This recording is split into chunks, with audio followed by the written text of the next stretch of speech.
Hello, welcome. I'm 𝙂𝙚𝙣𝙚. I'm a variety streamer. I stream a lot of video games as well as stream some art. And I do stream programming from time to time. And I'll soon be getting into 3D modeling. How's everyone doing today? Hopefully everyone is having a lovely day today. Evening, night, or time zone, wherever you are. And make sure you're eating, make sure you're hydrating, make sure you're relaxing, and make sure you use the bathroom, please. Alright.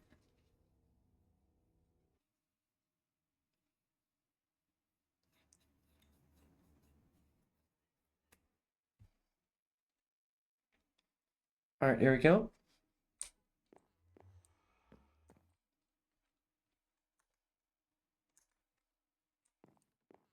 Alright, what were we doing last time?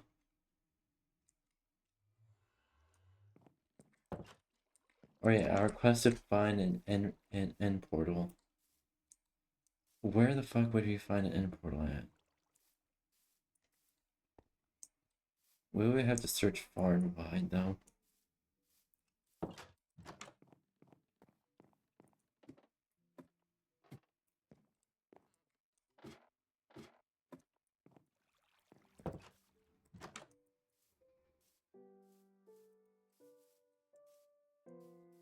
I'm sorry.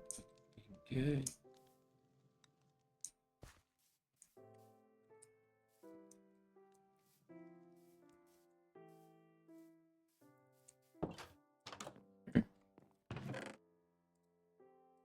Let's take this with us.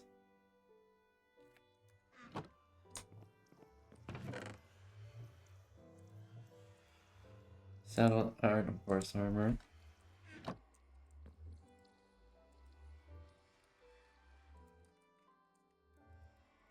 We don't have a lead with us.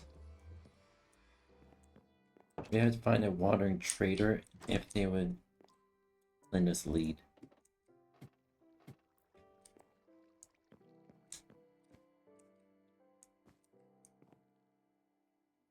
And the sunset's beautiful.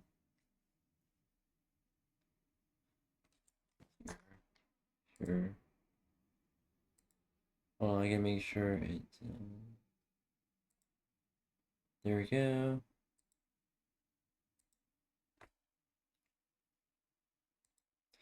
Oh yeah. So I'm in the middle of downloading Forza Horizon 4. So in the meantime, while that's downloading, I'm be playing some Minecraft.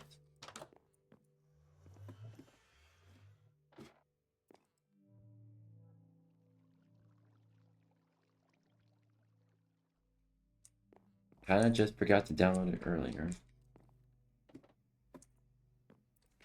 And to make absolutely sure.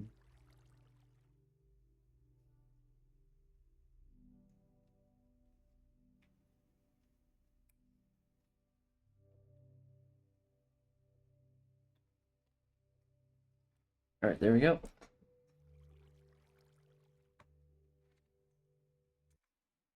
Sure.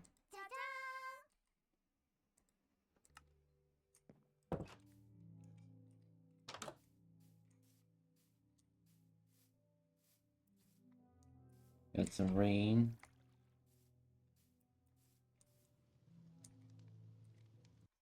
Fortunately, I don't have any.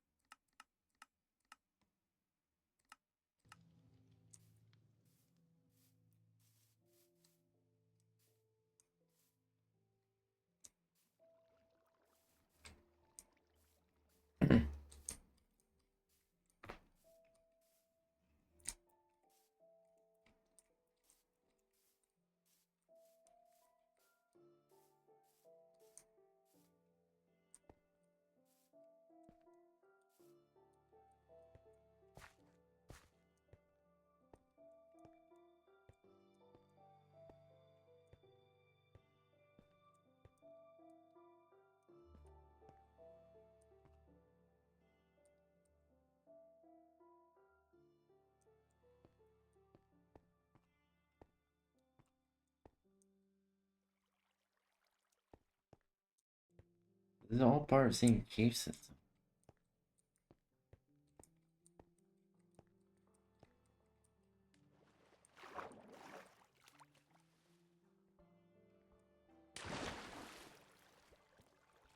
Oh shit.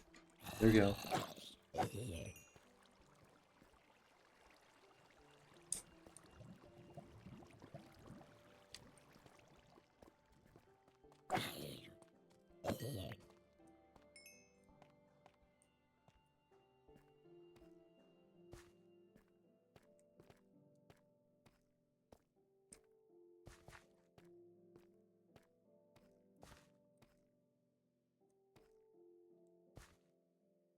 Hmm.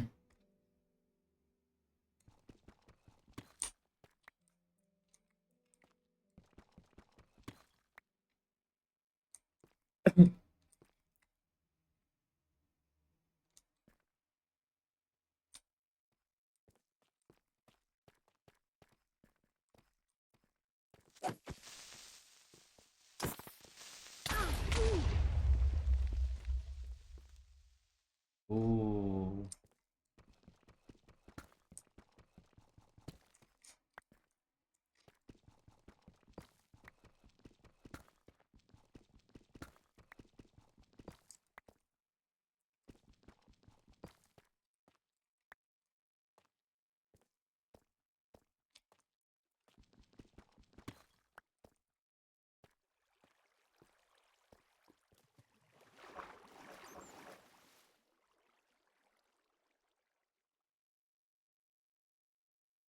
All right.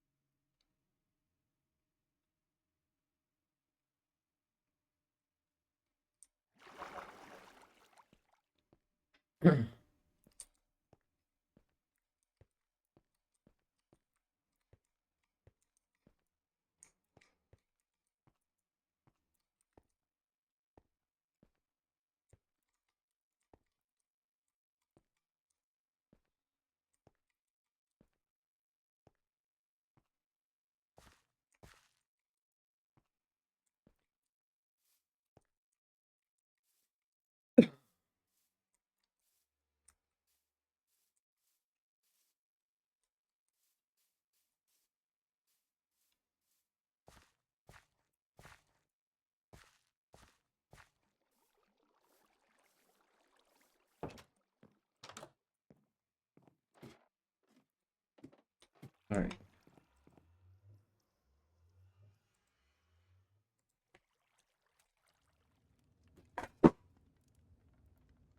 Phone, just stay in the fucking place for one. Ugh.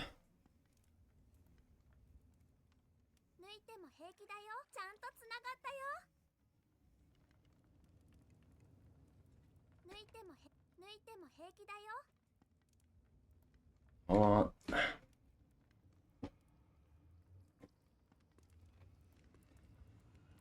You know.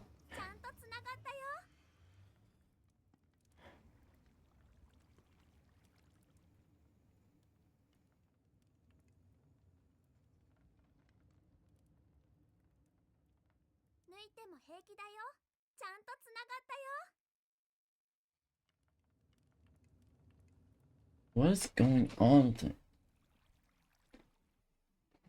Oh.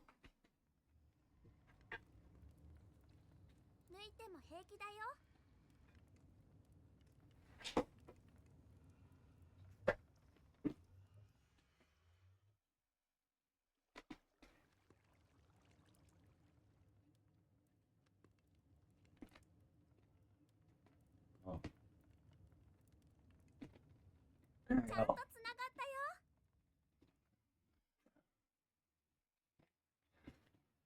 There we go.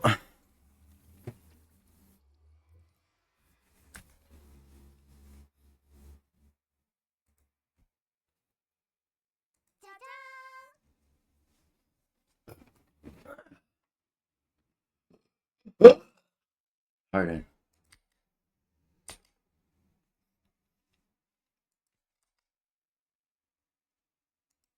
All right.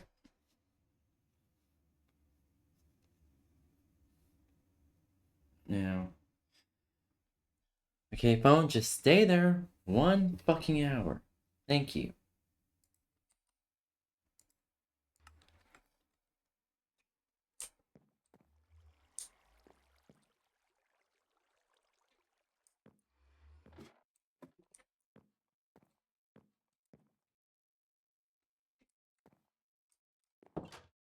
Alright.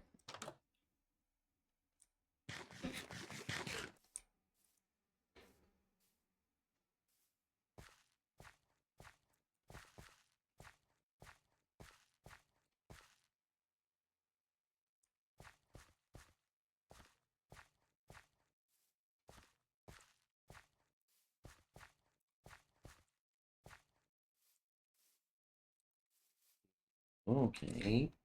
This is new.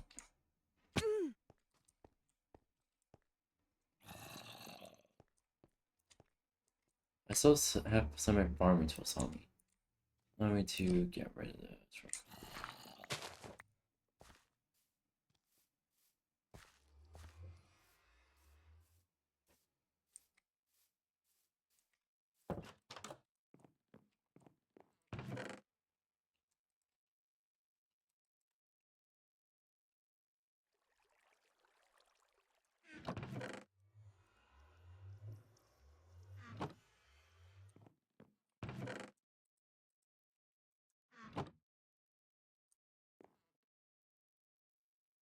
Alright.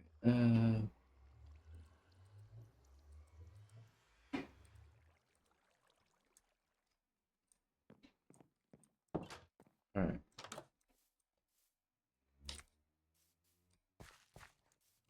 That was too close.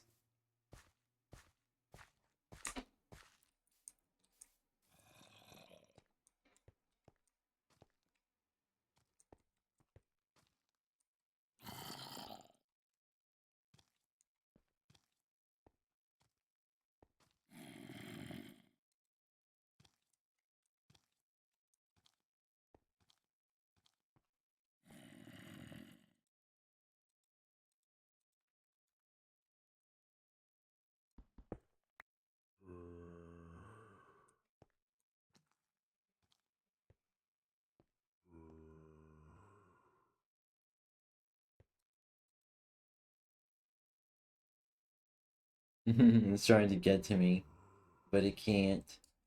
Uh-huh. You can't explode.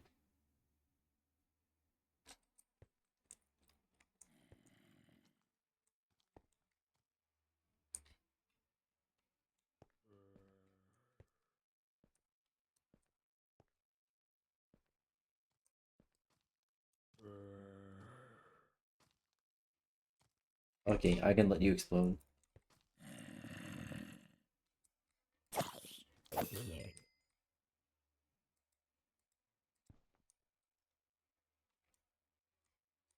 Oh, I still can't explode.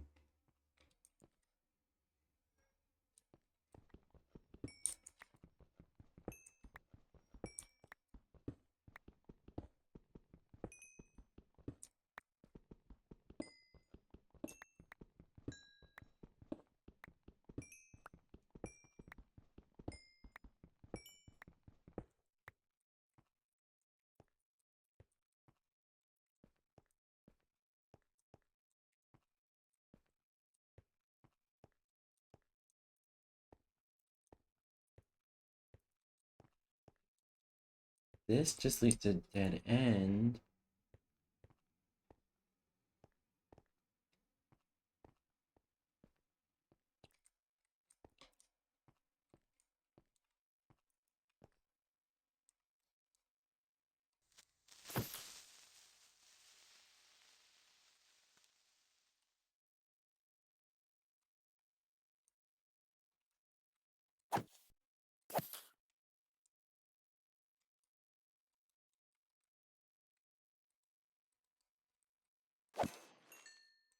There we go.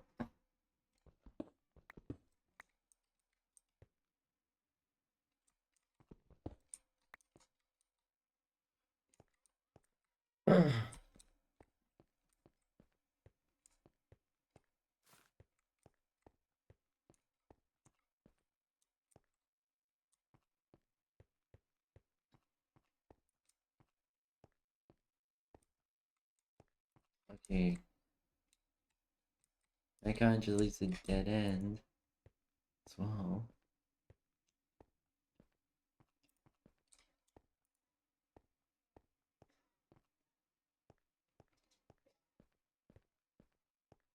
So to another entrance. Yeah. Where do we end up?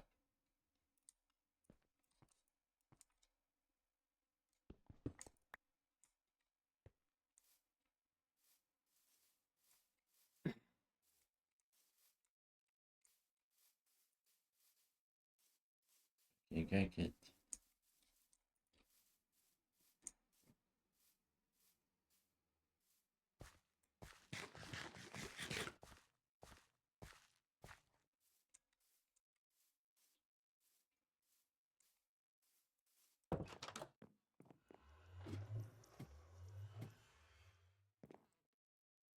Alright.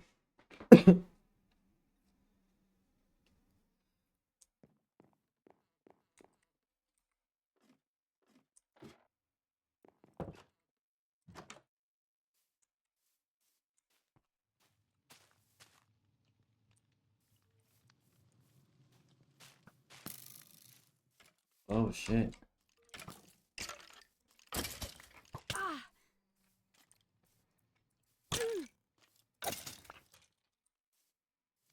Alright. Got some arrows and got some bones.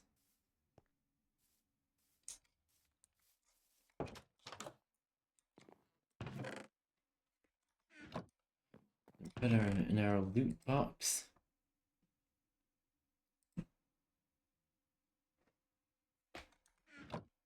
Put these arrows in our weapons box.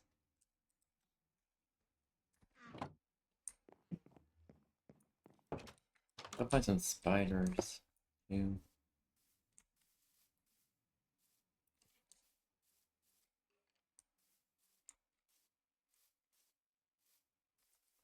Oh shit.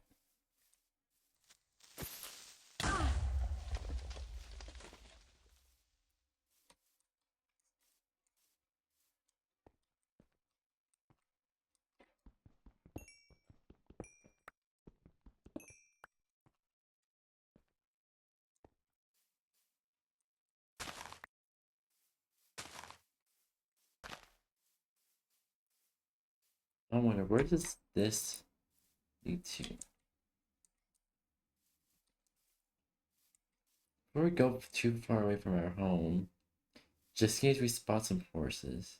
So I know there are a bunch of horses and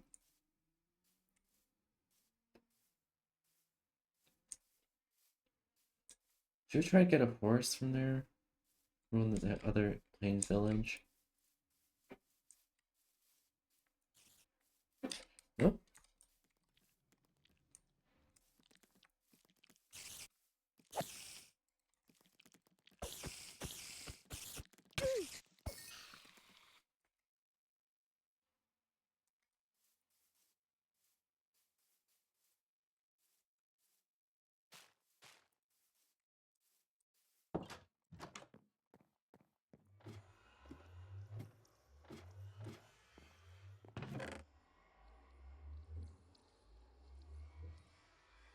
Alright, let's see.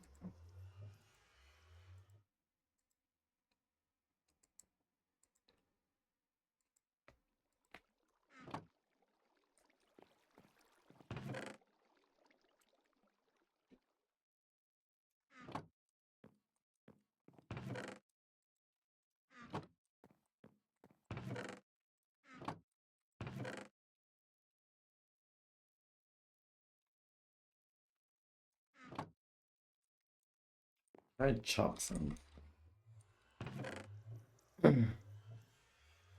Chop some wood.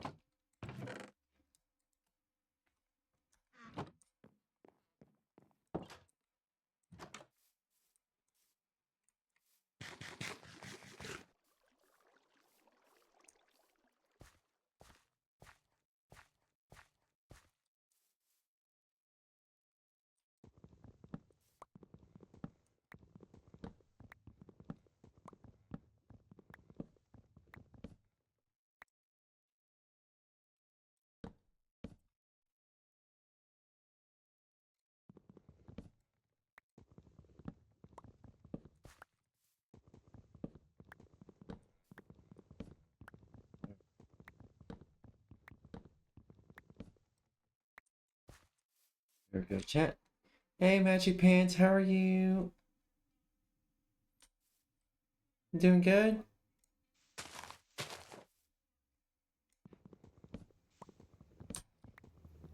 Okay.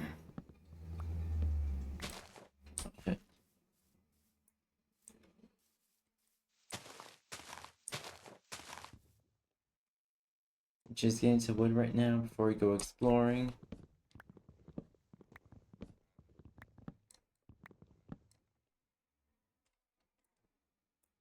Oh, they got stuck up there.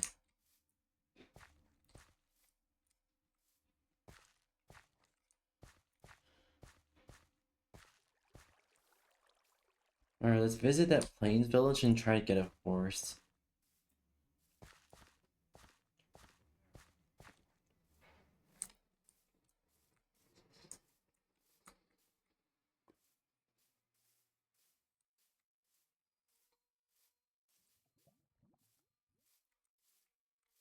Alright.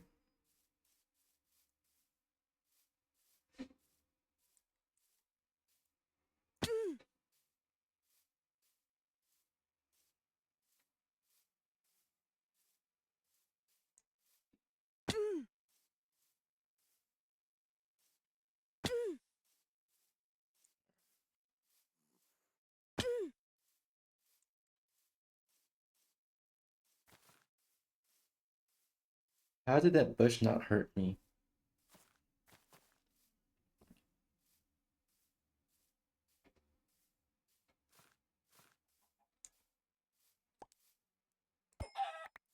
Thank you.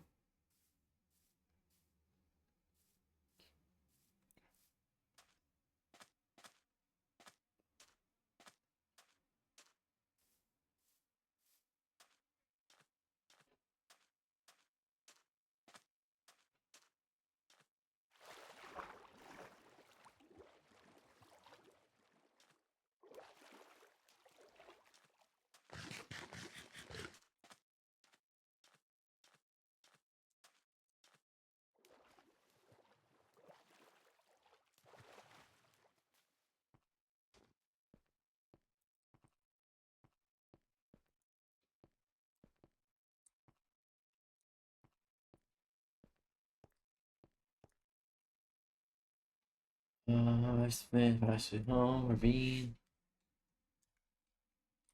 Got 2 snowy plains villages. And I thought I stumbled upon like a actual plains village. So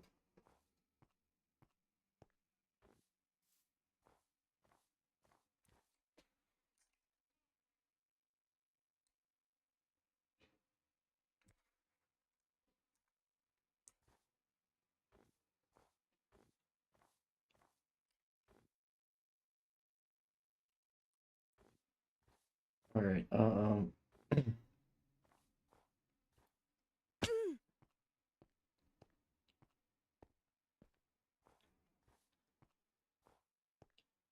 I know what we could do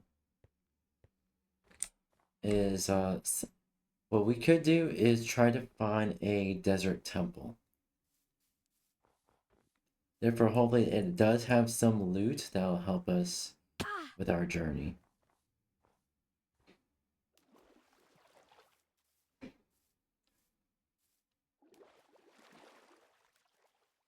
But we will definitely need to get our boat just in case.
Rip. Rip.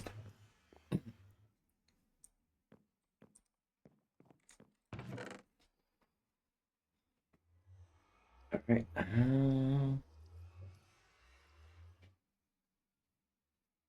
I built.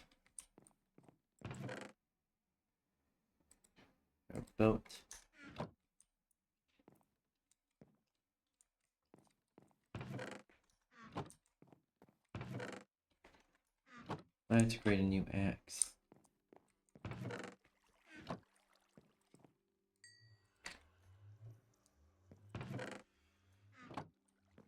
Oh, fuck it.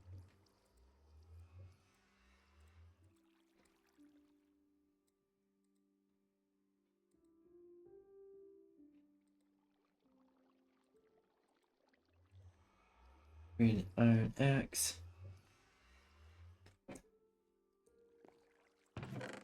Just in case.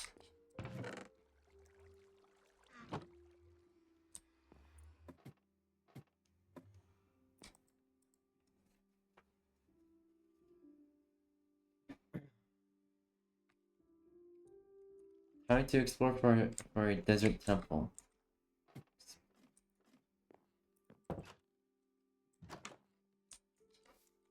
Let's go this way this time.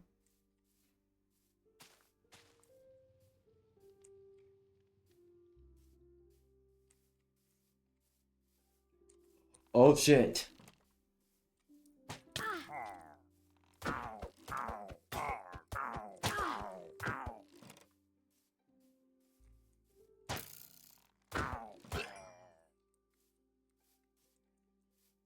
What the fuck?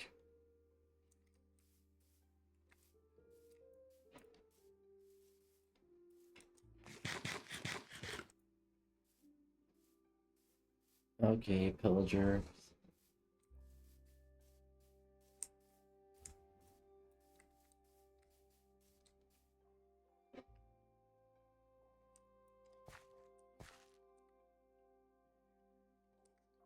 I got. Why is there? Huh? I'm confused.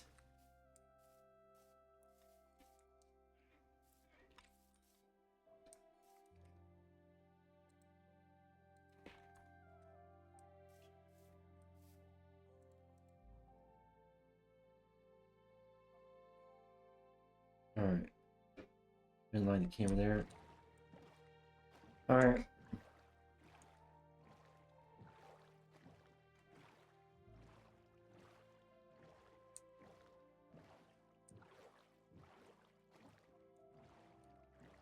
Time to go exploring.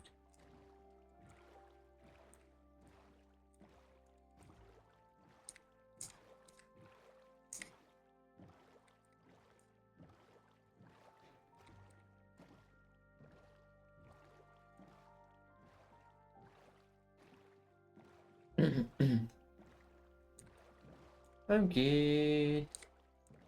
Currently exploring for a desert temple. And hopefully by the time we get what we need, Forza Horizon 4 will be installed.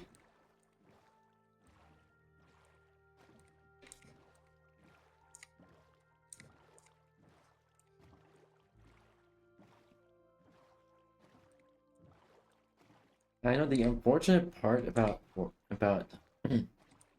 how cloud saves are handled is you can't necessarily transfer your save file from one platform to another. You essentially have to make an entirely new account.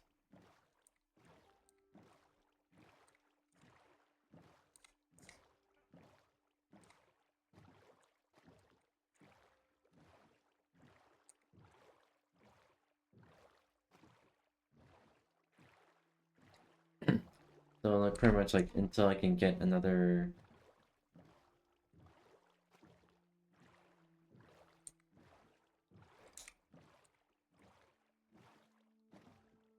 until I can get another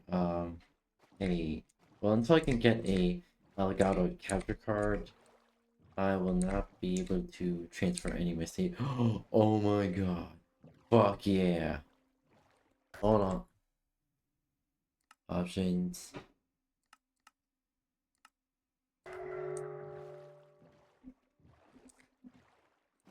Oh fuck yeah, let's go.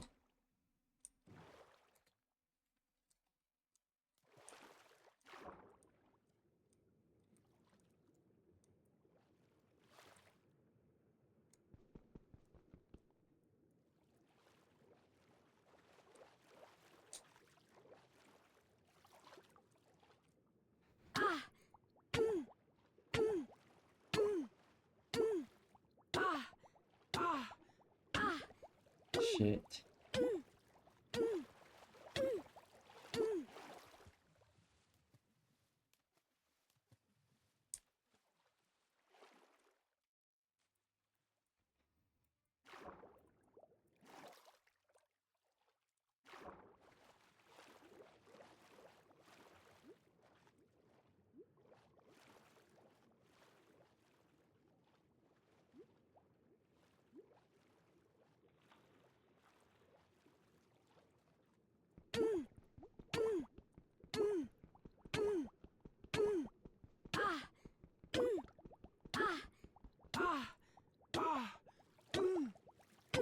Okay.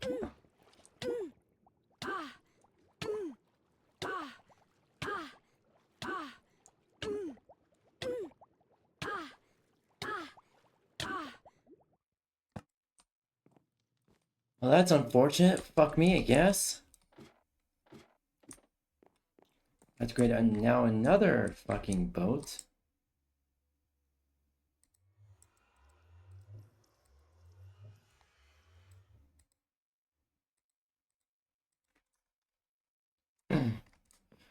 Fuck you, little piece of fucking shit keyboard.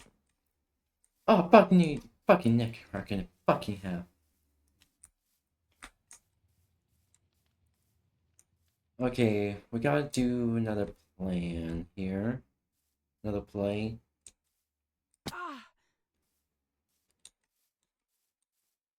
Hello, how are you, Emil? Do I call you Emily or like Amy?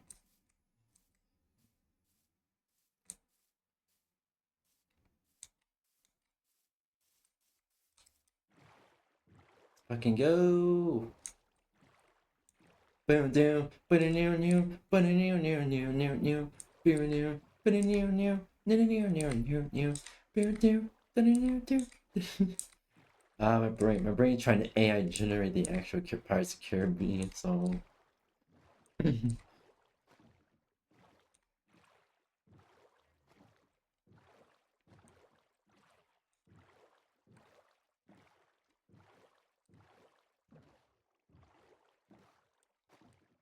How are you doing? How are you doing? How are you doing, Amy?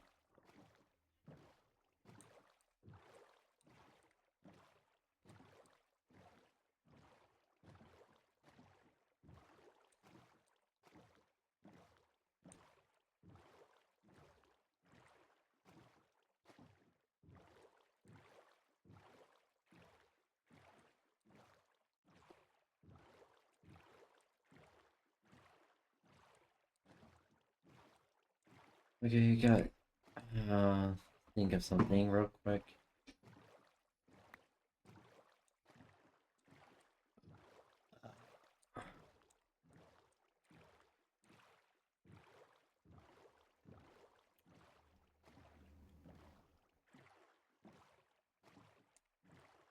How good door method?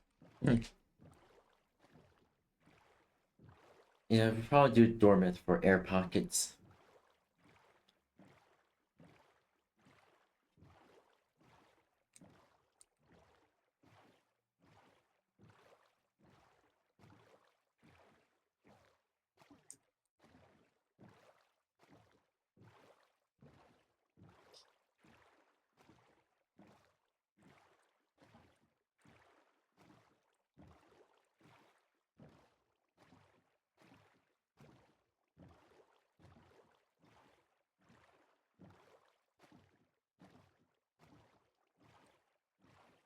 Alright.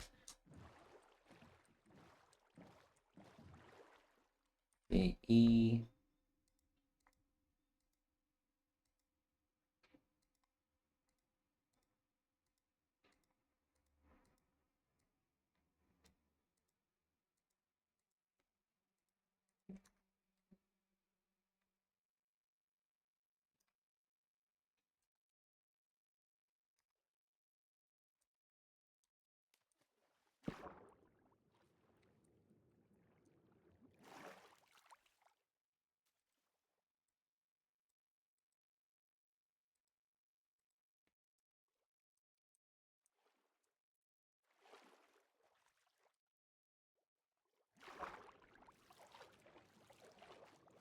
Works.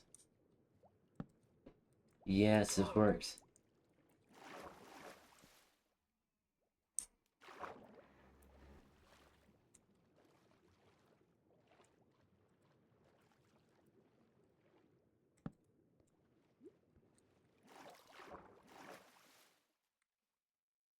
Alright.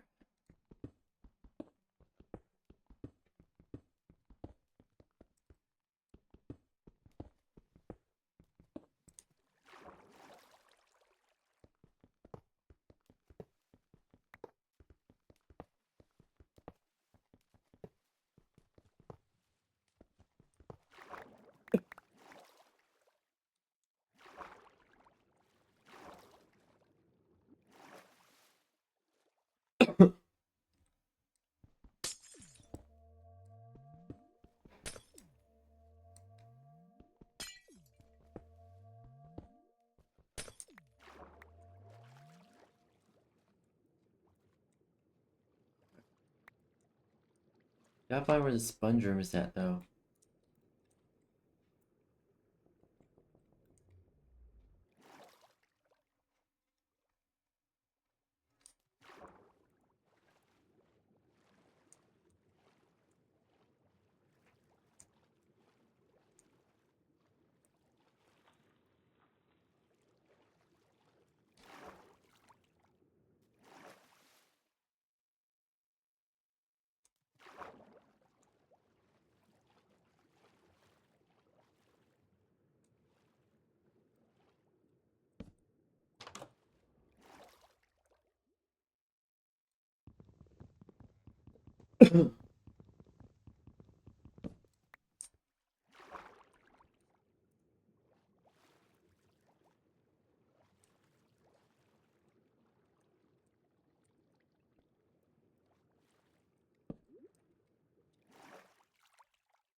You.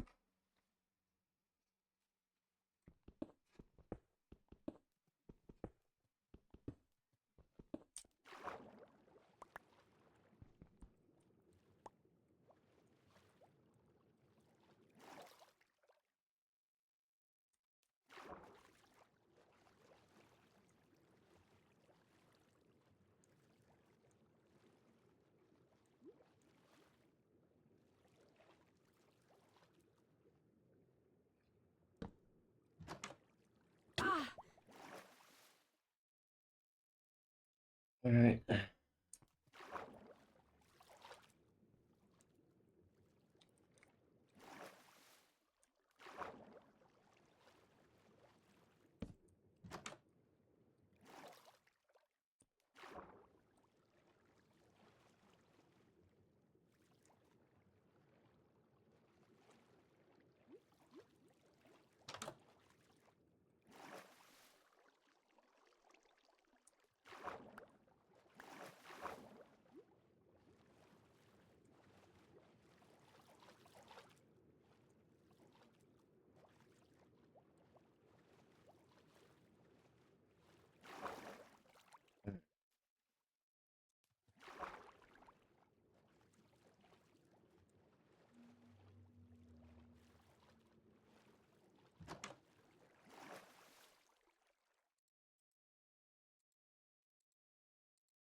On.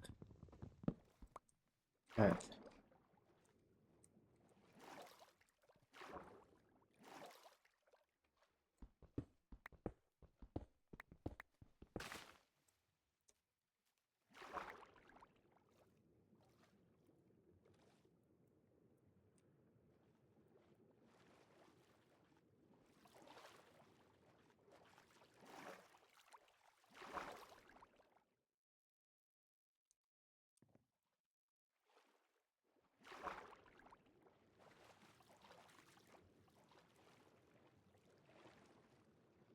Alright.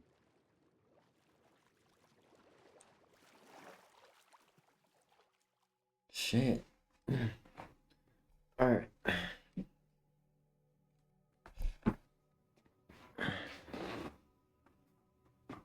Alright. Oh, there we go. Much better.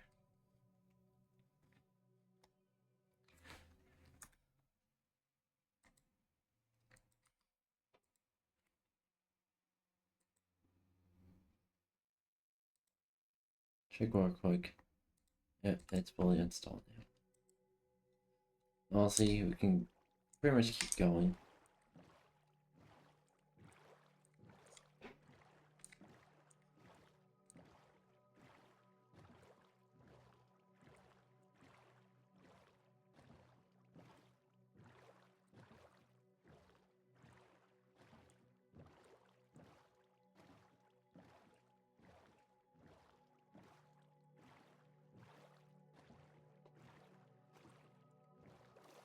Alright.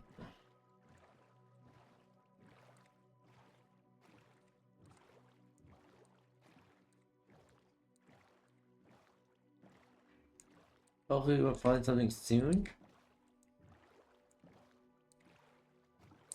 Hold up.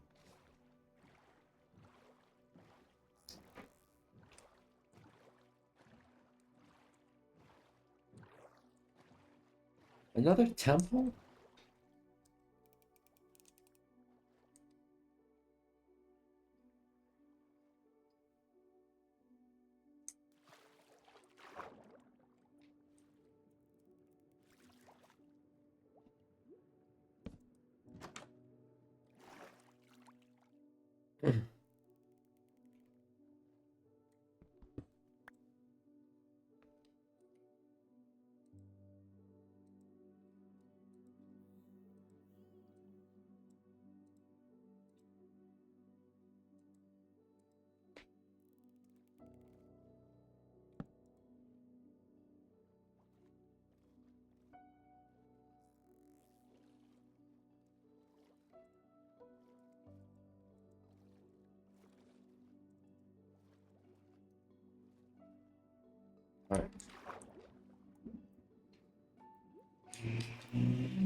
I don't think this has much in it.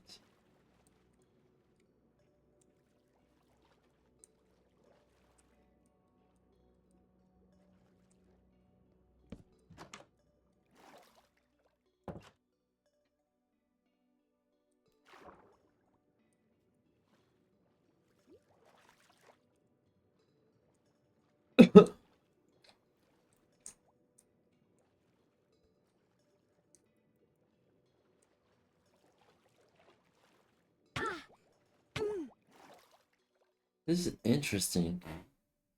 2 temples in this seed? And this is a randomly generated seed, by the way.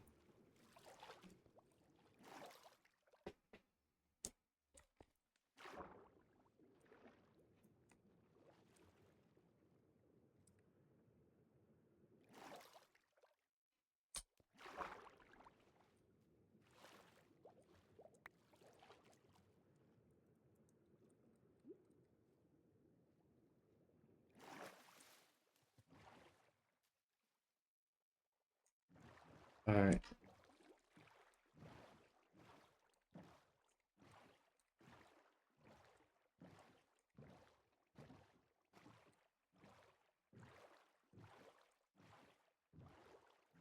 Lukewarm Ocean.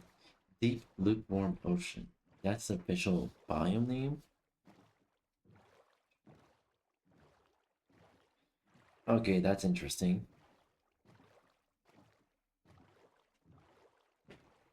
Hopefully we can find some land and go exploring.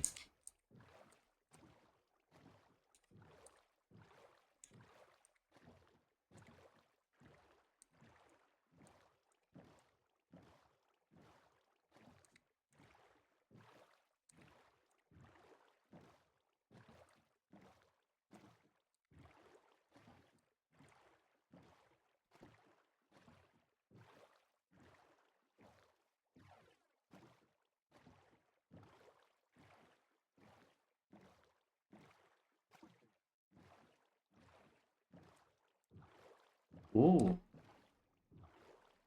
Got jungle. Hopefully get jungle temple. Oh no, really jungle. Plains.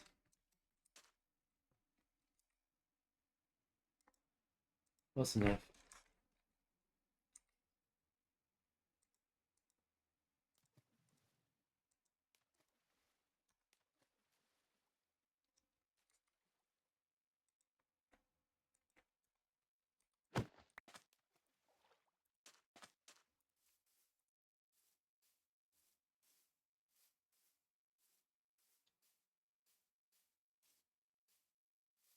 Sparse jungle. Alright.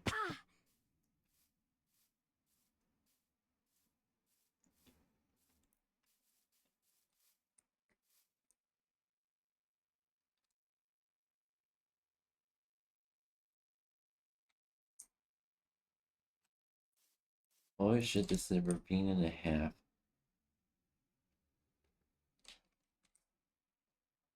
Should we go exploring this ravine or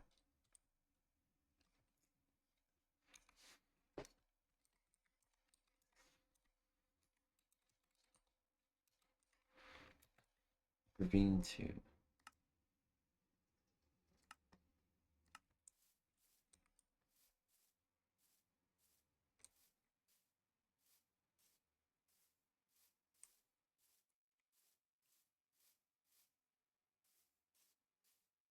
And going this way.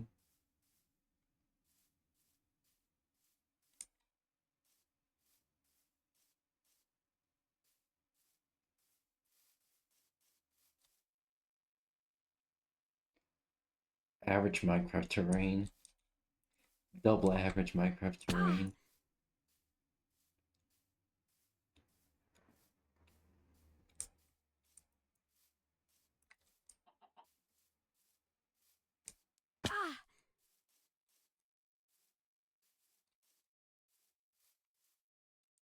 Okay, that leads to a cave.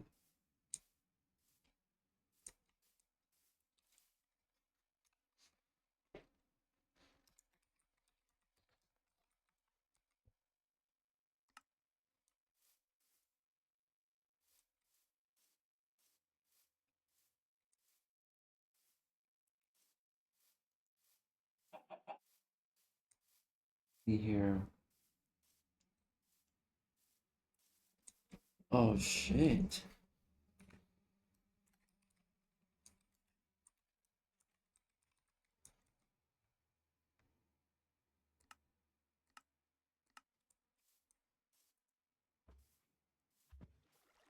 Plains Village. Nice.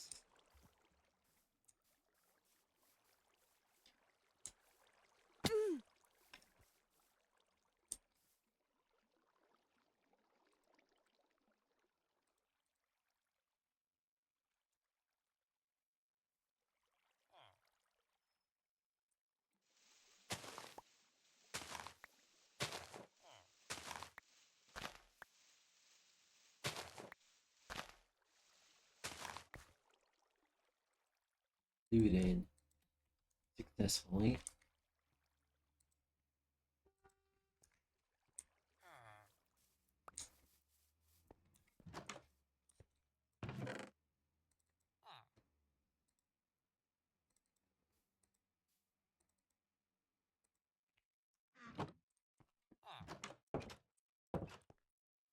Yes, we instantly loot. We be looting.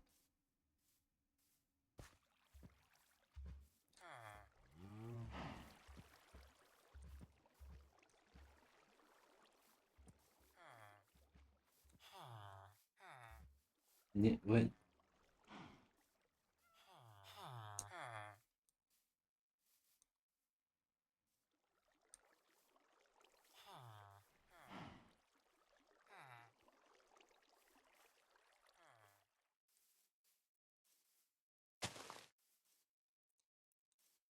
Okay, do any of y'all have jobs?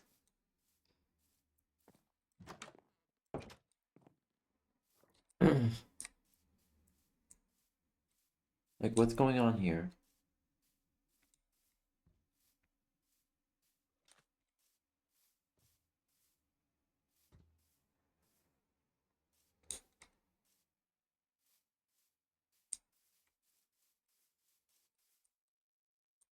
Huh? Excuse me? Hold up.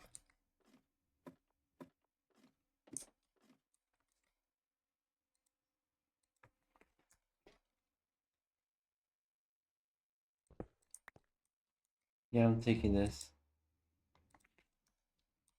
Taking your job.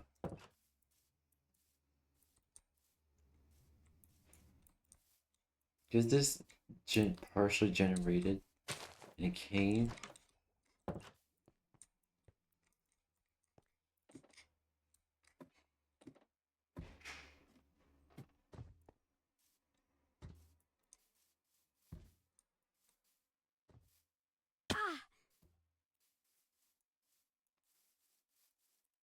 Okay.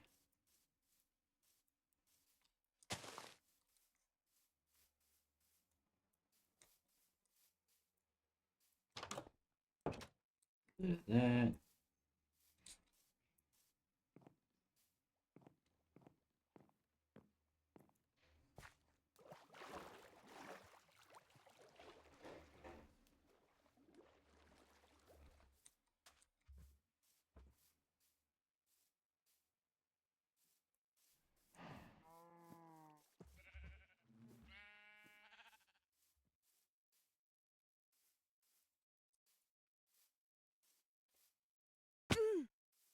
Alright, let's see here.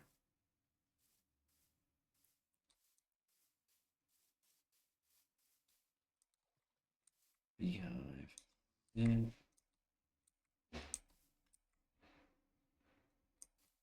Ooh. Might be a 𝙂𝙚 village. Just might be.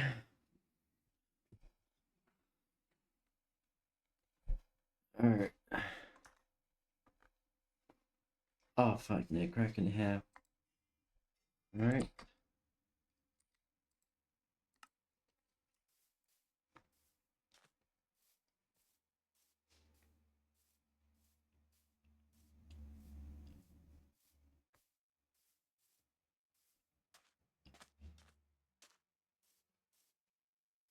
Oh yeah, I recently saw a video on YouTube where they're explaining different guide different food guidelines in different countries. Needless to say, for the longevity of my own health, I would have to move out of America. Because right now, America's standards for food is so low that it's either I move out of America or unwillingly, what's it? My brain, words.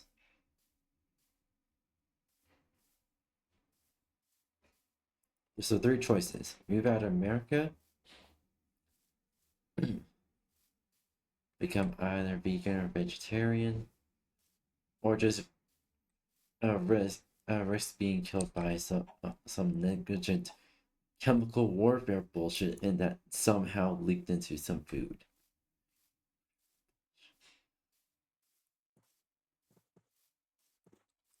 All right.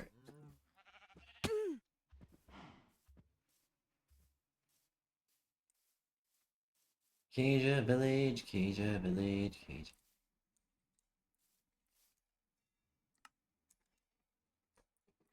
Oh shit.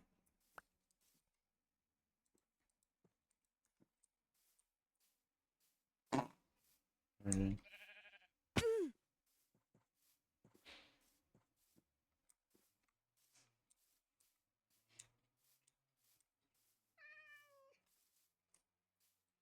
Aw.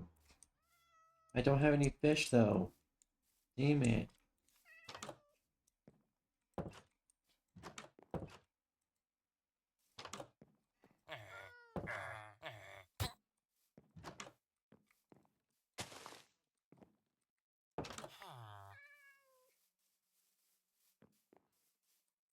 I want to trade.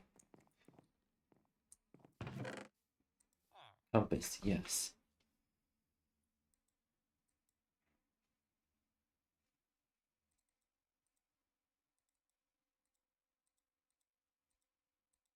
Papers, kelp, cobblestone, fish.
Trade.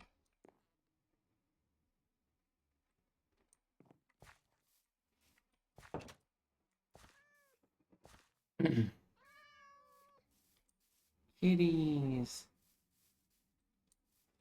Hi, kitty.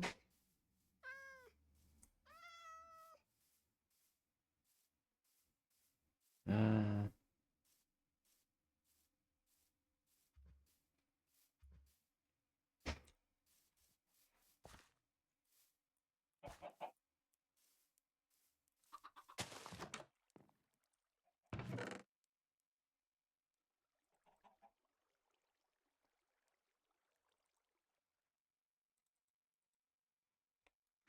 how's grass growing on wood? I have no idea.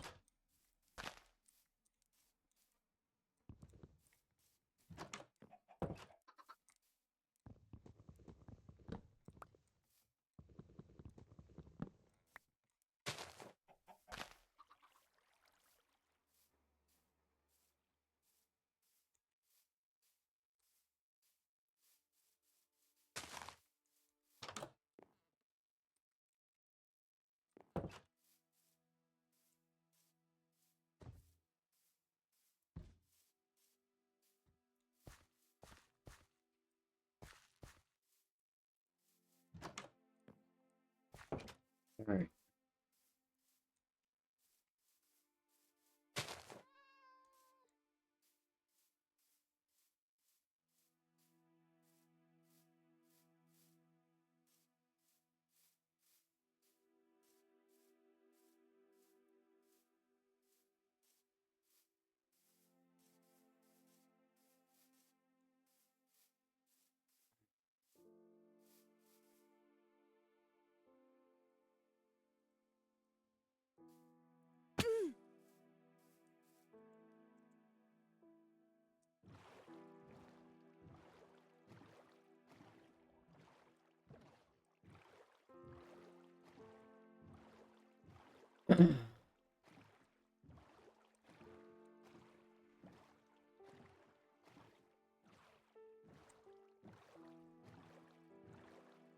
How many villagers are? Holy shit.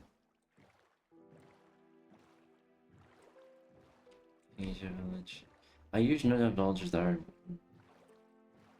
noteworthy.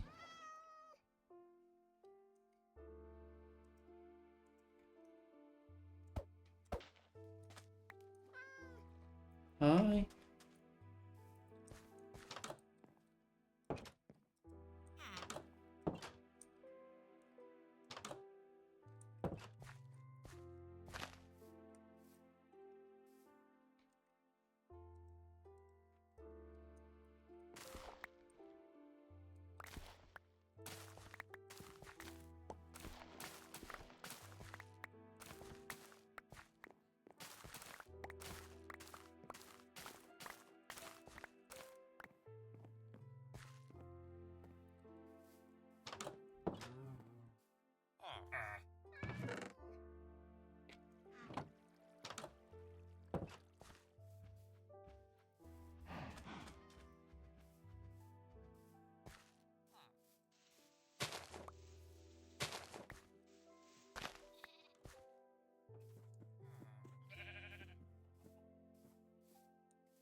Boring.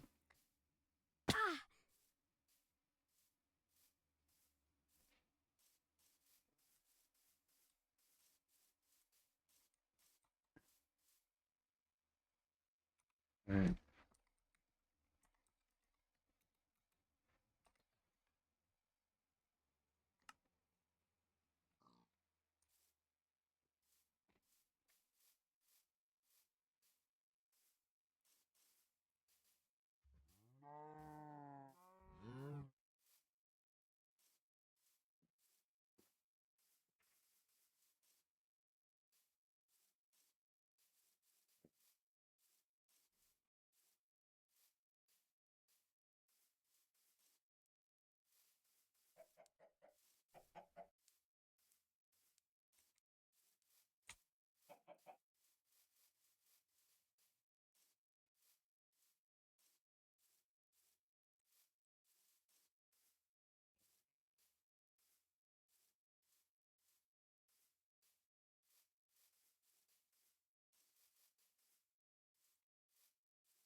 Funky.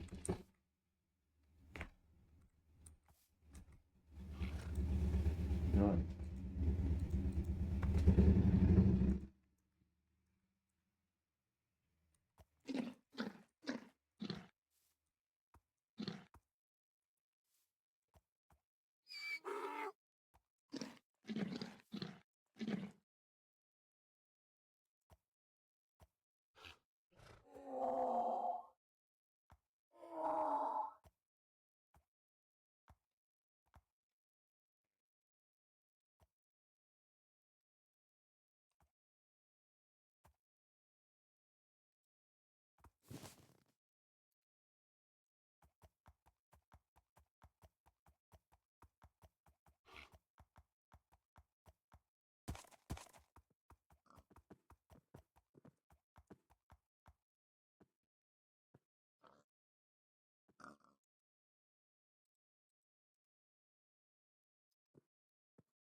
Ooh.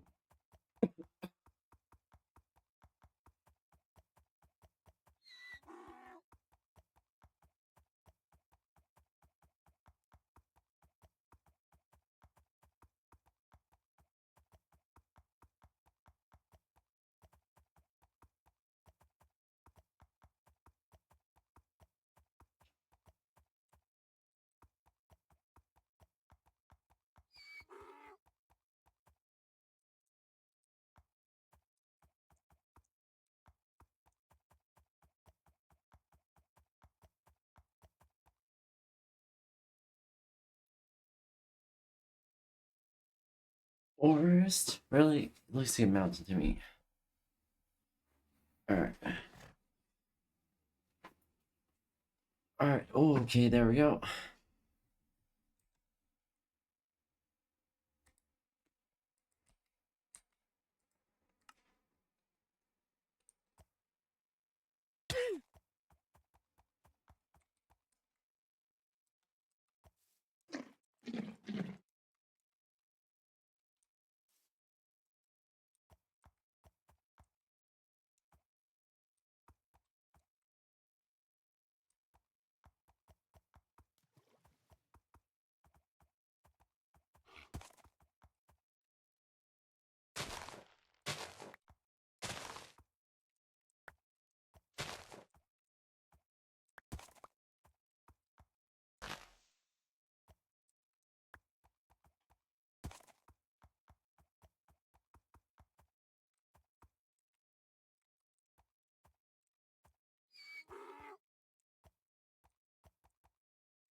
see here. Alright.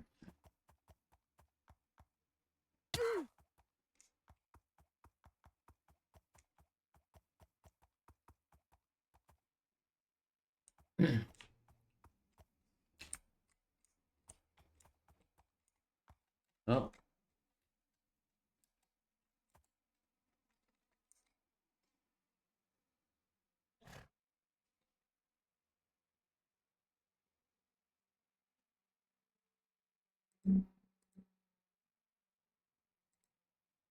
I never had dream, old friend. Bye.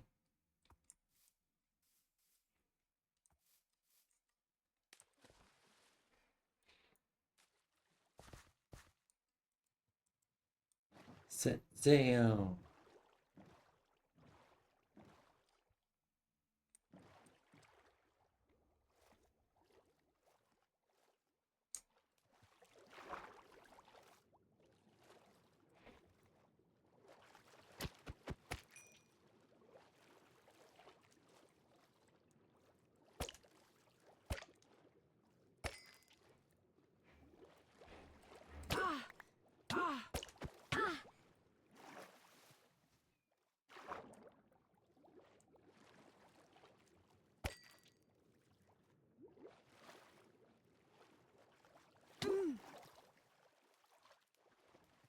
I got some fish.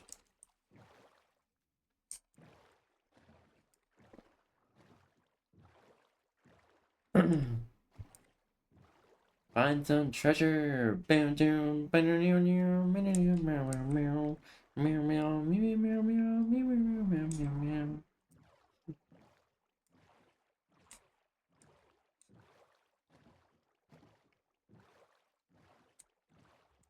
Oh, all right.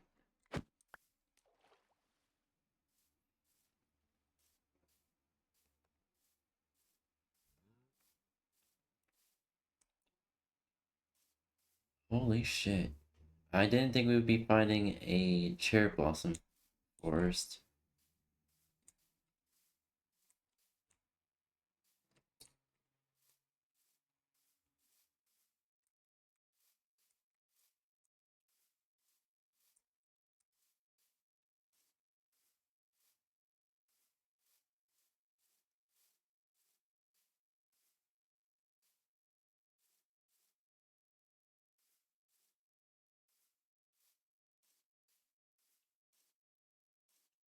Let's fucking go!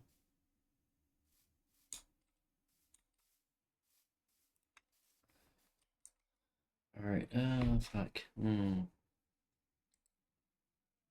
Eat this.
Getting stealth.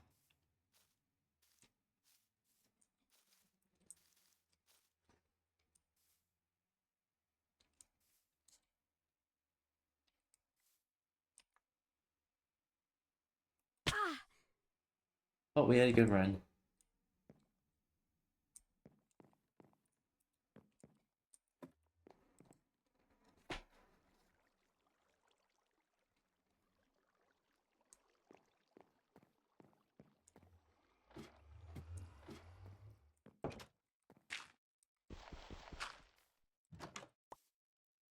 a good dope ass flower path.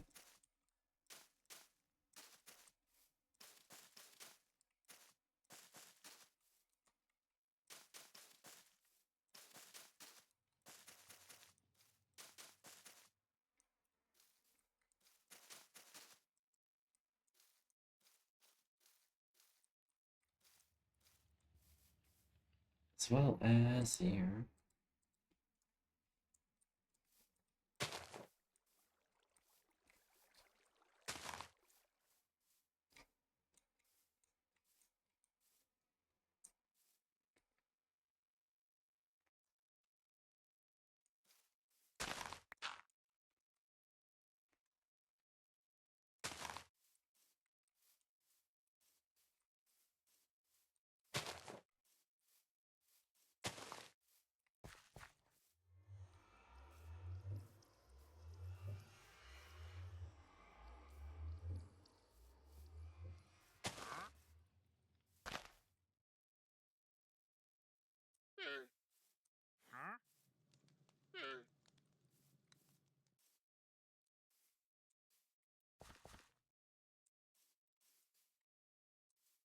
Really? Oh, hi. See what we got here. Packed ice.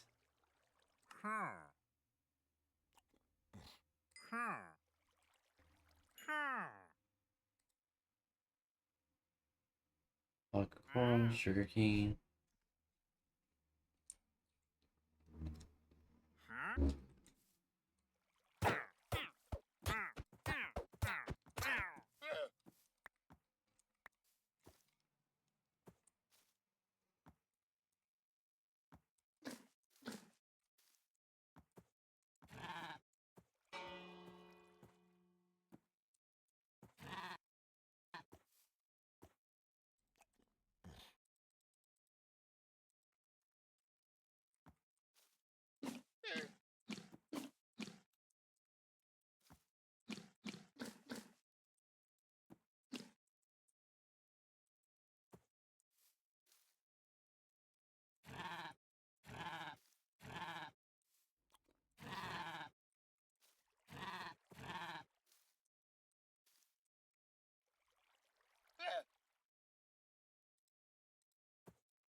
Trader llama, trader llama.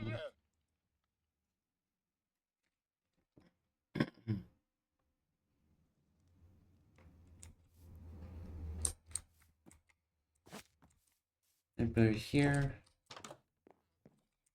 Okay, so loot away.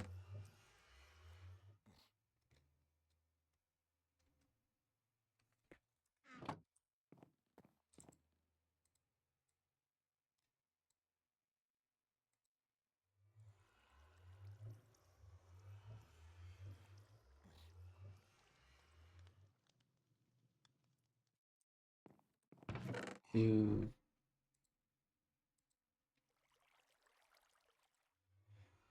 hey Bill.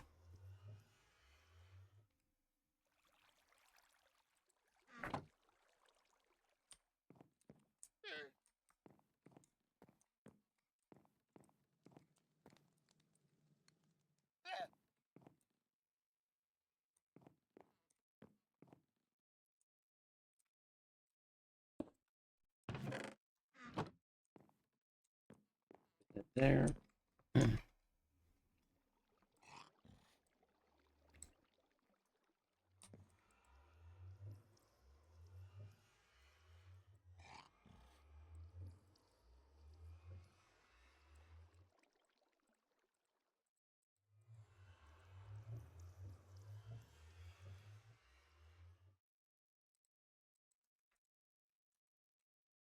Look.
Oh, fuck you for that. Piece of fucking shit.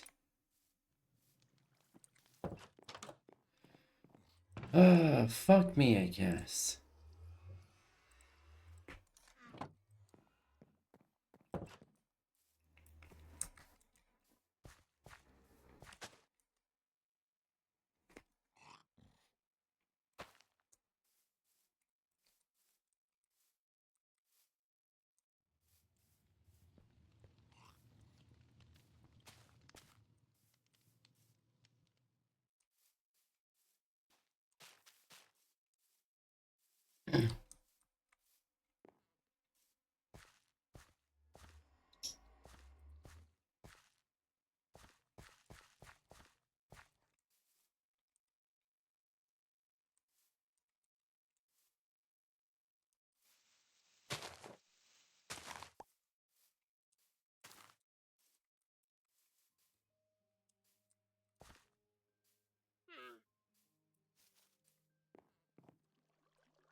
Forward. There we go.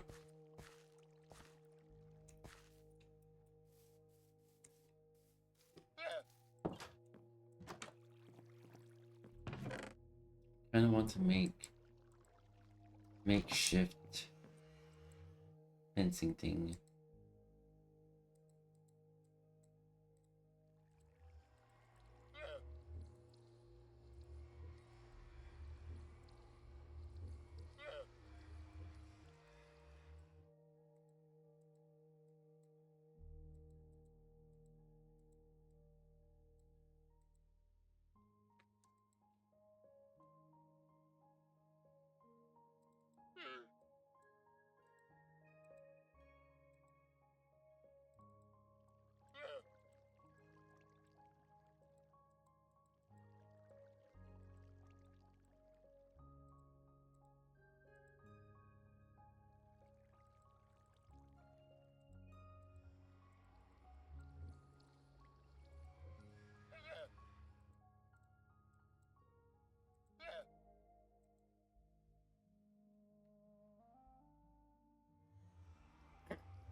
Alright.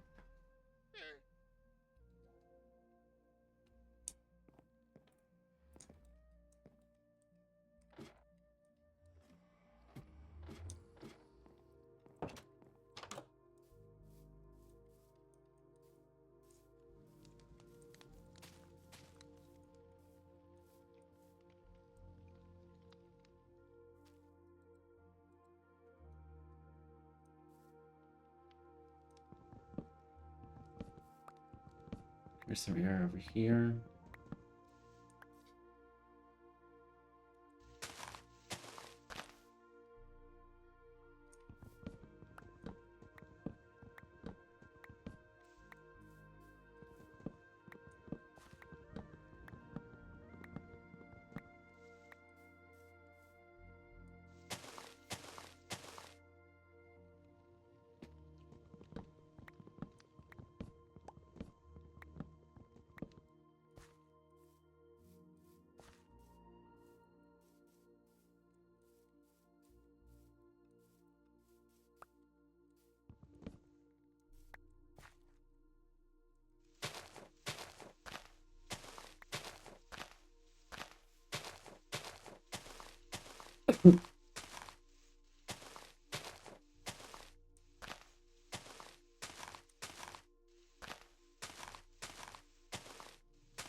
Thanks, but got some llamas, but okay.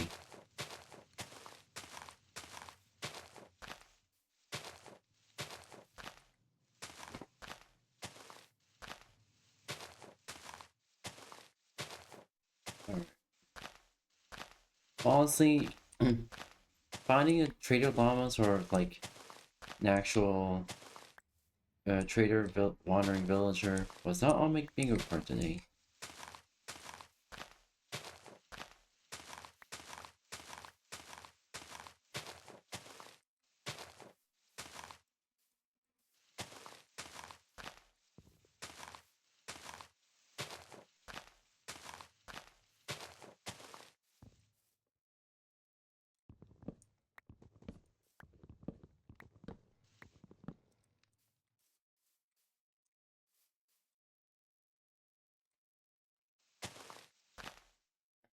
Alright.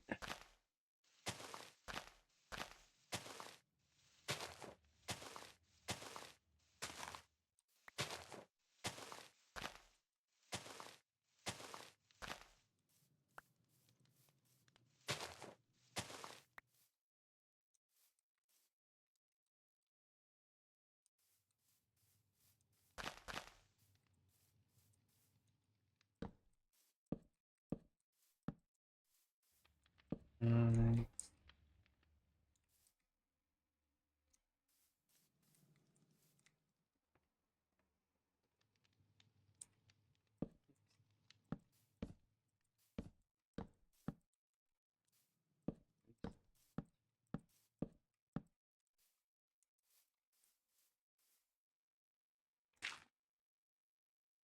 six, two,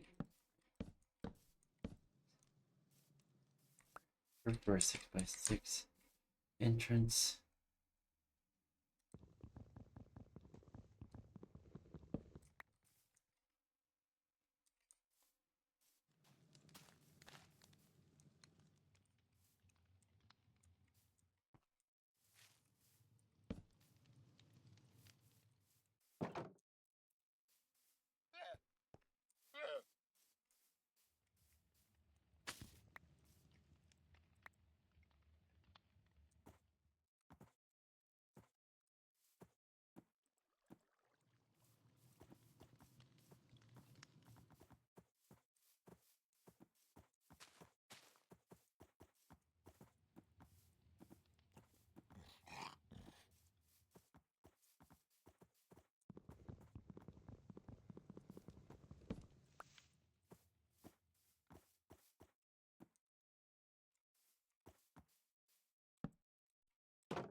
There we go.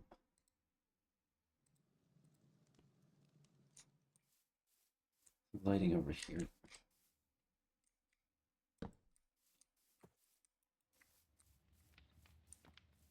There you go.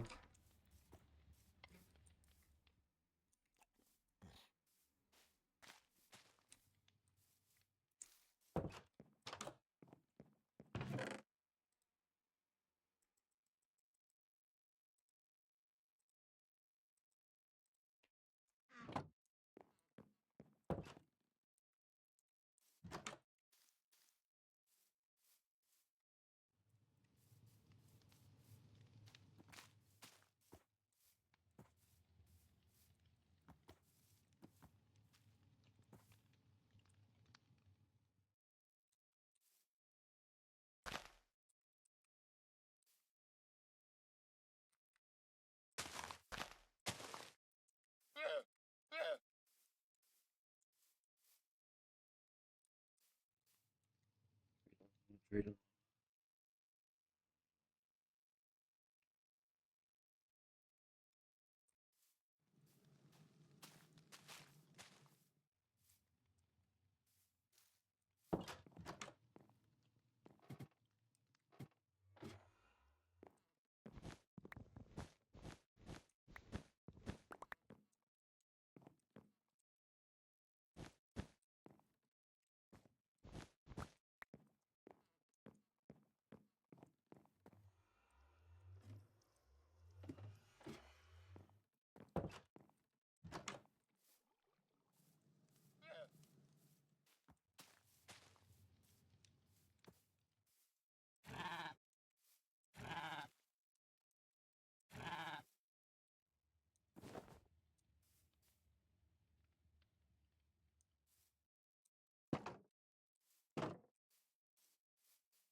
There you go.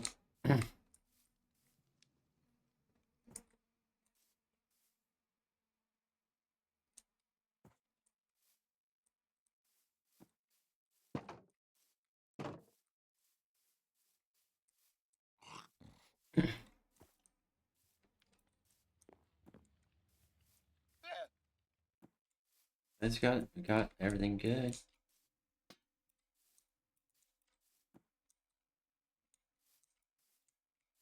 I have some room to roll around in.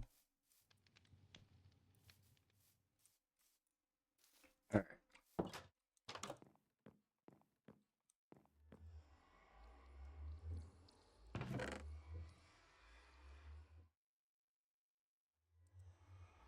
Connect eyes.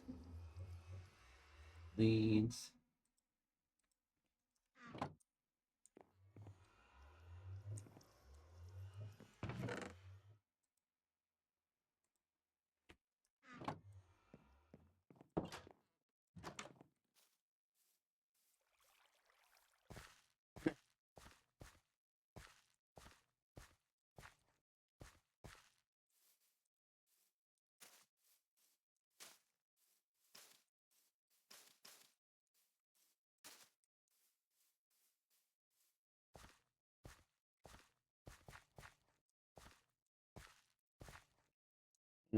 Through.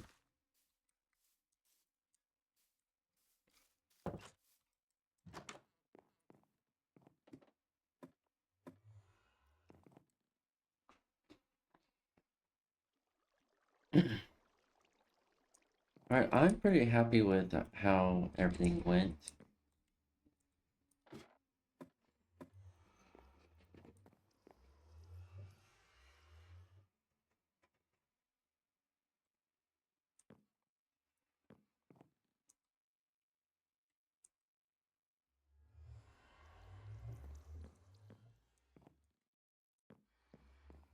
But I guess loot.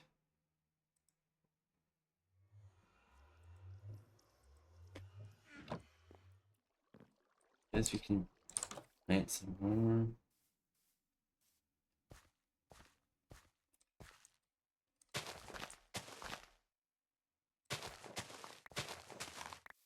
Impossible. Anything outside there?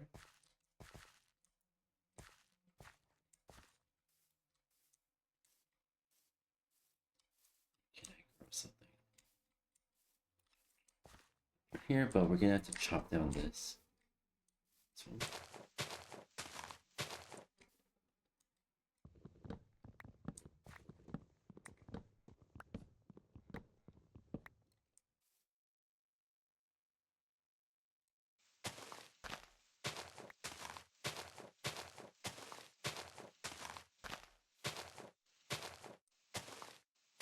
All right.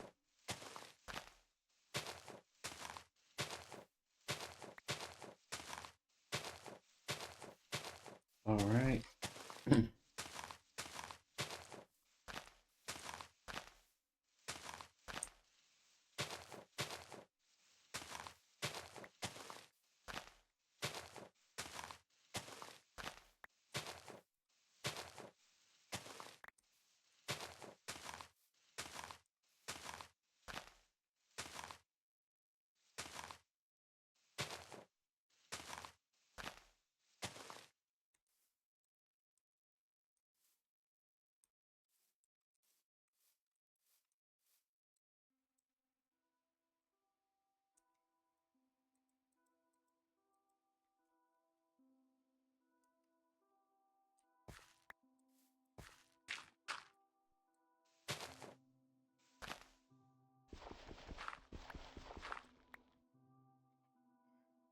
There we go.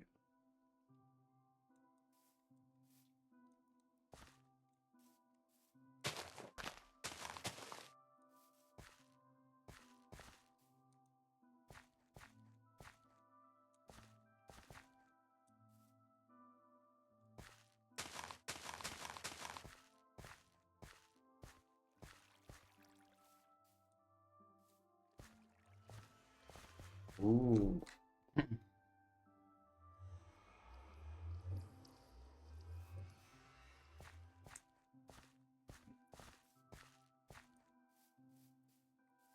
We're into this one.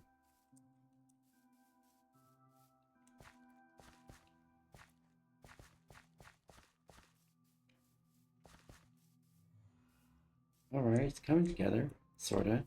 Now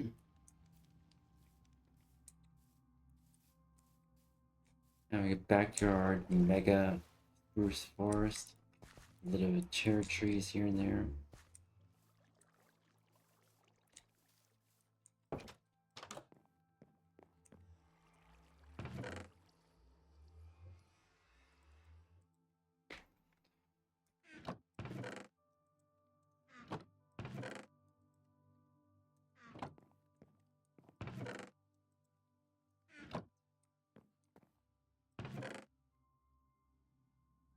That's a bunch of shit ton of wood now.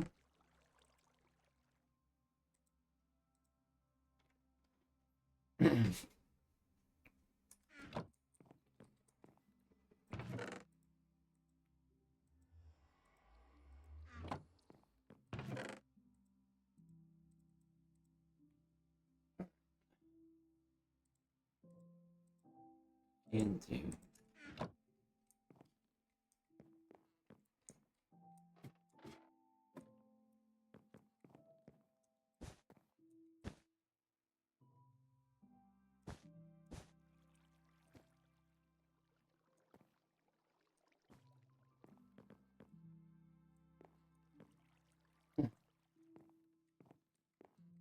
Oh no, this is blocked. Didn't think that through. Uh, yeah, there's a pretty sweet view of the farm and of everything else.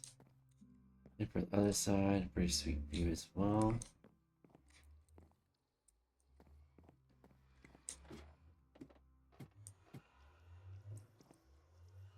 Well, yeah, I'm pretty happy about the progress we made so far.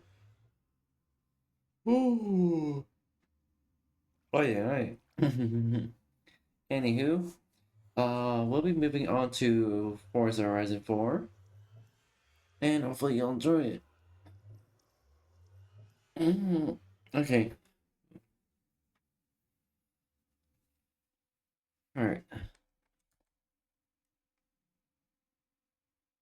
All right. Let me get everything set up real quick. All right, chat. Matinee.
Hey chat, so it may take actually a bit for me to launch the game.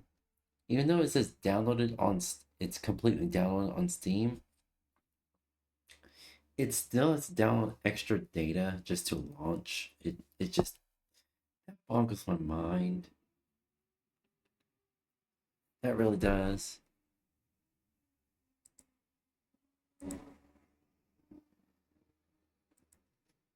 So while we're waiting, uh, let's chat a little.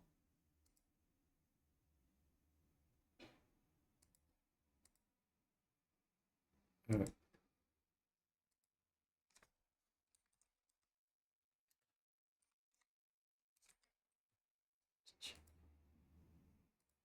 All right, there you go.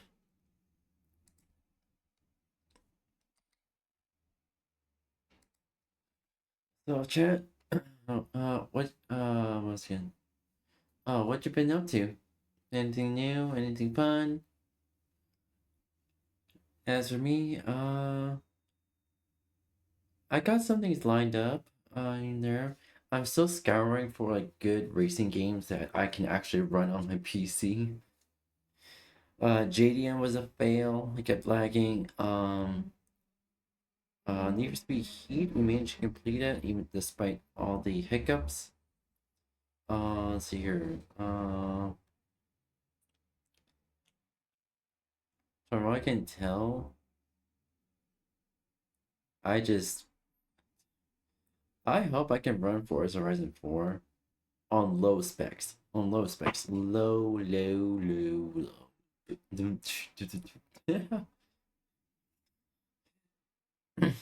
It's funny whenever I'm in the middle of talking, chatting, and my brain decides, that single word in particular reminds me of this song. Let me play it, and I start in an immediate earworm, just an immediate earworm.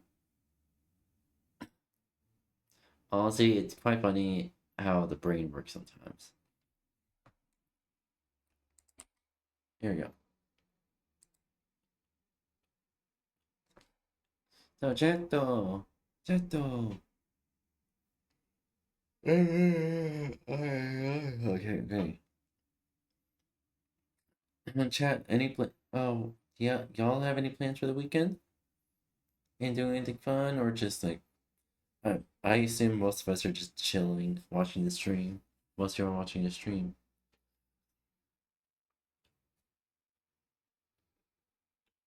Uh, as far as as life itself, the ball is starting to roll. It's very slow, but it is starting to roll.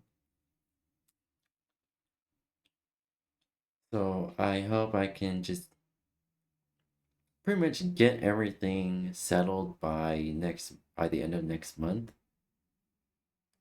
Cause with how strict my budget is, I pretty much can't do anything for like an entire month like the the next 30 days.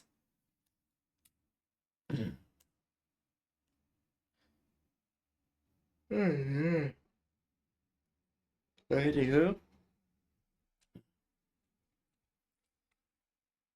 hopefully, y'all's day, evening, night time zone is going well.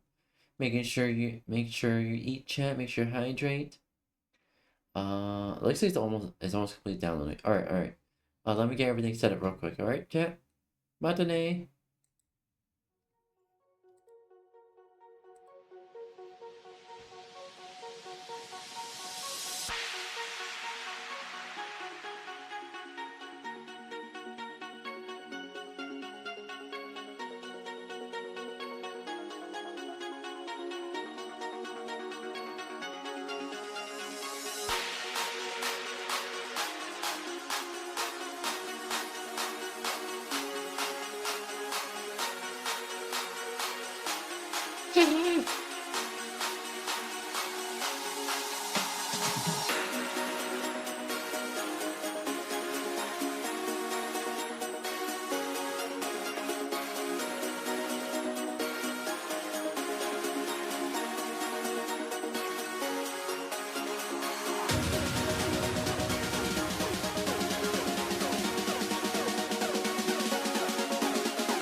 Alright, chat.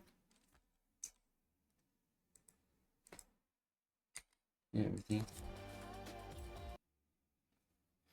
Oh, wait, hold on. Hold on, chat. Hold on.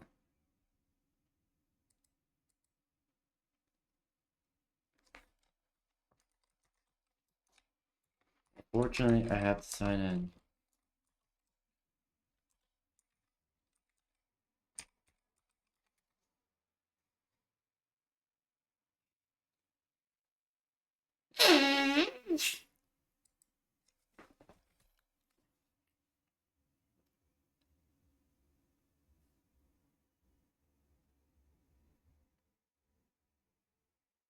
Hold on, chat.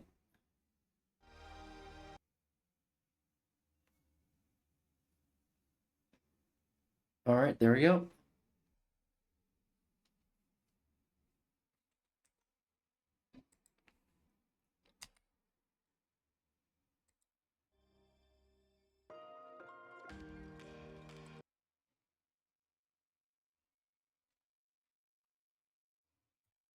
Suitable preset for your system.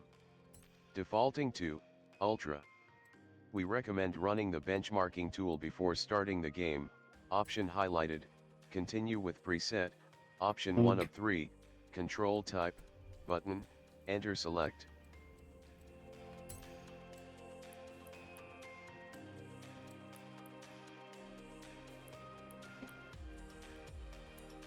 I'm 65 FPS, 41, 55, 83. On full screen on. Okay.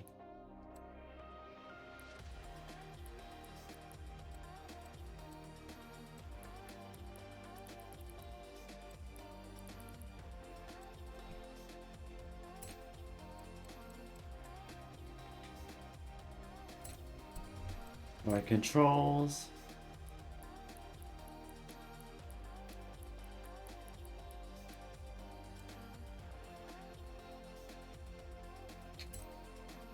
Alright.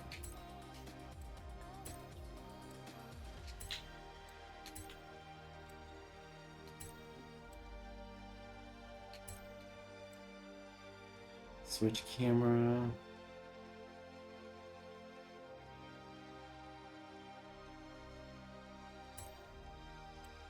On.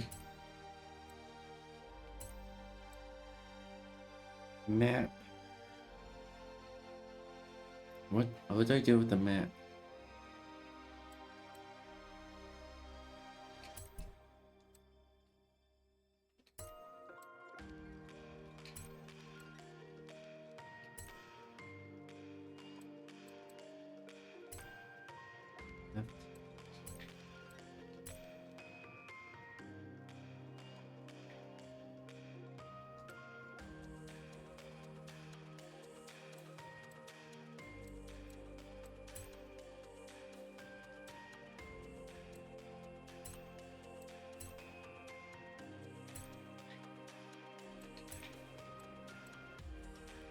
Telemetry.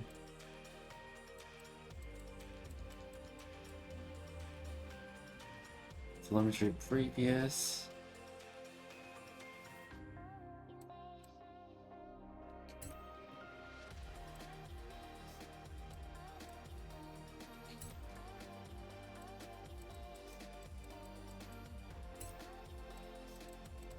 Okay, let's see here. Shipped up.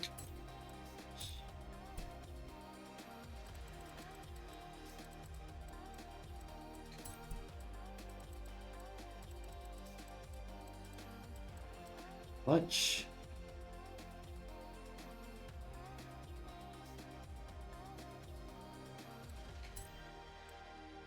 What if it were clutch?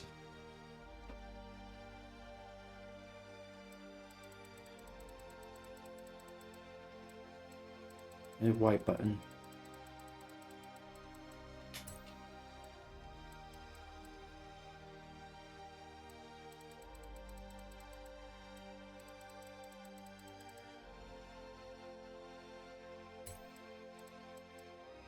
Rewind.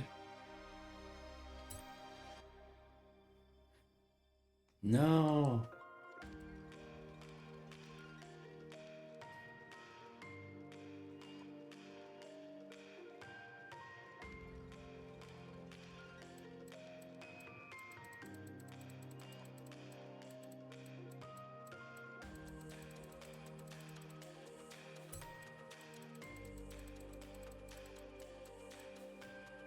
Oh, fuck. A quick check.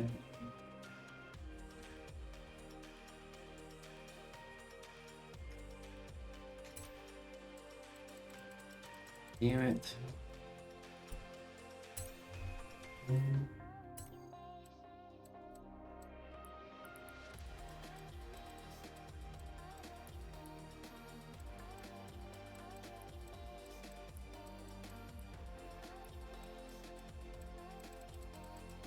Okay.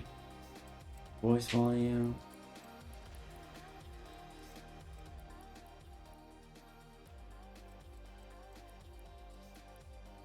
Alright. Alright, there we go.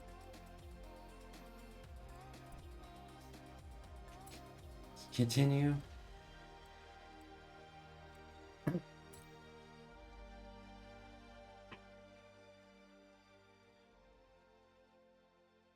Alright. Well, we immediately got copyrighted. That's for sure. But hey, Forza Horizon 4. I hate Anna, and I can't wait to just yeet Anna out of existence.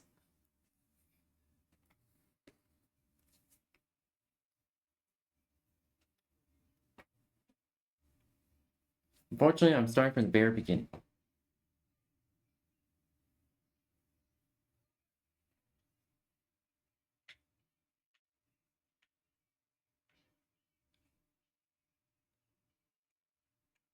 And waiting. So chat, how's the weather today?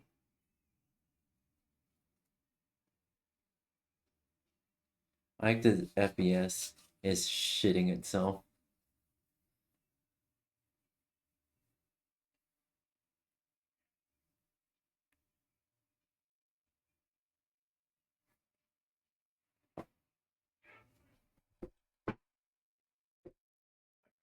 Yeah.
Alright, chat, let's do this.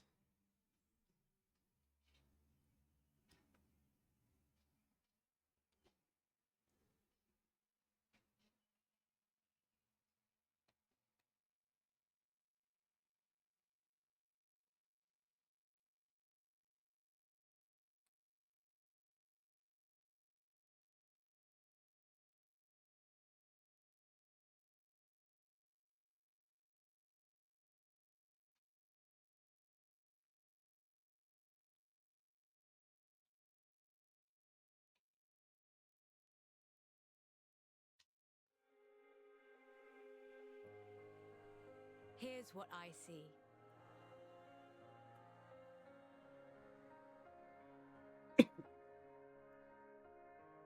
I see a festival that never ends. Where you can be whatever you want to be. It's not your dream holiday anymore. It's your dream life. That's the horizon I see. Let me show you.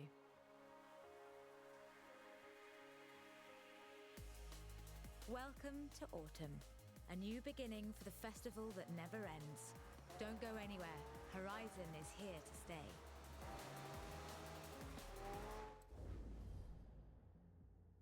All right.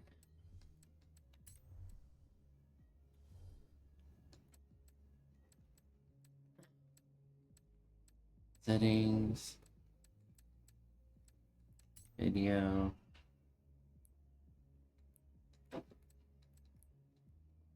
𝙂𝙚𝙣𝙚.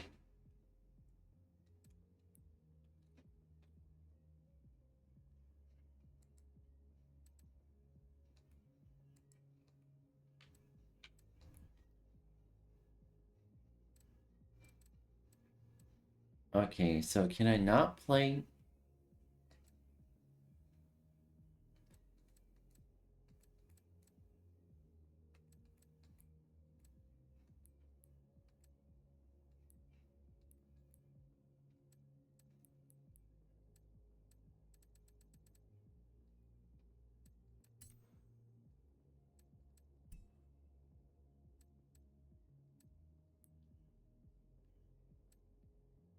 Very low.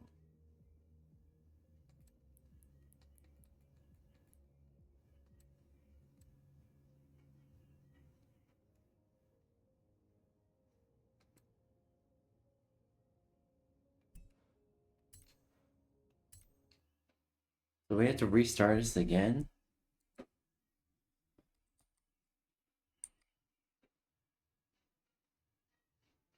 Real quick.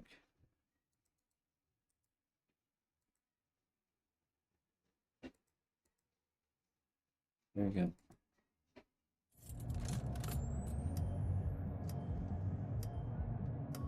Oh, fuck. There we go. Oh, shit.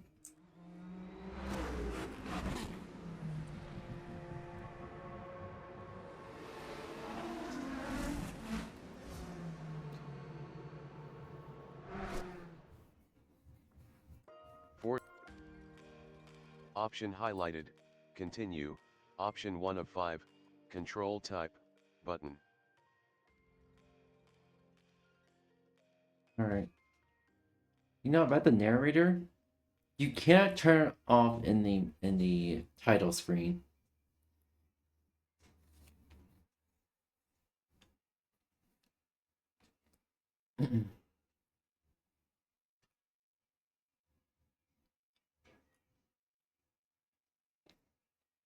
Oh, neck crack in half.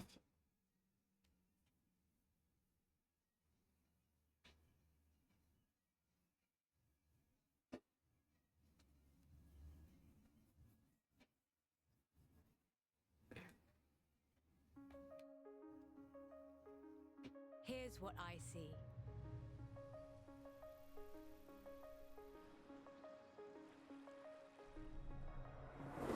I see a festival that never ends. Where you can be whatever you want to be. It's not your dream holiday anymore. It's your dream life. That's the horizon I see. Let me show you.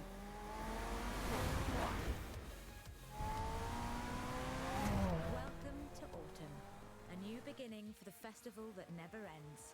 Don't go anywhere. Horizon is here to stay.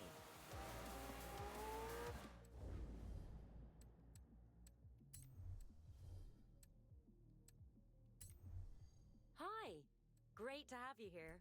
Oh, I'm so sorry, I don't know your name.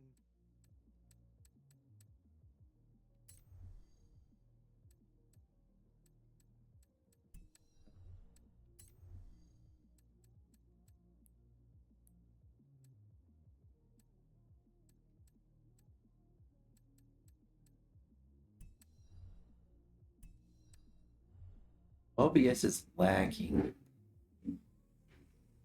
So it's not the game?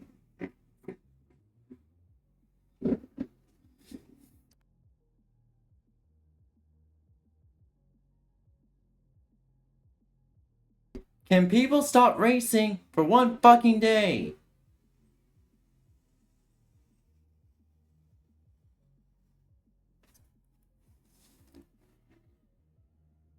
Yeah, it's my PC. It's OBS that's lagging as shit. I don't know what the fuck is going on.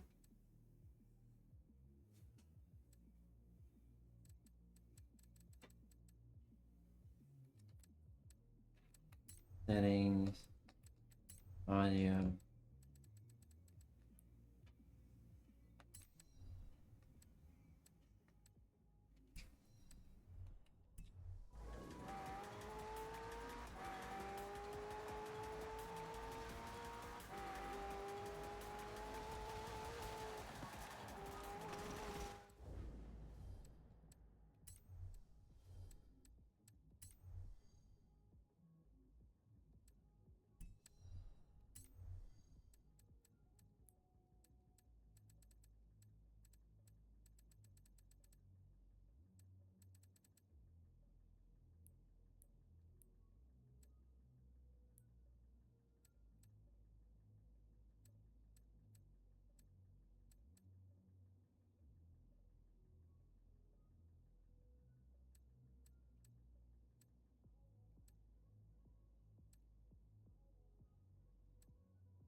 Yeah, it is on the...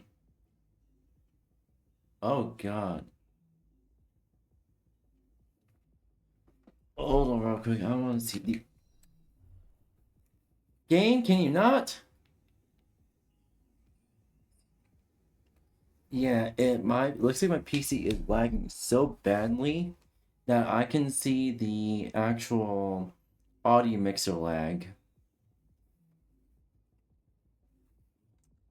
I wonder what's going on with so this is actually good.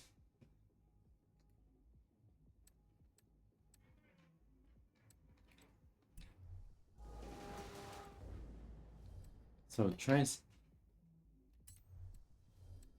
if I can.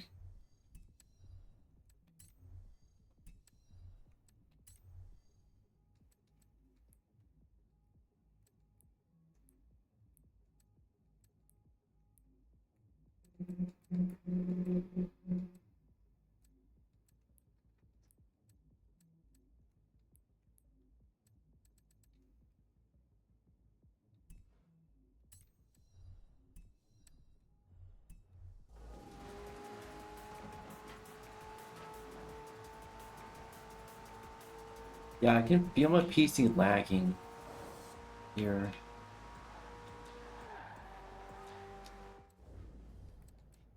I wonder if the blur is...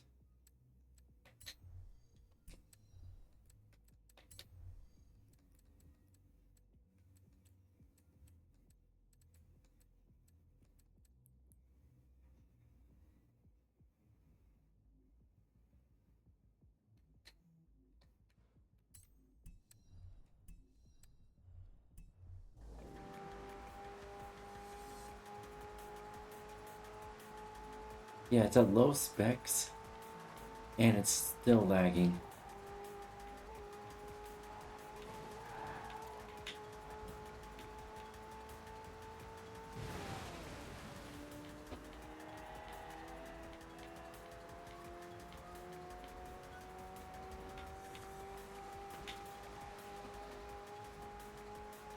Yeah. I wonder if it's just the intro that's lagging or if it's the entire game.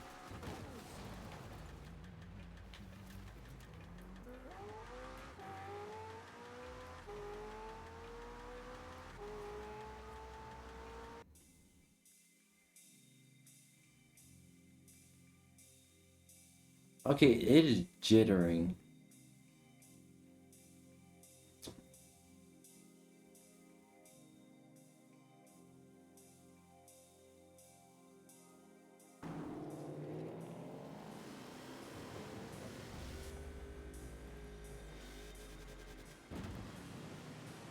Oh god.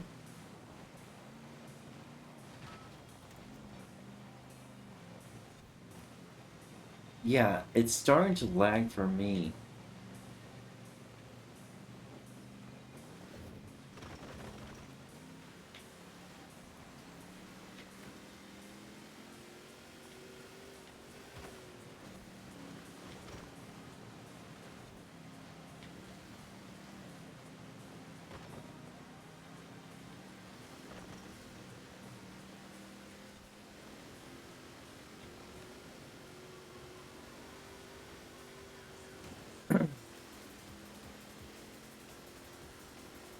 You know, when people say, when AAA companies say, oh, this game's optimized for PC, they really mean it's not optimized for your shitty low-spec PC. It is optimized for the people who can afford the highest end parts. That's what they really mean.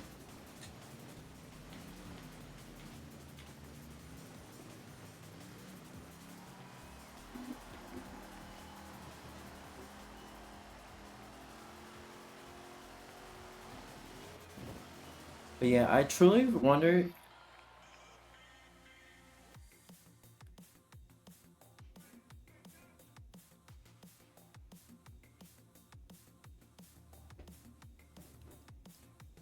I truly wonder if it's just the intro that's lagging. I guess it gets into gameplay, it lags. Alright guys, this'll be easy. Just don't miss the checkpoints and let's go.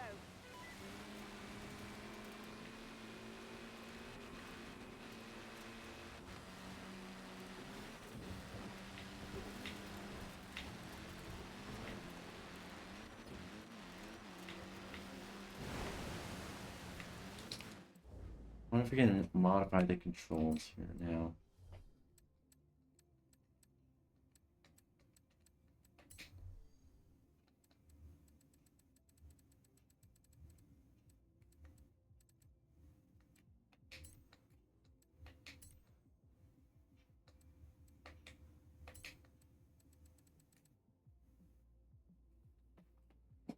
Fuck.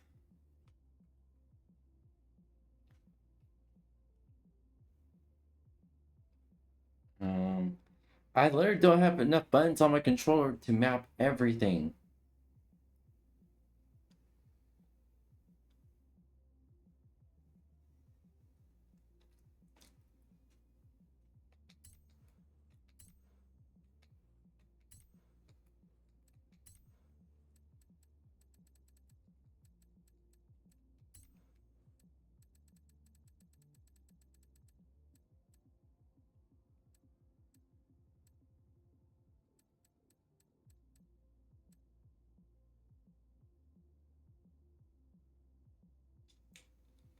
Uh,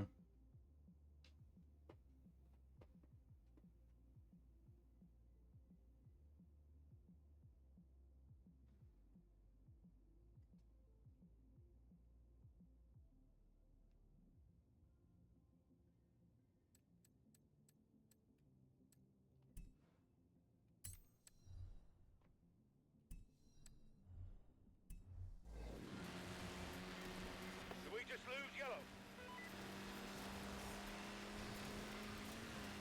yeah, the game seems relatively stable for me. OBS is shitting itself for some reason. Coming up on the quarry.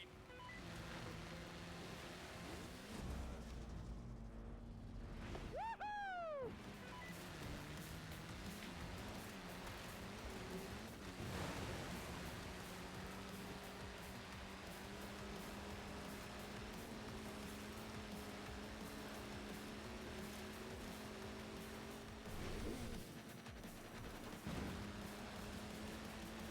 Hey Blue, thread the needle with me.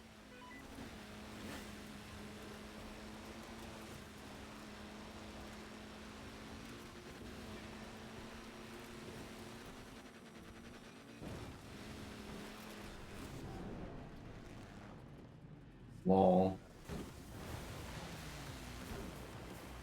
Red's down! Red's down!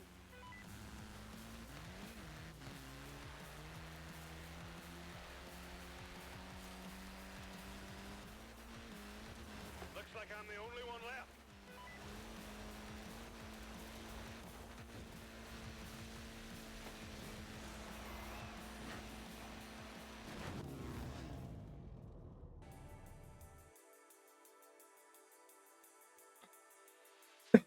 This is it, Horizon. We are kicking off the summer season with the greatest race of all time. Point yourself in the direction of Horizon and put your foot down. The Great Race. So let's go. Don't sweat it, the Jets aren't in the race. They're just happy to be here.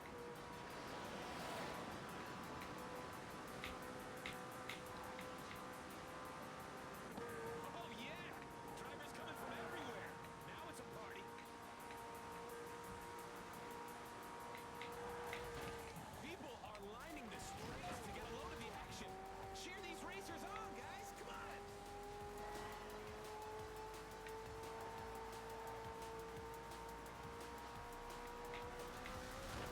We got Race some to the festival. trucks out there too. The most incredible hypercars are all here.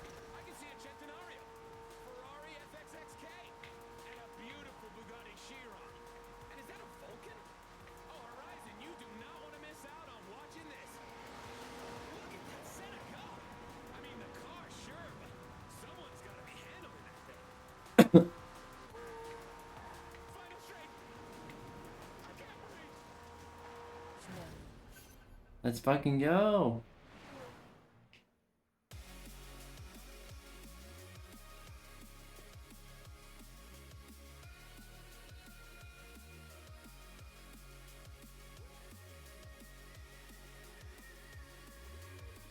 Yeah, when it's going to cinematic, it's fine, but gameplay, it's when it shits itself. Quite a show. I try my best. Is everyone here? Yep, all here, boss. Ready and raring. Great. Okay, do we have Brandy here?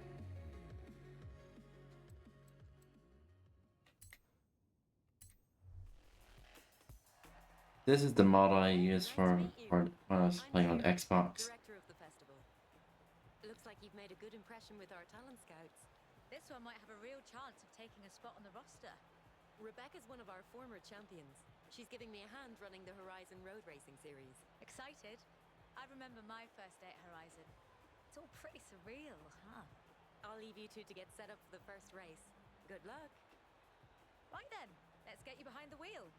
Which one will it be?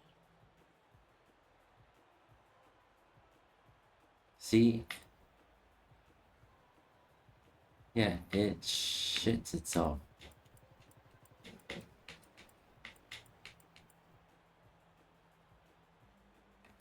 Nice Well, let's go choice. Ford Focus. Maybe the hottest hatch on the planet right now. And designed right here in Britain, don't you know?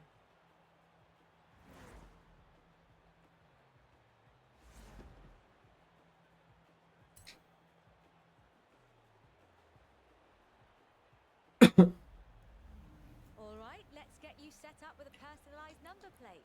Go on, be creative.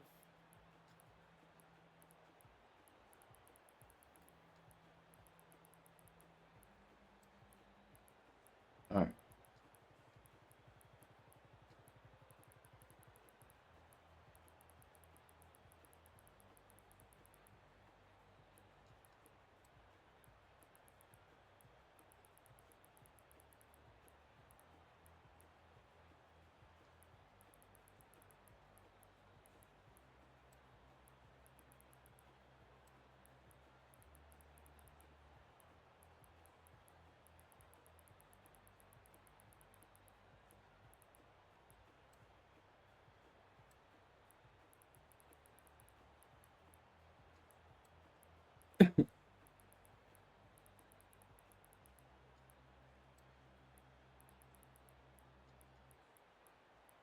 Controls.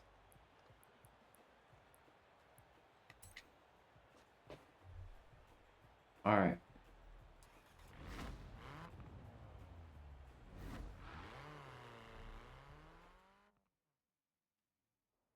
expect you'll want to get a feel for your new car. So I've signed you up to some events to get you started. See you there.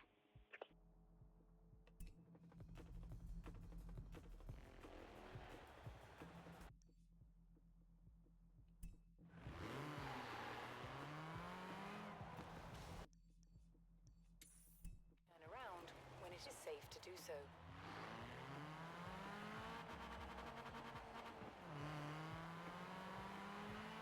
In 200 yards, you will arrive at your destination. You have arrived at your destination.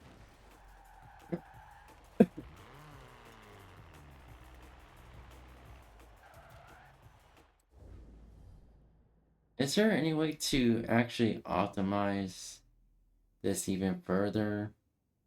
Because I know with back when I was playing Genshin Impact, there's actually a secret combination for the launch button, for the executable file, where you can get into this kind of pseudo a debug mode where you just mess around with the performance settings. Because right now,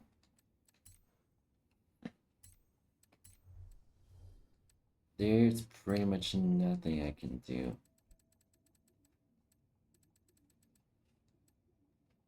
Lens effect.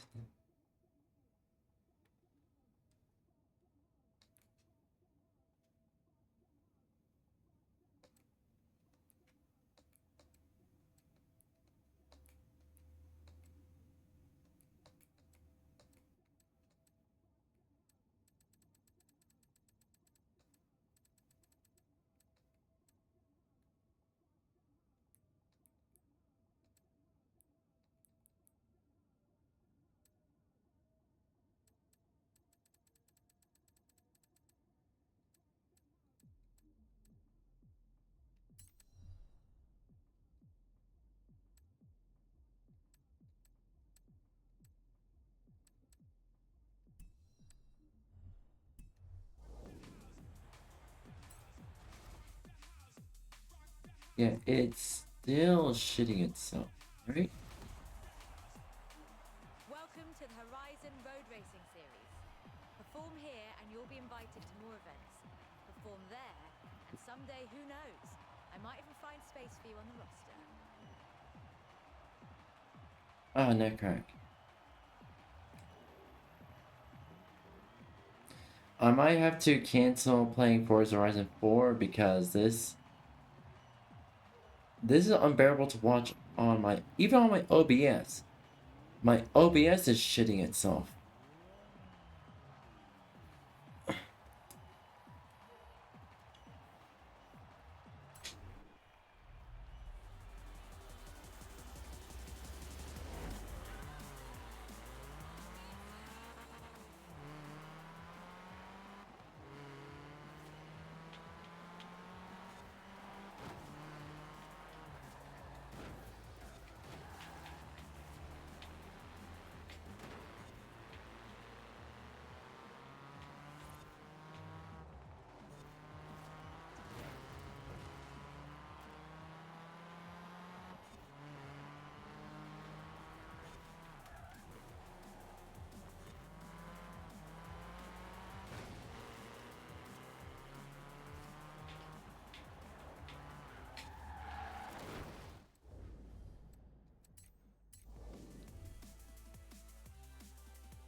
Let's do this.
wonder.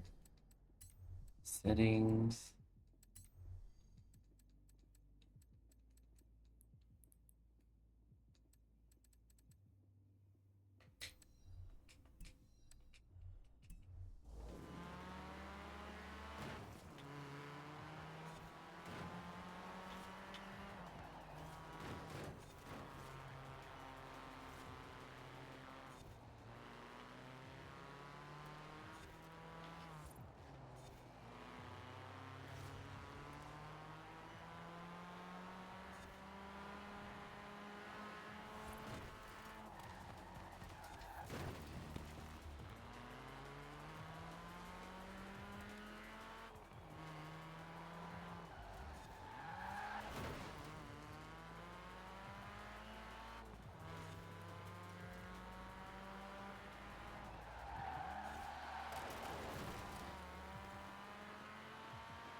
Shit, though.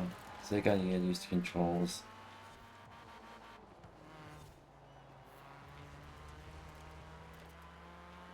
Yeah, frame rate's not going well on OBS. I'm not sure it's what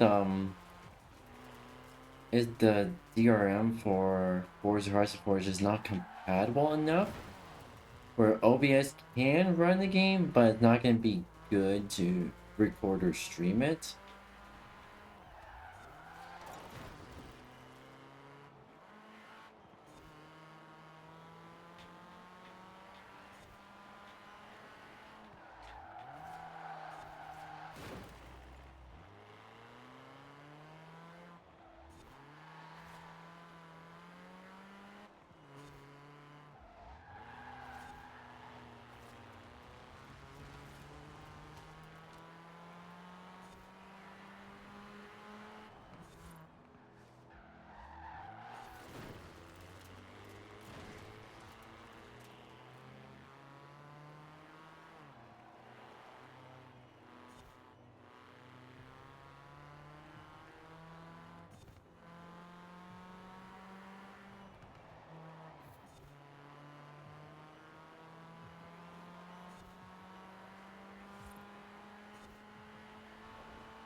I was kind of hoping that OBS would be able to handle this game.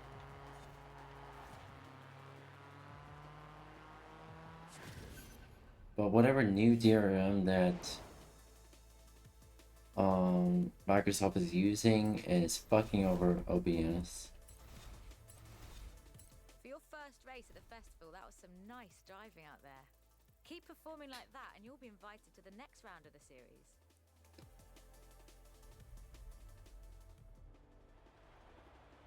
Hello, I'm Anna, your automated natural navigation assistant. I'll help you explore the festival and find activities throughout the UK. That's why I turned. Okay, Brandy. I have set your route to a new race in the Horizon Road Racing Series. Hey, Brandy. Your radio should have presets for our resident Horizon stations. Horizon Pulse, Horizon Base Arena, Horizon Block Party, and Horizon XS. See what takes your fancy.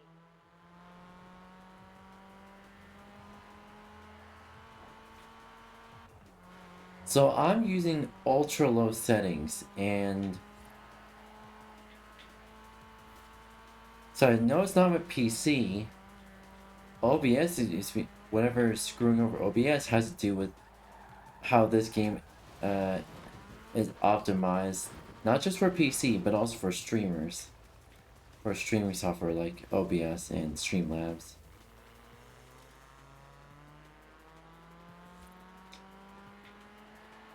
In 400 yards, turn left.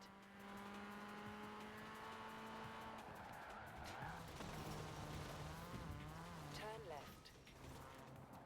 In 200 yards, turn right.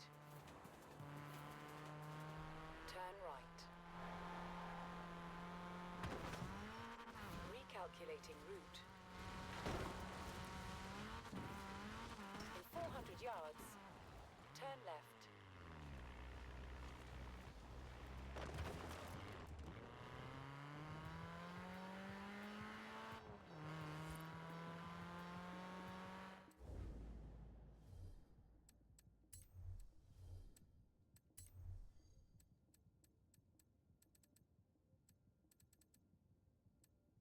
Yes, everything's off.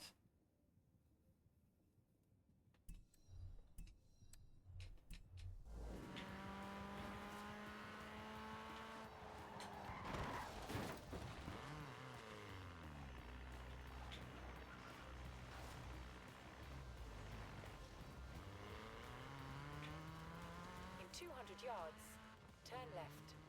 In 100 yards, turn sharp left.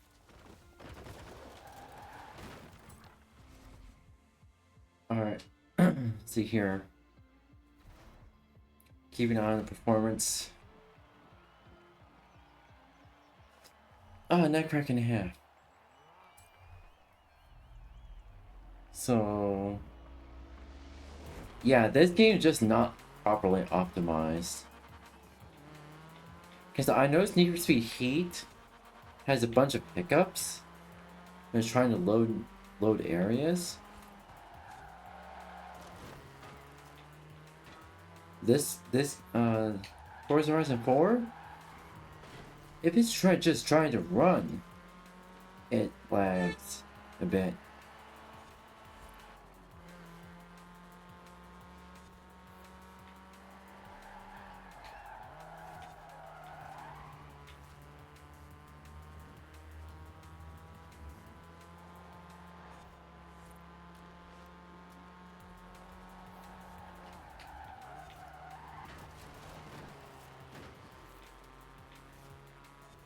Ay, ay.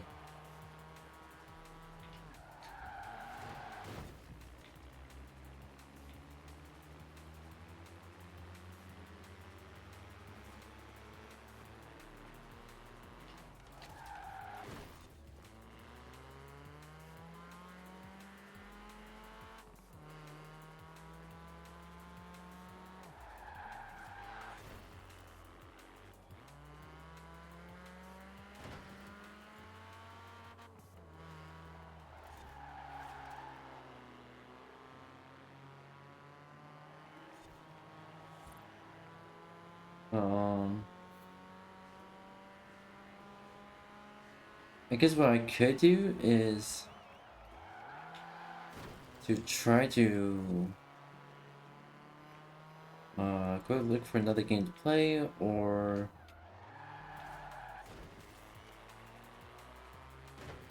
I have an idea. So what we could do is just play 2 games that I've downloaded.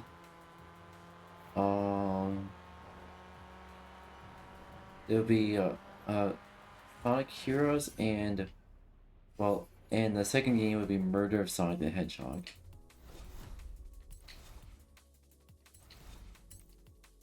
Right, I've put you through to the next round of the Horizon Road Racing Series.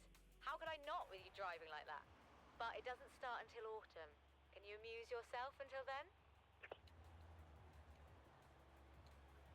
Wow, you really are the image of Frankie Beaumont. Sorry, Joel Carter, Horizon Driver Relations. Now, do I have an opportunity for you? There's a movie shooting nearby that's in need of a stunt driver. Short notice, I know, but what do you say? Meet me here ASAP, and I'll introduce you to Mike Steele. He's a stunt coordinator for the movie.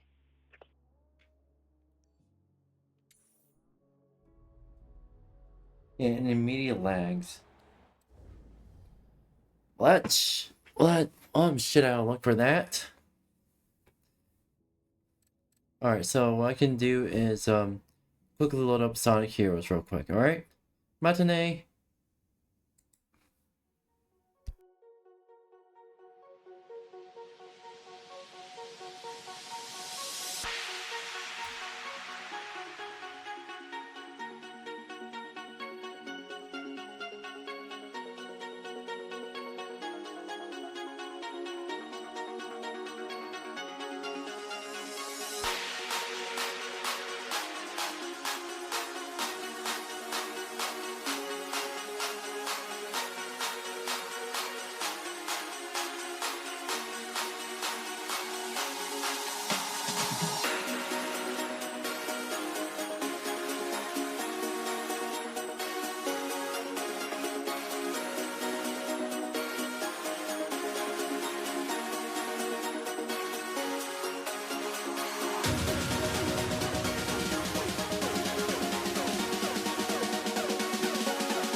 Hey.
Alright, we're back. Sorry for the long wait.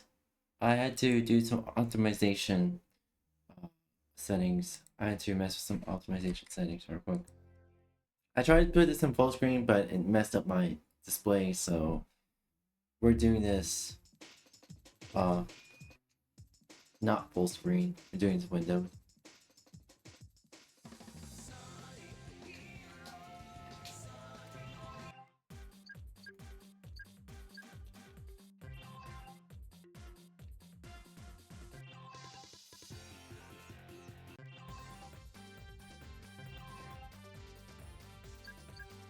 Let's do Team Sonic. Let's do Team Sonic.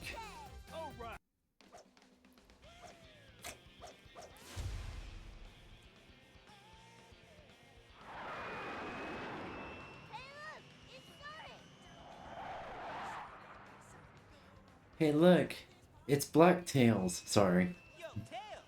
Long time no see. Sonic, check this out. You know why Tails sounds like a child in the game? Is because officially it was a young boy who played Tails in Sonic Heroes.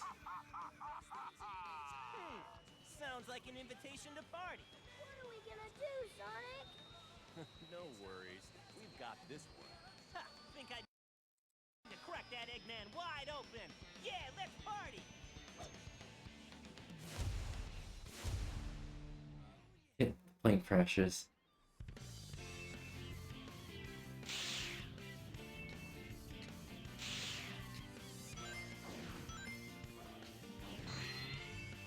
All right. Got it. Hey guys, spread out. What's the checkpoint and press on that spot when you lose a life? Each checkpoint increases the leader's life too. Shit, hurrah! Shit, hurrah! Shit, hurrah! Can you break this rock, Knuckles? Not bad. Here we go. Got it. Shit, shit! Okay. Leave it to me. Dave! Let's go! Whee! Here we go. Got it. Leave it to me. Let's go! Whee! Here we go.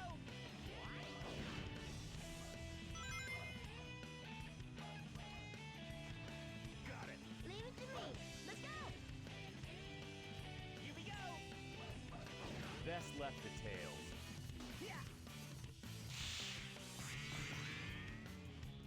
Got it. Shit, shit! They never give up, do they? Level up. Shit, already? Okay. Yeah! Blast away.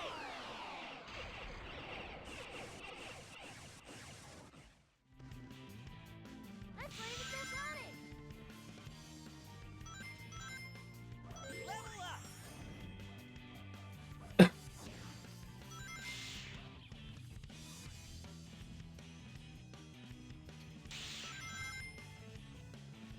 What the fuck?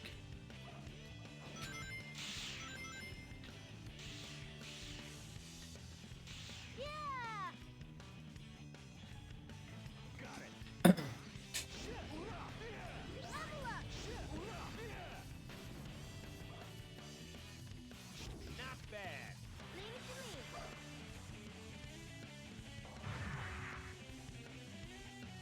Be careful not to fall.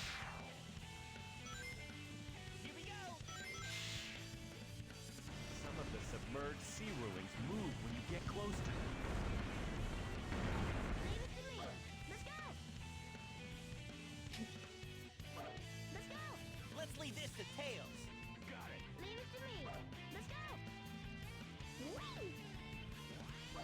Let's go! Dave! Hold the A button to ascend while flying. Press the A button repeatedly to increase the speed of ascent.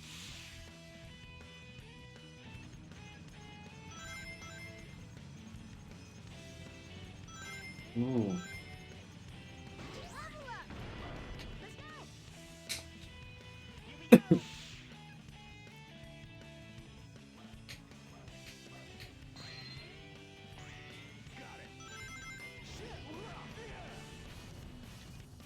don't we try going up there? Yeah. Here we go. Let me handle flying. No matter how high it was. Malcolm ran the sky like Got it. Leave it to me. Not Let's go. bad. Dang. Let's go. Here we go. Yes. Alright.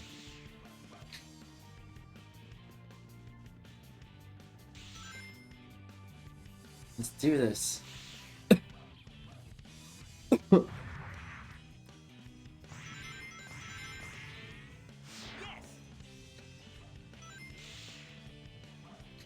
Level up.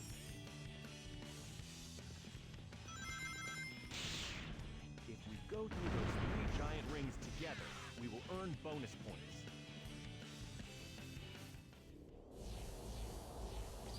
Blast away!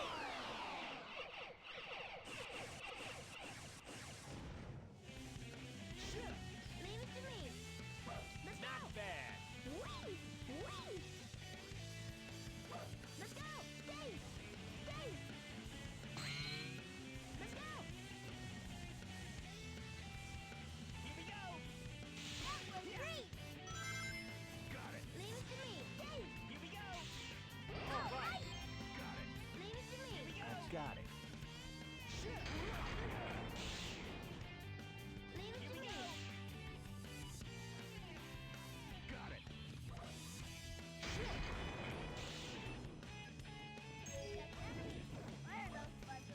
Alright.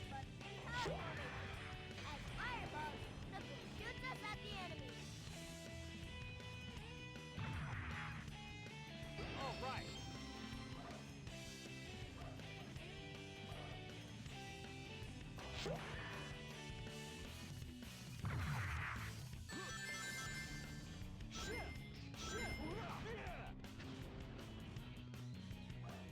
Not bad.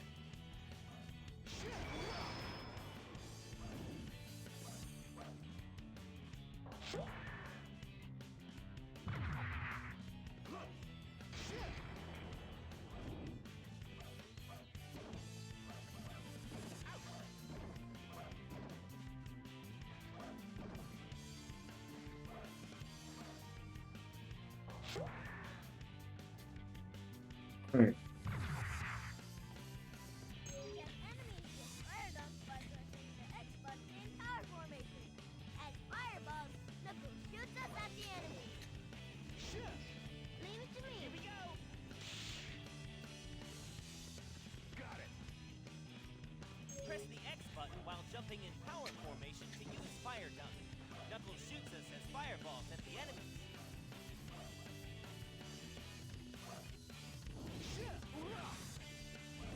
Take this. Take this.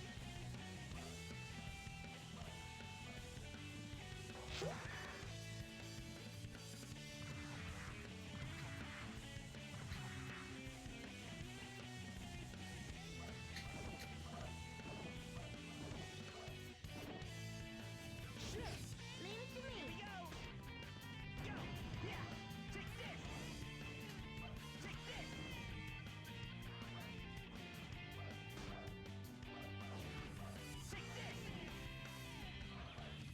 Take this. Got it. But where do we go?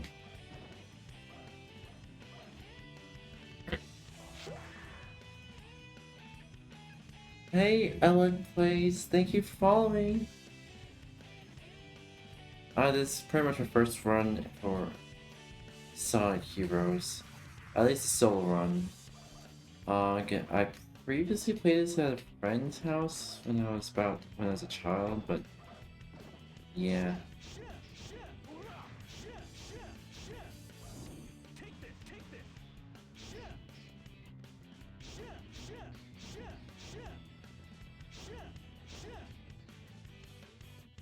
Already?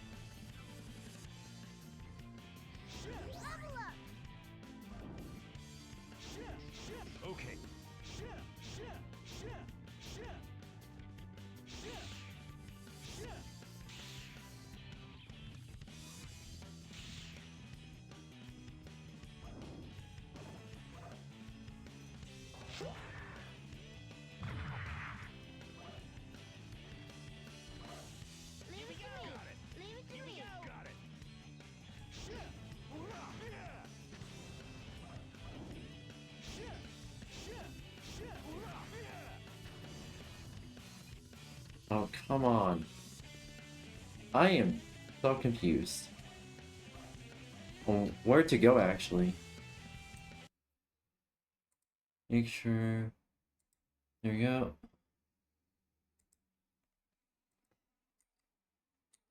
Alright.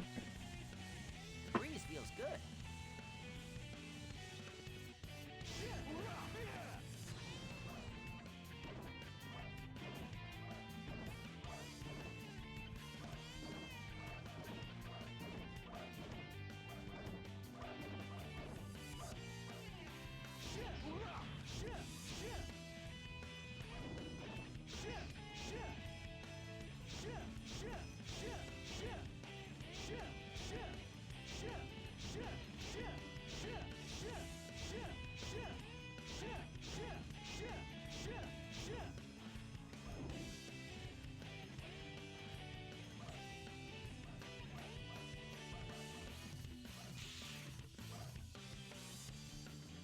What is another plant path?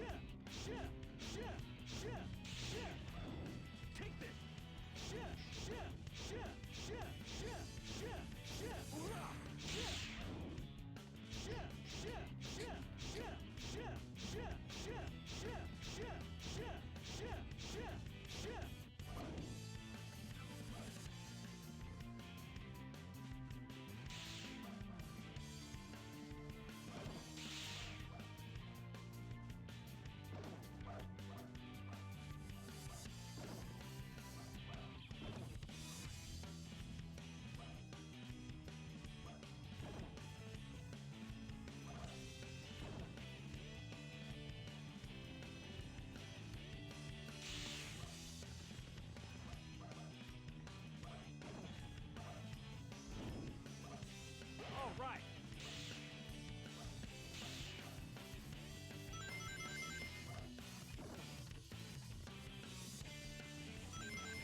Did I just break the camera?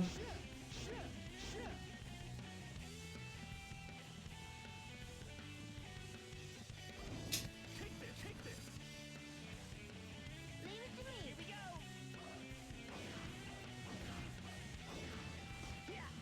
Got it. Leave it to me. Okay. Okay. Here we go. Alright. All right.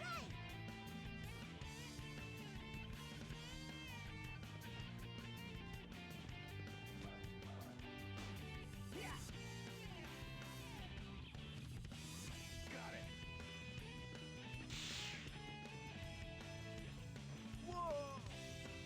What the fuck was that? Got it. Leave it to me.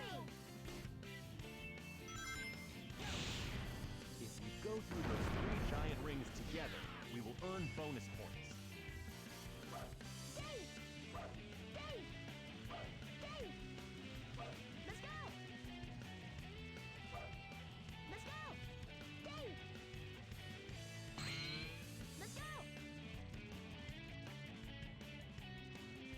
Here we go. All right. It's all knuckle! Here we go. Got it.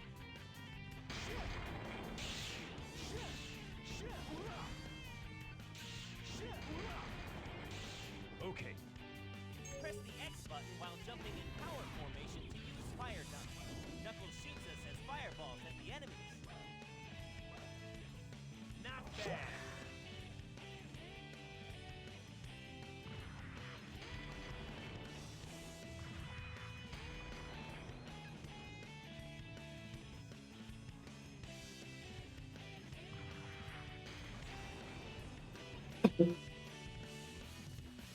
All right.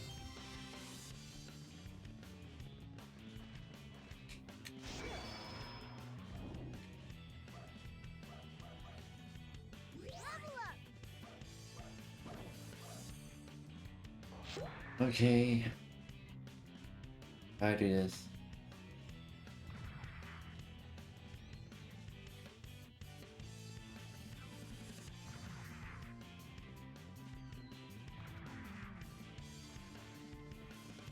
Okay, I'm actually confused on where to go.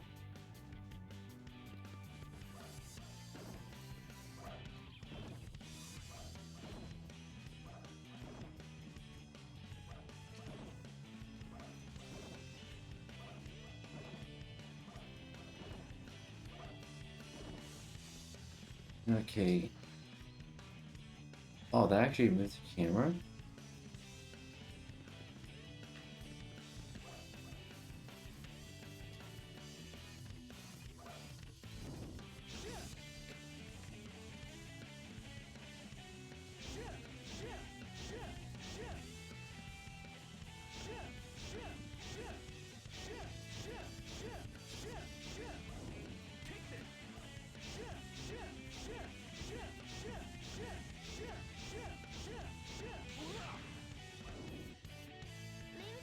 Here we go. Leave it to me. Got it. Here we go. Leave it to me. Okay.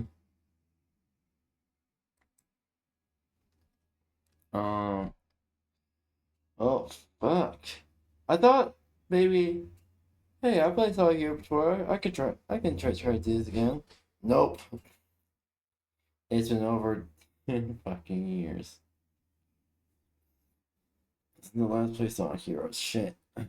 And fucking hell. Oh, this is embarrassing.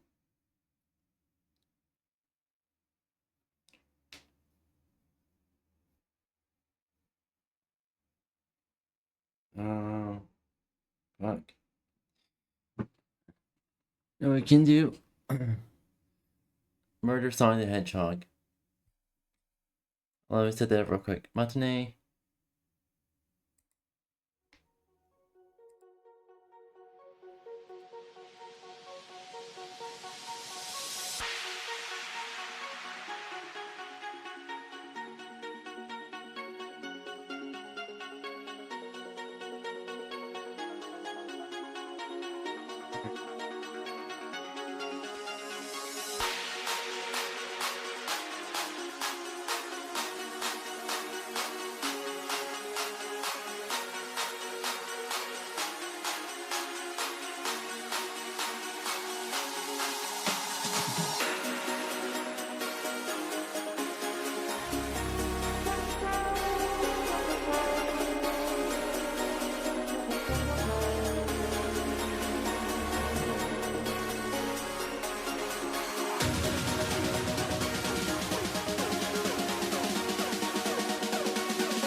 Alright, chat, we are back.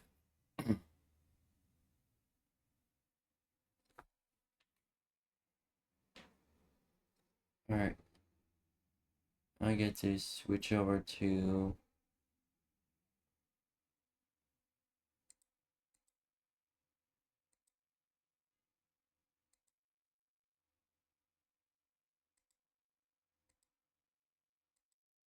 there we go. Switch over to mouse and keyboard.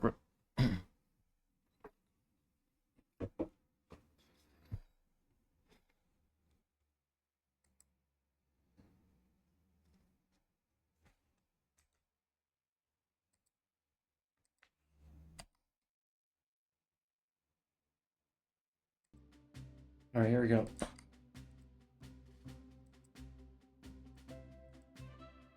So far, a good day on my first job. It's hard to name out his ranch to make one. I'll just.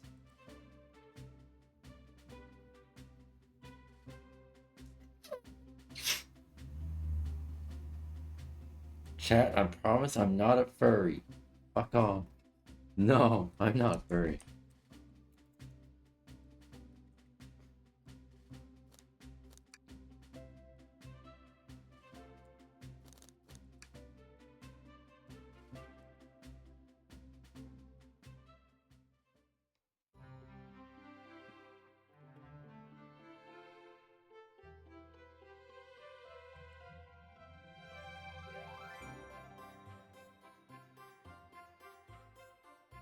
First hit on the job.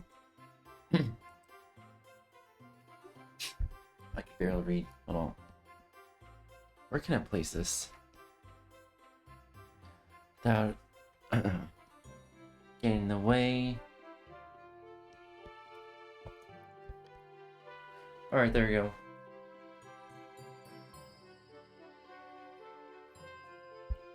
Working on the train dining car can't be so bad.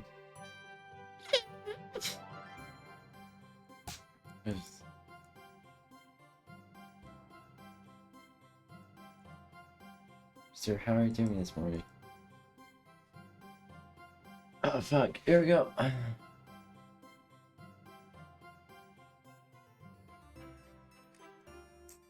Hold on.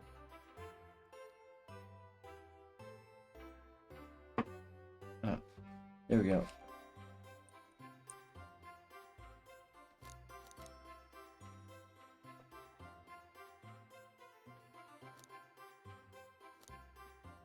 Oh,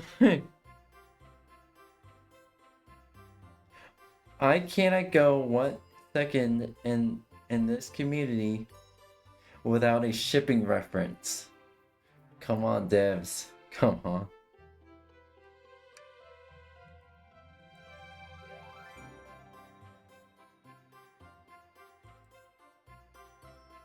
Mirage is first to say goodbye to.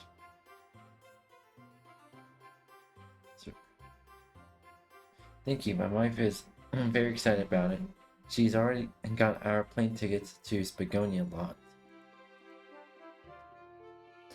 Our shower's been on the fritz. I'm excited to use the hotels. Hahaha.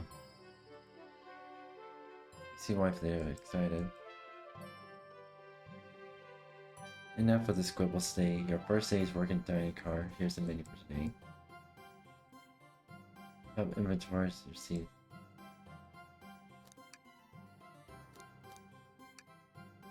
Mini chili dog, ramen, chicken.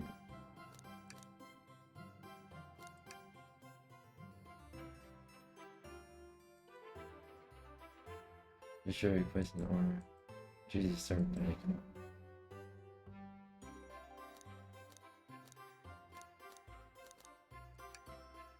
Ding ding ding, you're ready when you go. This is a vessel, stages high speed, smart, with a train, with all the latest gadgets.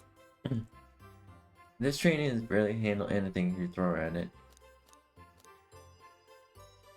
We've had a lot of adventures together, and together, me and this train, it's not easy to leave. After 32 years, don't blame him for being wistful. The train is supposed to be used for events, not a passenger train. Remember, that is from an interview. What's the event today? A murder mystery party. Nothing more than the thrills at the end of my tenure as a conductor. Yes, we've bundled here in dining car base, so to speak. I'll be with you. I gather tickets on your. So I'll need you to do everything in your power. I'll need you to do everything in your power to make sure our paying guests are well taken care of. Understood? This is good life. Doors to Mars are opening. All aboard!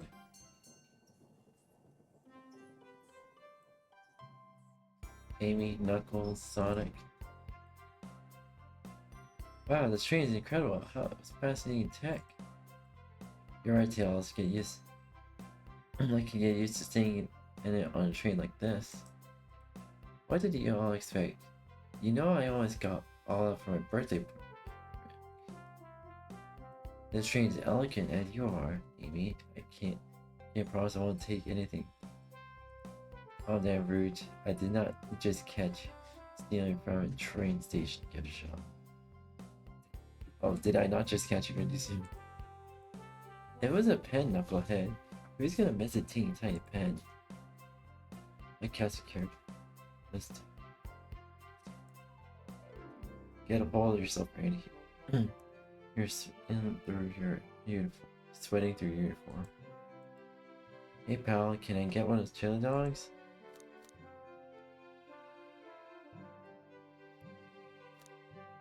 Right there, friend. Well, are you friendly? Why can't you beam it over for 1 second? Wait. Oh, wait until I announce everyone's rolls to get wants to get food. Sorry. Sorry about that, birthday girl. I'll be coming around and collect everyone's tickets. Please have them out and ready. You'll join me, Brandy, won't you? Just click on whatever you like. The talk will collect the ticket. Okay, got it. Ticket, please. Thank you, Colin. So everyone on your second board. Don't worry about it. And I just like helping. While Eggman took over, I truly feared the worst, but my kids swore you would swoop in eventually, and you did. I can't offer much other than my sincere gratitude. Don't sweat a thing. I'm glad that you and your family are safe. Wait a second. Is he Sonic the Hedgehog? Promise. You and stay trained. So have fun now. Yes, have fun now. Will do, thanks. Guys, birthday girl's ticket? Yeah, why certainly. Thank you, miss, and thank you for choosing Diffies. Well, the birthday discounts certainly helped. Who doesn't love a good bargain? And a murder mystery train sounds like exciting. Right up my alley. Who doesn't love a good thrill? You see, I'm a girl who loves a good true crime podcast. Maybe we should leave it to her for fun. Before we have to go along, miss? Before we move along, for you, miss? Oh, how fun, thank you. Where do I use this? It unlocks the door in the train. Happy birthday. Birthday girl gets a birthday key. Practically a tradition. Very useful. We'll use this wisely. Thank you. Can you get your ticket, young? Right here, sir. Thank you. May I offer a snack on board? No thanks. When I travel, I always pack my sparkly Italian. It's a sparkly jelly that can hold a jaded heart.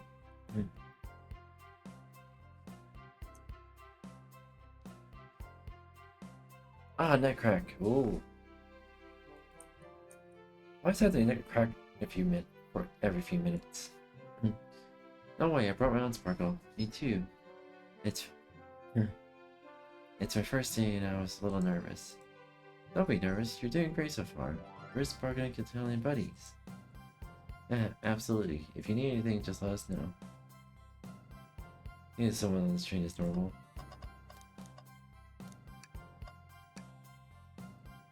Ticket? This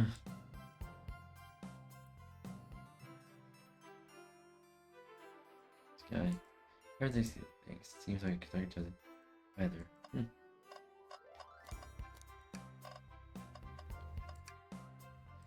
Here. He's concerned about something. Anything we can do help? You saw gift bags here. Oh, sadly, now we have past grocery bags.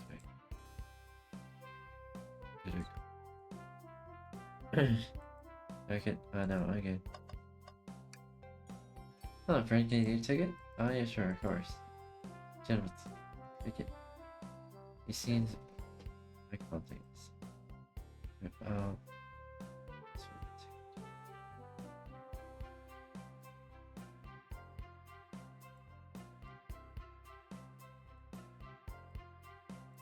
Excuse. Ticket. Ticket, please? Of course. Excellent, thank you, interesting. Absolutely, I appreciate it. There seems to be a calmness about him. Something about him in presence puts ease. It's soon to be calming. I studied ninjutsu. I believe one can communicate. Oh, ninjutsu? Oh. Reading. Can you play on walls? You know. Well, certainly can. Doctor looks a bit smart. Answer. Yeah, every ticket, please. Thank you, Richard. On top. See? Princess of herself, always punctual. Princess? Don't mind me asking you, are you visiting for somewhere? Separate dimension, actually. Separate what? Just your favorite's birthday, I'll hop back onto my own dimension. I prefer a birthday cake from this one more than my own. I admit it's a bit excited. Oh ho ho, you don't say. Well, I hope you enjoy your stay, princess. Should I bow? Or do I bow for princess? What are you doing? Please get up. Oh, I cannot join this group. Come on, man, can you see your ticket? Come on, let me picture for you. See you ending here. I feel like I see you as well. I saw you sneak $20 bill in. Yeah. I gotta ask you back. Oh, this yours? I messed this up. Here we go. I might not actually be the best at judging characters.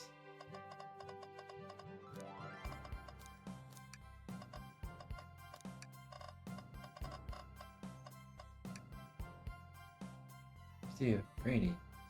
Yes, you know. Please. I just kind of nod.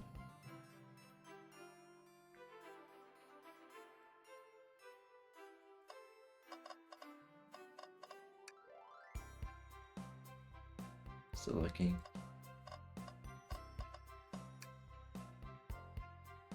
Fresh in a party begin.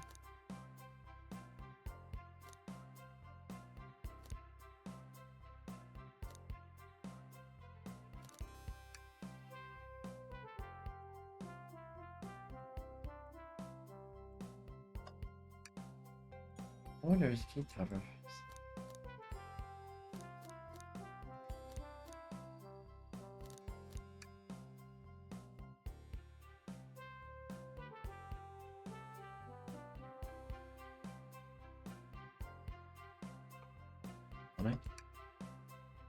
Oh shoot, what is this video?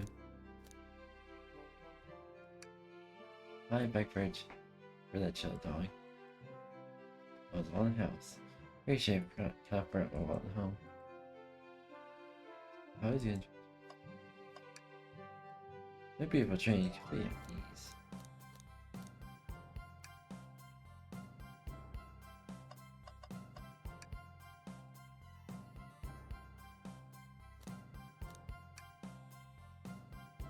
I'm sure it does it.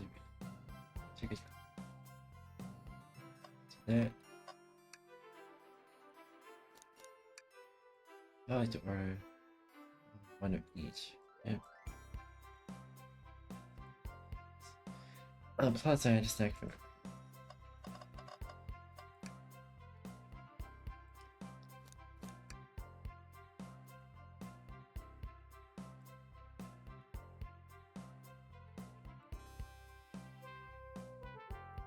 Oh yeah, so. Coffee and Chaos Cola. Water, coffee, and Chaos Cola. I have to go take up on the coffee. I just the beans on the spoon. Can't get the read on this guy.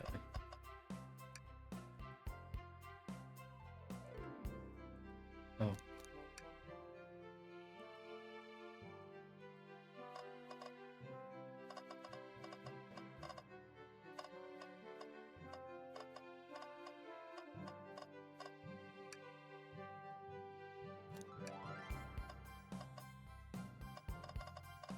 Alright,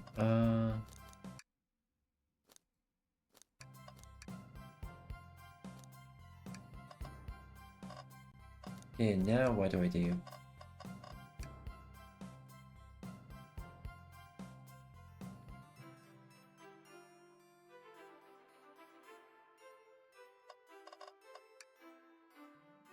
Yeah, wow, wait.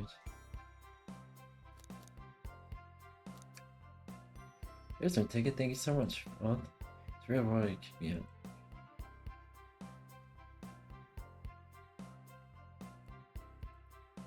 I wanna leave that. Bye.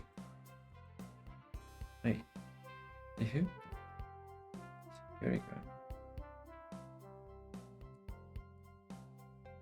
go. Of course, let me know if there's anything else.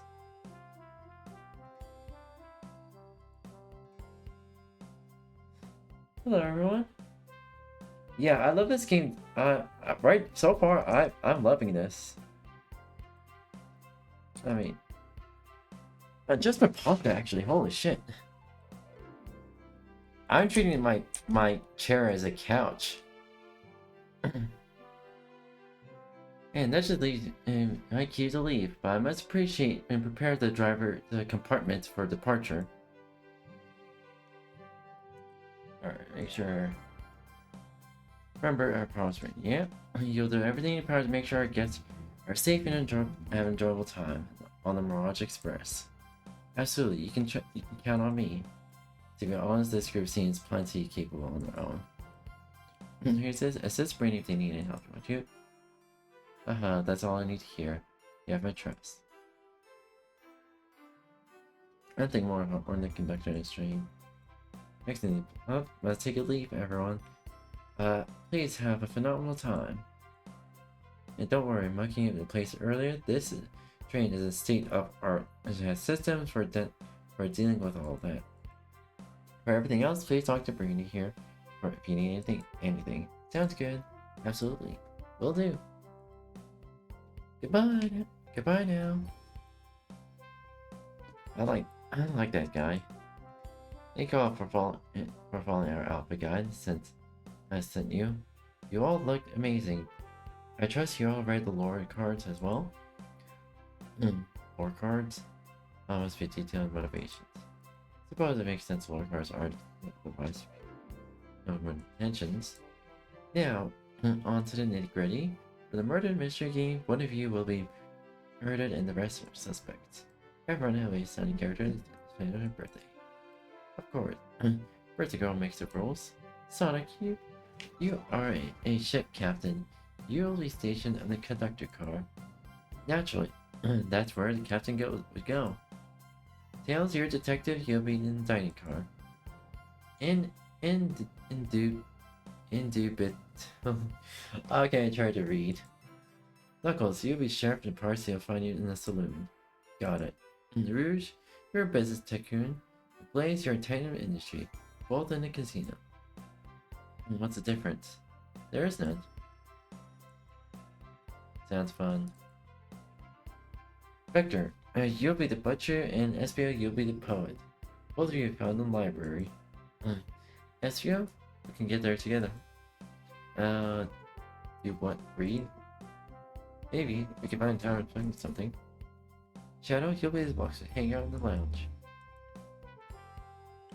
And lastly, not least me, I'll be a journalist reporter and moseying around with everyone. Did you get all that? Yes. I was listening. Hope that's okay. More than alright. You can help ensure everyone's following the rules. That reminds me. I have a map for each of you. Everyone's station marked and how convenient. Map added to inventory. Rules of the game as follows. There is a murder among all of you. Among you all. The murder can kill a single participant however you choose, but it must be physically present with the victim for it to count. Everyone must collect evidence throughout the train. Use to interrogate fellow passengers as figure what to do instead. The murderer will lie to get out of being accused. Inspect everyone you can, find clues and interrogate. I'll set a timer for 1 hour and everyone can mingle. And then murder can do the thing. Is everyone ready? Sounds like you're excited. Everyone's to your stations. This is fucking dope.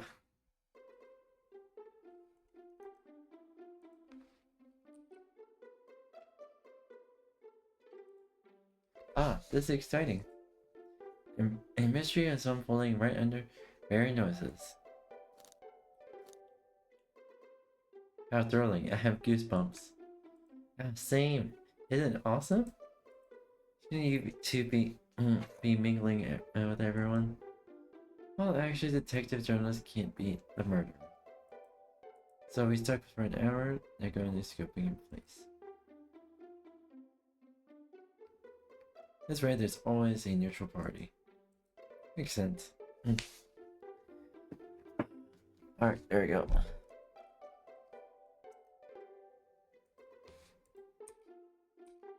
There we go.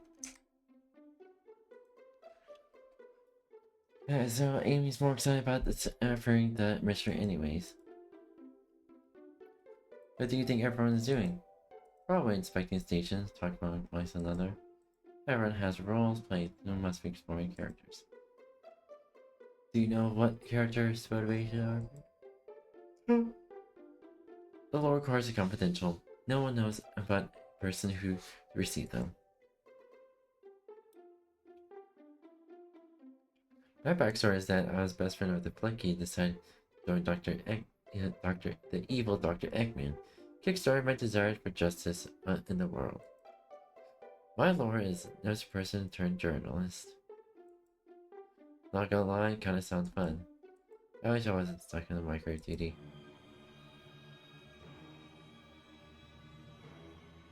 Start moving. Grandma, it's so fast, Grandma said something. What's going on? Amy, I'm slipping. Hold on. I can't. Ah, no.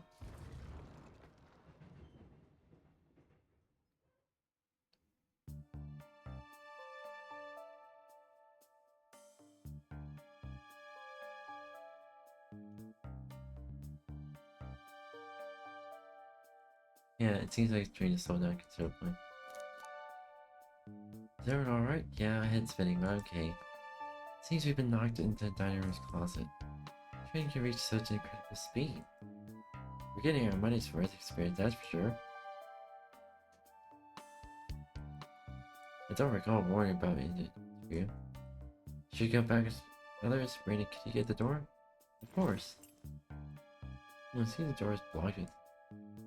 Alright, give me... Pika hammer. Let's find another way out. Let's start looking for cues. I'll search everywhere. I know Amy's hiding something. I'm calling it Amy's the murderer. Oh wait, she can't be, though. Okay. Listen here, I know a detective is here, but all the best to do with detectives is have sidekicks. I'm gonna need your help.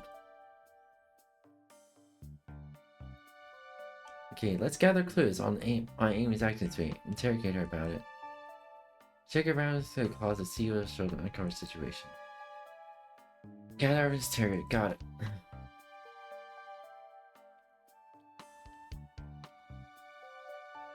it. Understood.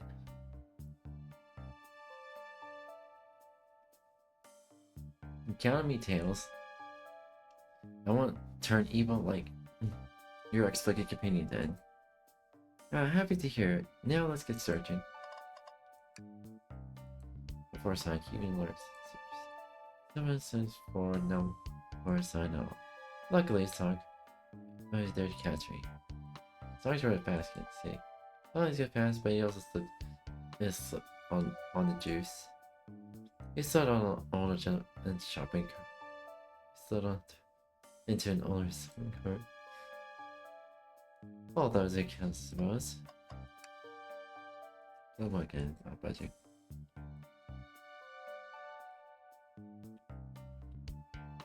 Smash. Take a shock. Sure, keep up. I feel like there's something for it. We should lock it. Inventory.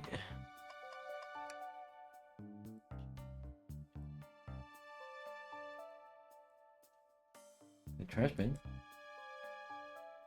How do I become as optimistic as this kid? What details like just for you? Oh, yeah, sure. Normally makes record meals. I have all this lunches this week.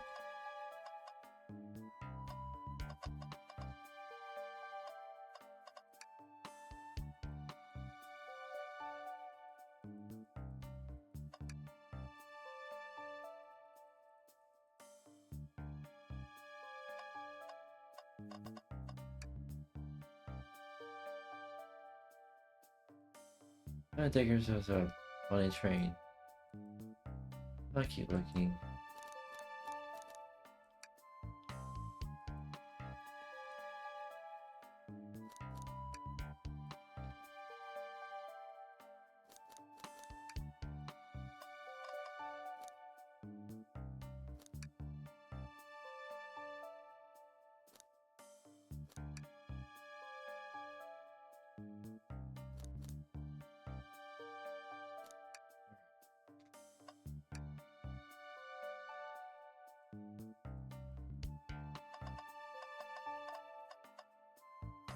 Gotta be something.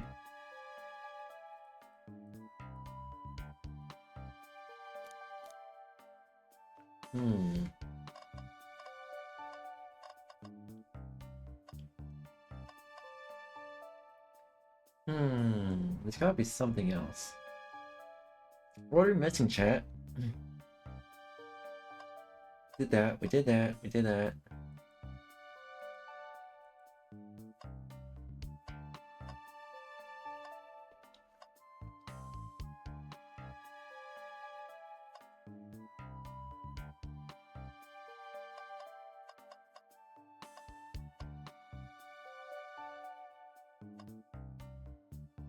Hey.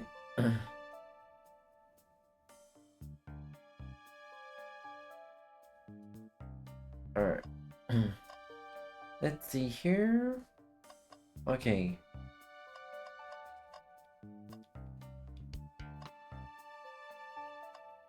Okay, we got that.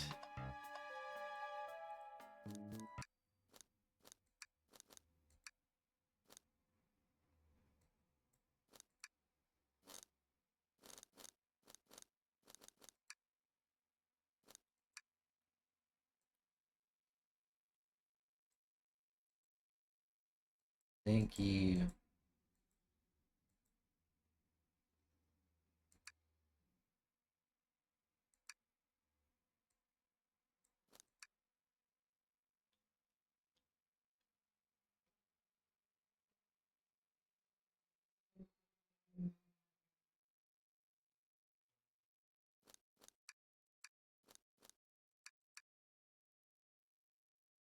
Free speed, bring it to in.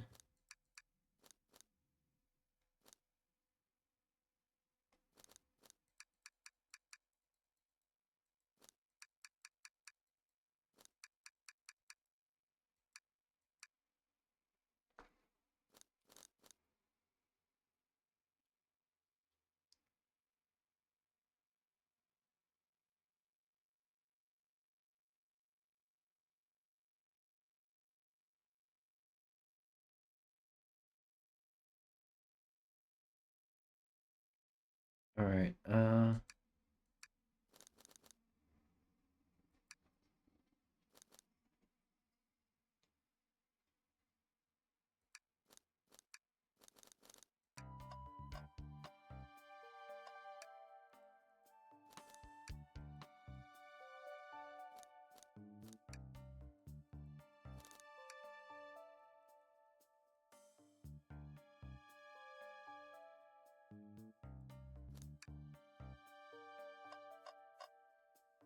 hmm.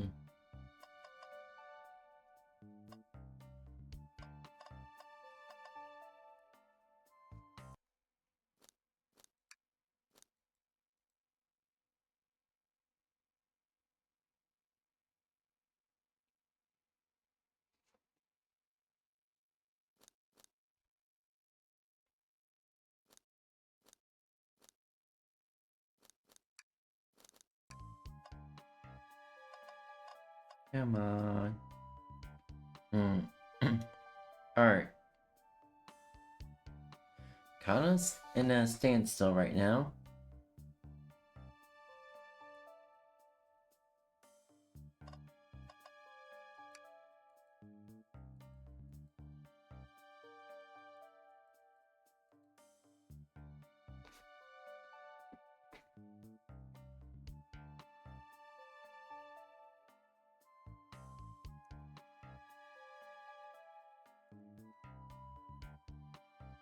Alright, need to not do here.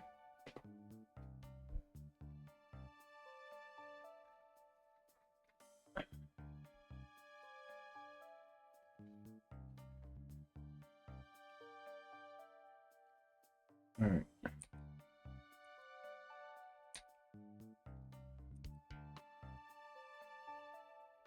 The card. Oh.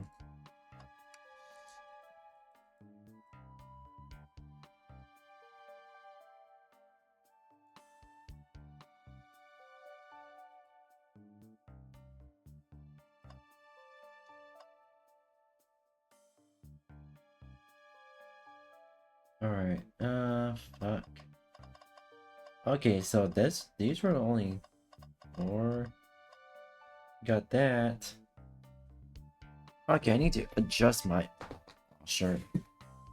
It's like impossible to get comfortable in this seat.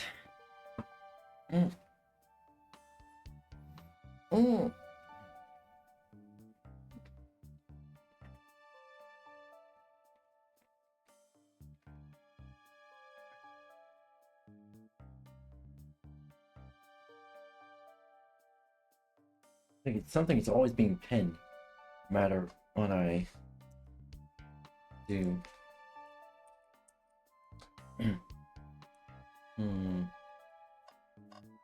So we don't have enough evidence, and we do need to figure out.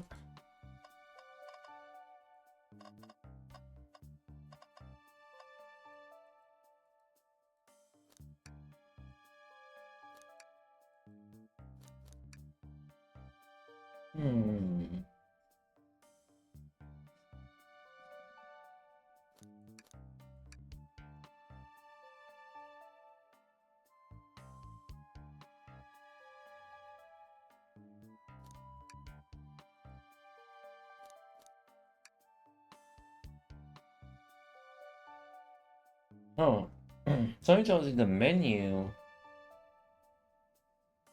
Ramen. Chicken Portum View.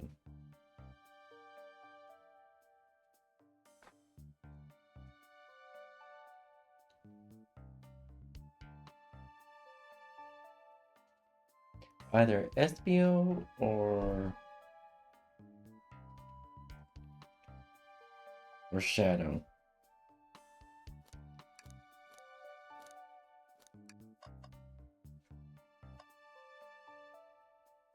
Alright. Chat, I'm gonna need help here. What am I actually missing to proceed?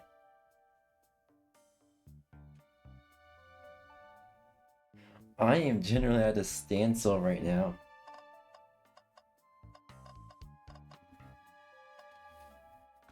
Alright.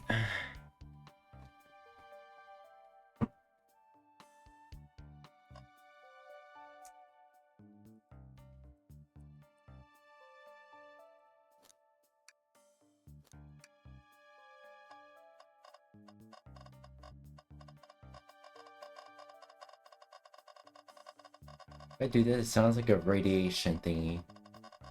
Sounds like radiation detector.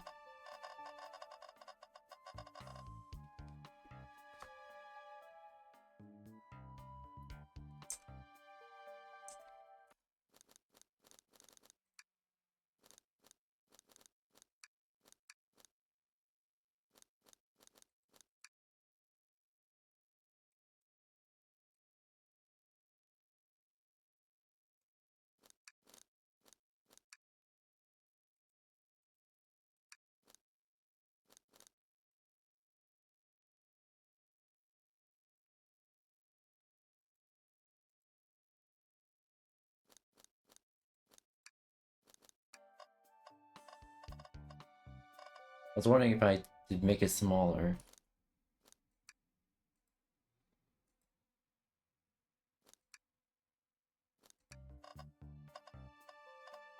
Maybe there was something off screen that was missing.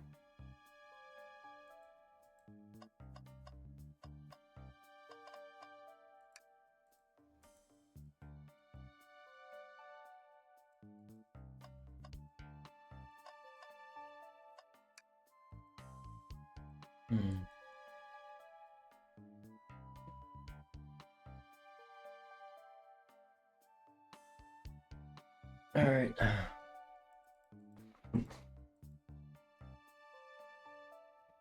Okay, so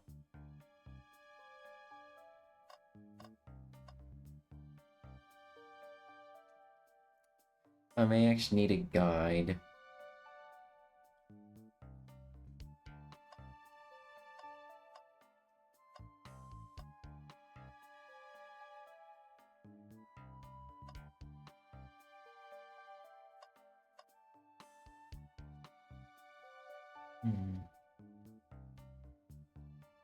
Alright.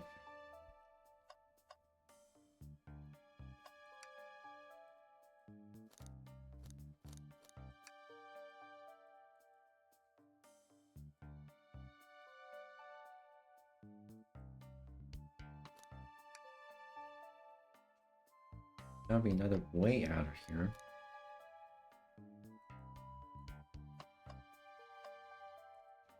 Okay, I am... Huh. Excuse me?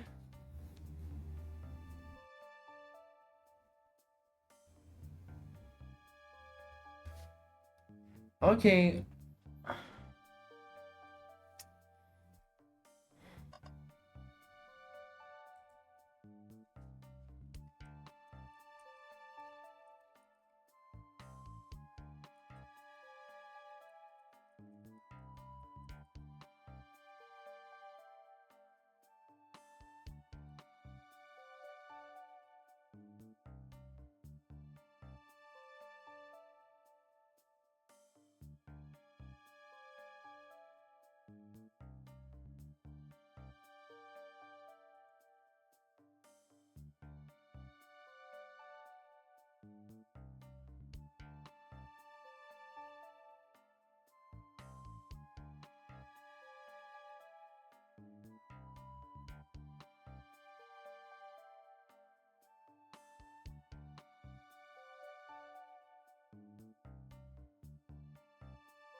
Oh! Okay, now I found it. I found a chat.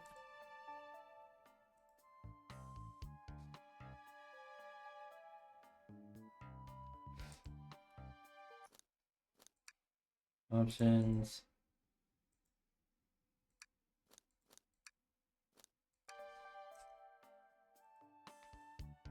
I was confused.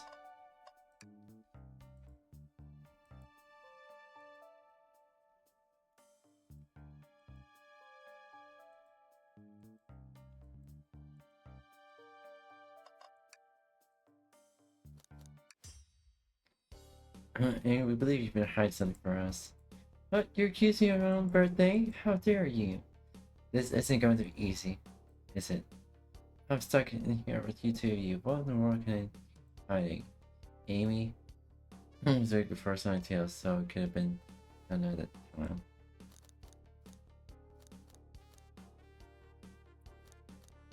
Tend to escape. You can closet. Prove it. Show me the evidence. See. First thing, evidence inventory.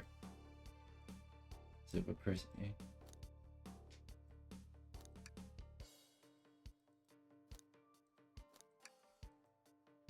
Some damage on the shelf with persistent. Now you have no organic gas in here. Okay, what tells me not fall into your thought. Crack on the shelf, Amy. Screen yourself fine. Well, why not get something like this, I think. What does Sonic do? What does Sonic do? Sonic's force to reckon with. He always running forward, collecting 3 advantage, never loses. Like that, an endless runner game. Hey, Sonic Runners! I play a lot of those on my phone. Not sure, whatever works. Just think, what would Sonic do to find an argument? Or if Sonic can see train come back?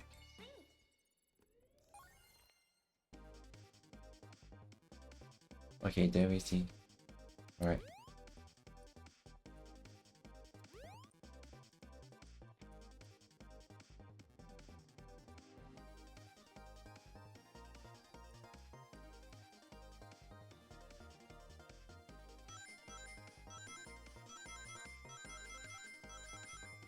Why would you put Sonic 3D Blast here? You heathen!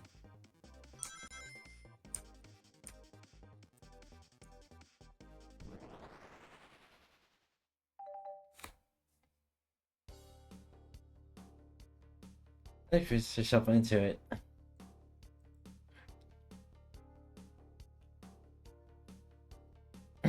You're telling me on the train, this is what kept the damage was here before you arrived? Well, I believe someone's responsible for hitting the shell. You just did nothing but Browser's shows fall onto. What showed then?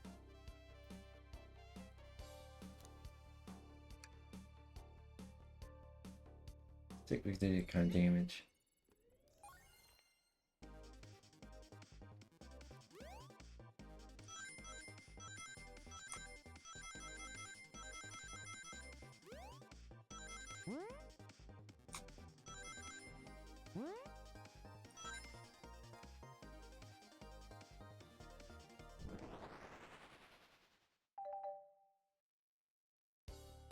You're right, a stick can't do that in damage on itself on its own. But if it's attached to something, maybe say a hammer. It doesn't stick at all. It's actually a handle for your Pico hammer. You attempted to hit yourself out, yeah, but you failed. The handle on the hammer snapped right off.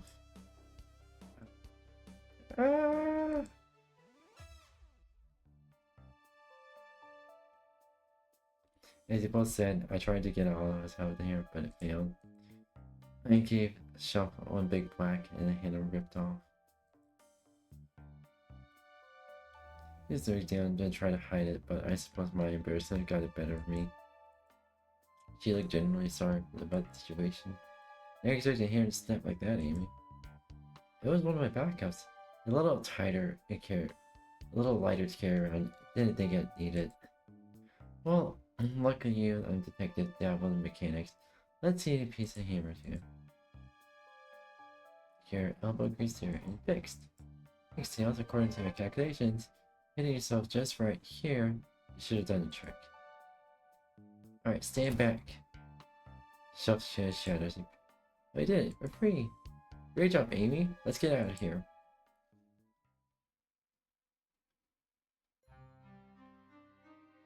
Gotta be extra careful.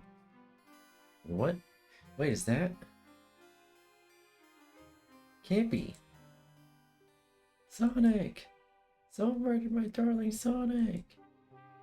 Well, next the game's begun, find out who did this at once. Wait, Amy. Who did this? You're for me. What a whirlwind. I'm exhausted already.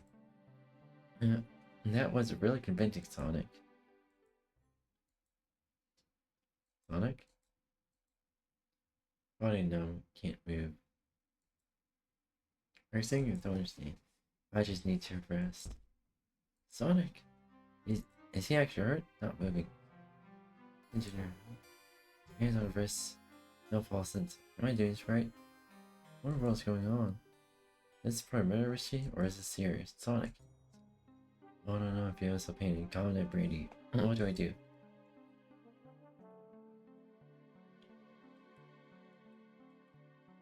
proven now, meaning there must be more really rich. So I believe you can take care of it.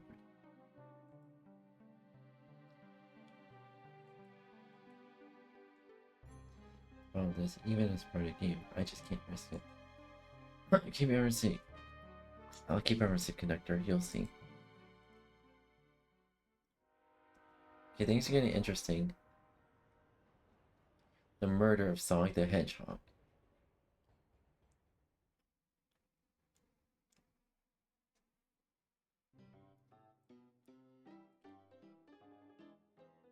Saloon car.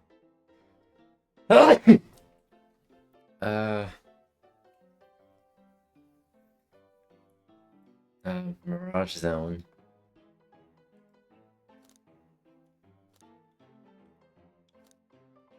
Yeah, are you here? Well, look around and don't see her.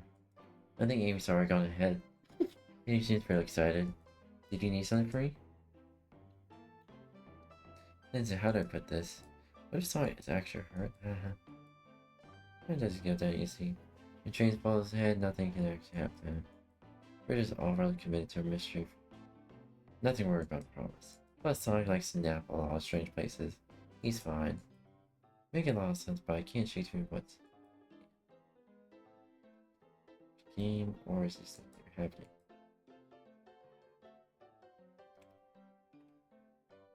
I need more evidence to figure out what's going on.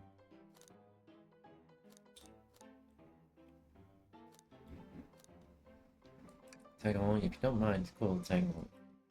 Oh, of course, sure. Now I need snack.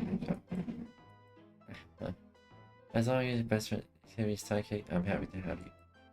If you ever catch me looking at Glum, just know it's because we're because it's where my Lord car. I know that's the case of ditch our practice to join evil Dr. Eggman. I'm not proper to take from that baggage. And this is true. Yeah, vermins. What you did in here, my saloon? You're trying to play the actor's character. Knuckles, we're trying to figure out who murdered Sonic. I can see that. Amy mostly the Ruther told me all about it. Knuckles, that's enough of that. Enough of that. Wow. Oh, and kept the voice straight. I was wondering if keeps murder. Anything to help establish your alibi and... Nope, I have nothing. Either of you. Leave me alone.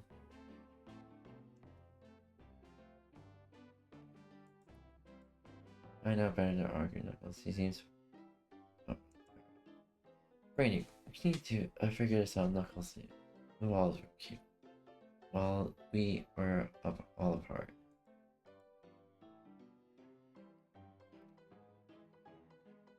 Let's investigate clues and interrogate. Right.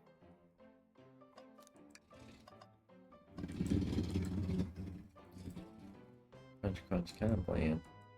Let's see this. What? Bleh. For two.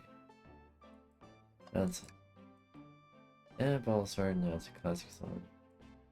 I'm bland. That seems they sound like salt for them. Bleh. That maybe they're just insulted. Oh, it's very helpful. Oh, what's wrong with doing? I fixed it a bit, that's incredible. Maybe should appear and job a little. I can. Oh, well, can microwave. Oh, breathtaking views. Passed by some incredible sights. Just have your travel door speed. I get nauseous pretty easily. To avoid things for like roller coaster. I don't know because although I find myself running on tracks more than I do riding carts. Never understood this friend group. Something's always hidden in trash. Let's check it out. And it's empty as well. Sorry to think the theory that the song is being hidden in trash is false. It's only a matter of time, Tails. Have faith. As this day, one man's trash is another treasure. I think Tails ignoring me. Oh, that's fine. The door is locked. Leave them. Good point. Unlock doors. How long they... Oh, let's see. It's fine.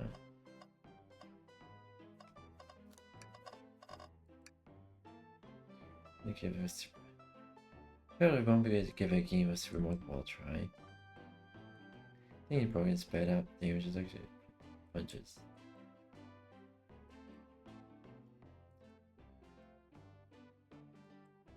Smashed arcade is.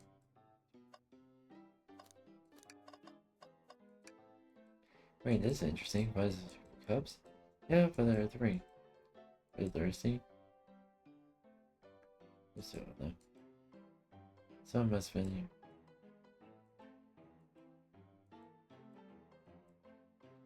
I'm getting all evidence of the Turkey necklace. I like your hat. Wait, are you blushing? I said leave me alone. This is really complicated. Ah, just see, brother. I said leave.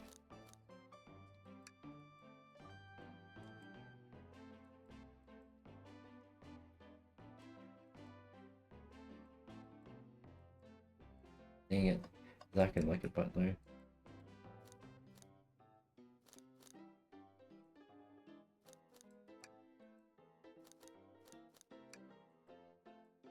Knuckles, if you ever fight me, you Bruce Easy. Wouldn't be fun. Bruce Easy. Sorry, Brady. Wish you luck. No, it's not action fight, right?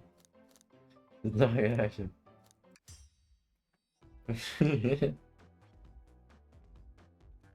Knuckles, Brady and I need to determine what you were doing in the during hour that took place.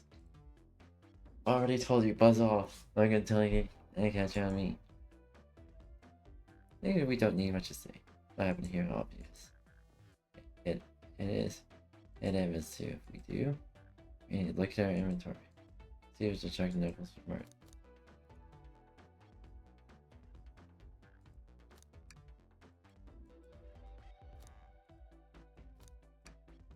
Game machine will make sense to touch it.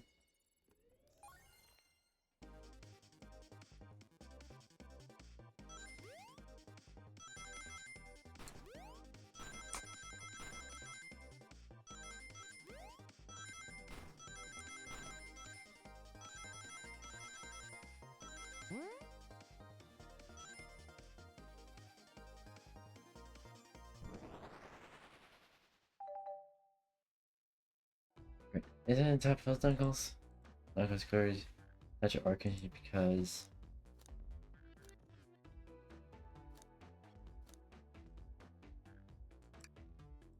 or you mean spines? Doesn't matter, seems Knuckles clears because I haven't seen any punches. What are you staring at me fans for? Knuckles, you clearly destroyed the arcane, but why? I need punching bad, nothing is available to me. Just an urge to punch, huh? I believe your parent arcade should give us an answer. Oh, well, yeah. I'm on it, Brady. Let's see if it fix it. Bring it on.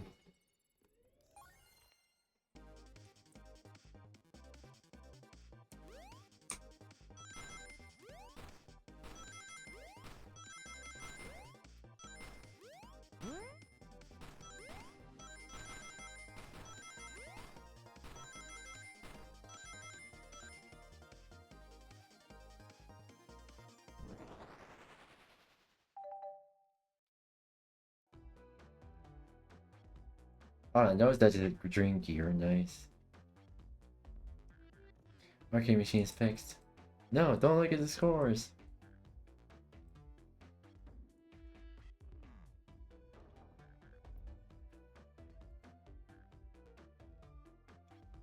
Red, Ultim, big old candy. Victor. Oh no, at 1 point. Nothing obviously, tell us something massive. We need to tell us. Vector is supposed to be a library card.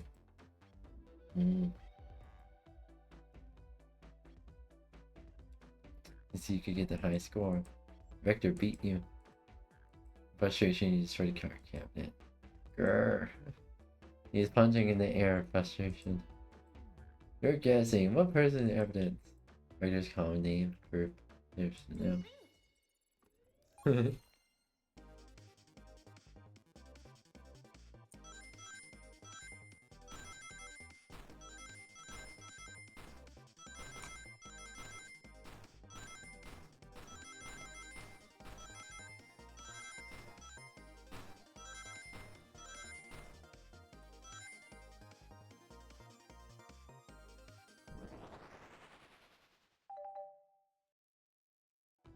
do this. Now, Brandy, what proof do you have for vector is here?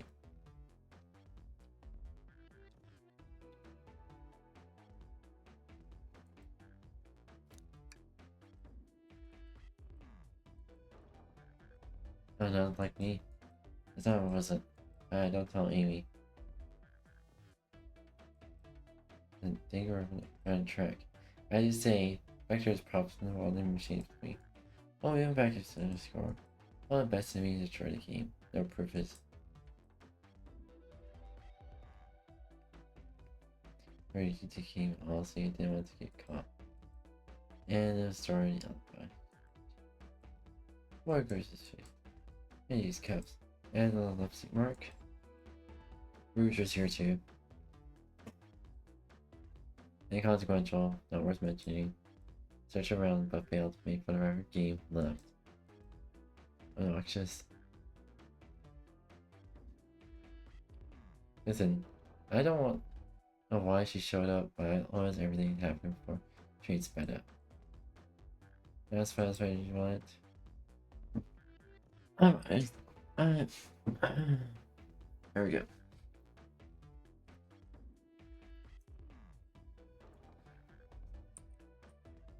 There you go.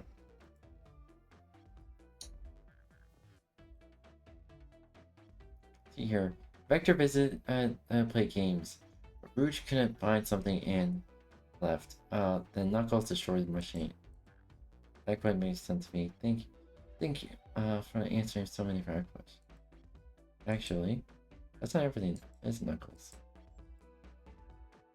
You want to step back? I know something. Well, we're naming a scoreless. That doesn't make sense. Huh?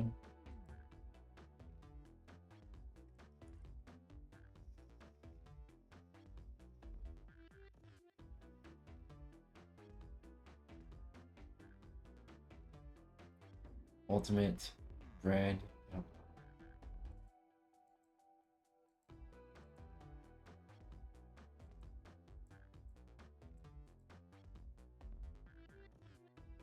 Bagel?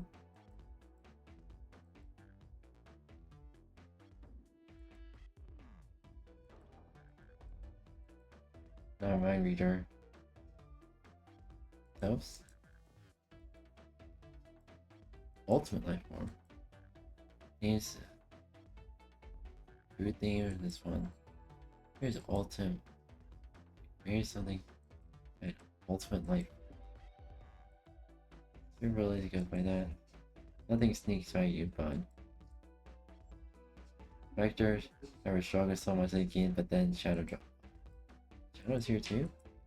He taught us a game and was first in the scoreboard. Vector and I fought to beat Shadow's score. They both very annoying. You all immediately had to compete, huh? He gave me this before he left. Shadow told me to lock the door and not anyone. Then he left. Vector's leaving them. Door saw this. That's all. That's all. It's truth. So when Amy came through not long ago, no, she had some sort of key. Right, the connector gave her a special birthday key. Well, that answers a lot of questions. I went to the library to cause Vector to come here. Why is Shadow locking doors and was Rouge searching for? No, didn't tell me. Even though I asked what with that cowboy accent. You're gonna have to find yourselves. More information expected. It seems we can move on. As of right now, I believe you're Sword Knuckles. We'll know for sure if you confirm these with Vector. Fair enough. The library's next card. So, give whoever KO'd them your fault for me. Give whoever KO'd Sonic in your for me. Detective Tails and Butler. I like better than talk to us. Will do, Sheriff. Come on, Raiden. Use the library. On it. This way more excited child dogs. Pretty. Coming.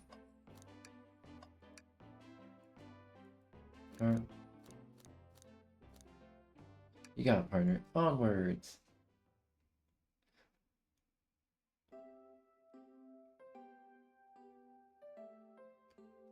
The library card. It's save.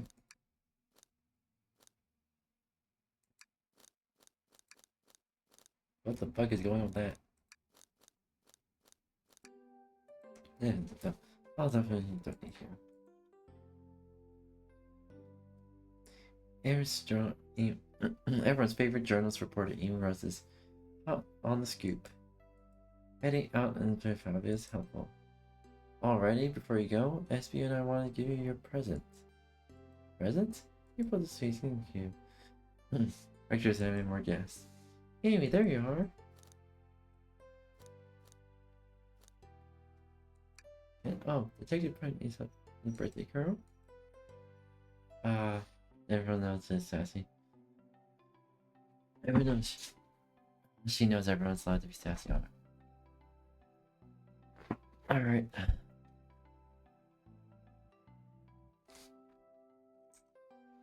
Even fuck. Shit.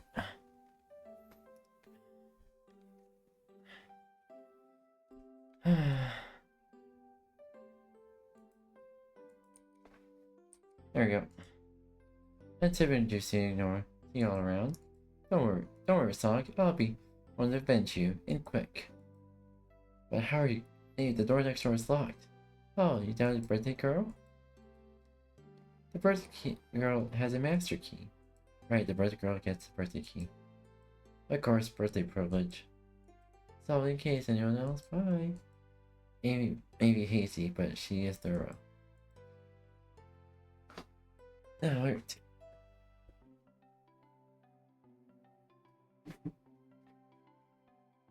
What are you doing? Mighty suspicious, I say. Okay, can I not? But not ache for a few minutes? Let's see if I something that's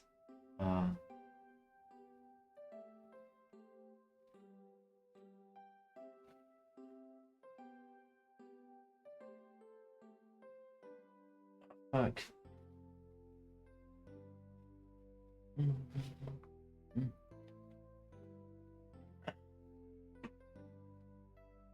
It actually helps my back.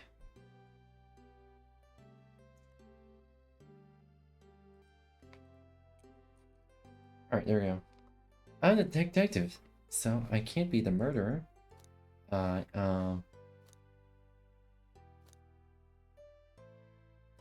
Vander's hungry starved.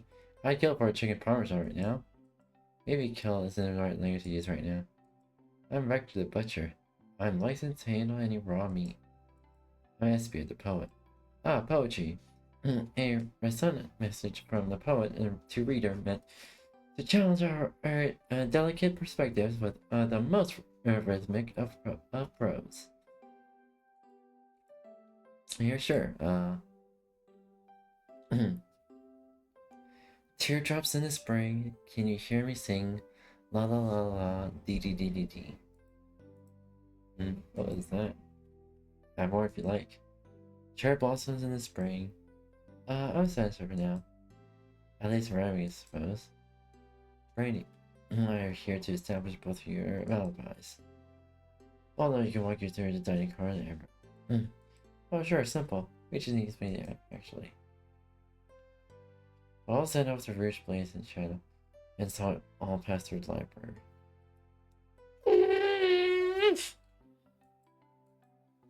Where's Amy and Espion? Probably picked the book off the shelf, made myself comfortable. Vector got bored, so I left to see what Knuckles up to in the saloon car. Yep. Where was Rouge having left particular cup? Rouge came over to the library singing like for something. She went, and then she went to the saloon car. Came back short after we heard shout, "No way!" and brochures singing over there. But she left the casino car before Shadow came through and locked the door. Wondering if she found obviously had something. After Rouge left, Shadow walked through the casino car. Casino Night Zone. Enter the library and locks the door behind him. More importantly, why should I have walked? Shadow walked through the library and the cardboard. Knuckles were like, Knuckles now were playing. He insisted on showing us remarkable. He got so engrossed in wrong action and hardly noticed Shadow left us in the car. Yes, I walked through the library and could see the car again, locking the door behind it. Then I returned to the lounge and meant to be at our station. When Rachel came back, realized Knuckles were locked, so cars were stuck in the library car. That way the train sped up. We were worried about the bookshelves falling on us, so we got through it alright. We sat trapped until Amy asking questions. I told one of us, someone nervously. Yep, you were racing again. Yeah, and that's what, that's all that happened. With all these locked doors, it seems that Vector or SBO couldn't have left the library car or the saloon car. Thank you both for your cooperation. We're just here to pick up around and we'll return with any questions. Vector, if you return with any meat, I'll chop it for you. And I would like to be serenade with a poem I got to cover too. Thanks, guys. Their alibis seem to be solid, though. Enough. What we should still search for clues. What were you looking for in any evidence that proves what they're saying is true? We need to confirm Vector's reason for leaving his post and determine if SBO is actually in the library car for reading. It's all ask if you can do it. The bottom of the details. Absolutely. I'm always planet. Haven't traveled much. Islands. Other countries. They're will be fun. That sounds perfect. Vacations. Conductor with. Actually. Actually, you've been waiting from the university. I say Professor's Pickle. He'll do everything in the area. Make sure that it's social sandwich. I'll keep in mind then. Thanks. Since they're having. Have a day. Good.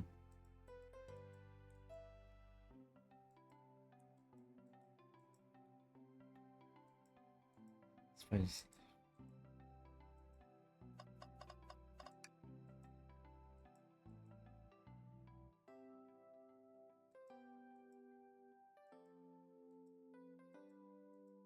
No, really, no, don't fall asleep. There's been a murder, remember? I had to bring every time murders are in. I know that time. I had one Knuckles, but that'd still be weird. Sometimes always hidden in the trash. Let's check here. Yeah, there's nothing here. I really thought there was something here. Really, are you still in the trash bin? No, I'm alright. Sure. There's something hidden in the trash next. Fine. Yeah, we gotta stay optimistic. Yeah, I like the trash bin is secret. Wait, you're pretty unconventional, but I like that. Are those supposed to be a compliment?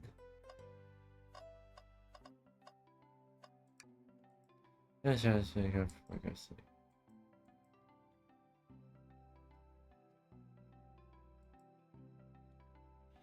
That gotta be the reason. Should we make a note? Yeah, they should.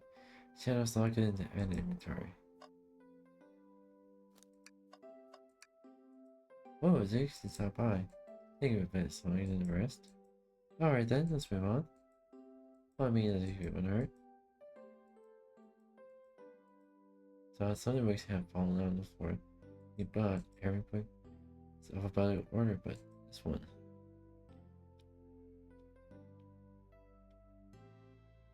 These guys are Mirage Express currently on it.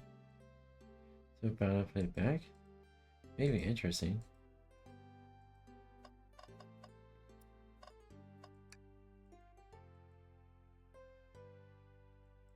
Yep, this is an autobiography recipe book. What kind of recipes? Who cares? I wouldn't trust anybody really. It's weird in this thing. Nutrition omelet, maybe.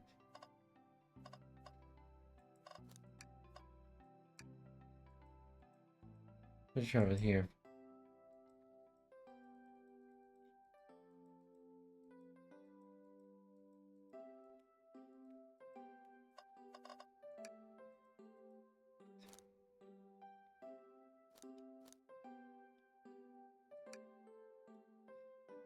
I made up in space with my beloved antique vase, but a mistake in my haste dropped the vase from my embrace.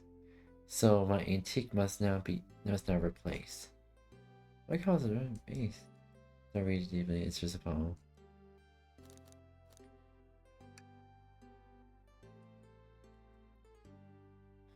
I started with tummy, but it grumbled the tummy. For the eggs I received is scrambled, but the eggs are sunny. Wow, he didn't start the eggs, I'm treating them. It's on his face. I do a lot.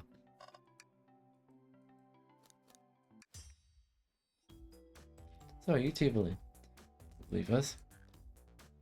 I don't trust either of you.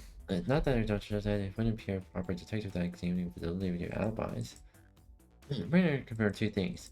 Why vector templates that my SBO is reading in the library car. Ow. Thanks. Maybe. That's so much better.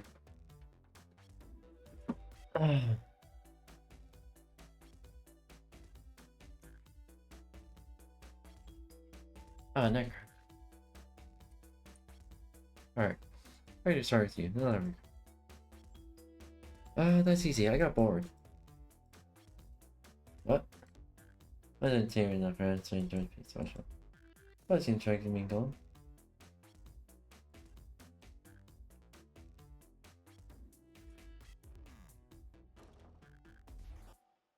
Then brings us into the SBO. What's rich answer to card library card passively left?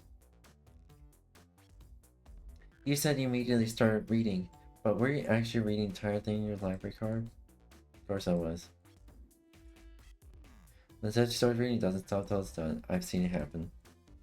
Must been a good read. What book? Ezra doesn't argue that detective let the man live. What was it? Embarrassing? What kind of things do you think I read? If you don't know, I get hunted. Help you out? Alright then. I can ask me to help you.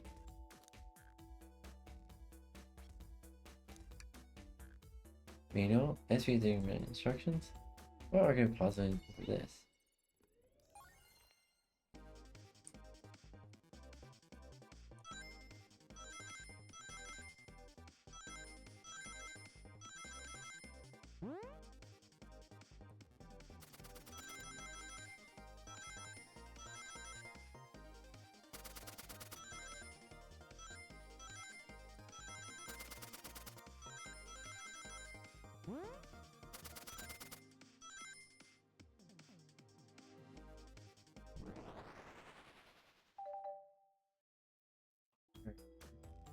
Yeah, for by manual, so I showed up like an order.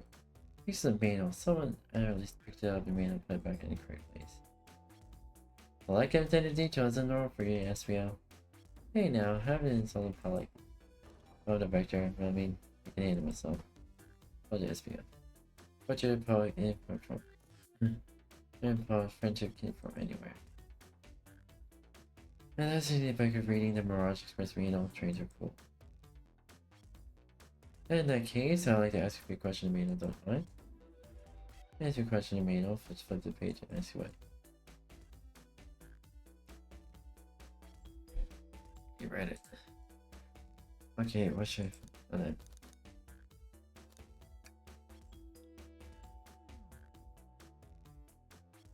Accurate and technology and insult assistant train spotless. But honest during this issue afterwards.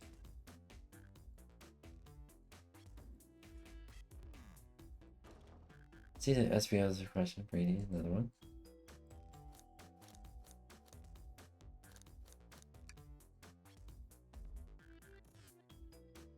Never break bounty, you will be charged a no-show fee. This does not apply for charge over 65. Person made rule 65.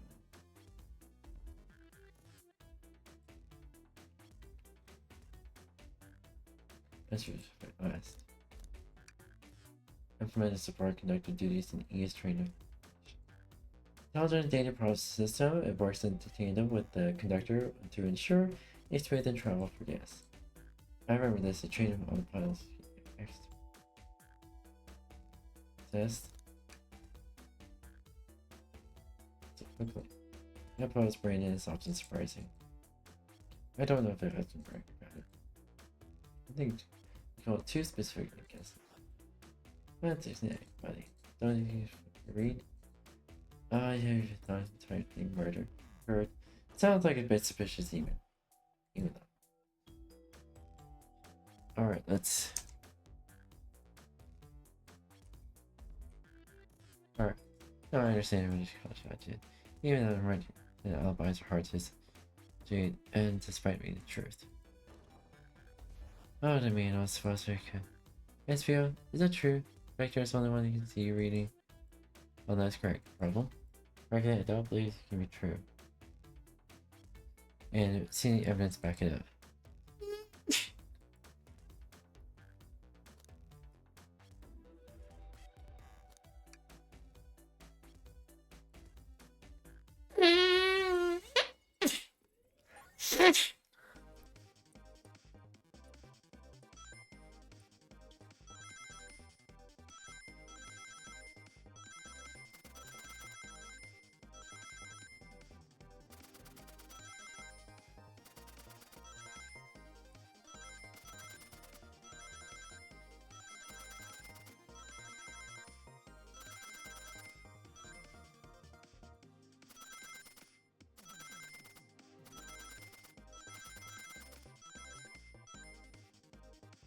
Alright, here we go.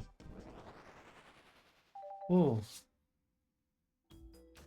Shall walk through the library, slim card, original score. Sheen. Yeah, it ended up being a nice score.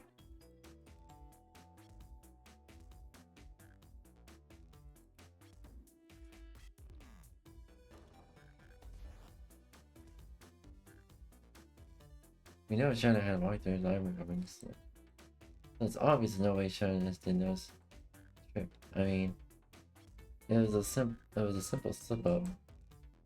I was fully immersed in the back, didn't know Shannon. You're telling me the sound like doors opening and locking would have caused you to look up? Well, you see, I sense SVO's desperation here. Defending arguing that the entire time isn't easy.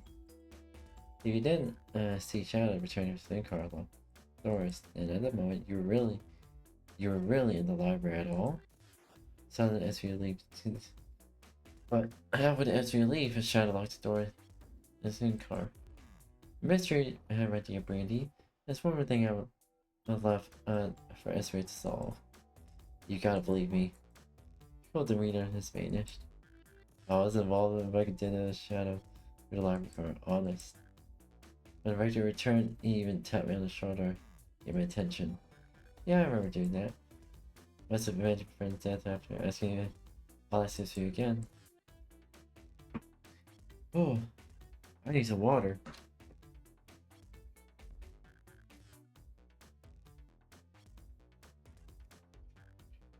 Heyo! Sorry, I was busy reading. What's up?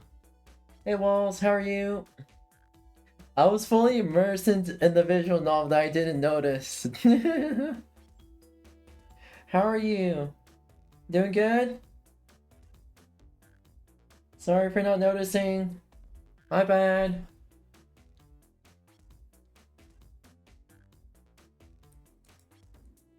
It wasn't.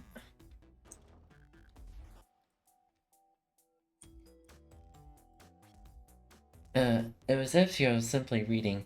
Or did he somehow managed to not notice Shadow return library? Did you? Oh.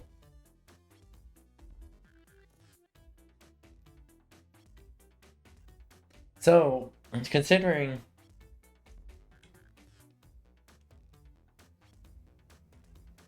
that Vector went to the saloon to compete with Knuckles against Hot Twist. Sonic's actually alive. Sonic just needs to rest. He's fine. Anywho, so considering that Vector went to the saloon to compete with Knuckles, Vector went to the saloon to mingle with Knuckles.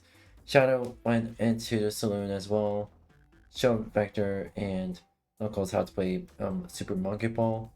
Then Vector and Knuckles got immersed in trying to beat Shadow's score, and then beating each other's score. Shadow went into the saloon, passed by. At this point, SB would have been deeply immersed in reading the visual novel. Passed by Shadow, and Shadow would have locked the door already. So there would have been no way for SBO to even be able to exit the library from either side of it, obviously.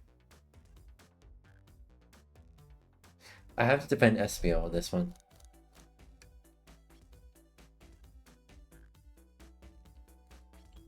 Tails. We have a piece of evidence that cancel off our problems. Alright, fellas, just lay it on me.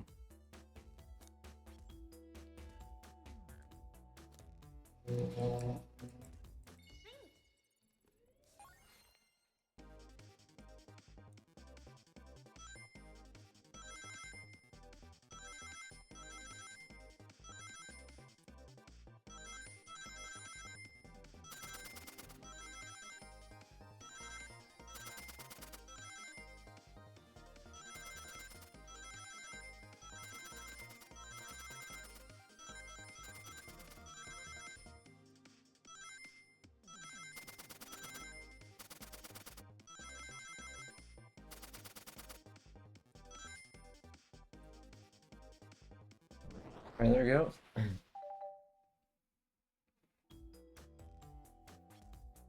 Okay. Oh, I see. I see excellent Japan.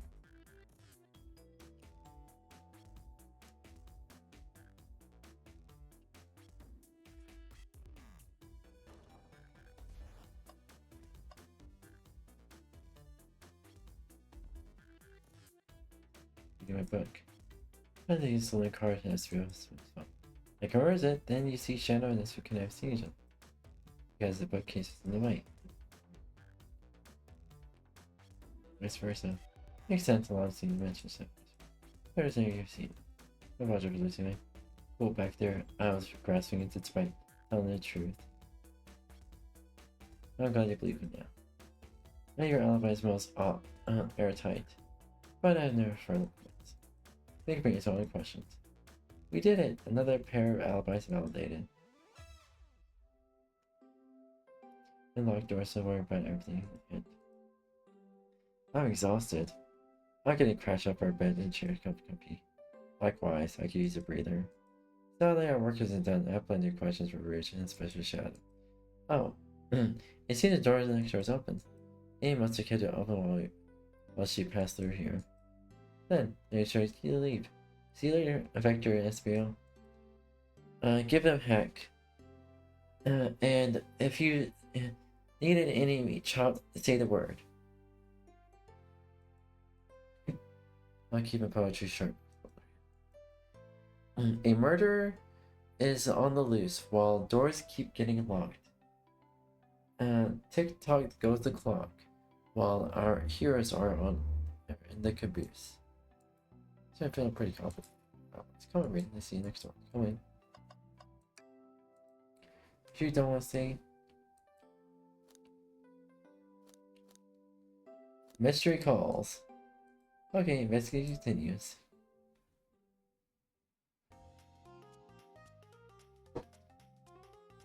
Casino car.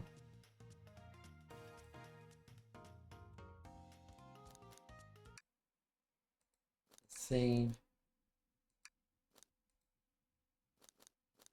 Let's resume. All the stuff's getting heavy. I'll dump what I don't need. Alright, there you are. I have a lot to say to you. We visited every train car so far, and everyone said they've seen you wandering about. It's high time for you to told us. My, talk about a warm welcome. Quick to the point, aren't you, darling? And I see you brought the microwave master with you. Oh my god! Please don't let that be my legacy. Tales, right? Folks, brought up a lot of stuff. Care to explain? No, Rouge, you're gonna need the help. Please? I've been hunting for treasure rumored stored here in the train. Treasure? Sorry you didn't tell me about the interview. Sends our pair of business tycoons purple. Reviewer of collectibles. I knew we could find it.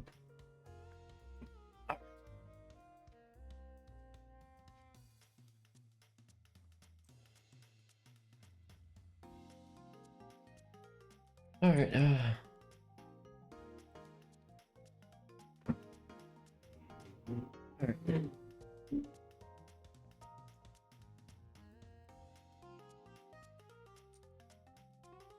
Alright, well then. That's Frederick KSA. Wow, that sounds like extravagant. But please, don't tell me you cancel Amy's birthday at once, Hank. A woman can have multiple goals. I gave Amy her birthday present already, so everything is well taken care of. She wrote me into the hunt immediately, saying, while searching for such clues. Alright.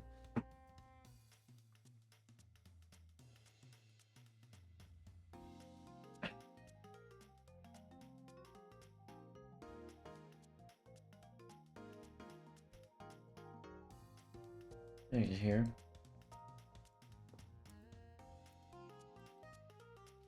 Finance this car.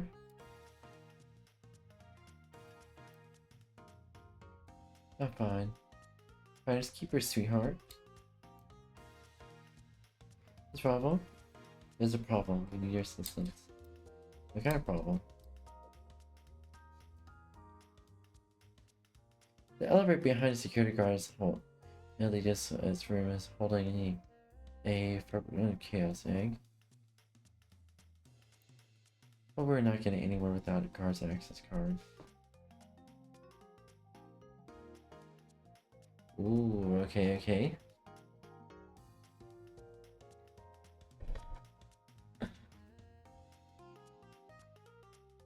Alright.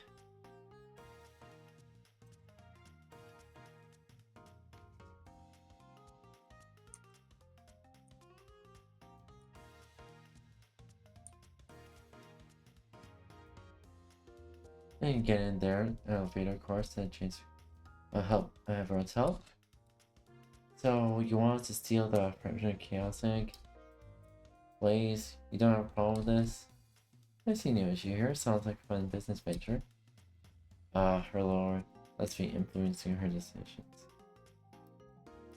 By the way, breaking the rules must crashing for a princess. Wait, do you have an opinion on this?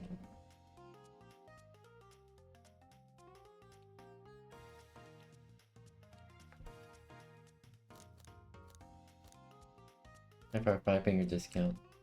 Well, I suppose Blaze bring her in. Let's go, I'm running. Okay, that's a ticket. Happy to see you on the team. Now, we must plan. Oh boy.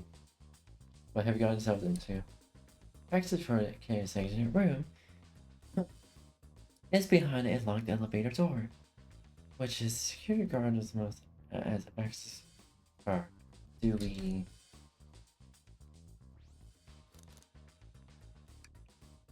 distract them? Perfect. We're all charming enough for work.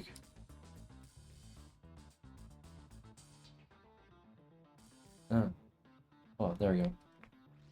That was actually really nice. Anything to say? Brady, is everything okay? Why are you smiling like that? It seems as I don't know how to stay confident. I'm gonna be in a casino. In a casino, my poker face needs to work. Okay. Let's distract the card.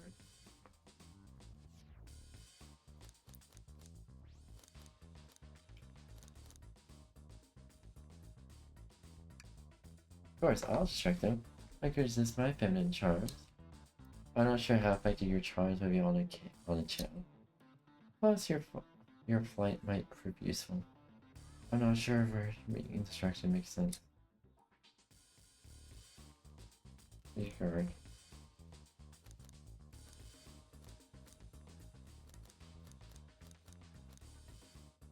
Rouge? Oh, I'm at Blaze. My life is never a single falter. Ooh. Great. Her voice was so stoic.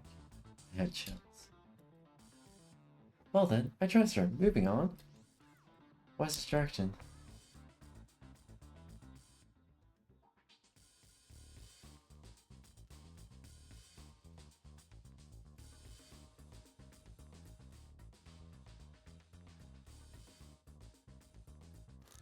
Name claw machine stuck. Who puts claw machine in casino? Every work generation. Let's continue playing.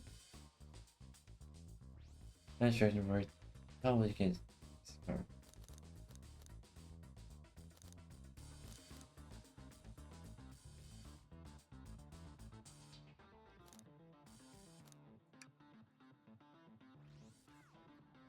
Oh, won't be. Won't notice the Max on there. Weird. I'm taking it out. No promises. We need to get Blaze out of there. Brady, what's your plan?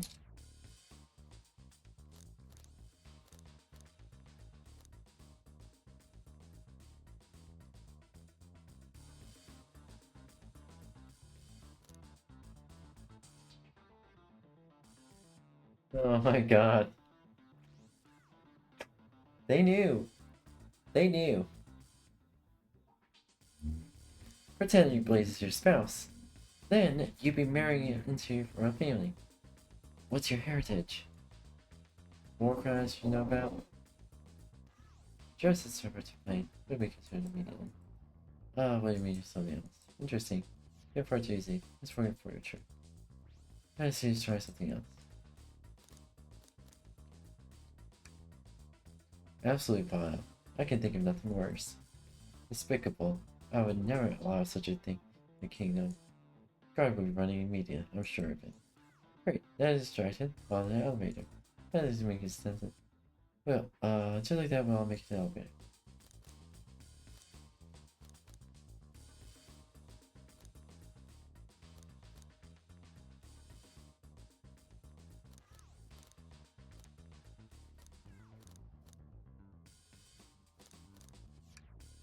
Well, that's a proper victory.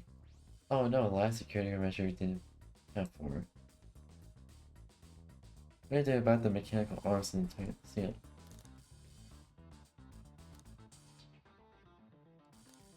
One big knot. My shoe is it, and the laces.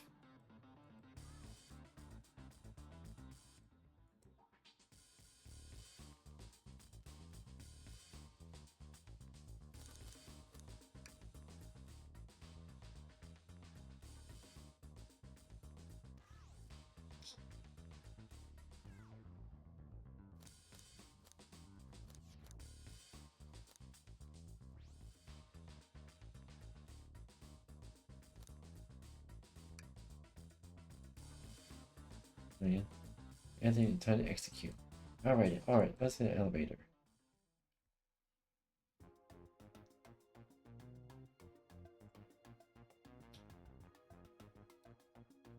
I just need for far both festival. Our planning is although we must admit, and it was executed to perfection. Man, we don't actually get. Oh my. They should have at least let us participate in the actual execution of the plan. Enough chatter. Now we can claim the real prize. There's a safe code right here, blueprint.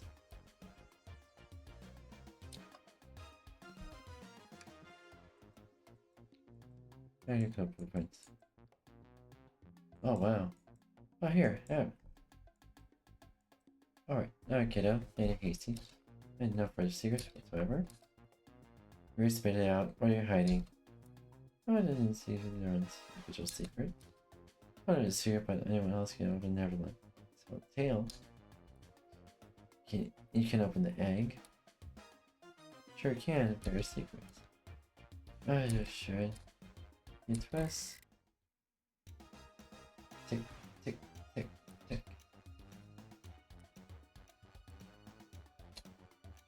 Uh-oh. Rouge has no one left to tell the egg secret. Because each egg is a bomb. Because each egg is a bomb. It sounds like a bomb. Shit. We need to dispose of it now. Dispose of it? All of our hard work? Rouge, fine. Okay.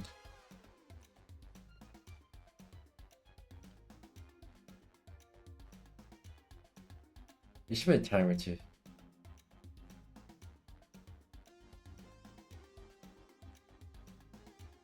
That Rouge kissed the egg, oh my god.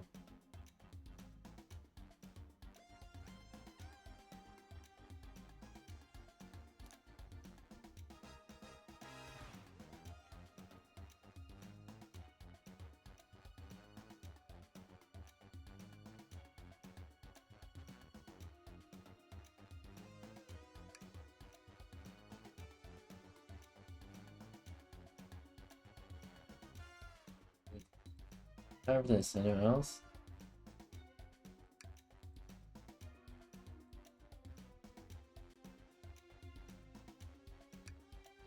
See?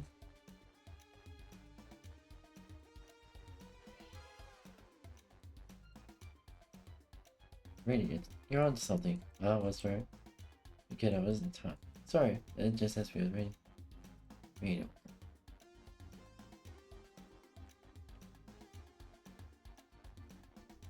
Spotless. Oh, it's magic.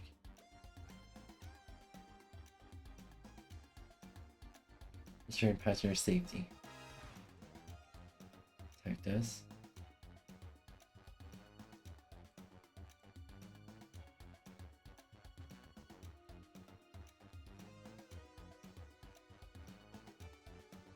Okay.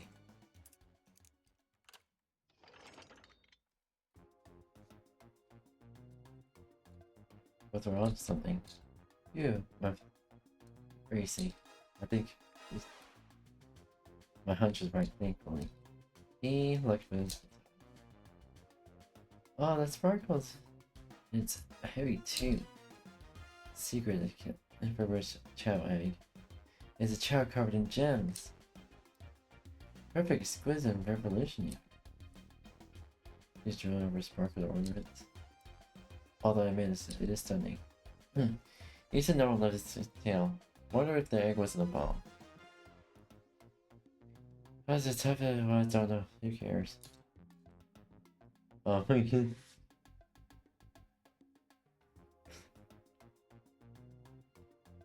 Also, I kind of forgot that portion of the manual. I really did. Maybe the natural egg to keep a secret with them. As much as the bands try to get me in their spot. Okay, then let's go. Good call, let's go.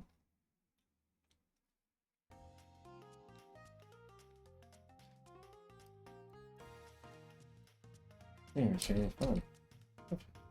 I would prefer never to do it again. Yeah, Rouge.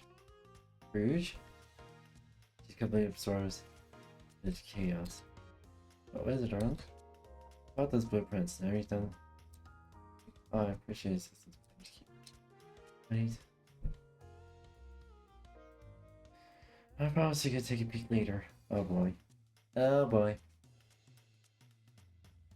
I don't want to sound ungrateful, but I'm sure you get, sweetheart.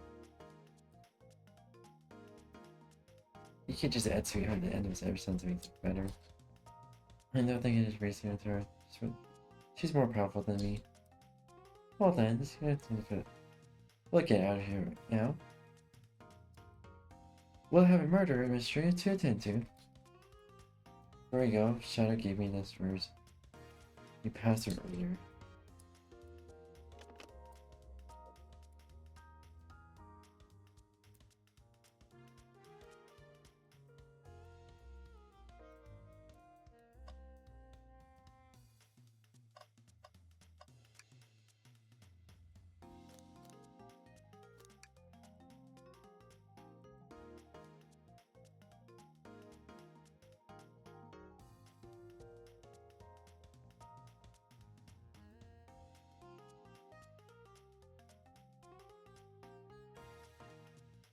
Alright.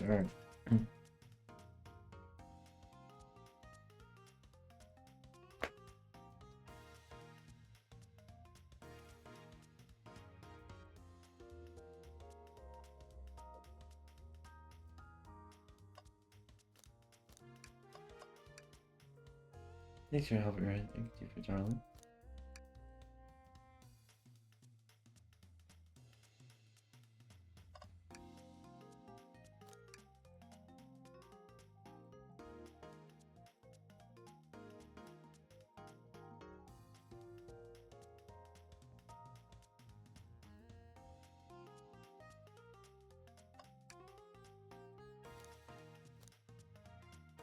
Let's find Shadow. Let's do this.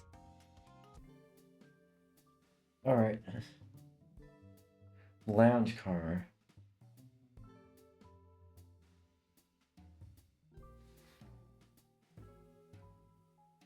I know you won't talk, Zach.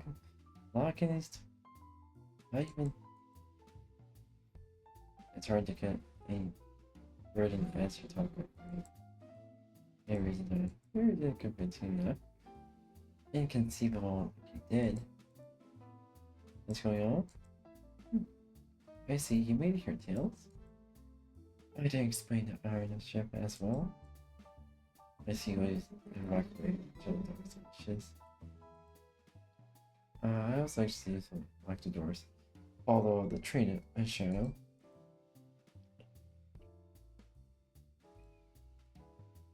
All I'm not saying on. I think you will have. You have a lot. Tell me why. Yeah, you could have reached into the appointment coming up. Appointment? If you want to meet with him. Well then. I'm talking, let's do some investigating. Alright. And did it with you. Rating.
Interesting, huh?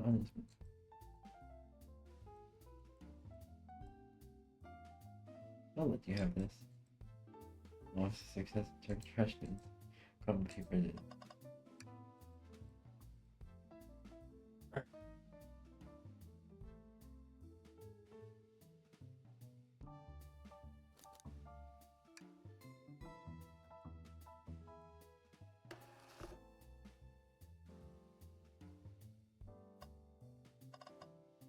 Oh, that was nice. Okay.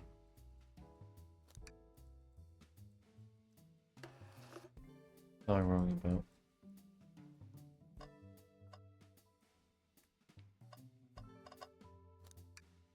Let's see here.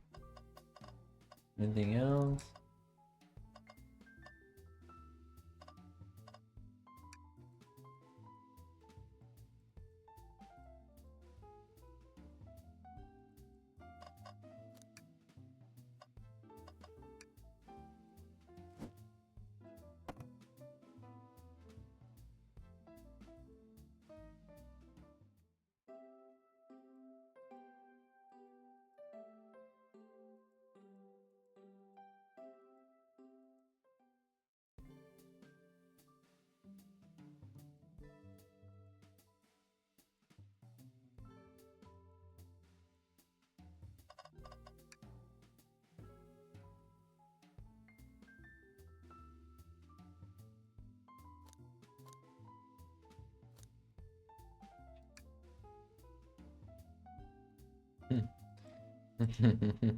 Oh, that's funny. When you're ready to challenge Shadow, then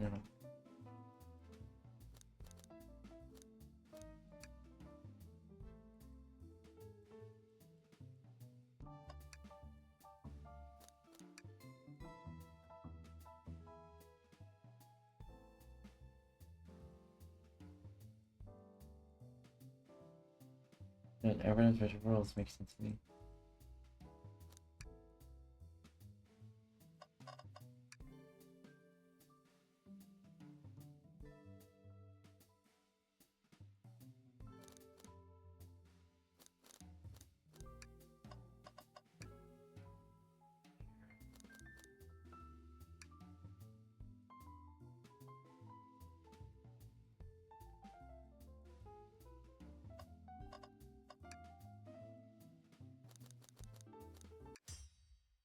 Shadow, I have a question for you. Will you freak out? I'm busy. I said I have an appointment, I did too. Oh, buddy, that's important. Shadow, I have a question. Train. Ever since I mentioned running into you? You've been locking doors in the train, and I don't know why. If everyone's. Huh? Ready? According to my map, the nearest car was top Measures station. This door, lounge, is the only door that leads to conductor's car. Shadow is looking for the recent. Oh. You saw her escaping the conductor's car. So, Shadow, you think it's traffic sonic? I do, conductor's car. Pure conjecture, obviously.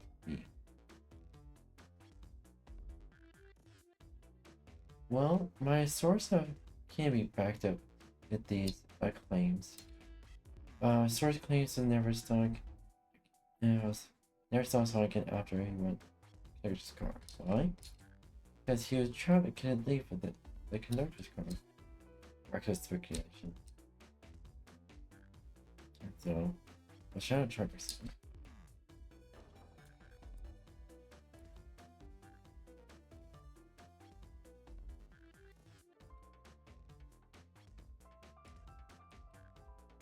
What evidence do you have to take?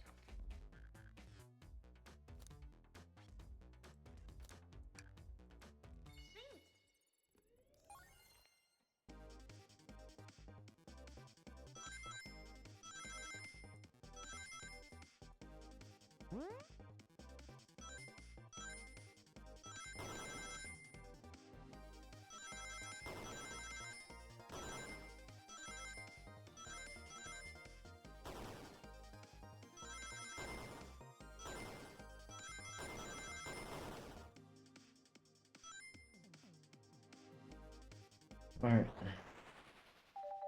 There we go. Ready? About it, any passes. I'm reading it, fine.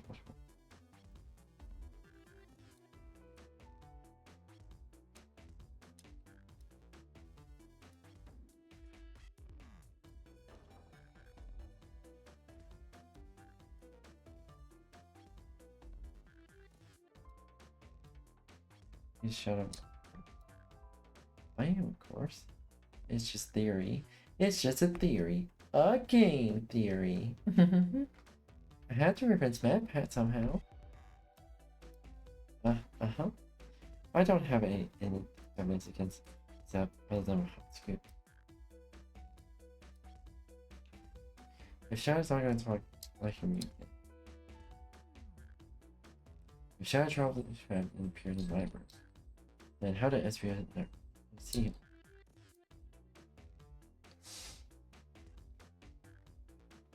Alright.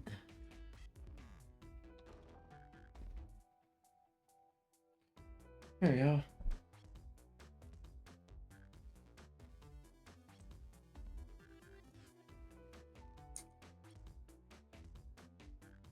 Randy, you have any guesses?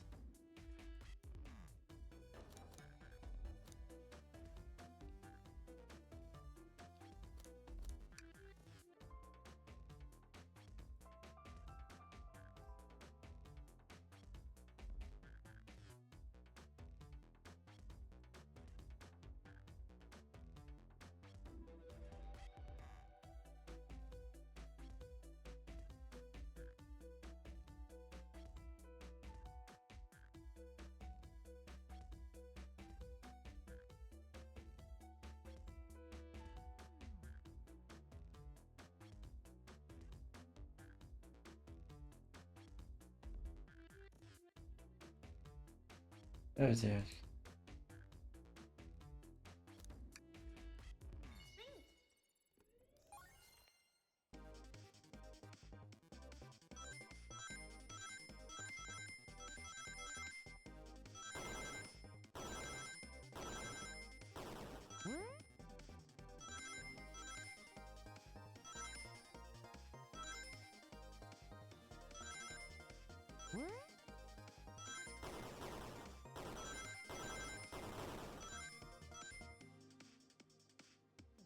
Alright.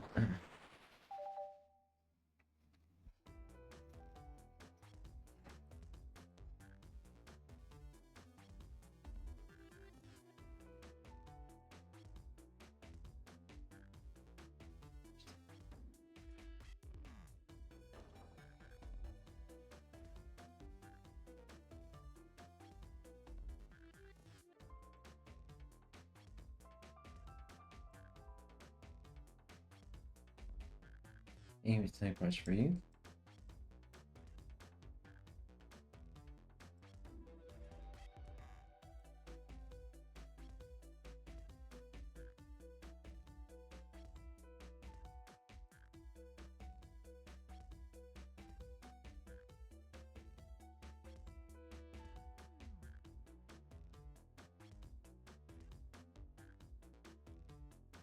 No joking.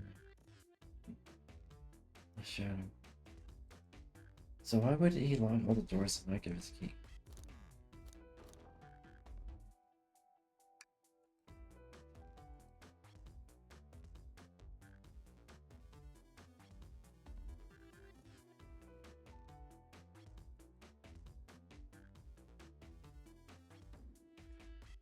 Oops. Showing evidence.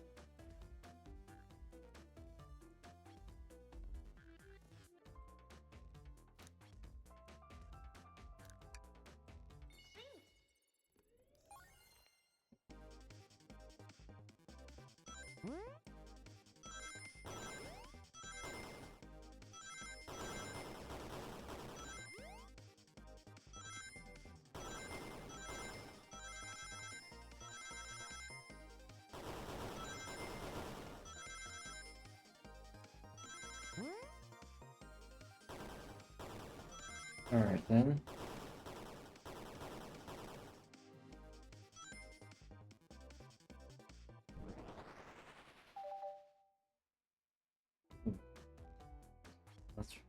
You guys burning in the trash?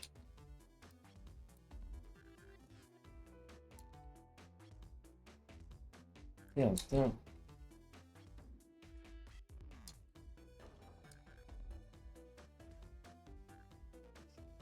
Jeremy B.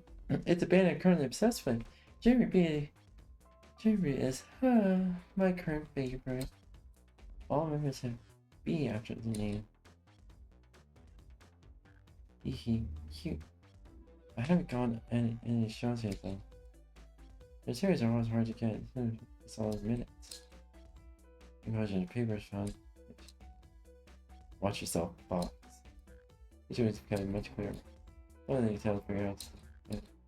What is honey existence?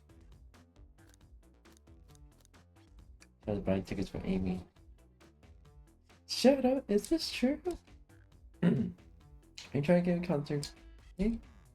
I've done a poor job of hiding. Surprised it seems. Trying to get tickets for Shut up.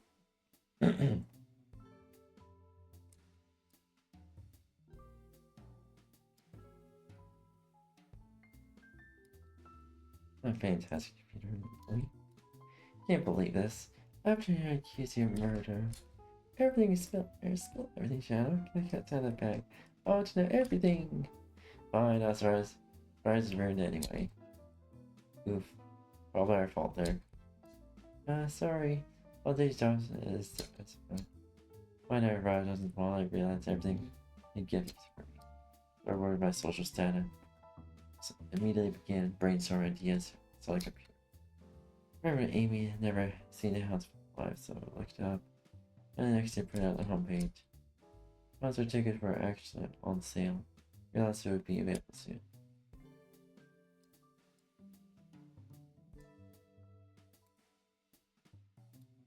Oh, but same thing after. Didn't work. Amy still managed to make it here though. It's because the conductor gave me this. It's an every giant train. There we go. The plane's made of law. Your birthday king. I should have guessed. It's a well-known privilege. Sure, your gesture is so sweet. After accusing you. How about this? I'll let you buy the kids later. Make it ready. I don't know if. It's too late. It's happening. Eee! I can't wait. It's your show of a lifetime. Aw, this is sweet. That's sweet of Shadow. Thank you, Sir Busy, for following. Happy birthday, Amy.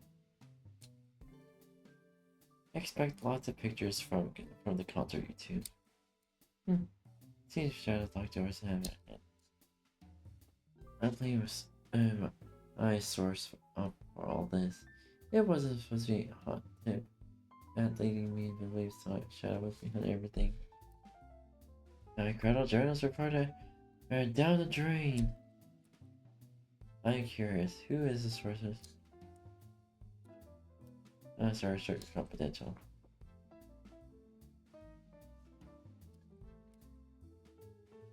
Let me see sources.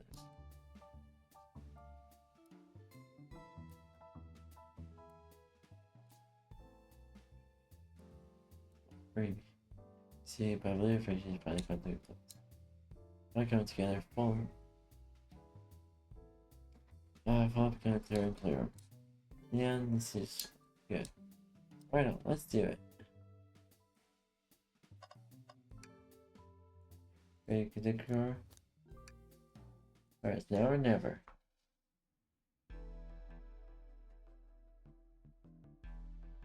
The conductor car.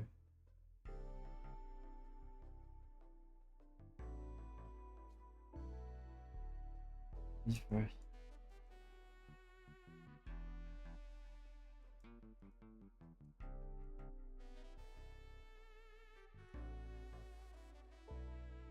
Oh, it's on investigate. Ah, fuck. Oh.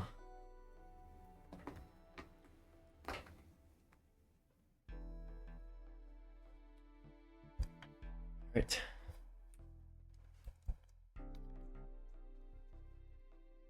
There we go.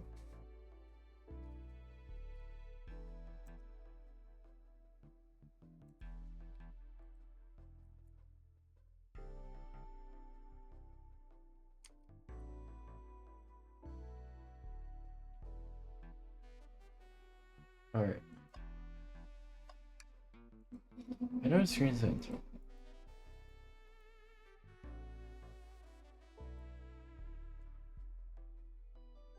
That's so cute. Next thing.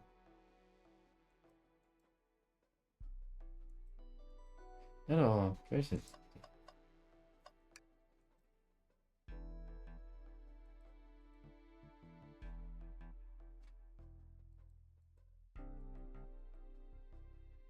Hmm.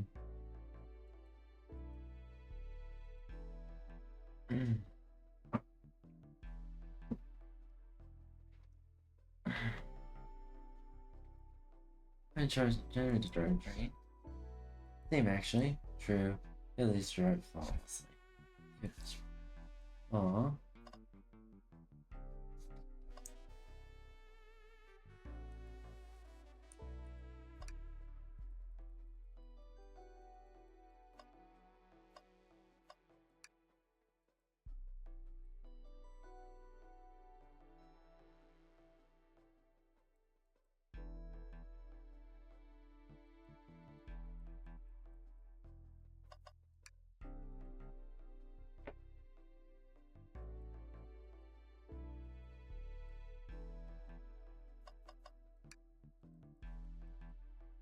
A paradise. Ooh. Alright. Maybe we can get.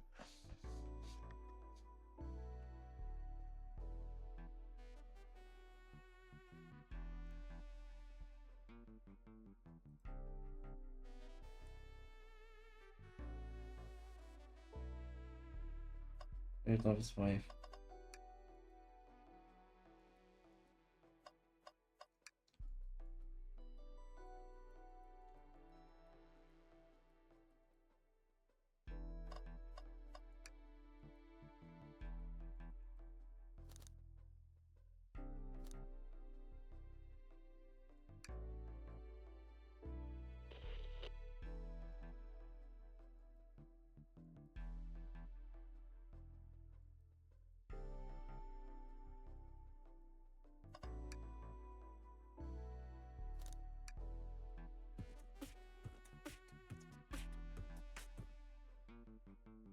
Vegas makes entertainment. Awesome, President. Thank you for sharing.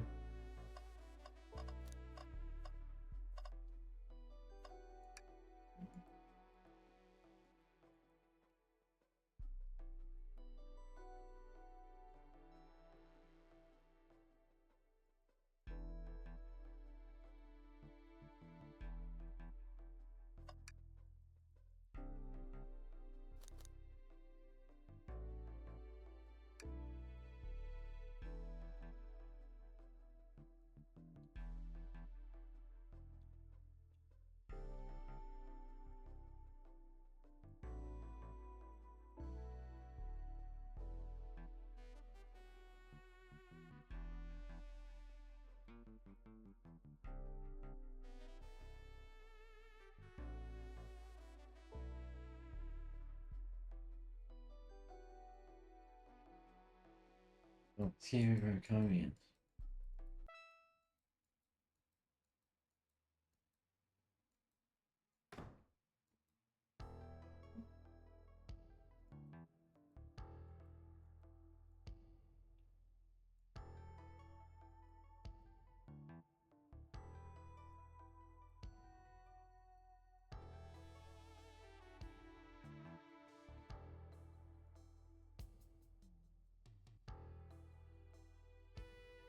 Eggman. Gotta be Eggman.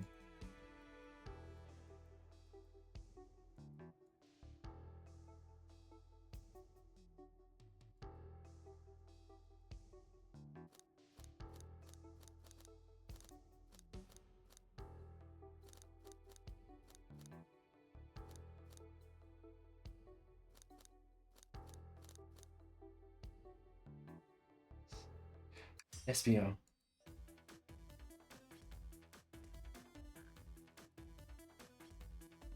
He's an SBO. The Dark Ninja SBO.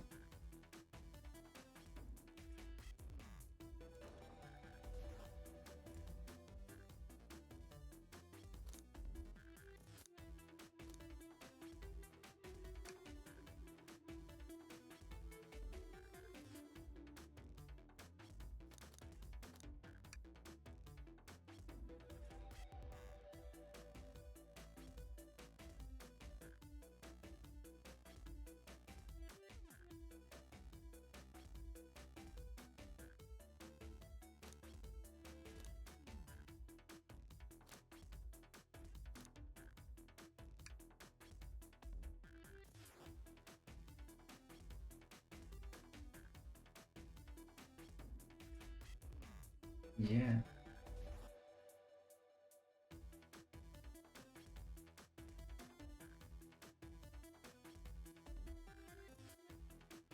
This be a lot to read.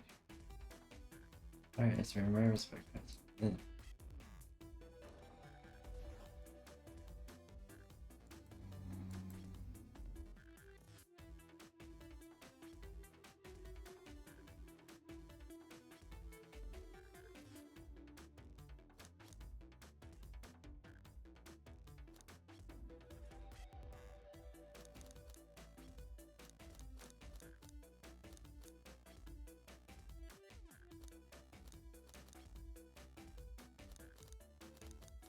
Gotta be Shadow.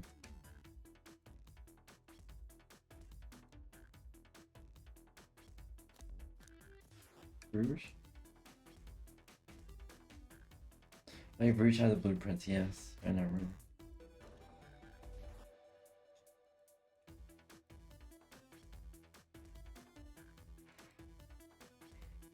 I see a blueprint. Yeah.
It's stuck.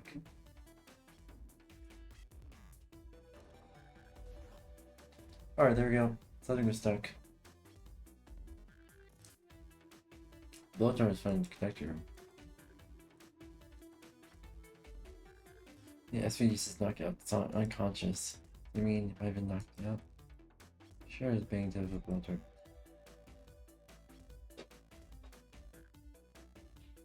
Murder some mystery. Do it for as possible.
Good date.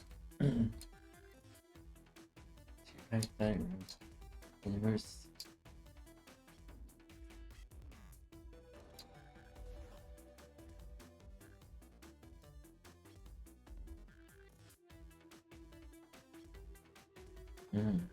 Shit. Hello, how are you?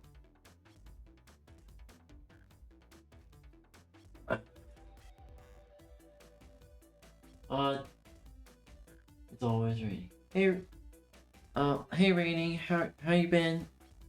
Doing good? I'm so close to finishing up Murder Sonic the Hedgehog. As you can access it. There's a bit there. Oh my gosh. SBO is venting! SBO is sus! We caught him venting! Of course. What's been interesting the past?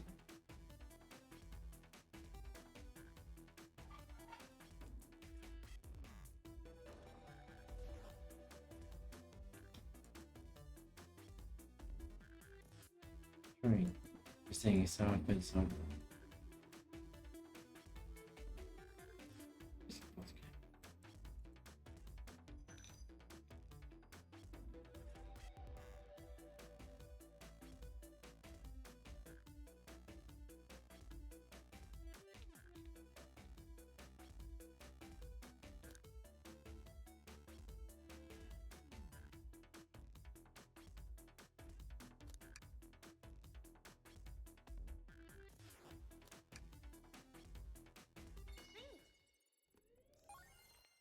Mm.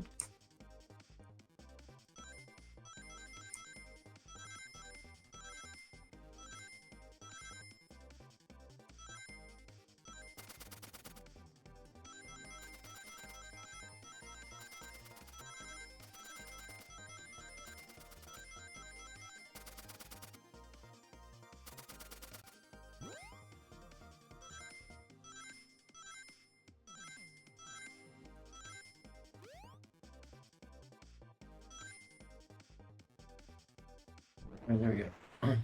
There we go.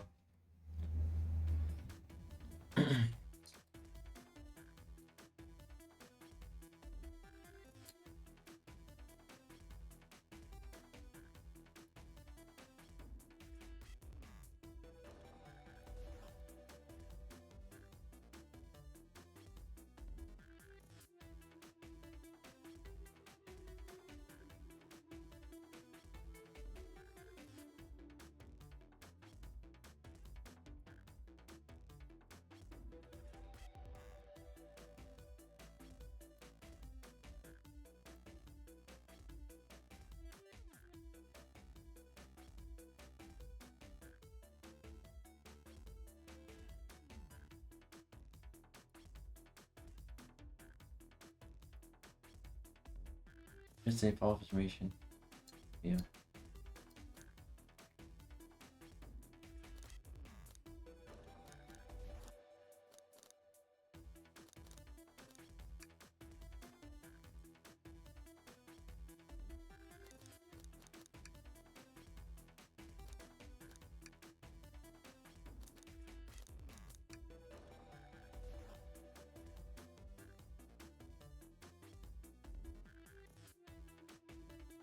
Mistress unlocked the doors and trapped Saul. Found Shadow's cute. Happy birthday. It was from you, SBO. Oh no, of course it's not. He misheard me. Misheard you? Yeah, Saul was going to trap. I don't know, SBO. What? Yeah, but it's right. Right. Didn't make sense. It's full time. See who wants? Oh, you're stationed in Hidden Passage. Ooh, yeah. Makes a lot more sense. There you go. Yeah! And now you're lying to me on my birthday of all days? I believe you. The murderer saw training for Sonic from your car. Lied to Amy casually Shadow. For no other reason than cause doubt and confusion. Examining Ivor's out was clear stands out the weakest. Believe you evidence clear. That's only could have been one person. It was you, SBO. You were going to murder Sonic the Hedgehog.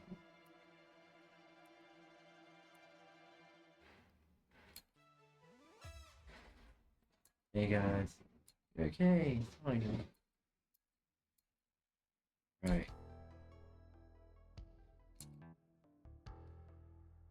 SVW conductor code. You think you got me. Blow dart. Really? Not lethal poison, just make it for a while. Great, I can use it now. No wait, there's something important. SVO left me there. Something important. And bad Nick. Are you feeling alright? And back down. We all need to go straight. We're not safe. What? But the road conductor was already here. He's so excited about my train. He's telling me I had a bad feeling as source conductor has seen it. I don't really realize. The train is powered by a flicky.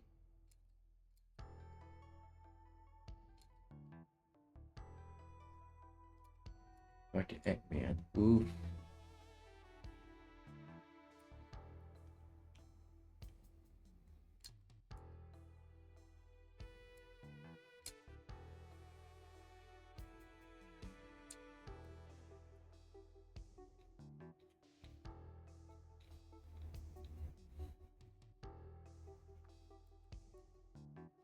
Okay.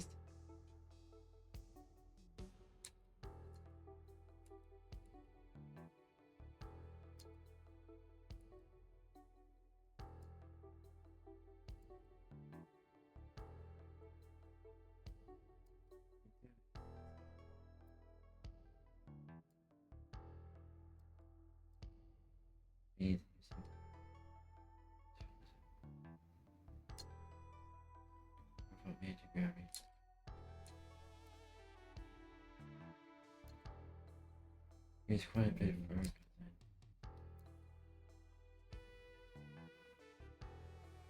Oof.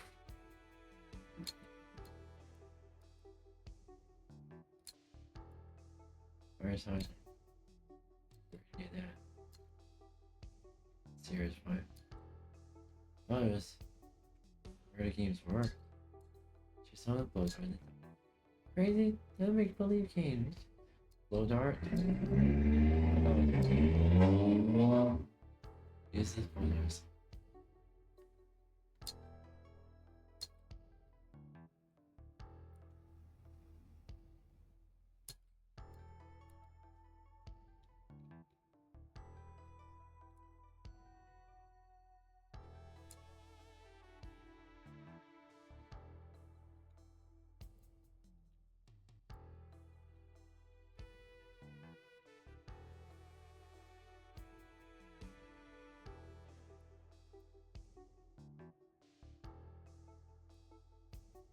Ooh.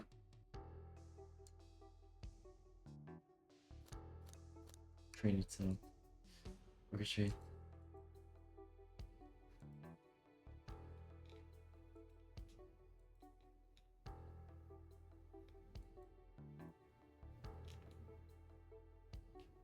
Shit though. Oh, are you serious? Oh my goodness. You're seriously convinced that the train to get us? I don't know, straight content.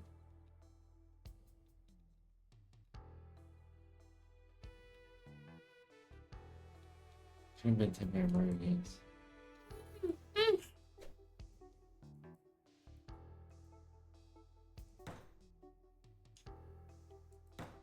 Hammer.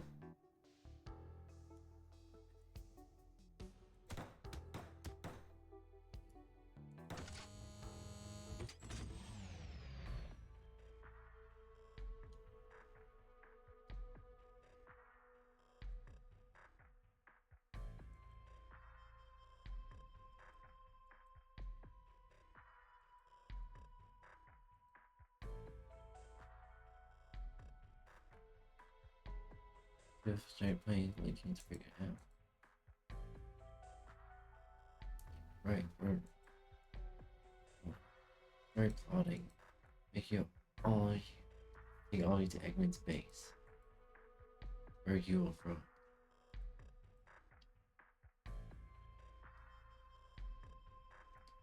After I deliver your annoying. Annoying? Green. Yes, right. Enough. Train's picking up speed. I will grab onto something.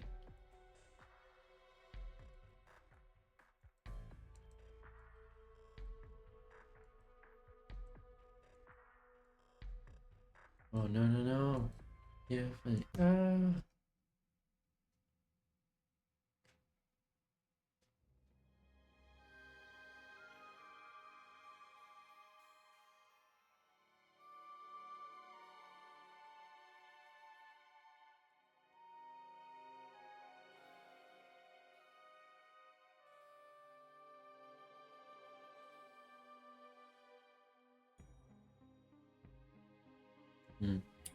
It's hard to respect that, but oh, it's a great question. We're talking.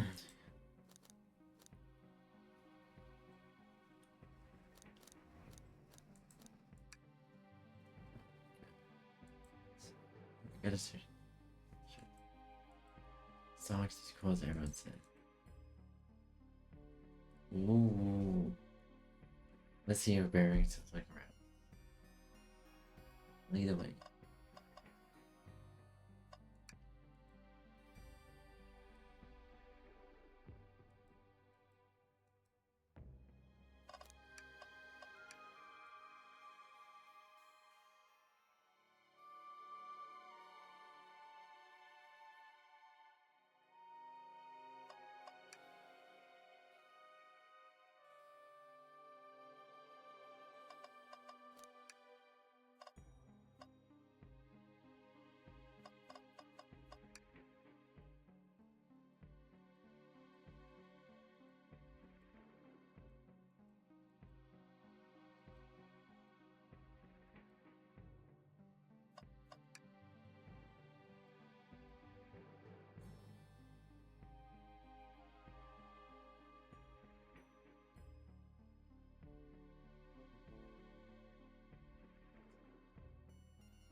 Yeah.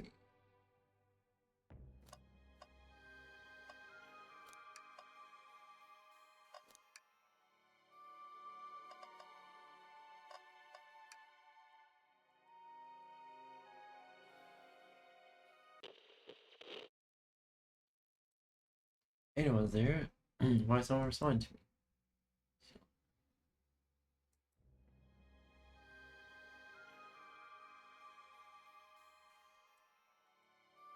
Spiky past seems to finally take train.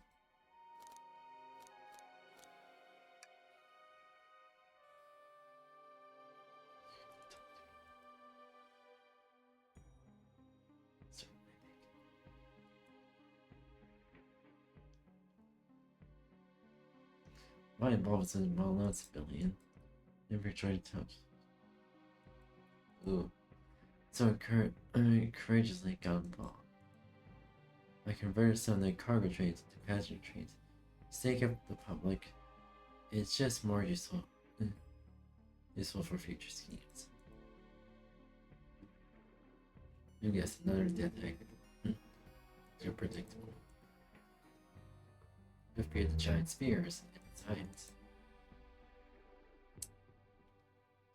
Get to the chase, we're friends.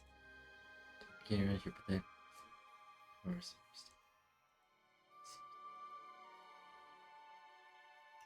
Ooh. I'm getting caught up so far. See, no, it's passenger train. Yeah, it's very up too.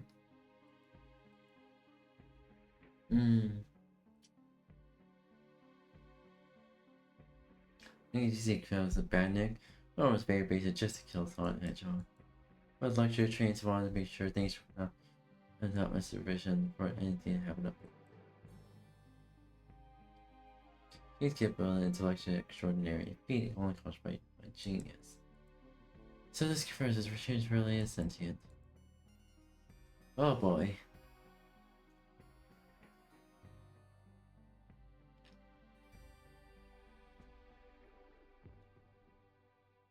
If I say your capture is inevitable, you're on a train that desires nothing more than delivery.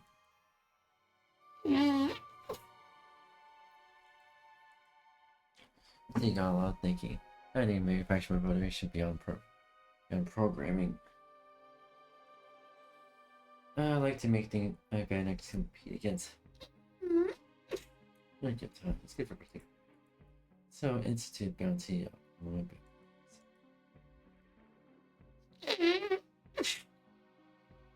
You pathetic creatures.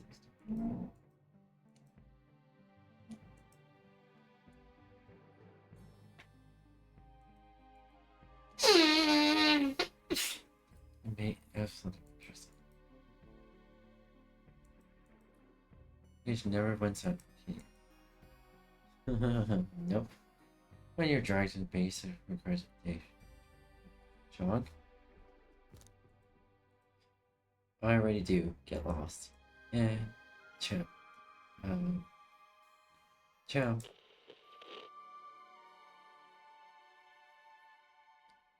You always get under my skin. It's always tough to train motivation.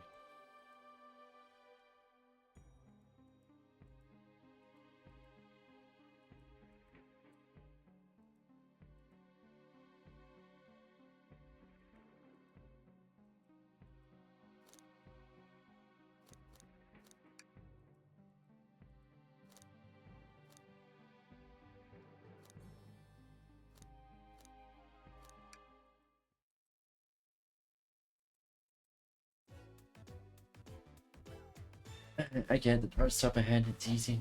Especially the decisions that you get here. But the negative thoughts is it, let it pass. Just keep living. You need your helping think about this before I do something rash. See, no one's kind of comments. I want to just look everything kind of. Okay, you're right.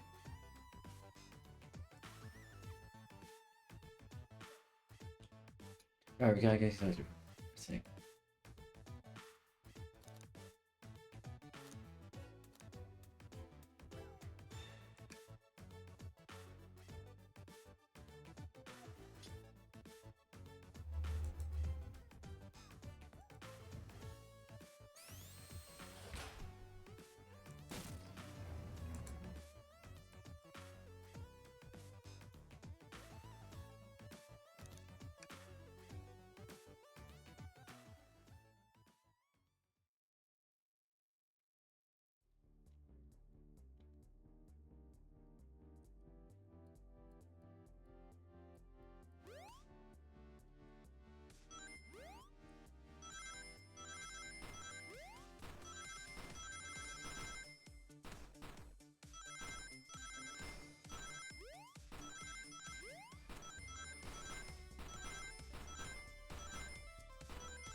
I can just sit here and watch this.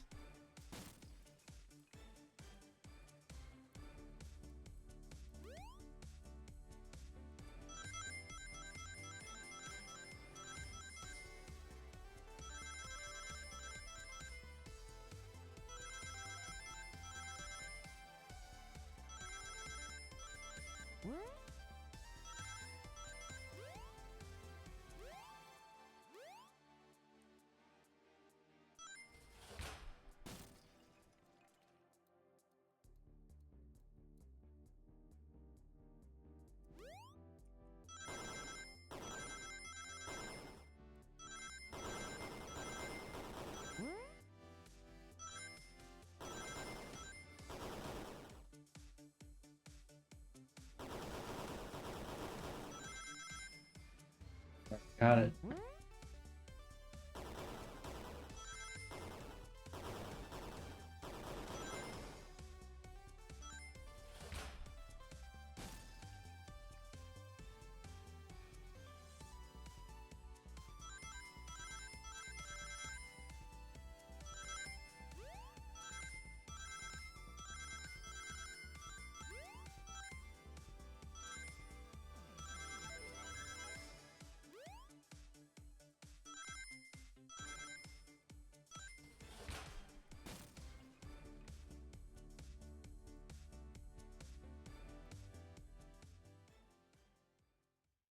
Did I finish this?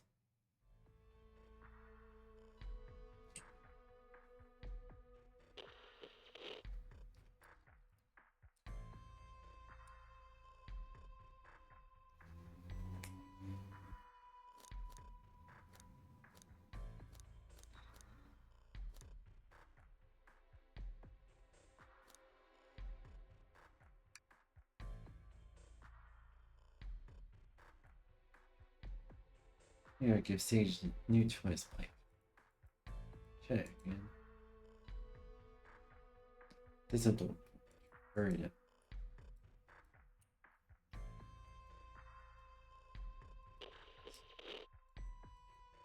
I wish.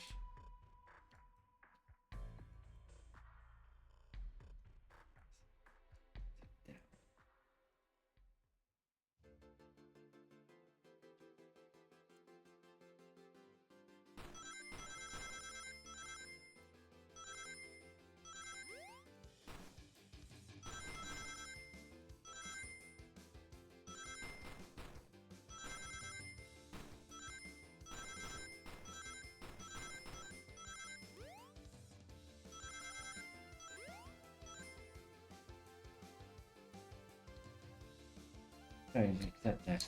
I always change forever, that being friends. Before celebrate friends, that's messed up.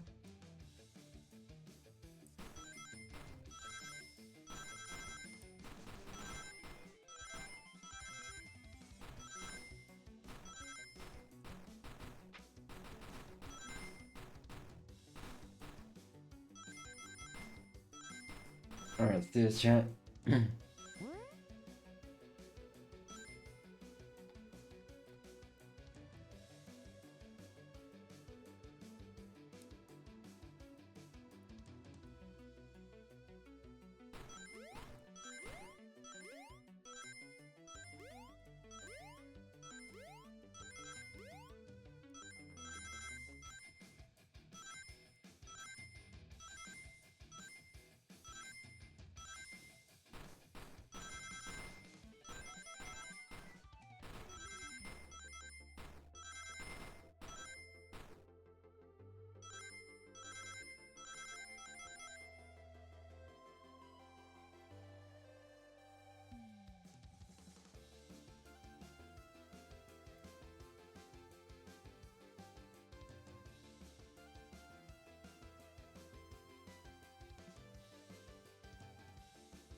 Let's fucking go.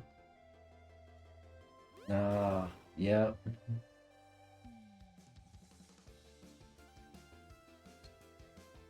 Have these expensive others. Sure, expensive. Alright.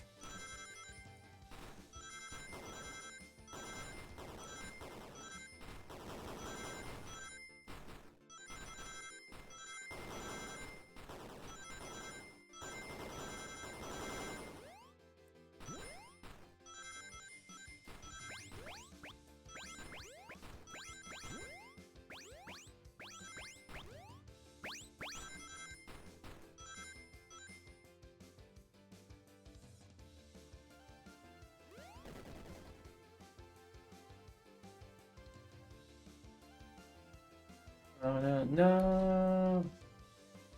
Grab the blicky. It's alright. Ooh.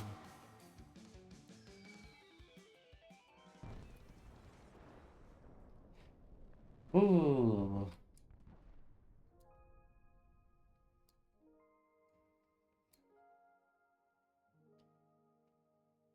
Train slowing down. Great hit, Amy. It's pretty great, wasn't it? That's it. A special day. Aw. I couldn't bear to see you go. I'm sorry for the trouble.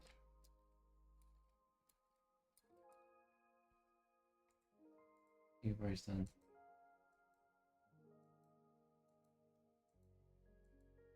Goodbye, my friend. I'm leaving.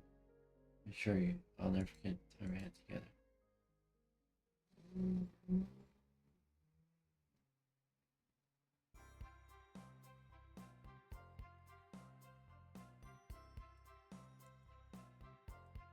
Yeah, well, it's true. Right here, here's the thing. Ooh. Watch your step. Watch your step. It's over. Make sure you're signing ahead of special. Oh. My next birthday is asked me not to make dinner. Oh, don't you love parties for it? And it's something tries to kill. I'm thinking I'm actually going to miss this group. Unhinged of ways of thinking. Honey, you're late. It's been a... Oops. I'm also... Much chance.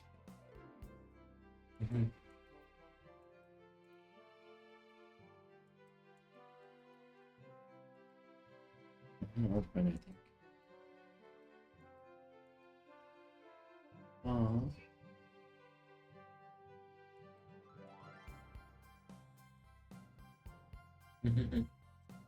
Also, I love this. I love this.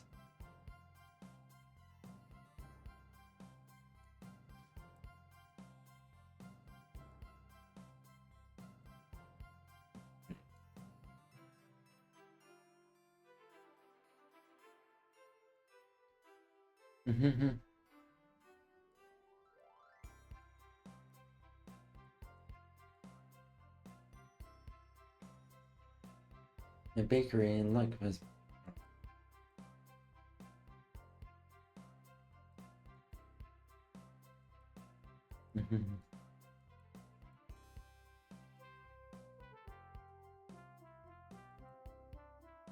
Margaret's nasty, make nasty. Happy birthday to Amy and her sparkling personality. Nasty. Happy birthday, it's right. Oh.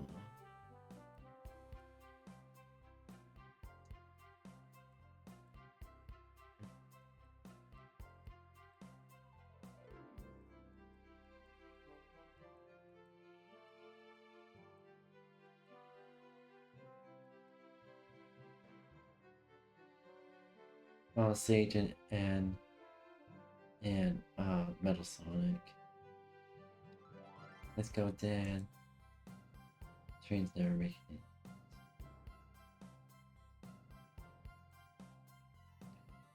Herb.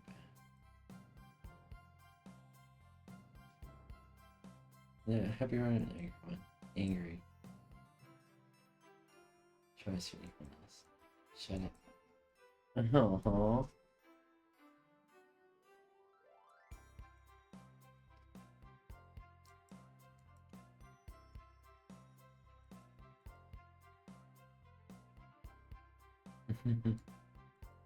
Three. Huh. What should we do, chat? Should we stick with it or should we quit?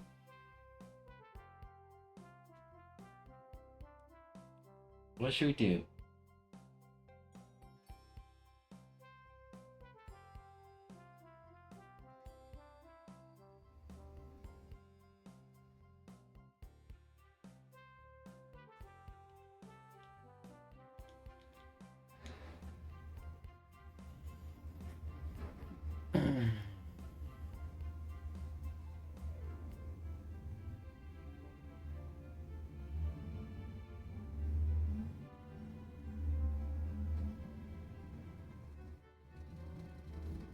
Should we stick with it? Should we quit?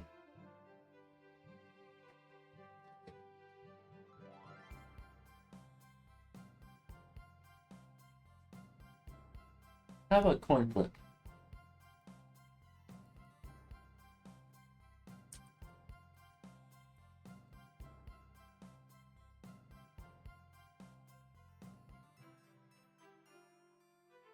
Okay, heads we quit, tails we stick.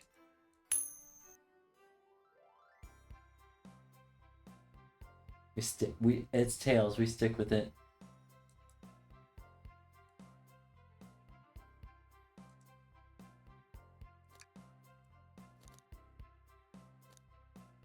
Windmills and lottery.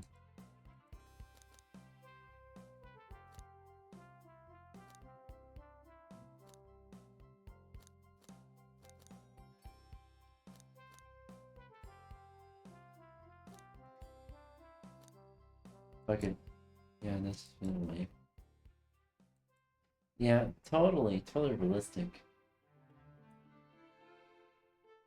That chat was the murder of Sonic the Hedgehog.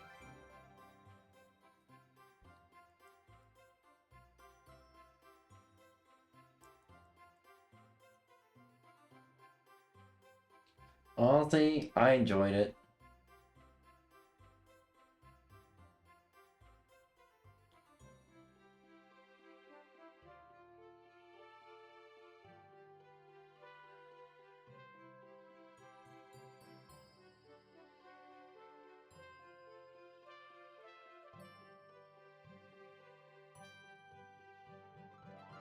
So what do you chat? Sega.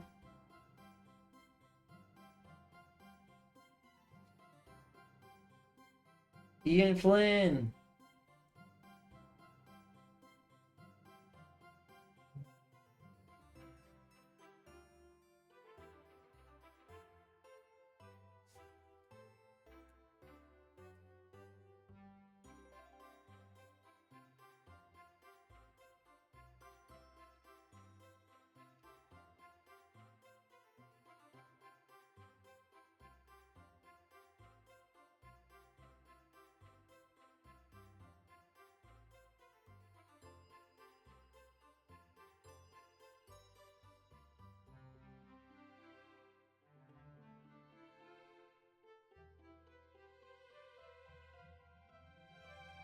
Honestly, thank you for letting us make this game, and thank you for playing Happy April Fools Observed.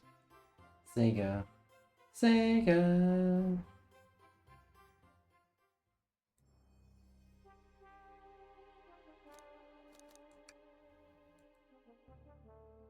What the fuck just happened? Oh, well.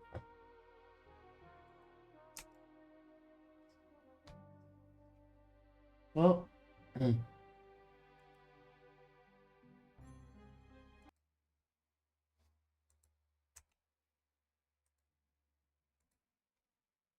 Well, chat. That was actually fun. Nonetheless. Right now I will. We're gonna just watch YouTube for a bit, and then move on to. And then move on. What was it again? Sorry. So we're gonna I'm gonna make something to eat, watch YouTube with y'all, and we're gonna get some art done. I'm gonna get some art done.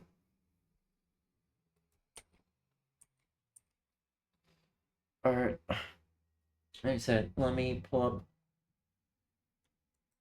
and let me make sure I just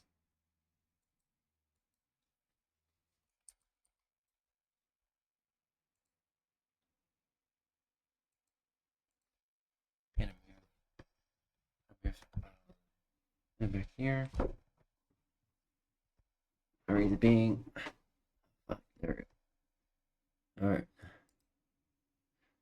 Let's see here.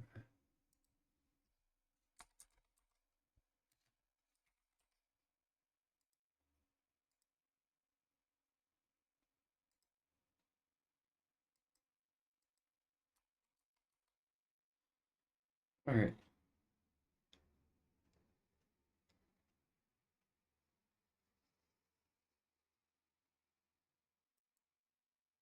Let me open up YouTube real quick.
Alright.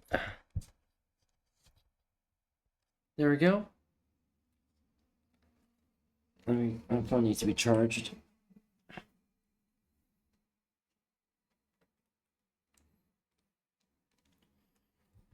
There we go. Just enjoy the video for a minute while I get everything ready. Alright. Matinee. 23rd, 2018, thousands of football fans were making their way to the game in Rome. Excitement for the game was high, and the fans began to chant and sing. At 7:03 p.m., around 50 people were riding the long escalator down to the platform, but within 30 seconds, the crowd had swelled to nearly double that. Everything seemed fine, but inside the escalator was a problem. The weight of the passengers was bearing down on the steps, and the load on the main motor was increasing. To try to slow the descent, the motor applied a counter torque. But as the force continued to increase, the stairs began to move faster. By 7:04 p.m., the crowd had tripled. The motor finally reached its limit, and under the massive strain, the drum began to slip. With the motor losing control, the escalator triggered its second line of defense. A safety relay tripped, immediately cutting power to the motor. The main brake clamped down on the metal drum to stop the descent of the stairs. But it failed. The friction on the main drum wasn't enough to stop the motor from spinning, and the stairs continued to accelerate. Sensing the motor had lost control of the steps, the escalator engaged the last line of defense. In the event of an emergency, an auxiliary brake is designed to bypass the motor entirely and directly lock the drive shaft. Under normal circumstances, the chance that all three safety measures fail at the same time is vanishingly small. But these weren't normal circumstances. At 7:05 p.m., the third and final safety system failed, and the stairs began to plummet. Fans were flung forward and started streaming down the escalator. Some leapt over the central barrier in desperation, while others were swept into a crushing pileup. At the bottom, the landing became a dangerous choke point.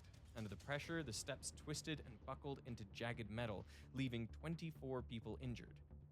Something like this shouldn't have been possible. and experts at the time knew that something had gone wrong, and they started to suspect foul play. In the aftermath, Rome's transit agency sealed off the accident site and closed the Republica station for several months. The authorities ordered both a technical and a criminal investigation, and the mayor even publicly vowed to discover the cause of the accident. So investigators began dismantling the wreck, tearing it down piece by piece to reconstruct what had happened. The ride people experienced on that escalator was one of the most terrifying rides of their lives, but maybe it's more similar to the origin of escalators than you might think. Like, what was the first escalator even used for? Do you want to have a guess? It was an attraction in a theme park all the way back in 1896. It had no steps, a 25-degree incline, and it was essentially just a slow conveyor belt made of metal and wooden parts. It brought people up a full 7 feet before they would have to walk down stairs on the other side.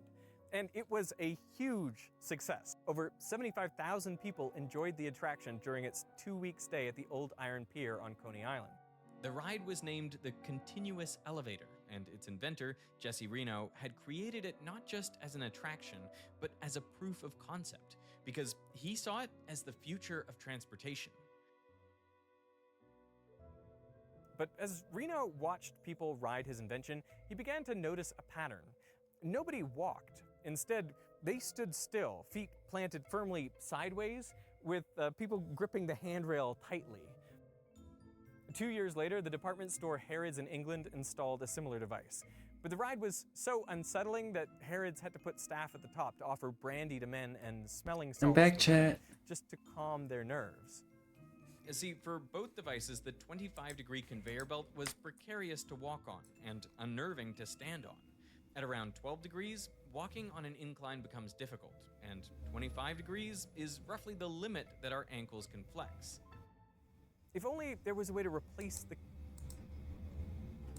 There you go. Man, it seems like Google cannot stop violating the privacy of their users because they've been ordered to pay $425 million for misleading users about their online privacy. The court has ordered Google to pay $425 million in a class action lawsuit after it was found to have misled users about their online privacy. So in July of 2020, there was a specific Google user named Annabelle Rodriguez that filed a lawsuit against a search giant, arguing that it misled users with its web and app activity setting.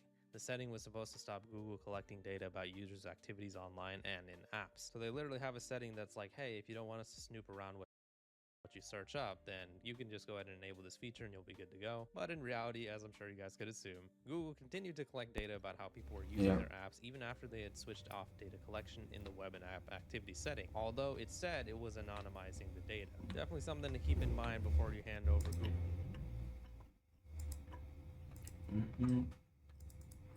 Google an ID or a video verification. The company collected this information via Firebase, a database that it uses to monitor activities across 1.5 million apps for analytics purposes, which operates separately to the web and app activity setting. So essentially, it sounds like they found a loophole to their rule. It's reportedly in 97% of the top 1,000 Android apps and 54% of leading iOS apps. Google harvested data from apps including Uber, Venmo, Shazam, the New York Times, Duolingo, and Instagram. This arrangement created a dual data collection system. It misled 98 million users into thinking that their actions were completely private, argued the case, which became a class action suit, meaning multiple people joined in on the same lawsuit. 98 million Google users. Holy shit, man. Google's lawyers protested that the users were properly informed about how the company collects information and what it does with it. They pointed out that when confirming their choice, Google displays an "Are you sure?" prompt that lets them check on what information Google collects. However, the jurors didn't really seem to like that answer, that Google needed to be clearer in how it communicates its data handling to its users. They're genuinely skimmers, not readers, he said. Now, before we keep going, I understand that $425 million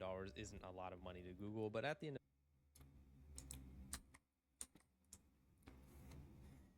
of the companies will try any loophole to circumvent basically federal law.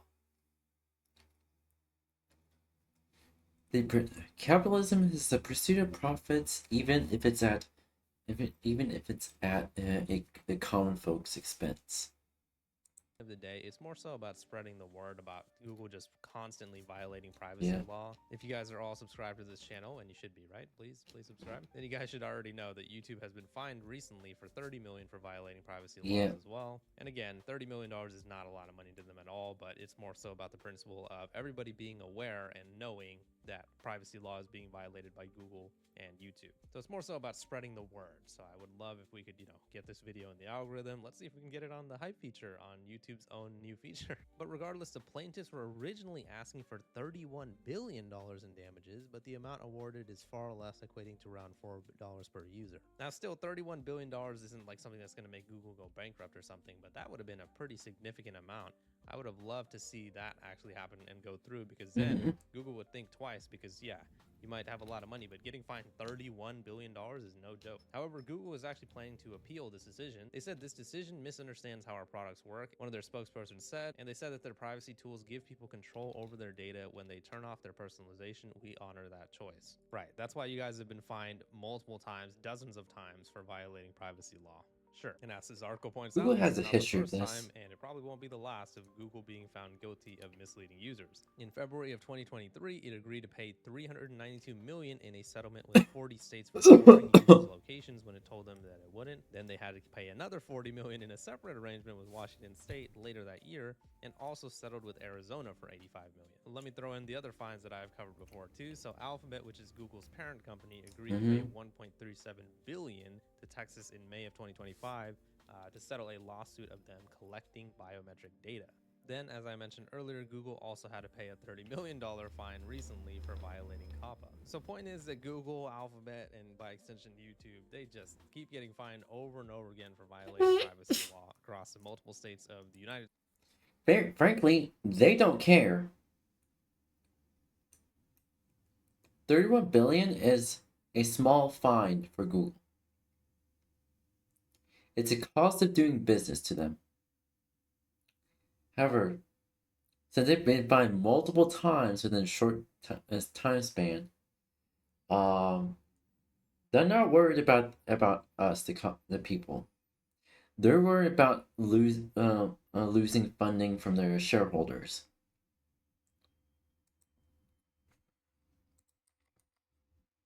States and sometimes even internationally. Then they talk about the losses that I was talking about earlier that they had to pay to Texas, and it was in December of 2023. The search giant also settled in a class action over alleged misleading language in its incognito mode service, which promised not to collect data about browsing activity, but it actually did. They had to settle with the $1.38 billion, and they paid that directly to Texas. According to this article, Google has a habit of internally playing down its privacy claims because it knows that explaining exactly what it keeps might alarm users. In a ruling that denied a motion to dismiss the web and app activities related case in January, District Judge Richard Seaborg said, internal Google communications also indicate that Google knew it was being, quote, intentionally vague about the technical distinction between data collected within a Google account and that They which do is that on collected purpose of outside of it. everything. The truth, quote, could sound alarming to users.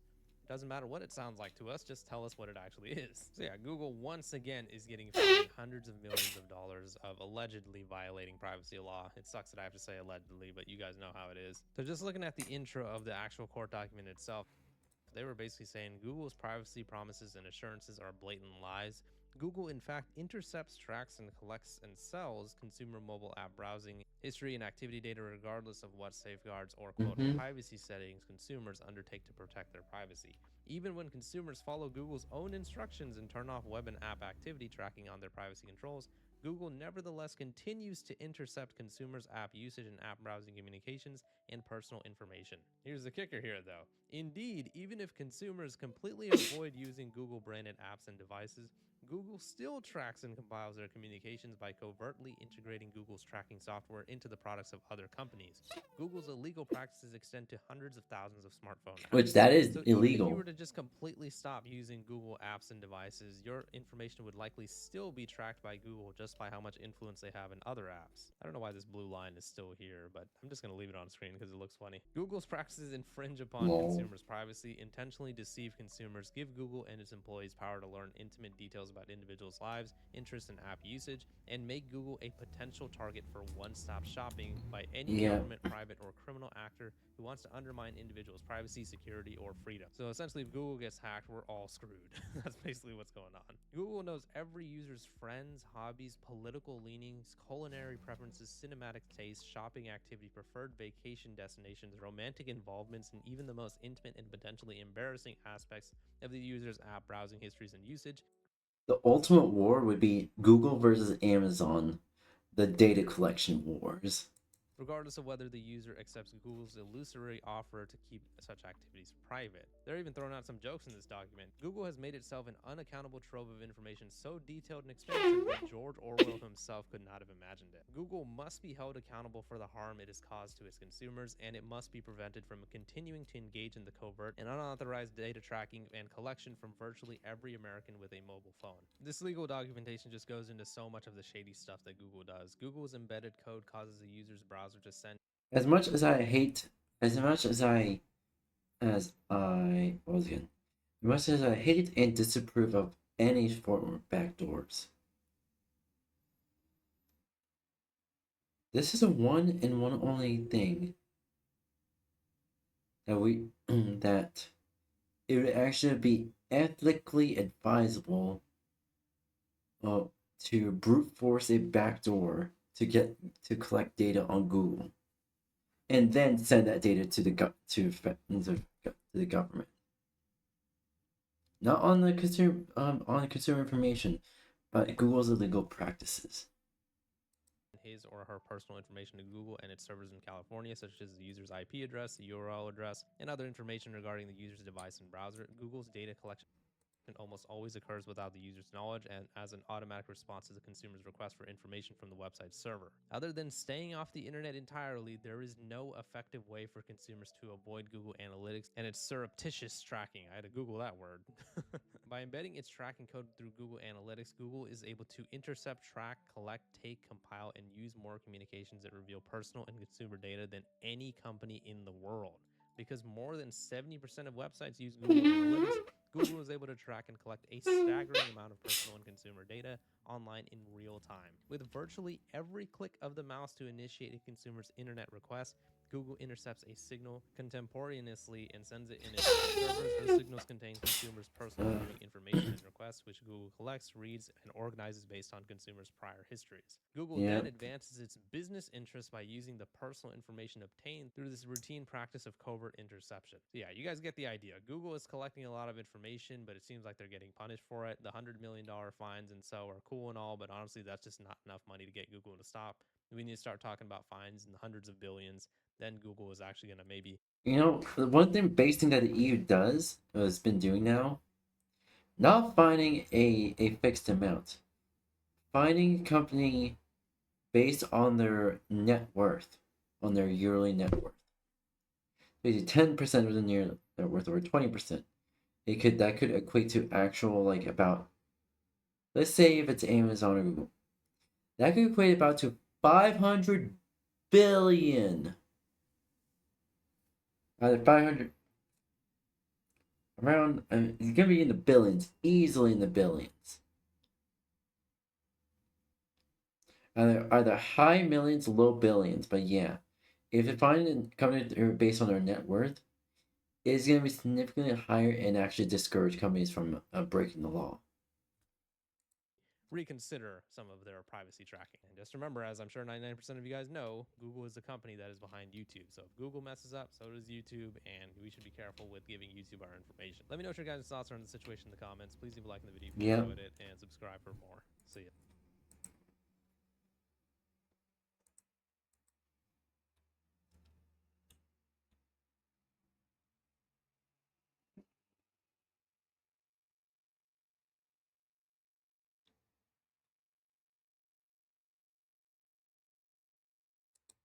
On December of 2024, YouTube...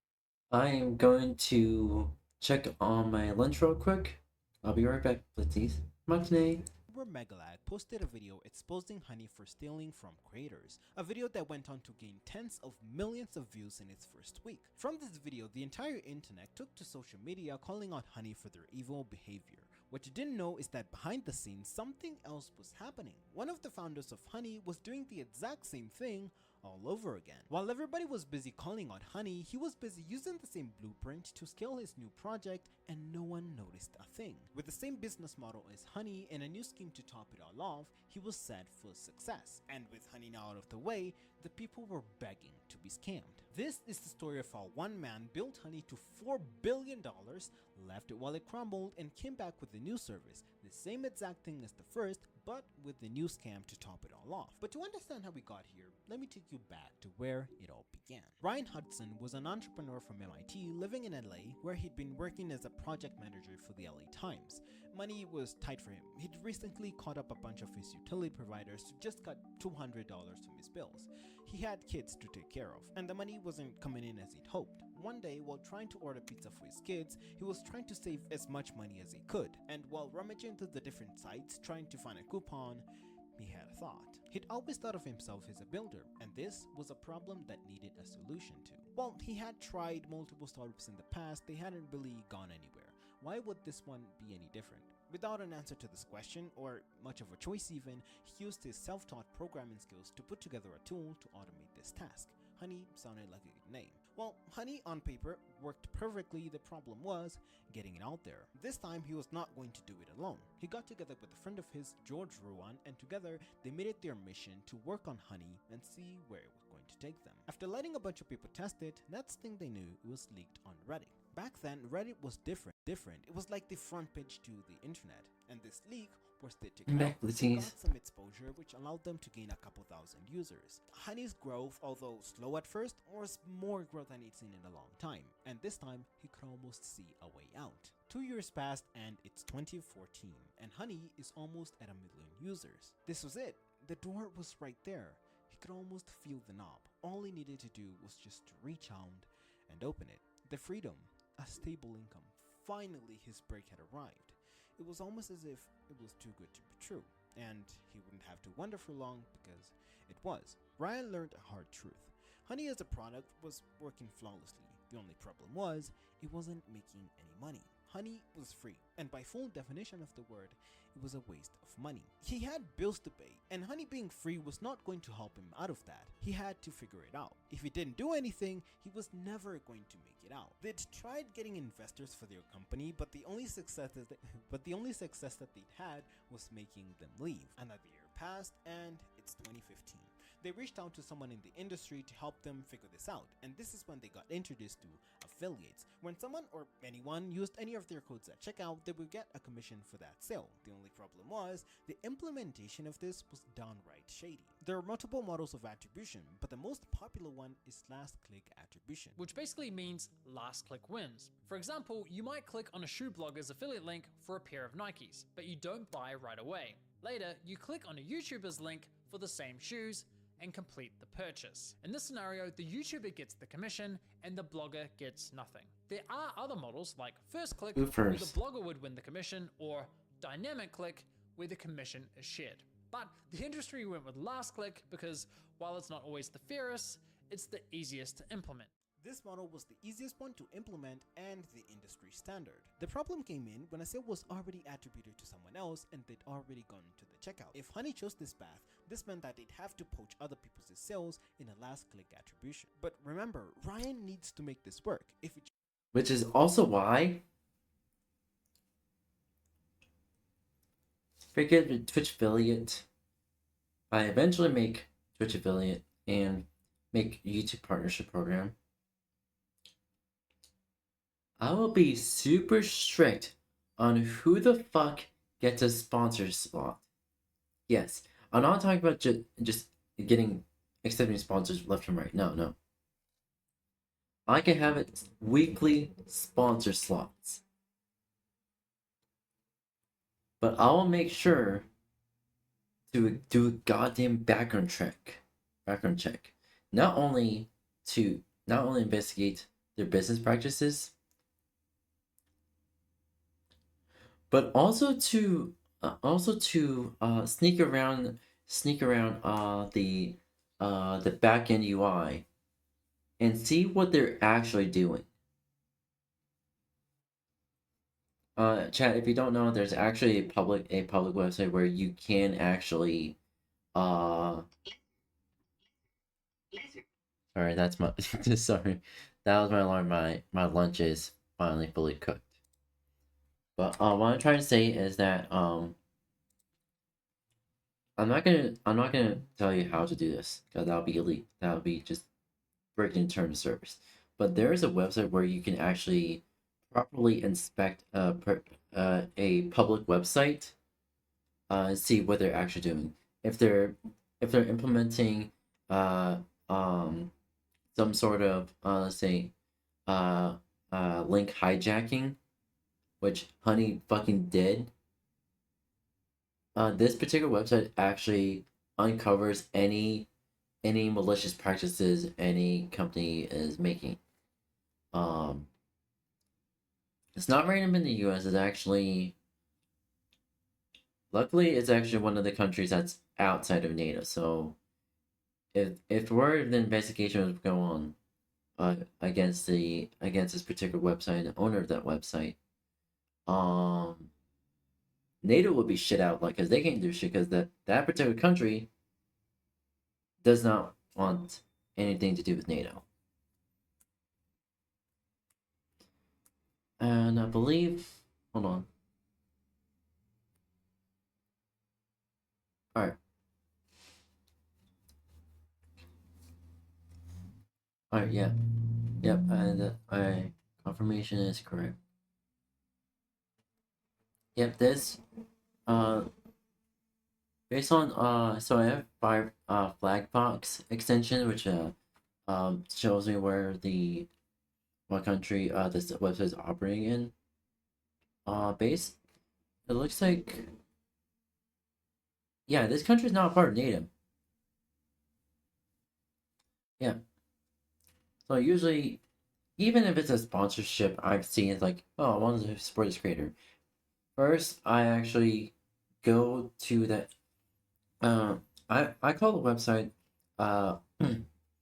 Basically, it's basically the virus tool version for backend UI, or backend UI analysis.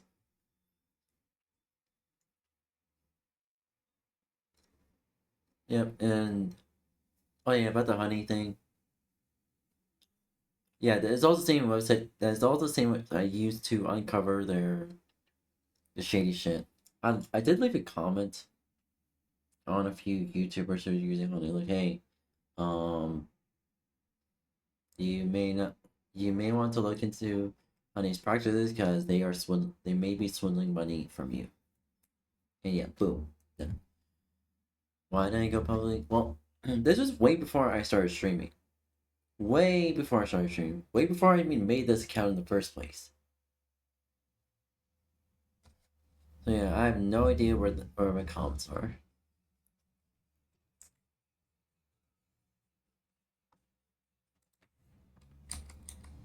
Chooses to ignore this, then Alright, outside that, let me go get my lunch real quick, and I'll be right back. Blitzies, alright? Matinee. he might never get his big break. So what was it going to be? The money or the morals? Okay, look, we can come out here and say whatever we want and come out here and attack him, but think about it. What would you have done? If placed in a similar position, what would you do? I'm in no means defending what he did or what the committee did as a whole, but someone had to choose. And as if the world was waiting for this, the minute that he broke, another door seemingly opened and they finally started lucking out. Investors now saw potential in what they were doing, and potential meant money. By 2018, they were able to raise $40 million in venture backing. This was huge. This was insane because a few years before they were barely being able to raise $100,000 and could barely keep the company afloat. But now they were doing 10 times that amount. They were further able to expand their income through a new program called Honey Gold. If a user got to the checkout and Honey couldn't find any coupons, they could still claim that sale and get a commission, and in return, they would share a piece of that commission with the user. Keep this in mind. This is going to come back very huge later. So please do not forget this piece. Do not forget this piece. Dints had gotten so good that it'd been reported that they were making upwards of million a year. Ryan had finally made it. All those years had finally paid off. And just when they thought that things could get any better, they got the biggest deal of their entire lives. PayPal bought Honey for $4 billion. For context, 4 billion is equivalent to the entire GDP of Burundi, which is one of the poorest countries in the world, but still. So you can imagine how Ryan felt. 7 years ago, he was struggling to buy pizza for his kids, and now his company was valued to the equivalent of an entire country's GDP. But at what cost? Did the results of what he got justify how he got here? Think about all the people who suffered to get here. What about them? But on the other hand, think about him for a second. You've seen what he's gone through. You know, no one handed this to him. No one gave this to him. He worked for this. And now that he'd finally gotten what he wanted, now what? The deal with PayPal brought a lot of eyeballs to the company, the major question being, why 4 billion? Without a clear answer from many of the companies, a weird fog was beginning to form around Honey. I don't have the budget to make this fog. I don't have that budget. So please visualize that. I want you to close your eyes and imagine a weird fog gathering around a very tall corporate building representing Honey. And that is going to be our visual cue. I'm going to reference that. Something was off. Not even a year later, in December of 2019, Amazon came out at Honey. They'd recently put up a notice on their website calling Honey malware, telling their users to uninstall it. And as if playing a character, they refused to explain what they meant by this claim or what they were even talking about. Honey chose to play victim. Amazon never liked PayPal. Previously, eBay owned PayPal, and eBay is a huge competitor of Amazon. And even after eBay and PayPal got divorced, Amazon wouldn't budge. So it made perfect sense for them to oppose Honey for this connection. After a few weeks, the situation died down, but it marked the beginning of many to come. In 2020, COVID shut everybody indoors, and without any means of going to physical stores, e-commerce became the new norm. Honey was still growing, and this became an even checkout and took all the commission from themselves. So what about this situation? Want to extrapolate it in practice? This is where things start to get shady. What Pi is doing here is inserting. Alright, there we go. Paul Walker on no. Paul Walker. Rick. Paul Walker. Okay, so Paul Walker. So Paul Walker's birthday is actually tomorrow. He would have turned 52. He would have turned 52. November 30th, 2013, fans around the world were shocked by the sudden death of Paul Walker, the 40-year-old actor best known for his role in the Fast and Furious films. Walker had built his career playing a man who lived for speed, someone who always came out of a crash untouched. That afternoon, Walker attended a charity event in Santa Clarita, California. He stepped into a red Porsche Carrera GT, driven by his friend Roger Rodas. The Carrera GT was a rare car, only about 1,200 were ever built, and it had a reputation for being extremely difficult to control. It demanded perfection from its driver. Any mistake at high speed could mean disaster. Around 3:30 p.m., the Porsche accelerated down a quiet street. Witnesses later said the car was traveling over 90 miles per hour. Just seconds later, it lost control, struck a curb, then a tree, and finally a lamppost. The impact ripped the car apart and immediately sparked a fire. At first, many assumed Walker died instantly on impact, but the coroner's report told a more disturbing truth. The collision broke bones and caused trauma, but it wasn't fatal.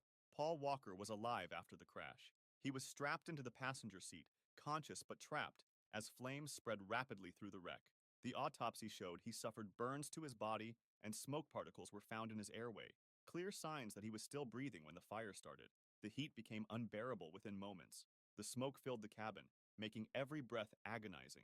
He fought for air as the flames closed in, but there was no escape. The seatbelt that had saved him from being thrown out now became the reason he couldn't get free. It took only a minute for the Porsche to become an inferno. When first responders arrived, The way that he explained it, he literally just gave conspiracy theorists a reason why not to wear their seatbelt. Come on. the fire was too strong to approach. Witnesses could only watch helplessly as he was trapped inside the burning car. Paul Walker died from a combination of traumatic injuries and burns. The news spread instantly across the world. Fans mourned not just the loss of a movie star, but the cruel irony of how he died. Paul Walker spent his career portraying invincibility on screen. but his real death was slow and impossible to escape. Ryan Dunn. On June 20th, 2011, the quiet roads of West Goshen Township, Pennsylvania, became the scene of one of the most shocking car crashes of the decade.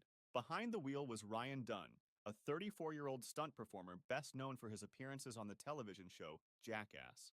Dunn had built a reputation as someone who constantly pushed the limits of safety, often risking his body for stunts that blended comedy with real danger.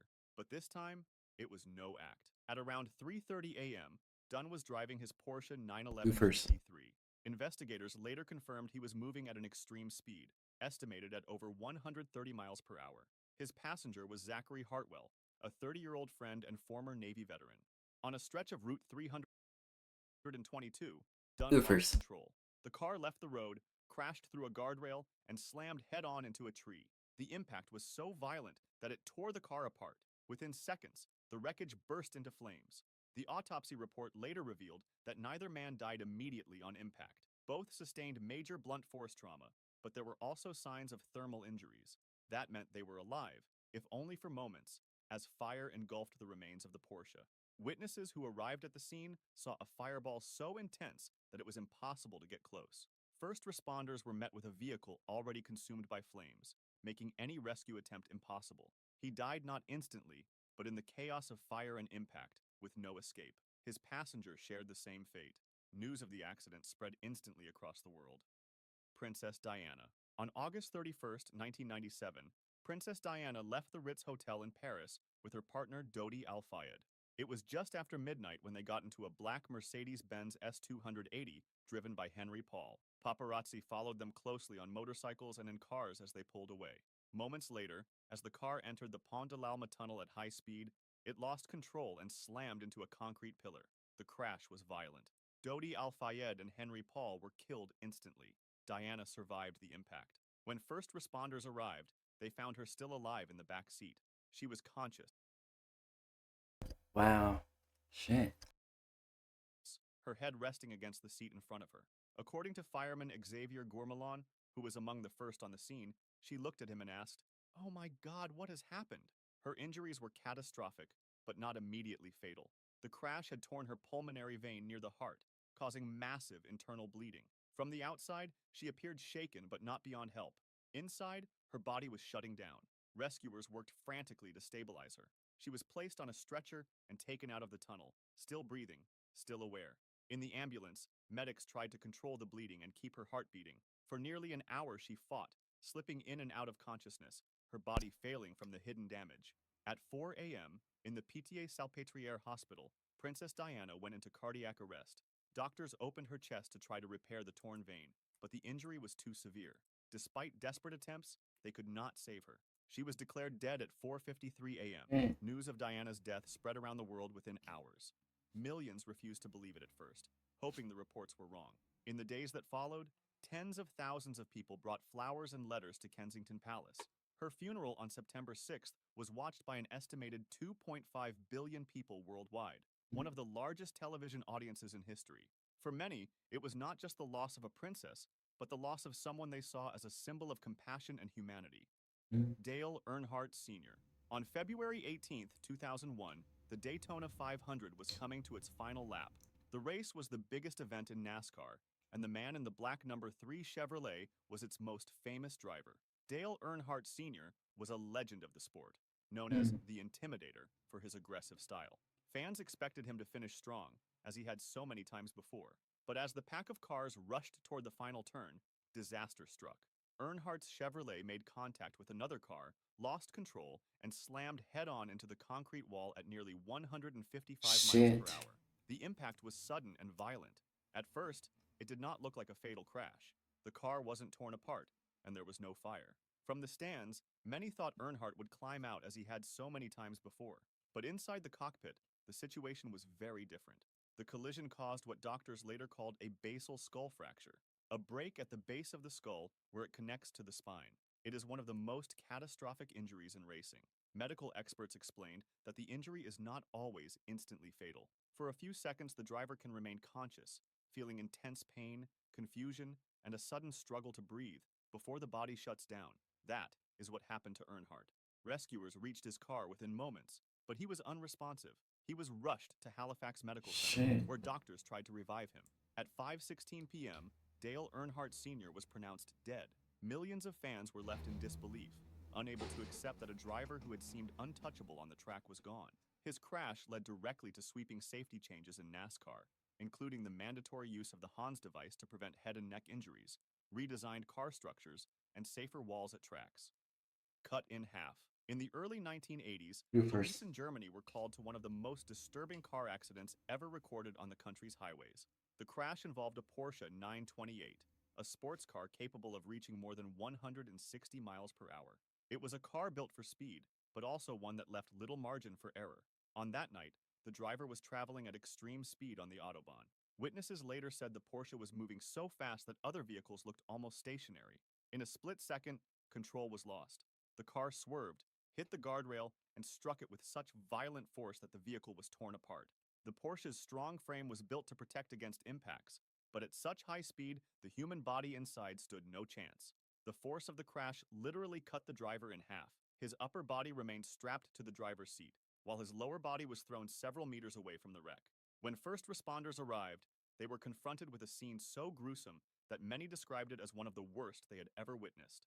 The car itself was shredded, scattered across the road, and what was left of the driver was in two separate places. The accident quickly became infamous among German police and highway authorities, not only because of its brutality, but also as a stark warning of what happens when human flesh meets physics at extreme speed. Yeah. The driver had not been burned, nor crushed slowly. His death was instant, but it was also violent in a way that shocked even seasoned investigators. Roger Williamson. On July 29, 1973, the Dutch Grand Prix at Zandvoort was underway. The race drew thousands of fans who watched from the stands and the grass banks that lined the circuit. Among the drivers was Roger Williamson, a 25-year-old from England who had only just started his Formula One career. He was considered a rising talent, young and ambitious, eager to prove himself at the highest level of racing. On the 8th lap of the race, something went wrong. Williamson's car suffered a tire failure at high speed. The car veered off course, hit the barriers, and flipped over. When it came to rest, it was upside down. Almost immediately, fuel leaked out and caught fire. Williamson was alive inside the cockpit. He had not been killed by the impact. Trapped upside down, strapped in, he could not move. The smoke and fire began to surround him. His fellow driver, David Purley, stopped his own car and ran across the track to help. Purley tried to push the car upright with his bare hands, but it weighed far too much. Flames spread quickly. Purley shouted for help, but track marshals hesitated. They had no protective clothing, no fireproof gear, and for crucial minutes, they did not come close enough to the burning car. Williamson's screams could be heard from inside. He was still conscious, fighting to escape as the fire grew hotter and thicker smoke poured from the car. The crowd could only watch in silence. Purley tried desperately, grabbing a fire extinguisher and spraying into the flames, but it was nowhere near enough to put out the blaze. With every passing second, Williamson's situation worsened. The heat, the smoke, and the lack of air inside the overturned car made survival impossible. After several minutes, the fire consumed the cockpit. The screams stopped. By the time rescue vehicles finally arrived, Roger Williamson was gone. The entire scene was broadcast live on television. Millions of viewers saw a young man die not instantly, but slowly and painfully, trapped while help stood only meters away. Roger Williamson's death shocked the racing world. It led to major criticism of Formula One safety standards and the lack of proper response at the circuit. If you enjoyed this video, subscribe for similar ones and feel free. Remember, the faster, because it's, in the form, back then,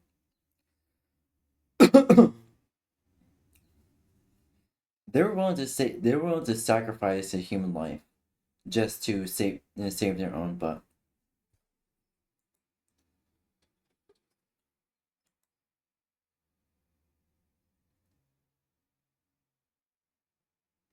I believe, let's see. Wait, is there actual...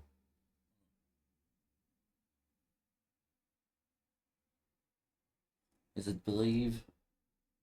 I just think it's an article here. No?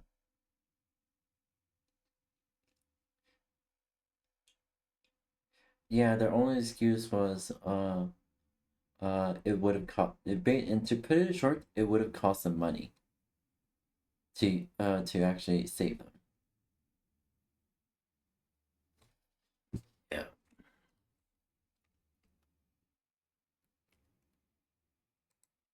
Today, we will be looking at two horrifying stories that went horribly wrong. The first one takes us to the treacherous waters off Bali, where 7 women on a holiday dive were caught in nature's trap and dragged into the open ocean with only their survival instincts to keep them alive. While the second story follows a climber who descended into a mine shaft to save his dog, but instead walked into an invisible atmospheric killer death trap. As always, viewer discretion is advised. February 14th, 2014, Valentine's Day. While couples around the world celebrated love, 7 Japanese women were about to face nature's most brutal test. 5 friends, Ritsuko Miyata, Emi Yamamoto, Naomi Tomita, Aya Morizono, and Atsuno Yoshinobe, had traveled to Indonesia for what should have been the diving trip of a lifetime. Joining them were 2 seasoned diving instructors, Shoko Takahashi.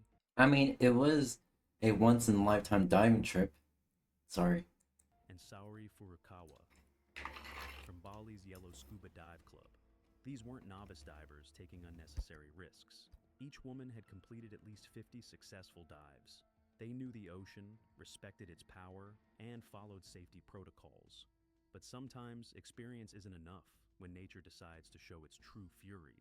Their destination was Crystal Bay, off the coast of Nusa Penida, a slice of underwater paradise southeast of Bali.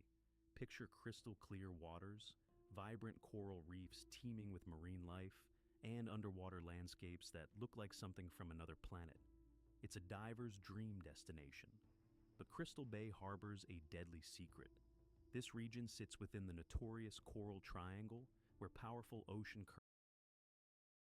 currents can appear without warning, turning paradise into a death trap in seconds. The underwater topography here is unforgiving. Steep drop-offs, shifting tides, and the massive Indonesian throughflow create a perfect storm of dangerous conditions. Here's what makes this place so treacherous: sudden changes in water density near the thermocline, that invisible boundary where warm surface water meets the cold depths below. When conditions align just wrong, the water itself becomes a trap, creating downcurrents so powerful they can drag even the strongest swimmers into the abyss. February 14th started like any perfect diving day. Clear skies, calm seas, optimism in the air. The 7 women completed 2 successful dives that morning, their spirits high as they explored the underwater wonderland. Everything was going according to plan. For their 3rd dive that afternoon, they headed to the mangroves on the northeast side of Nusa Lembongan Island. The boat captain they'd hired was supposed to track their movements, staying close enough to pick them up when they surfaced. This is standard protocol, your lifeline to safety. But here's where everything started to go wrong. As they explored the mangroves below, dark clouds began gathering above. In this region, weather can change in minutes, and they were diving during monsoon season, October to April, when violent storms are most common. When the 7 divers finally surfaced, expecting to see their boat waiting nearby, they found nothing. Empty ocean stretched in every direction. Their boat captain was nowhere to be seen. Furukawa, the dive leader, immediately fired a flare gun into the sky, a desperate signal for help. The bright red flare arced through the darkening sky and fizzled out. No response. No boat on the horizon. Within seconds, a massive downcurrent grabbed all 7 divers. Tried desperately. Imagine being caught in an underwater tornado, tumbling helplessly as thousands of tons of water carry you further and further from safety. Your training tells you to stay calm, but every instinct screams that you're going to die. Meanwhile, their boat captain finally showed up at the dive site, a full hour after they'd gone missing. He spent another hour searching through massive waves and driving rain, but the once clear waters had turned dark and violent. Visibility was 0. Eventually, he gave up and reported the incident to Indonesian Marine Police. 7 women were now alone in the middle of the ocean, with night falling fast. When the divers finally managed to surface after being tumbled underwater, their real nightmare was just beginning. They found themselves in the middle of the Lombok Strait, 20 kilometers from their last known position. Miles of empty ocean surrounded them in every direction. Floating in the ocean might sound peaceful, but it's actually a death sentence in slow motion. The tropical sun beats down mercilessly during the day, while at night, the water temperature drops enough to cause hypothermia. Dehydration sets in quickly, and exhaustion makes it nearly impossible to stay afloat. And then there are the predators. Sharks, jellyfish, and other marine life that see floating humans as either prey or faced a new crisis. They'd managed to reach a coral reef and were trying to climb onto the rocks when disaster struck again. Massive waves swept away both Takahashi, one of the instructors, and Miyata. Takahashi had been trying to help Miyata when the ocean claimed them both. Now, only 4 remained, clinging to coral in the middle of nowhere. The 4 survivors, Yamamoto, Tomita, Morizono, and Yoshinobi, had to become resourceful fast. They collected rainwater using their diving fins and any plastic bottles that washed up. When coconuts floated by, they grabbed them for precious fresh water. Every drop was liquid life. For 3 days and nights, they clung to that reef.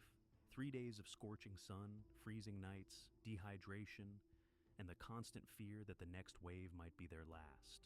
Search planes flew overhead, but couldn't spot them against something unusual, still too dangerous for him to attempt a rescue. But he immediately alerted authorities. When the rescue boat finally reached them, the 4 women were sunburned, dehydrated, and exhausted, but alive. They could walk, talk, and incredibly, their spirits hadn't been completely That's broken. criminally reckless of the boat captain. Minor sunburns and abrasions were a small price to pay for surviving 3 days in one of the ocean's most dangerous areas. But their relief was short-lived. Furukawa was found separately on another rocky outcrop, her injuries more severe, requiring helicopter evacuation. And Takahashi and Miyata were still missing. As rescue teams searched for the final 2 divers, investigators began questioning the boat captain. His story didn't add up. 𝙂𝙚𝙣𝙚𝙧𝙖 from Bali, search and rescue challenged the captain's account, suspecting he had abandoned his post, possibly leaving to refuel when he should have been monitoring the divers. The survivors confirmed the worst. Their boat captain had left them stranded. When they surfaced from their 3rd dive, he was simply gone. Police arrested him for negligent behavior that led to at least 1 death, possibly 2. On Tuesday, local swimmers found a body believed to be one of the missing divers. The ocean had taken its toll, making identification difficult. But when officials brought the remains to Miyata's family, her husband and daughter recognized her wedding ring, still on her finger after 3 days in the water. An autopsy confirmed she had been dead for 3 days. Takahashi was still out there somewhere. The search continued until Thursday, when officials announced they would have to call it off. But the ocean wasn't finished with this story. On March 17th, over a month later, a fisherman in Malang, East Java province, made a grisly discovery. A decapitated body with missing hands and feet had washed ashore, approximately 125 miles from the original dive site. Despite the horrific condition of the remains, the fishermen suspected this might be Takahashi. Without dental records available, DNA testing was the only way to confirm identity. Officials flew the remains to a hospital in Bali, where Takahashi's husband identified his wife's body based on clothing inside the wetsuit. 7 women went on a Valentine's Day diving trip. 5 came home alive, but forever changed. 2 families lost daughters, wives, and mothers to the unforgiving sea. This tragedy highlights the deadly reality of extreme diving locations. Even with experience, proper equipment, and safety protocols. You know what should start happening? Boats should start having like there should be a separate two dedicated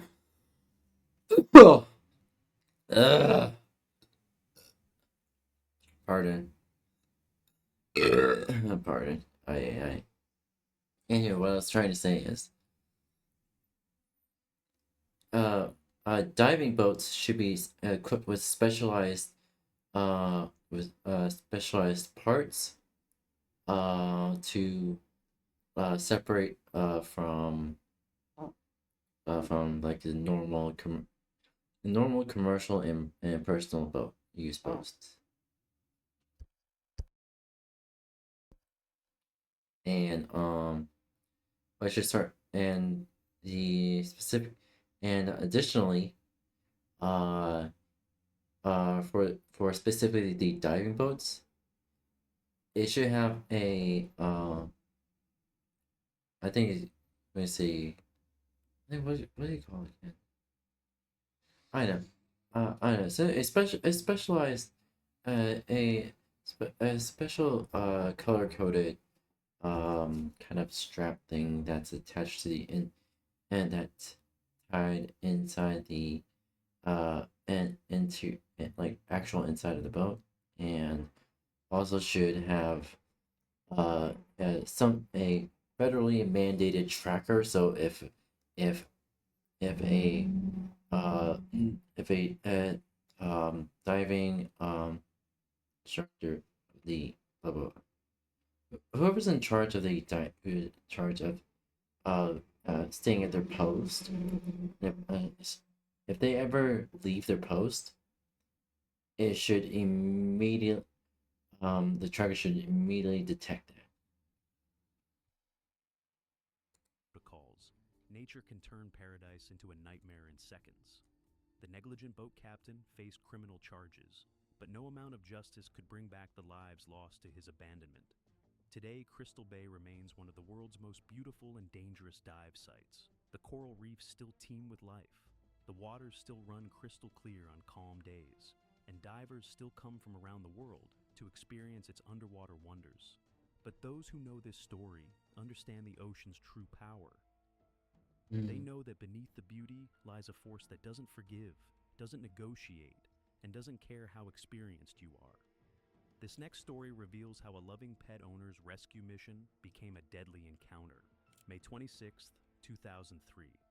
The abandoned Maryland mine near 𝙬𝙬, Idaho stood as a forgotten relic of the region's mining past, its weathered structures hiding deadly secrets beneath the earth.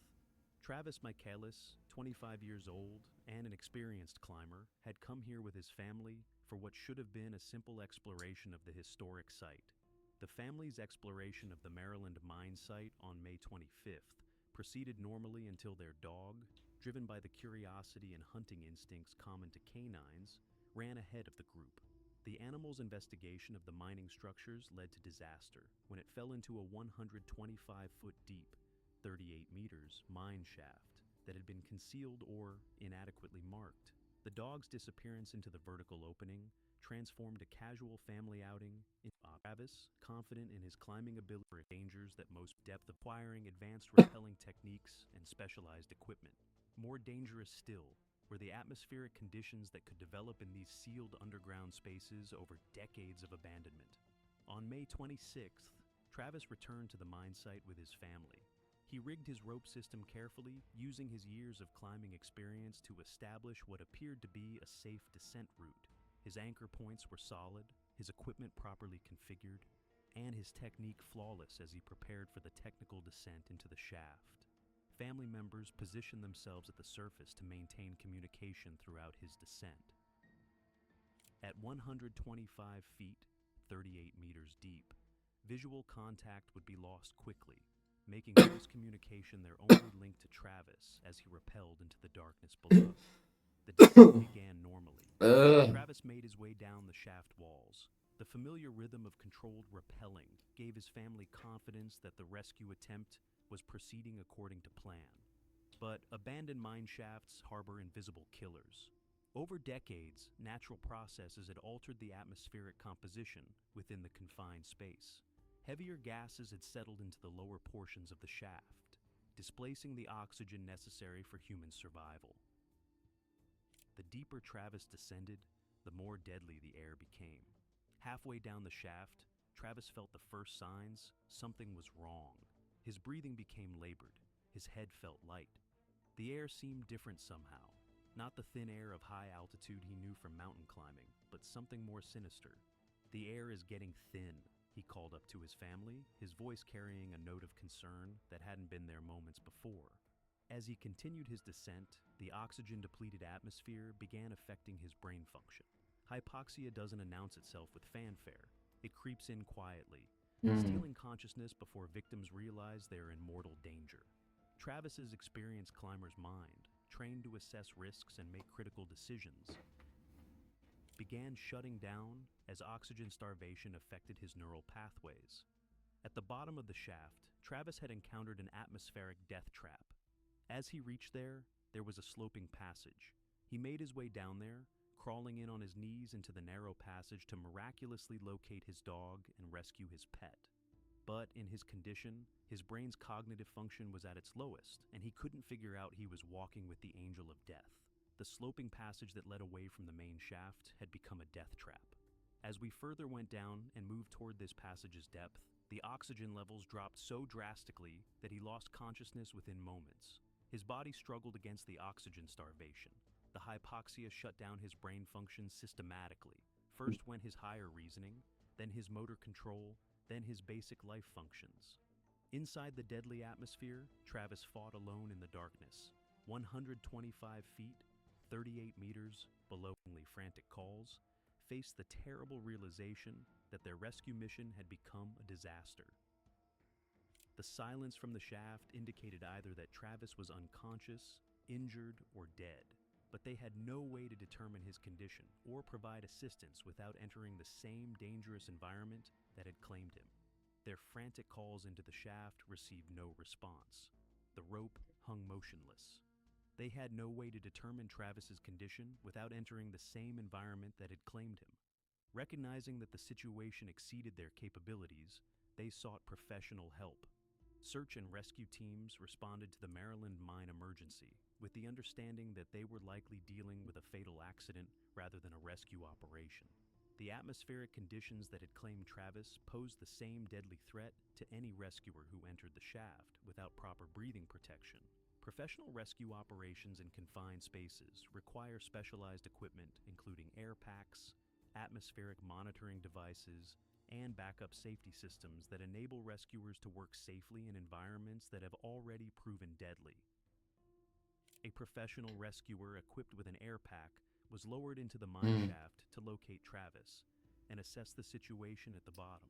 The self-contained breathing apparatus provided the rescuer with a clean air supply that was independent of the shaft's deadly atmosphere, enabling safe operation in conditions that would quickly incapacitate or kill anyone breathing the ambient air.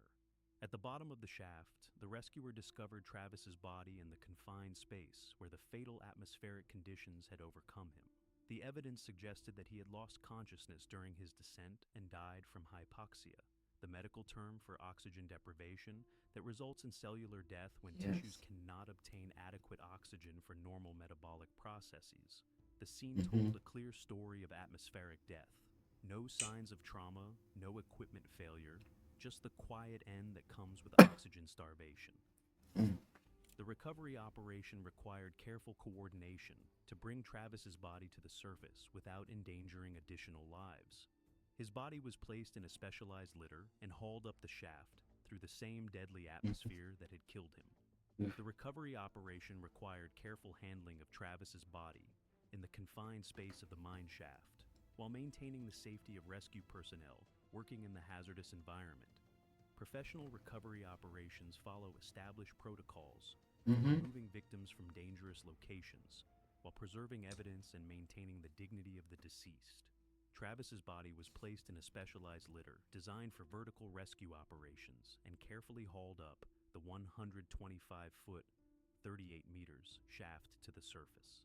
This process required coordination between rescuers at the bottom of the shaft, personnel managing the hauling systems at the surface, and safety officers monitoring the entire operation for additional hazards. His family was left devastated. At first they had lost their dog, and now another family member.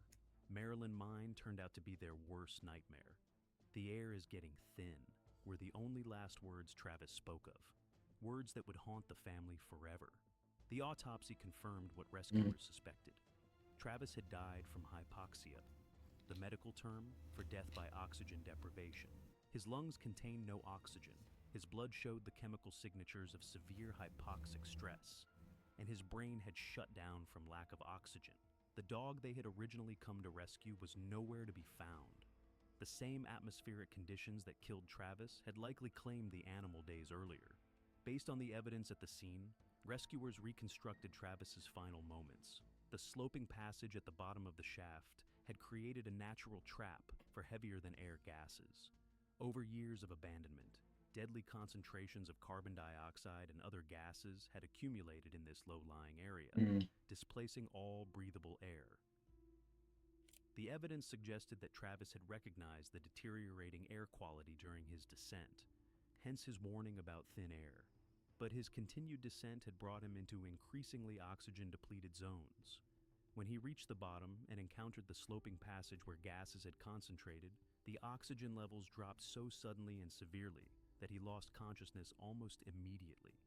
Thanks to the professional expertise and proper safety equipment of search and rescue personnel, Travis's body was recovered from the Maryland mine shaft without additional casualties among the rescue team.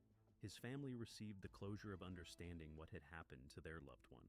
Travis's courage in attempting to rescue his family's pet ultimately cost him his life, but his sacrifice highlighted the need for proper atmospheric monitoring and breathing protection whenever entering confined spaces where bad air conditions may exist.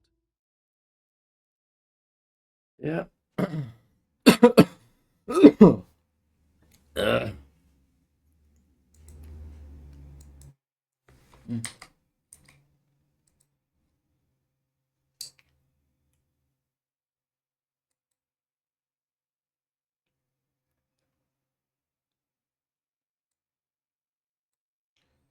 All right.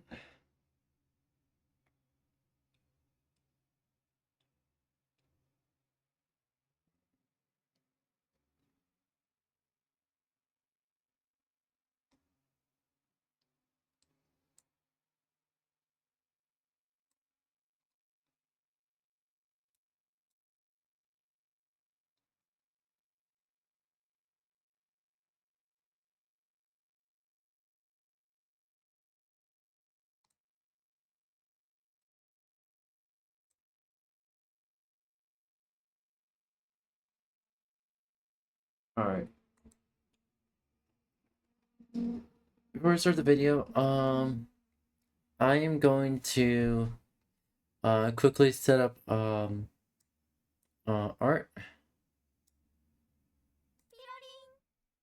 I'm gonna quickly set up my art stuff real quick.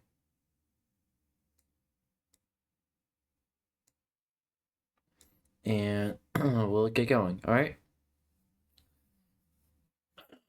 Let me get everything set up real quick and we'll get going, alright? Matinee.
いても平気だよ。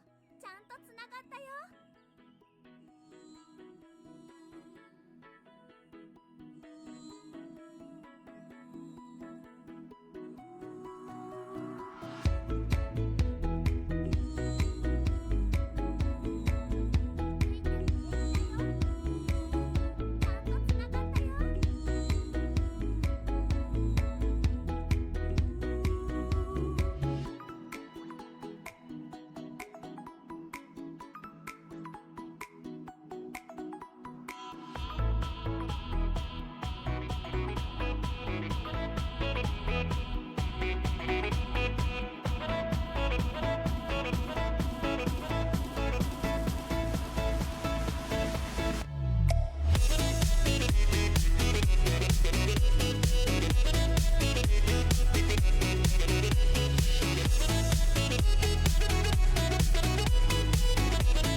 I'm back with Blitzies. I'm trying to figure out what's going to fire alpaca.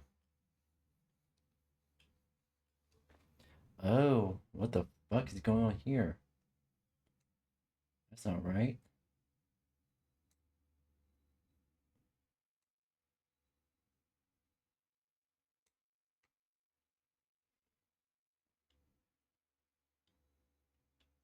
Alright, there we go.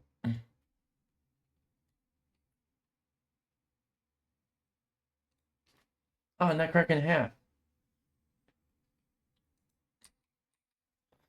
Alright, I'm gonna have to put on my art glove real quick.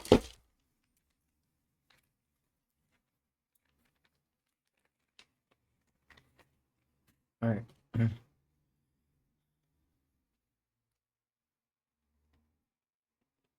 Let's give a few minutes while I mentally prepare myself to draw. Yes, I have to even mentally prepare myself to draw. I need to get to the mood of drawing. I need to get my creative juices rolling.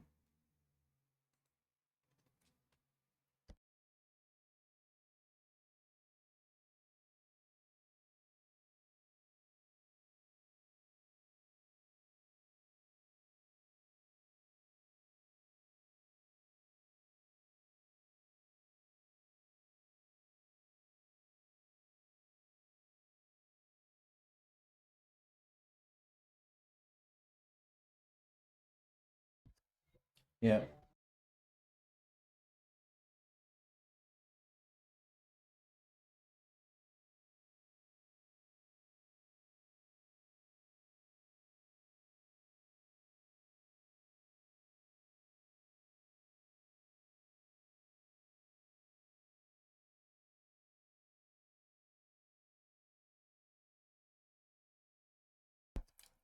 After my rent, so after my rent, phone bill, monthly refueling expenses, and monthly car insurance,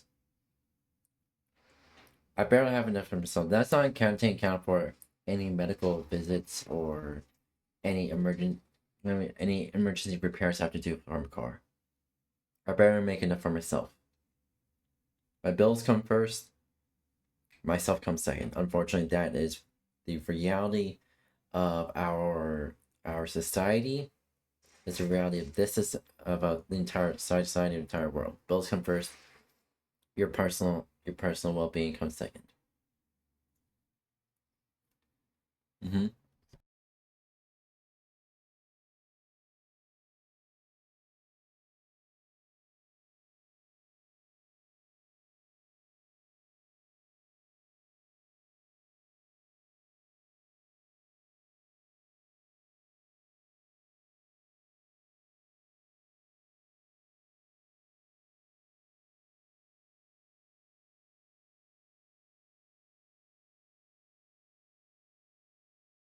Yeah.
Water cloud.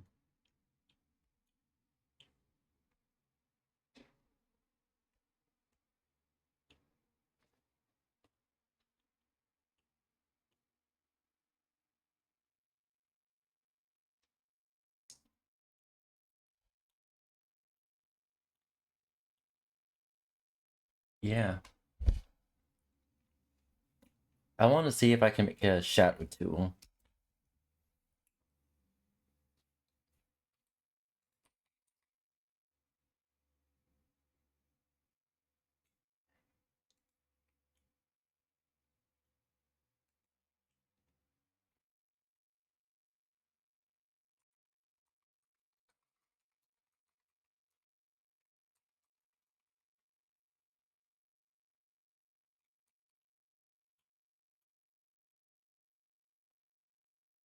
Yeah.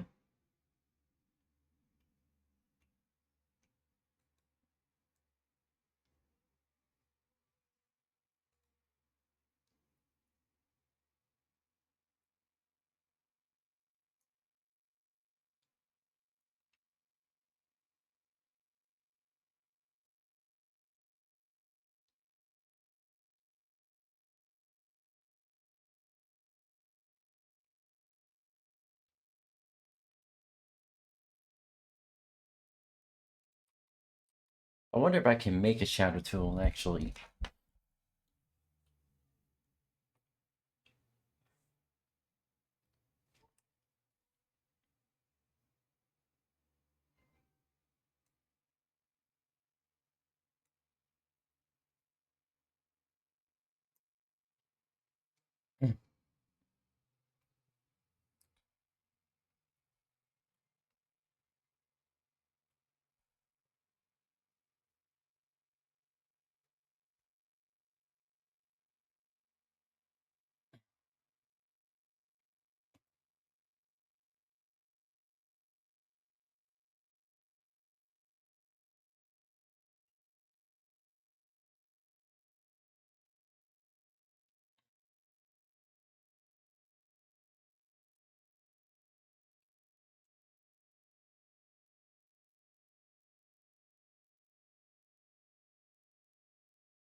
Hell, even for me,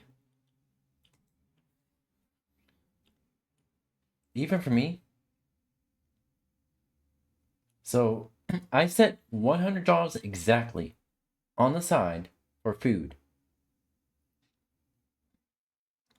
So I stick to as close to $100 exactly. Sometimes I go under, sometimes I go over. But I make sure the margin is just, the margin of error for me is $2. That's it.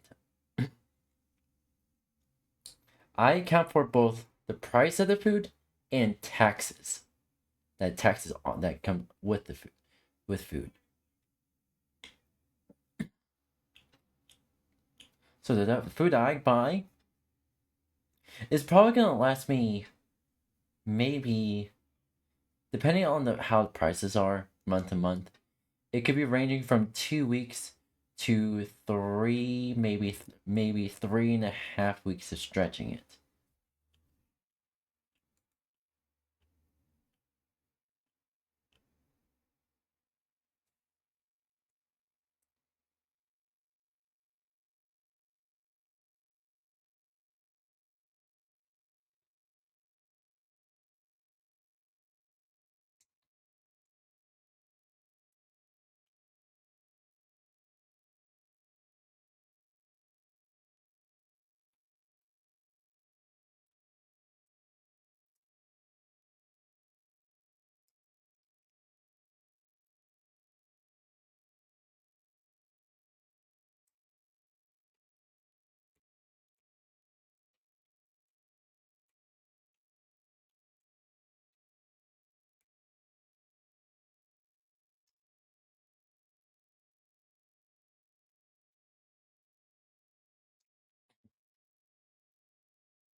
My understanding of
on a crack.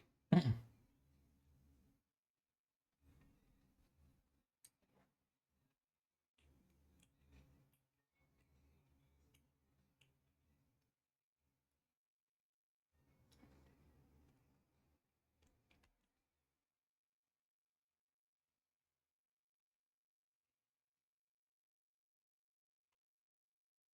see.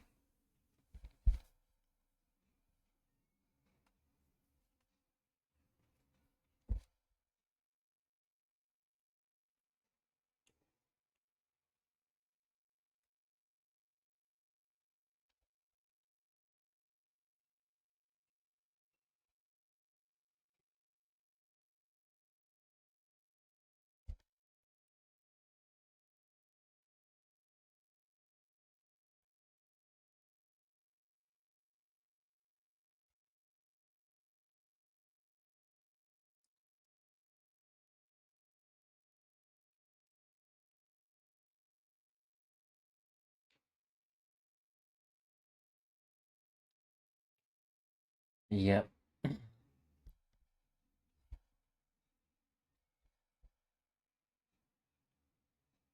Exactly.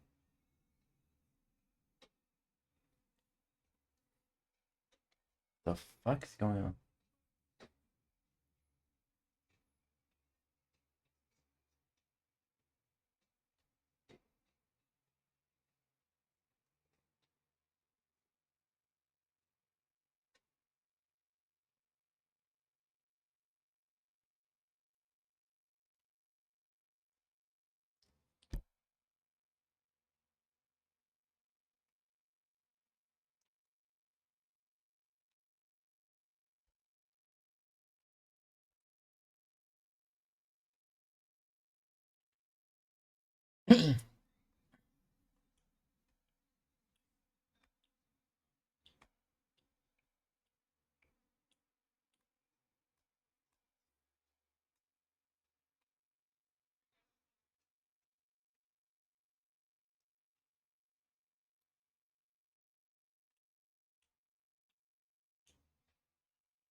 Yeah.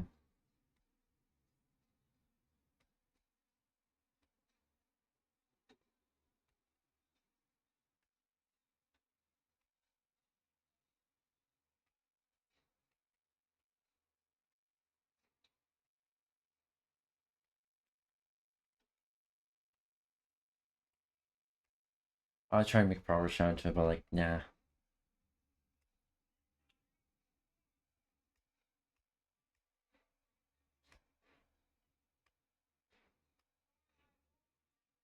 Okay.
Yep.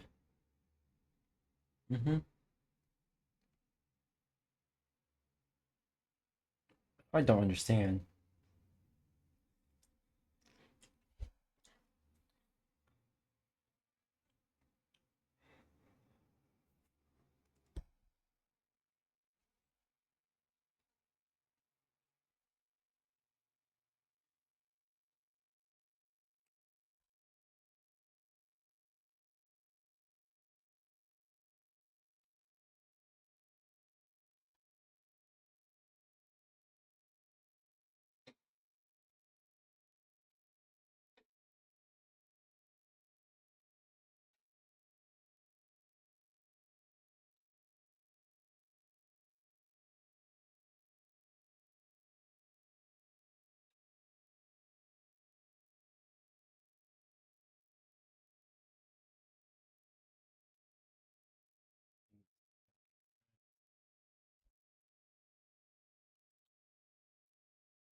Here's the thing.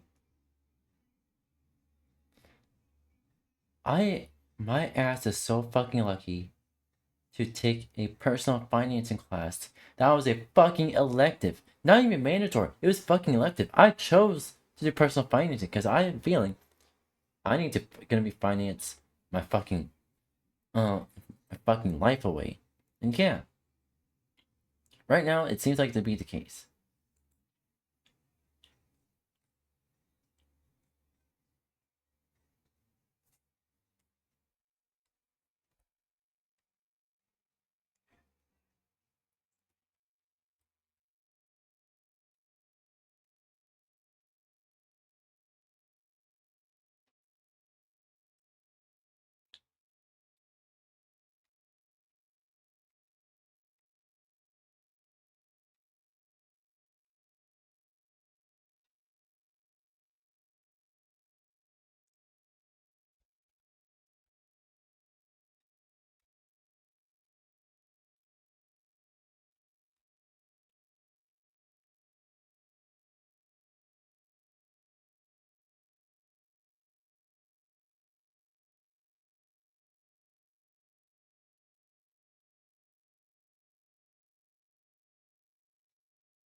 Exactly.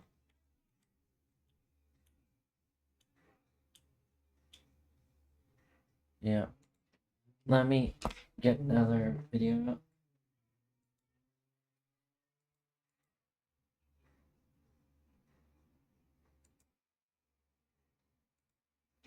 Hurry up.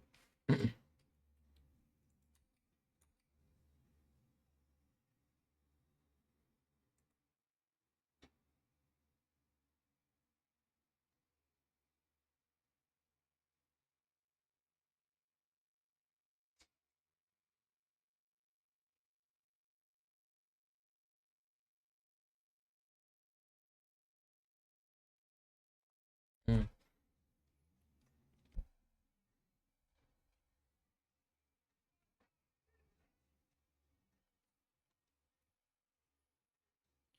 Probably for good reason.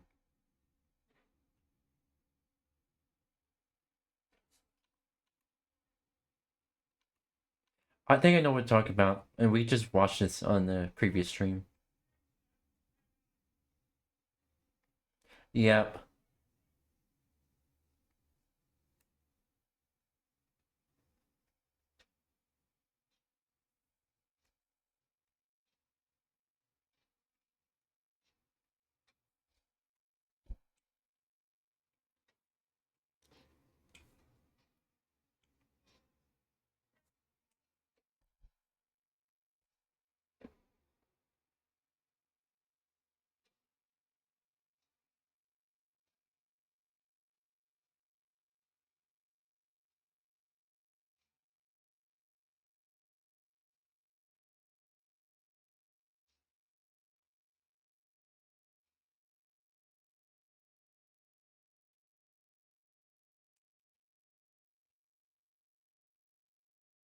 Mm.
The disclaimer is solely to avoid Twitter mobs. That's it.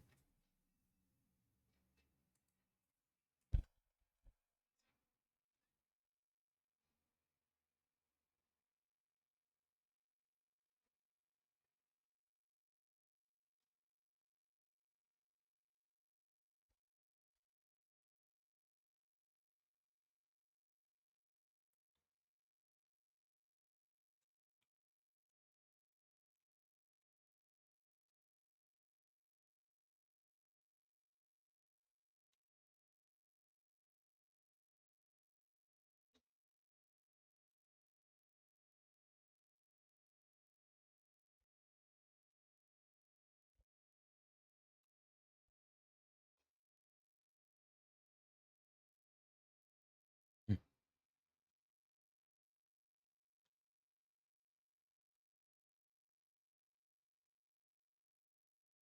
Mm. Should.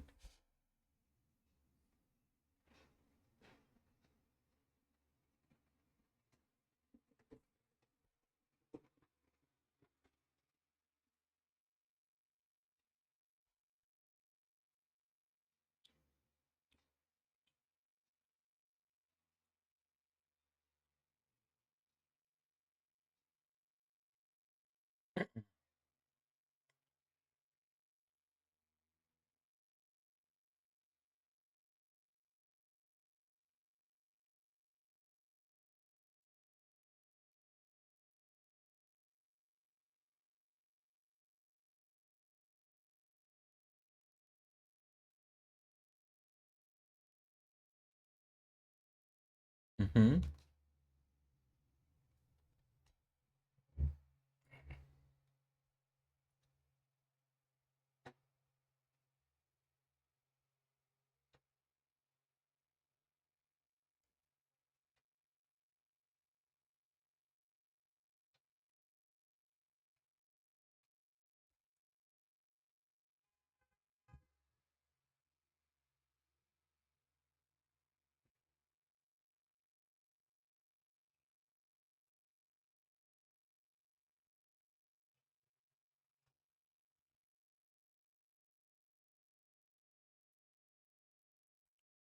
I respect his honesty. Really bad.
That when you Oh go up the shit. mountain, you may not come back.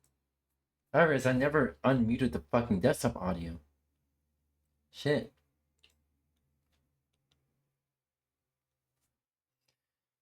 Oh, well, it's fun. Anyways, try. Yeah, keep.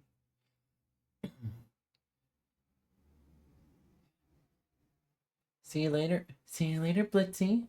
Stay cute. Yeah, I realized I never unmuted desktop audio. Fuck. At least I did some good commentary. At the very least.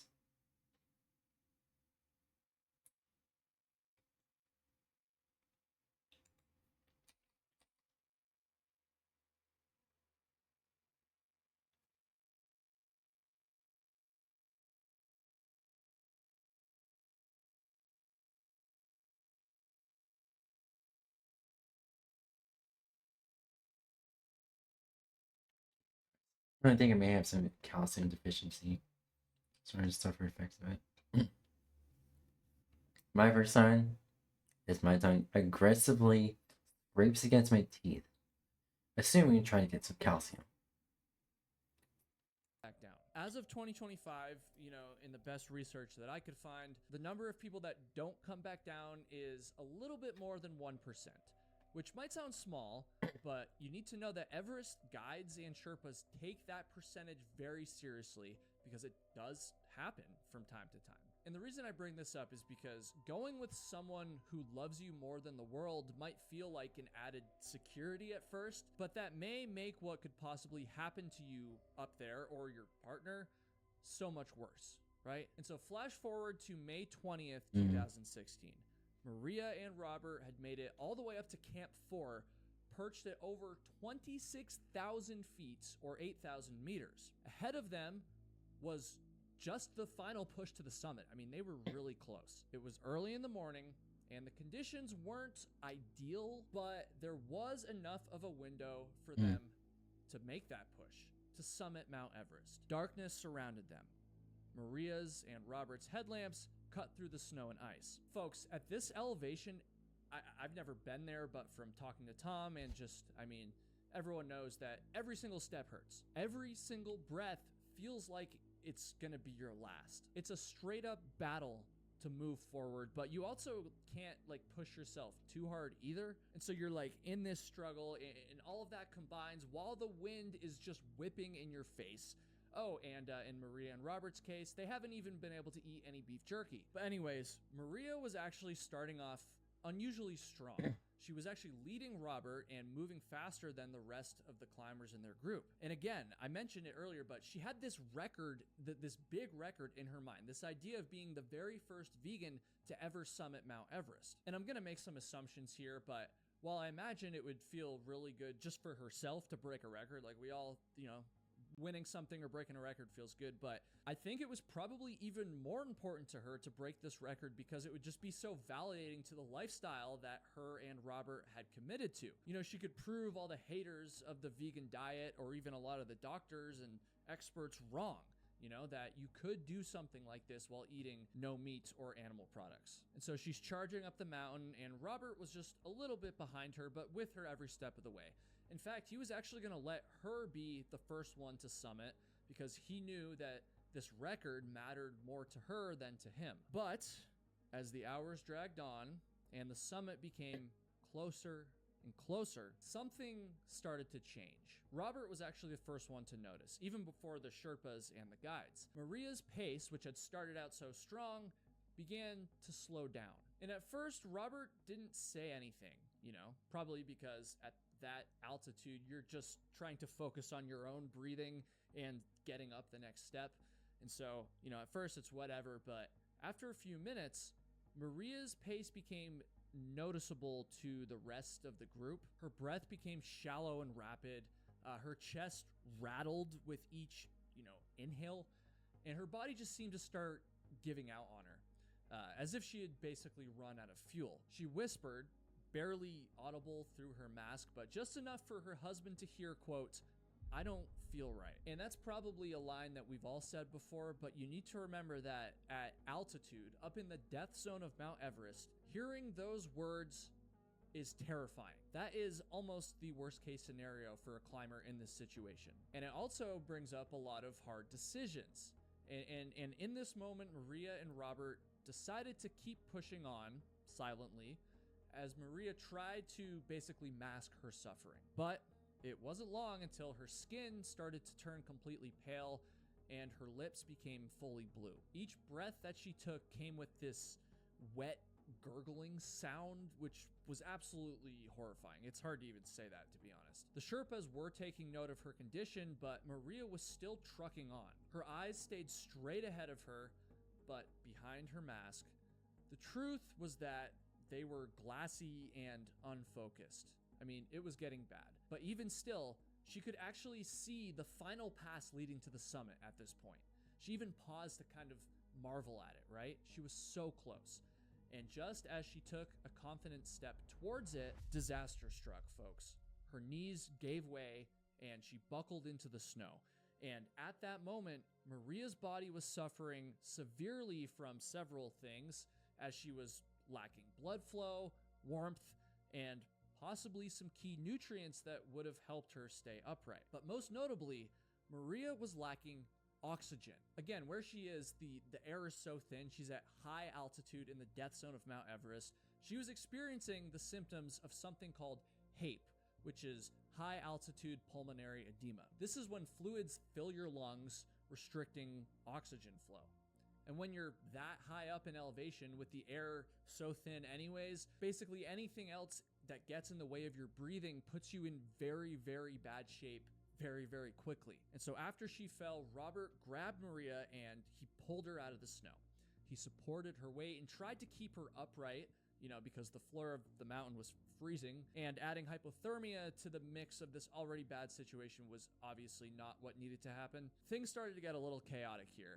Sherpas were kind of shouting instructions to each other, opening oxygen bottles and just passing them to Maria.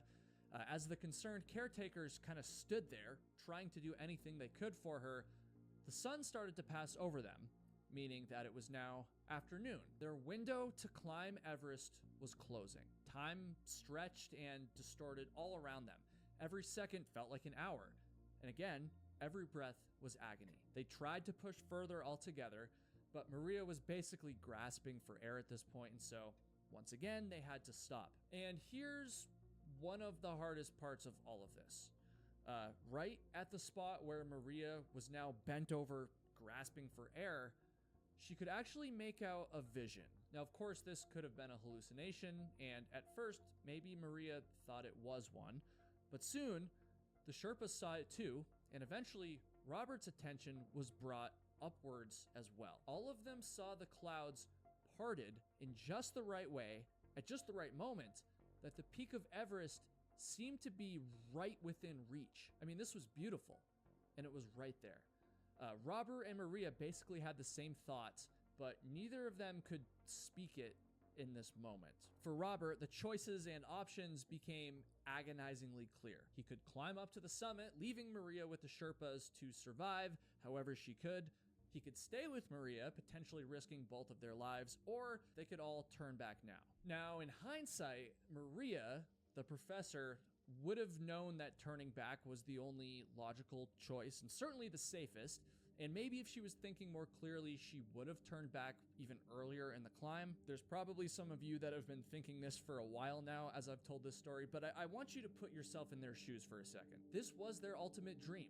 These climbs were something that they did together. It meant so much to them, not just in terms of pride, but in terms of who they were, right? It was what their love was defined by, which is why it isn't entirely shocking that it wasn't Robert that actually made the final decision here. It was Maria herself. Robert and Maria both felt that Robert could make it to the summit quickly and then return back to her. Maria said that she would be okay to wait for him to return, and Maria basically demanded that her husband go to the summit and leave her behind in this moment. She really did not want to let her difficulties get in the way of her husband's dream and get in the way of breaking this record. She would wait right there on the mountain, and they would celebrate Robert's summiting of Everest together once he returned. Take a second to let that sink in, folks. For Maria, this is her letting go of her dream of being the first vegan atop the mountain, and then encouraging her husband to summit without her and choosing to wait for him to come down instead of returning immediately to camp, which was obviously the safest thing to do. And again, it's easy to kind of hyper-analyze these things after the fact, but I don't know if this decision that Maria made was made out of selflessness or out of just straight up exhaustion. But anyways, I now want you to put yourself in Robert's shoes. I mean, at this point, the last thing he's thinking about is his own life, right? He's asking himself a million questions like, is my wife gonna be okay? Like, what should I do? Do I stay with her? Do I listen to her and go? Am I helping even just being here, or am I in the way? Should I just say, screw it, and climb to the top? I mean, it's so close, it's right there. And every answer to any of these questions just felt like betrayal. But when he heard the words of Maria, the love of his life, reassuring him that it's okay to go up without her, that she'd be fine, honestly, in that scenario, I think that most of us would have done what Robert and Maria ended up doing, even if in hindsight it may not have been the most rational move. Because as much as this was Maria's dream, again, it was Robert's too. And so Robert, just like he had done on countless other adventures where Maria was at the head of the pack, followed his wife's instructions, and he left her behind. That's right, Robert left Maria with a few Sherpas who were working to stabilize her, and he began the final push up towards Everest. Now, this is unofficial. This is me editorializing a little bit, but my guess is that this might have been the fastest push up this last little section of Everest in history, right? Because you can imagine that every single step Robert took up the mountain from this point on, he was thinking about slingshotting right back down to get to his wife. And after what must have felt like hours, but in reality was probably under an hour, Robert did summit Everest. He accomplished that goal. He broke that record. At least he thought he did. But of course, this wasn't like an amazing time for him up there. It probably wasn't as triumphant as it usually is for people who summit. I think he literally went to the top, stood there for a moment, and then went immediately back down to get to his wife. And when he did return to Maria to tell her the good news, well, she didn't have any good news to report herself. At this point, Maria was just not okay at all. She had actually collapsed in the snow. There was no standing her back up, as the Sherpas who tried to do this had their ropes torn in the process. Folks, this is where that thing I was saying about having the ones you love up there with you might not be such a great thing, because now Robert, who had just arguably done the most incredible thing of his entire life, summiting Everest, well, he was now holding his wife while she was slowly dying. Her chest was still rattling with each desperate breath. Robert whispered words of encouragement, trying to keep Maria conscious. He applied oxygen and he monitored every beat of her pulse, but her breath became wetter and wetter. In fact, both of them began to develop frostbite as the evening temperatures set in. Maria's hallucinations took her in and out of consciousness as Robert's sweat began to freeze all around his body. The Sherpas were now worried about not only losing one climber, Maria, but multiple climbers, including Robert. Robert was starting to breathe heavily as he sat there with Maria, panicking and begging for her to hold on to life. The sun started to crest over the mountain. It was going to be dark soon, and spending even a few minutes on the mountainside at night was agonizing. And on top of all of that, Sherpas didn't have any more oxygen cans to give out. They had given all of their resources to Maria. And so if they stayed up there any longer, they were all going to be in trouble, right? But just as the Sherpas thought about pulling Robert away from Maria, which would have been, brutal, one final painful breath rattled through the mountain. And then silence.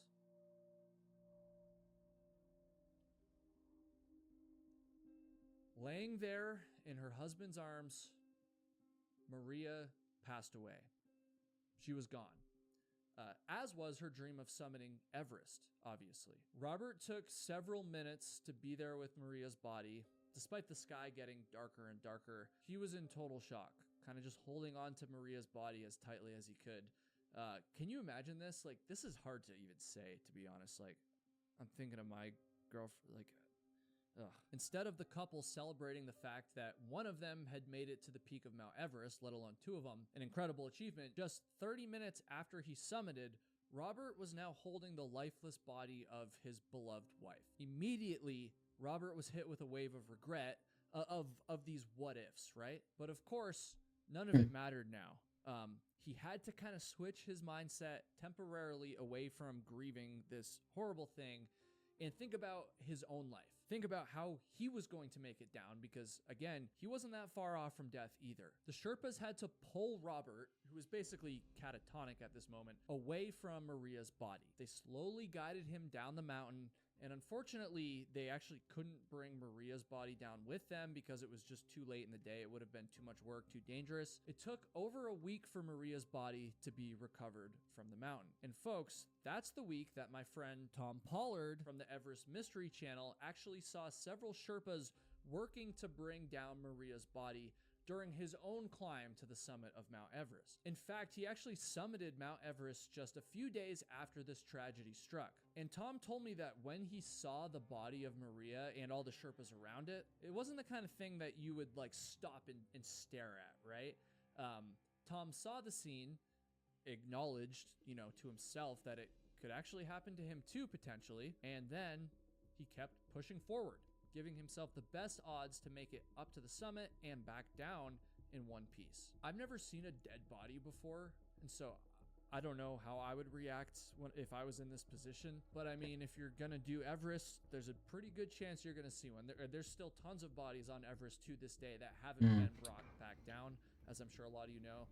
So I guess the best thing to do if you encounter this is to just try and not let it get to you, even if it's literally staring you in the face. Anyway, so as soon as Maria's body was brought down from the mountain, you can imagine that some intense debates flared up about what happened. Again, not very many people talk about this story, but there was a little bit of media coverage, particularly in Australia. And as you can probably imagine, the one thing that a lot of the coverage centered around was the veganism aspect, their diet. Could that have possibly contributed to what happened? So I actually asked Tom about his diet when he summited Everest. I mean, that was my first burning question after all of the vegan stuff that I was reading about, because you're not like packing sandwiches or making bacon at 26,000 feet. And so I wondered what people eat up there and if certain foods affect your body in different ways. Tom said that once you're up there in the death zone, particularly, you know, at the very, very end of the climb, it doesn't really matter what you eat. He ate ramen noodles, for instance, just straight up carbs. And he said that basically anything you can get into your system at that altitude and also keep down at that altitude is a miracle, because you're just focused on climbing. Your body is struggling. You can't really think about food that much. The most important thing is to just get some calories in you and then get out of the death zone as quickly as possible. And as for Maria and Robert's strict, long-standing vegan diets before getting to Everest, well, Tom couldn't really speak to if that affected their climb or not. I mean, he's not a diet expert. And so we're kind of still left with that question. Did Maria's veganism contribute to her weakness at that altitude? Again, I'm not an expert on diet. I'm not even close. I literally ate McDonald's for dinner last night. But through my research, this is the best I could find. Extreme climbers usually need dense calories and high protein nutrition. And having extra reserves of iron and B12 going into something like Everest, like, it has to be helpful in some way, right? And we all know that getting all of those nutrients is simply more challenging for people on plant-based diets. Although I'm sure someone's gonna contradict that in the comments, and so feel free. If you know more about this than me, just do so respectfully, please. That's all I ask. But there's actually something else at play here, because while a lot of people in the media were arguing about veganism, some other quieter people were saying that HAPE, the respiratory issue that Maria was dealing with on the mountain, is something that kills people indiscriminately. Whether you're a meat eater, a vegan, an Olympic athlete, an experienced Everest guide, or a silly YouTuber, the mountain doesn't care about your diet or your principles. It only cares about physics, oxygen, and the human body's limits. So what was it? Well, folks, here is the cruel irony, the twist of fate that answers the question we've all been thinking about. And to my knowledge, no source out there has put these two pieces of information together, but my research has led me to this, so I want to try and get this exactly right. So Maria was aiming to be the very first vegan ever to summit Everest, right? And supposedly, Robert would end up taking that honor, or at least that's what I've told you. Well, Robert was actually the second vegan to ever summit Everest, because the first vegan to summit Everest was actually 𝙂𝙚𝙣𝙚, an Indian mountaineer who reached the top of Everest the day before Maria attempted her own climb. Literally. So the record Maria died while chasing, that incredible bar that she and Robert had set for themselves to achieve, to prove to the world that vegans could do anything, had already been done less than 24 hours before they had their chance to touch the summit. I mean, this is just crazy, right? And one has to wonder if knowing that information about the record already being broken would have affected Maria and Robert's decisions on the mountain, if they would have maybe come down before it was too late. It took years for Robert to come to peace with what happened to Maria. He still can't look at pictures of her, partly because of how heartbroken he is, and partly because he still can't quite believe how quickly everything just went wrong. But even though Robert may feel some guilt for what happened that day, you know, me personally, I don't really think that there was much he could have done to help. I mean, maybe the Sherpas could have gotten Maria down the mountain sooner, but that decision would have been going against her own desire to keep pushing, right? And plus, she was keeping her struggles pretty quiet up until the point where she basically couldn't breathe. And also, it's important to note that there was no guarantee that even if Robert had stayed with her or had descended with her instead of going to the summit, there's no guarantee that she still would have survived either. For Maria, I'm pretty sure that having her husband there with her at her last moments brought her at least some comfort and peace. Maybe even her knowing that Robert had successfully reached the summit himself brought her some peace as well. But it's still just so tragic, man. And to me, Maria and Robert's story and all the gaps that we've filled in with this video still doesn't answer maybe the most important question of all. And that's where I need your help. Would you climb Everest with the person you love the most, knowing that there's a 1 in 100 chance that one of you won't come back? Which again is a pretty small chance, but if you just so happen to be the 1 in 100, then obviously, do I even need to say it? The consequences are dire. I don't know. Please answer that question in the comments. And please be sure to subscribe to the channel if you enjoy stories like this, especially if you made it all the way to the end. Help. To be honest, I wouldn't have known. I wouldn't have known what to officially do. And all honesty,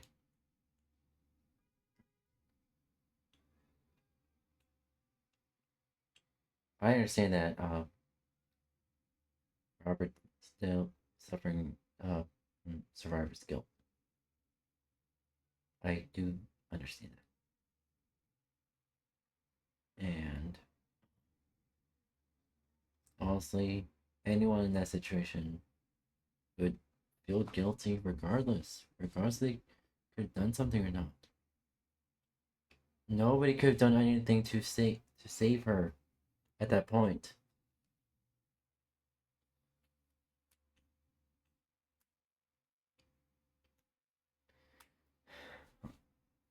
The reality is Mother Nature does not discriminate. Mother Nature brutally does not discriminate. If your body is not built to survive the extreme weather, and like Mount Everest, you're not gonna survive. You're not gonna survive that. This is why I tell people not to push themselves too hard. Yes, you can push yourself and achieve things you once thought you could not. However, there is a scientifically physical limit you cannot pass. And if you attempt to pass that, you are gonna die. There's no debate on that. If you try to surpass the scientific limit, the scientific and biological limits of the human body, you are gonna die. There's no arguing with that.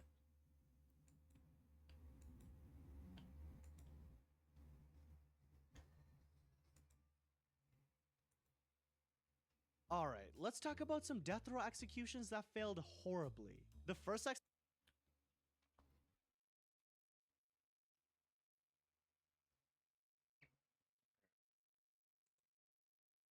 There we go.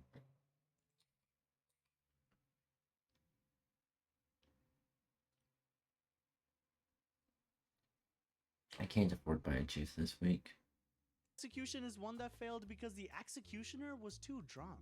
Yeah, I'm not even kidding, but before we get there, let me first give you some background information on the situation. This is Willie Francis, and in 1945, he was charged with the murder of a drugstore owner in St. Martinville, Louisiana. Just a quick side note, Willie was just 16 years old when he murdered the store owner. Kind of crazy, don't you think? What's even crazier is that this murder actually went unsolved for 9 straight months. Until Francis got himself detained for, get this, public drunkenness. Yes, he only got himself caught for murder because he had a little bit too much to drink. How did the cops connect Willie to the murder? Well, because apparently on the day he was detained, you know, for public drunkenness, he was carrying the wallet of the drugstore owner in his damn pocket. I mean, if you're gonna kill a man, at least hide the evidence. Gosh. Anyways, Francis didn't have a good reason for having the dead man's wallet, so he eventually confessed to the murder of the store owner in writing after being interrogated by the police for hours on end. Not only that, but he showed the cops where he disposed the holster of the murder weapon. Alright, here's where the story starts to get a little bit interesting. Because despite there being two separate written confessions of Willie admitting guilt, and the police now having the holster of the damn murder weapon, Willie pleaded not guilty to murder in court. Yeah, this guy seems like he wasn't thinking many things through. And like you would expect, the poor kid was convicted of murder. And he somehow got sentenced to death by the electric chair despite only being 16 years old. Like, isn't a 16-year-old being put to death like kind of harsh or like too far? I mean, I don't know. Anyways, back to the main plot. Willie Francis was set to die on May 3rd, 1946. And on the day of his execution, Willie was strapped onto the gruesome 𝙬𝙤, which by the way was the nickname death row inmates in Louisiana gave to the chair, where the lethal surge of electricity was then administered. According to some witnesses, Willie was yelling things like, "Take it off" and "Let me breathe." So it sounds like the kid was about to die, right? Well, this is where everything went completely wrong. Because apparently, the electric chair was set up incorrectly. How was it set up incorrectly? Well, the two executioners that were supposed to administer the surge were completely hammered that night. Yes, I mean, according to some sources, they were drunk. And get this, because Willie was still breathing minutes later, one of the executioners yelled at him saying, hold on, let me get the direct quote. "I missed you this time, but I'll get you next week even if I have to use a rock." I don't really know how this is exactly legal, but somehow this whole thing was allowed. After the complete failure of this execution, Francis and his lawyers immediately tried to get himself released. Because I mean, getting executed a second time's kind of cruel and unusual punishment, isn't it?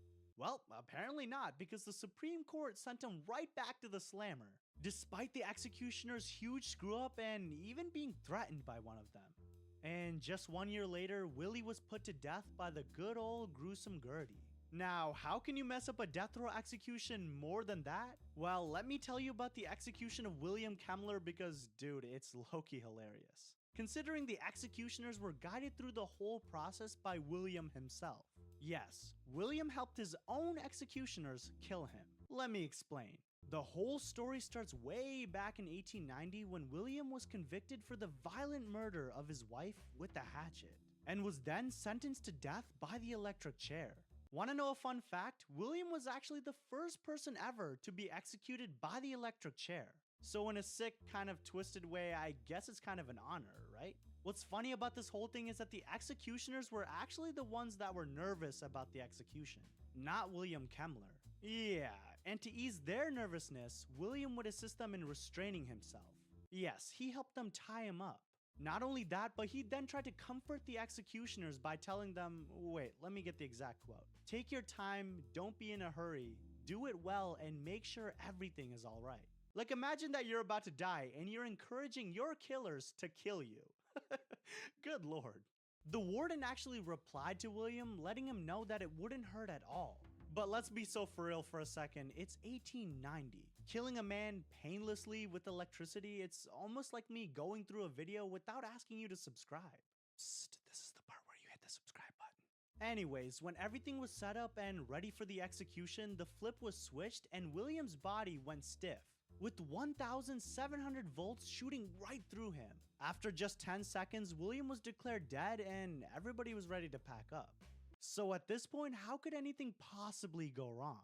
I mean, the man was literally declared dead. Well, while the prison warden and the doctors were packing up the gear that was used, one of the doctors noticed that William's hand was actually bleeding. And for anyone that doesn't know this already, if your body is still bleeding, it literally means that your heart is still pumping.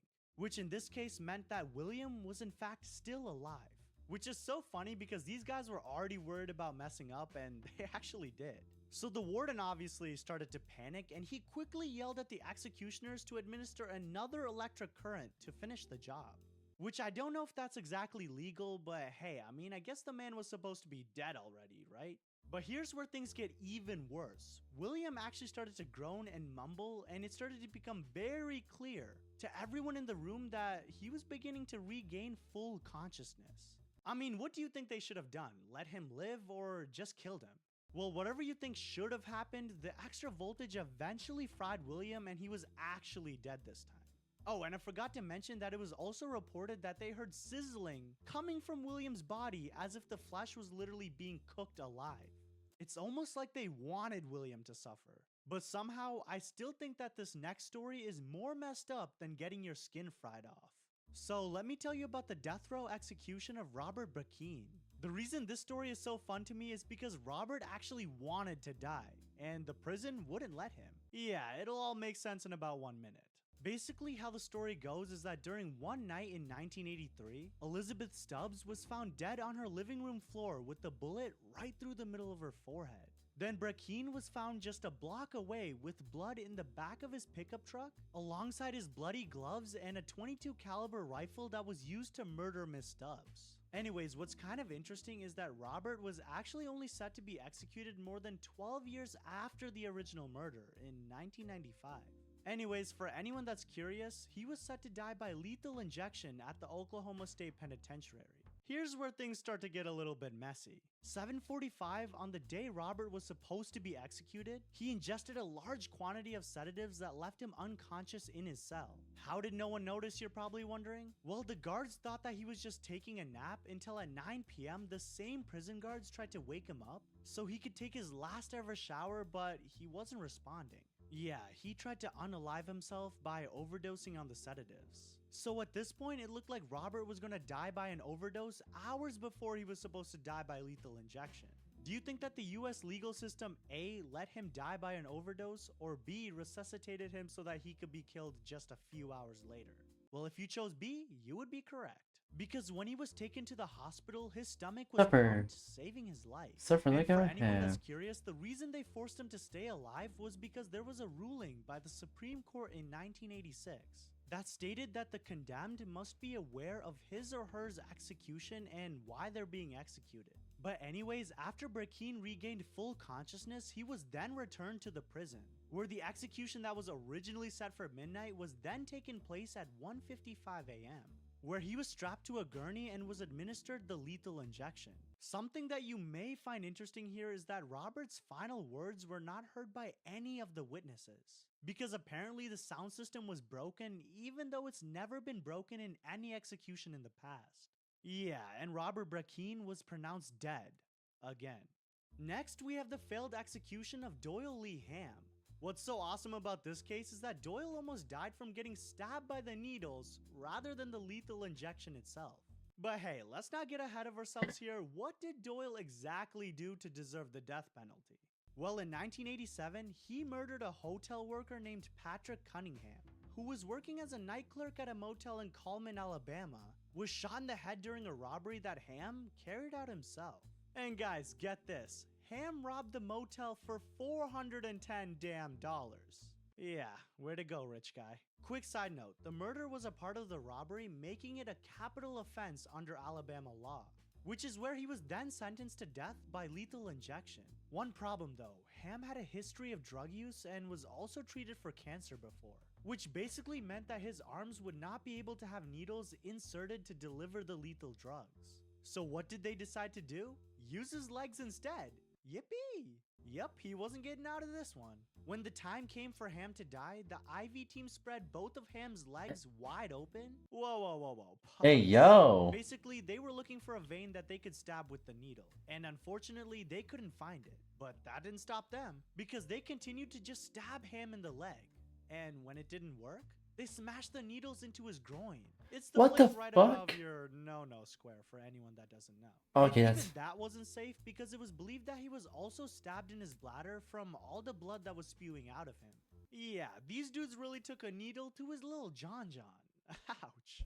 Oh, and I forgot to mention that the execution actually had a deadline, which was midnight. So the doctors were trying their best to end the man's life, but they were just useless. Because after many hours of trying to administer the lethal dose, Ham was still breathing. But we love a team who doesn't give up because even when the clock hit midnight, the doctors were still trying to inject Ham, which is illegal by the way. But this time they were trying to inject him through his feet. No, the doctors were so dedicated that the prison officials literally had to drag the man out of the room for them to stop. Now the real question is, will Ham be saved by the justice system or end up like our friends from earlier in the video? Before I answer that though, a medical exam of Ham after the failed execution documented a number of puncture wounds, as well as really bad bruising in his lower area. It was so bad that Ham reported that he's been urinating blood since his execution. And with that, the state decided in March 2018 that there would be no further execution attempt, and he would remain incarcerated for the rest of his life. Now, if you thought that execution... Really? You're gonna end that story there and not tell, not tell us whether the doctors were criminally charged or not? Really? Come on. Executioners couldn't get any more ruthless than jamming needles into your bladder? Let me tell you about George Painter, the convict who was hung up by a noose. Not once, but twice. Basically, way back in 1891, it was said that George strangled his own girlfriend and beat her head against a bedpost until she was dead. Ouch. Multiple eyewitnesses even came forward to defend Painter and his innocence. What I didn't tell you yet was the eyewitnesses were actually paid individuals to provide fake testimonies. Yep, this man really paid people to lie for him on the stand. This doesn't exactly sound like a man who was innocent, but like you would expect, the witnesses were dismissed for being unreliable. Did you really think our man George didn't have a backup plan here?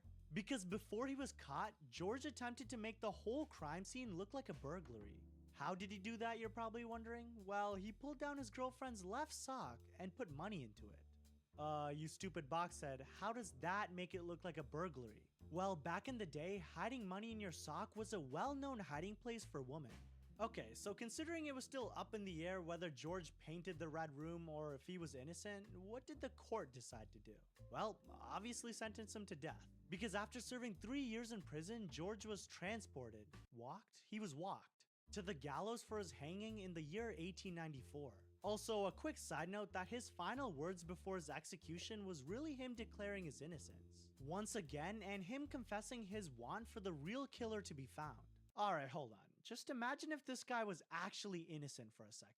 After George spoke his piece, a white hood was then placed over his head, his thighs were bound by straps, and a noose was then tied around George's neck. Oh wait, by the way, I forgot to mention that George was standing over a trap door while all this was happening. So when the signal was given, snap! The trapdoor below him swung open and George's body just dropped right through. So how did this execution exactly fail? Well, everyone in the room heard his neck snap, but the doctors confirmed that the man was in fact not dead, and that his neck was just broken. You can probably imagine that someone's neck being snapped was not a pretty sight. Well, it was probably really bad because all of the witnesses started losing their minds when the white hood that George was wearing on his head turned fully red because all of the blood that was spewing out of his neck. Anyways, the executioners cut the original rope from his neck and replaced it with a new one. The executioners then picked him back up and sat him on the trap door, where a signal was given for George to fall right through, and his body just plunged and he was finally pronounced dead. That's just a painful way to go. I mean, this whole video made me realize how cruel the death penalty can actually be. But if you want to hear about more gruesome, stomach-turning deaths, click this video right here where...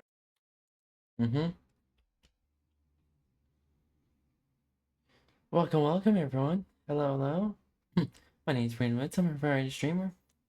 I stream a lot of video games as well as draw art and practice programming. And soon I'll be getting into 3D modeling. Welcome. How's everyone's day been? How's your day, evening, night, or time zone? Hopefully you're eating. Hopefully you're hydrating. Hopefully you remember to stretch and use the bathroom. How you been? How you been so far?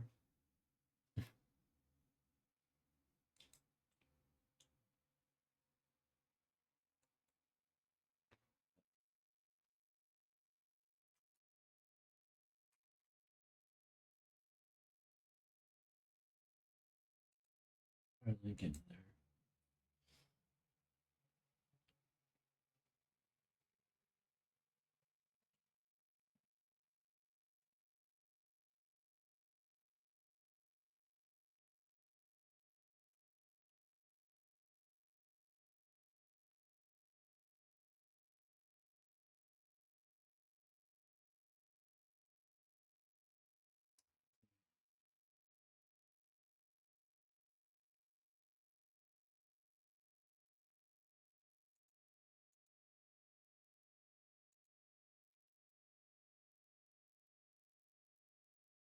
Mm.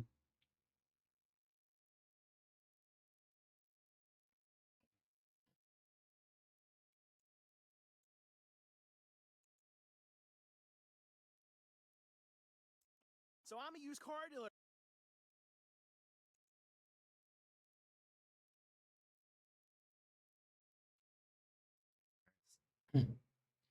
All right.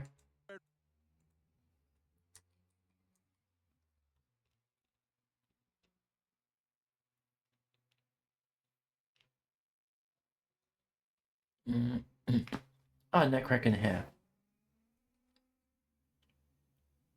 Right now, even $2,500 cars are not selling on my lot. It is July 19th, and I just experienced my 2-week strike of no sales. What happens when a car just doesn't sell? So recently we went over people talking about how difficult it was to sell their home in this economy because of how slow the market is. And honestly, the same thing could be said with salesmen at dealerships when it comes to vehicles. Shockingly, less and less people are able to afford a $1,000 monthly payment on a pickup truck or a plain SUV. We're not even talking about the luxury market that gets way higher. So that's what we're going to take a look at today. We have a lot of examples to go over along with comments from you guys from previous videos. We haven't done anything. I think, what is the 10th, and we've sold 7 cars, 6 cars, somewhere in that ballpark.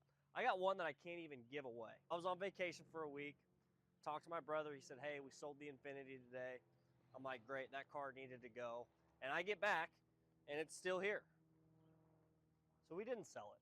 The lady that called on it called all the way from Hawaii. It's a 2021 Infinity QX50. It's got like 90,000 miles, 95,000 miles. I've marked it down on the internet all the way to 16.5.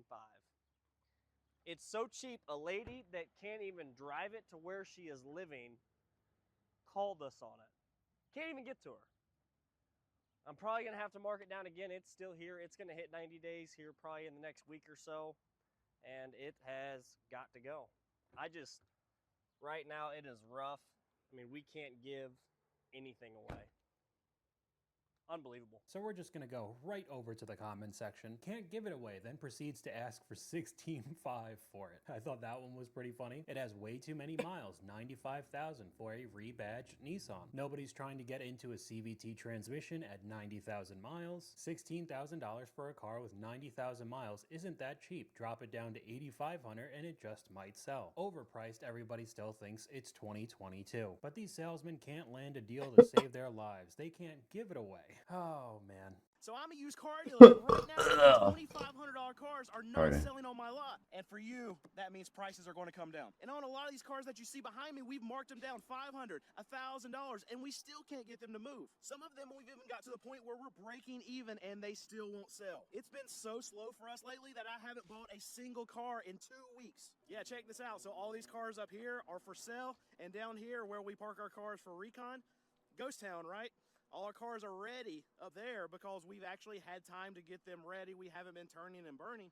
And it's a good thing right now, but I mean, I would rather see way more cars down here than I would up here because this right here means I'm not selling anything. But even with all of this going on, I don't want you to buy a car from me right now. In fact, I don't want you to buy a car from any car dealer right now because I believe it's going to get much, much worse for us. So this example is a bit different than what we're going to see throughout this video because if you watch my type of car videos, you have most likely seen this person online. He is a pretty big YouTuber, so he doesn't have to rely on selling cars as much as the other dealers and salesmen we're going to see. But we could head over to the comments. Let's be honest, the $2,500 car is really a $500 car. Times have changed. People don't have the money anymore. Everything keeps going up in price and living isn't cheap. $2,500 with 220,000 miles on the dash. And we could take a look at even more examples of just overpriced vehicles. As you can see, I'm at CarMax right now, and this lot is entirely empty. There is not one person on this entire lot that does not work here. Now granted, it's a Tuesday at 12:30, but there's also only 2 customers inside. And I'm about to show you exactly why that there is nobody here. Well, on top of the fact that everybody has negative equity.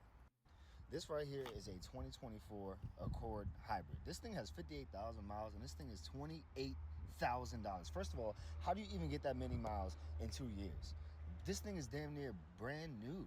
And this thing has 58,000 miles. And here is another example. This is a 2019. This is the old body style. This one has 11,000 more miles and is only $4,000 less, but 5 years older. This doesn't make any sense. This car was $23,000 brand new in 2018. I remember because I bought it then.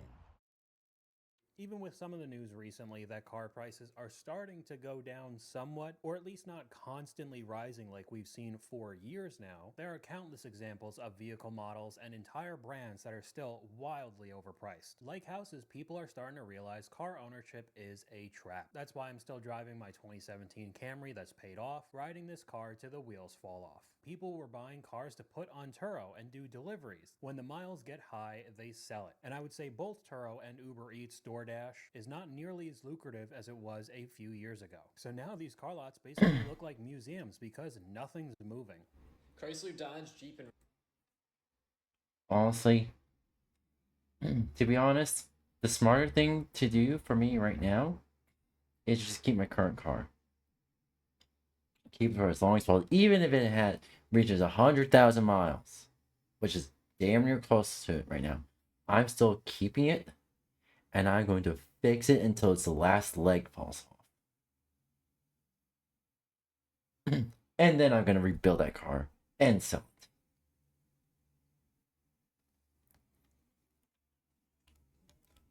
it. Or more realistically, is just put it up for scraps.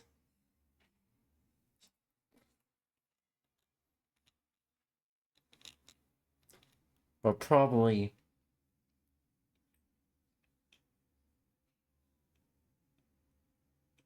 it may just have another like 5 to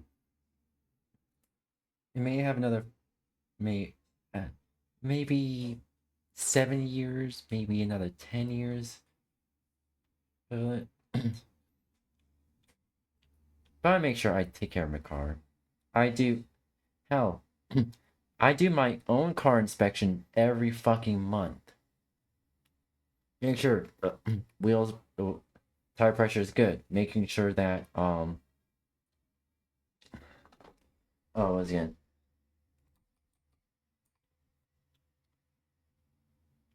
Making sure that my car is functioning correctly. Making sure there's no issue, nothing's lighting up on the dashboard. Even though I should do this every week, but I still do. I'm at this point I'm doing this every month. I go under the hood, making sure everything is good. But right now, my car, the rubber was again.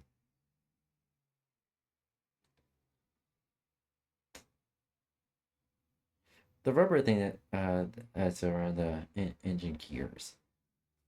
Whatnot. I don't remember what it's called, but that thing is starting to show its age, and that needs probably gonna need to be replaced.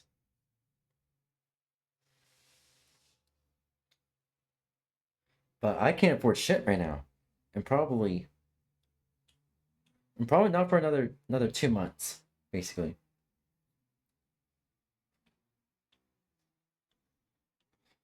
Maybe the next one is gonna be probably dedicated to fixing up my car. And then the next month over, maybe I can start saving up money. Maybe. But yeah. Probably more realistically, the next few months is going to be probably making sure my car is well maintained. Probably. I'm not exactly sure, but I'll give updates if I can.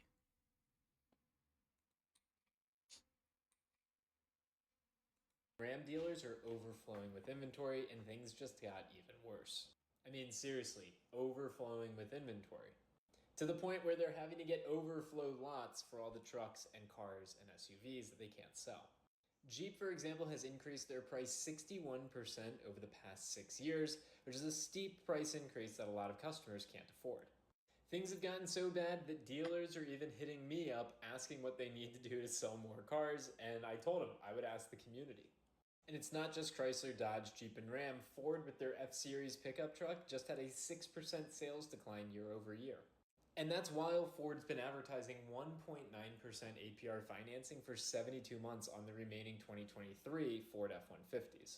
So yeah, what should I tell this dealer? Should I tell him $10,000 off on Ram 1500s? I mean, seriously, what do people want to see? Because these cars got so expensive so quickly, now the prices have to come back down. Take the tech BS out of trucks and make them more affordable. Everything seems to turn into an iPhone on wheels now. Trucks shouldn't be over $30,000. They lost their target buyers trying to cater to the wealthy. Buy a pickup or buy a Mercedes? That shouldn't be a choice. Nobody wants an unreliable car, so maybe make a decent vehicle that's not ridiculously overpriced. We could go right over to a set of screenshots that I found. 5 slowest selling trucks of July 2025. Number 5, the Silverado EV, 130-day market supply. EV trucks are a trend in this list. Number 4, the Jeep Gladiator, 138 days. People just don't trust the Stellantis quality at this point. Number 3, the Ford Lightning, 141 market day supply. EV trucks are a hard sell. Number 2, the Sierra EV, 196 days market supply. And number 1 that I actually am kind of surprised about, the Ram 2500, 200-day market supply. $75,000 for a Ram isn't working out, which I do understand, and I know it is a Stellantis vehicle with a ton of reliability issues, but some people like a specific type of truck. So with it being a 2500, I thought more people would have it as a genuine work truck, and in turn can write off the depreciation because it is a very heavy vehicle, but maybe it is just so unreliable or outclassed by other heavy work trucks that just absolutely nobody wants it. Some of the comments, I still haven't seen a Silverado EV yet or a Sierra EV. Well, I didn't even know the Sierra EV existed until I was finding clips for a video that I made previously with people regretting buying electric vehicles. Had no idea it was even a thing. And since then, I've seen only one on the road so far. I believe I've seen maybe 2 or 3 of the Silverado EVs and a handful of the Ford Lightnings as well, but still basically none are on the road, especially if you're comparing to normal pickups. There's really no reason to go with the 2500 when a 3500 is under $1,000 more and has better resale value, not to mention the additional capacity. So there you go. I don't know why the 2500 would be as expensive as the larger 3500. Makes absolutely no sense to me. Ram kind of shot themselves in the foot there. But we could head over to an example where even the dealerships are paying way too much money for their own vehicles they're trying to sell. A dealer reached out to me on TikTok or Instagram, can't remember. They have a 2021 Mercedes G550 that they have had for about a year and a half. It's been sitting on the lot. They haven't had any bites, and it's because they overpaid, I think, like $50,000 or $60,000 for the car. They're trying to wholesale it, knowing that they're going to lose money. So let's give them a call and see how much we can get it for. So it's a 2021 Mercedes-Benz G-Class. It's the G550 4MATIC. Has the night package on it with the AMG package. It's got just over 5,000 miles on it. Pretty nice spec G-Wagon. So how long has it been sitting on your lot? For about a year. Have you contacted anybody else about it? I haven't reached out to any Mercedes dealerships. I've reached out to a couple other, higher-end used car dealers. A few offers on it, but nothing that I would kind of jump on. What are you looking to get for it? I'll be honest with you, we own it for a good amount. We have about 155 in it, which is it's high. I'm aware of that. That's G63 territory right there. It is G63 territory. You're not wrong. One of our buyers might have just got a little excited when he saw it. So this was during the time where G-Wagons were wildly over MSRP. Brand new, used, it didn't matter because a ton of people were making a lot of money and you're able to write off that vehicle as well. But now you could see the consequences when the dealership paid $155,000 for a G-Wagon that's not even the AMG. It's just going to sit and rot on the lot. And there are tons of videos like this of salesmen saying that there's nobody here to sell to. It is July 19th, and I just experienced my 2-week strike of no sales. Yes, you heard that right. 2 weeks of no sale. Last time I sold a car was July 5th. Now we'll just go right into the next one with somebody that we've already talked about previously when it comes to pretty shady salesmen and dealership tactics. For all you guys that are talking about it's a very slow month in the car business, stop it with the negativity. Stop getting in your head. Realize that 1 week can make a month and 1 day can make a week.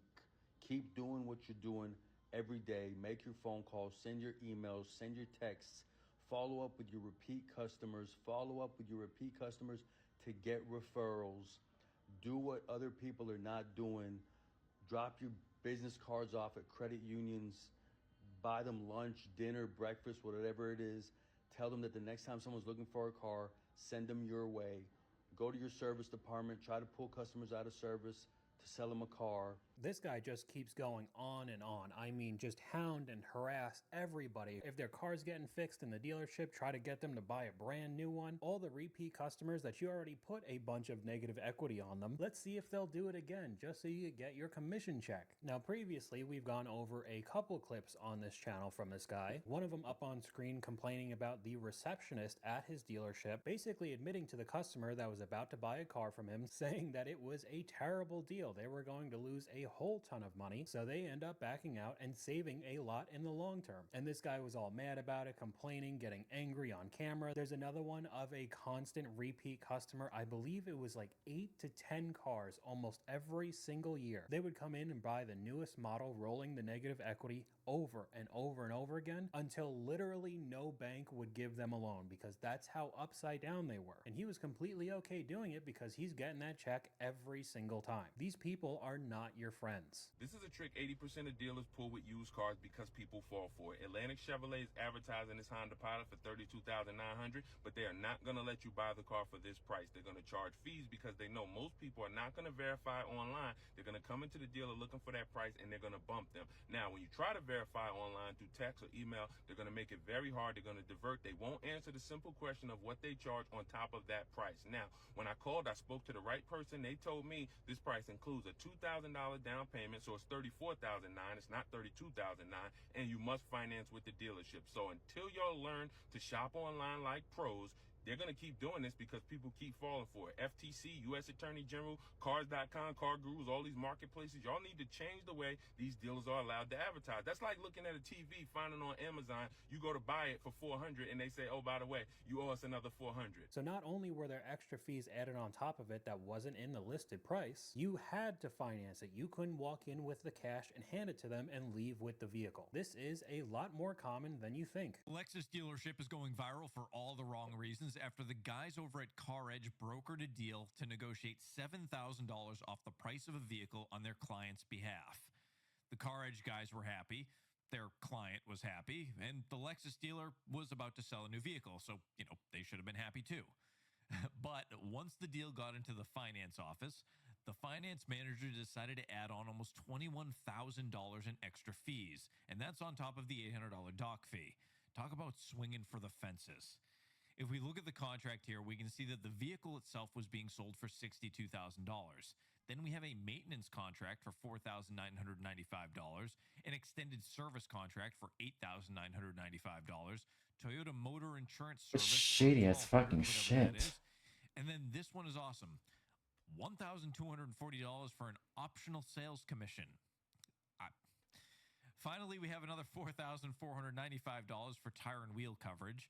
The add-ons end up to be something like 34-ish% of the price of the vehicle itself. You really can't make this kind of stuff up. Optional sales commission is equivalent to adding a tip. This should be illegal. Get rid of the dealerships, turn them into service centers with a new vehicle delivery area. And I know that's what some companies are trying to do, like Carvana, even though I've heard a lot of issues with them as well. What happened to the days where you could get a car for below MSRP? And it really is like a competition for a lot of these salesmen, how much money they can make off of a single customer. Now, we went over this clip previously. You look happier. Thanks. I just sold a single mom a car $10,000 over sticker. Now, this was a TikTok trend, so I don't know if this was actually serious, but many car salesmen took part in this trend, selling widely known, very unreliable vehicles for way too much money and doing this kind of video. But this particular one had some real-life consequences. Out of Racine County, as a car salesman is now out of a job after backlash from a now deleted viral TikTok video he recently posted.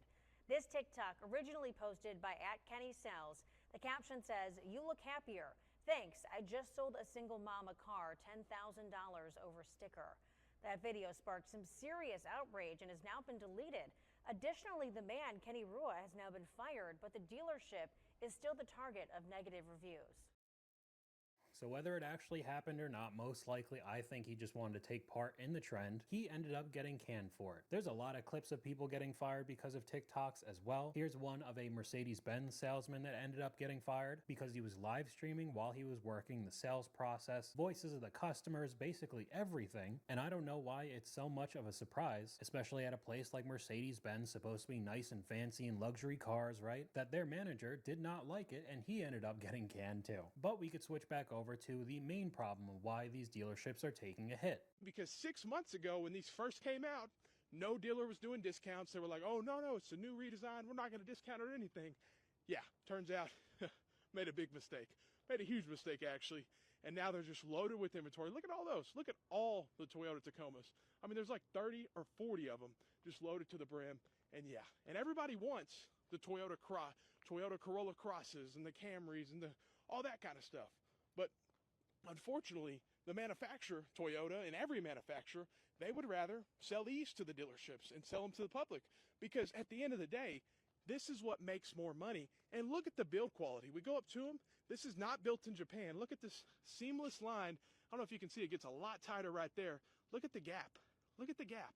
You don't see that with other Toyota products built in, let's say, Japan. And we're looking at one of the manufacturers that overall is supposed to be one of the most reliable. And if they're having problems because of the quality issues like this and the prices that they're trying to sell it at, how bad do you think other manufacturers are looking right now? A comment from you guys that adds into the problem of buying modern vehicles. I will not own a car that removes features after a year and expects a subscription. I know for a fact Toyota does it. We went over a video where a Camry costs an extra $500 a year to have every one of the features, even if you buy the top trim level. Basically every brand does this now, and I guess it's just completely okay. But when you start seeing absolutely insane incentives to try to get these cars off the lot, you know that these dealers are hurting. So right now at Gresham CDJR, you can lease this 2025 Jeep Wagoneer S for just $39 a month. There's $3,999 due at signing. It's a 36-month lease that allows for 5,000 miles a year. Now, on the surface, this seems like an incredible lease deal, but let's break down the intricacies of this deal,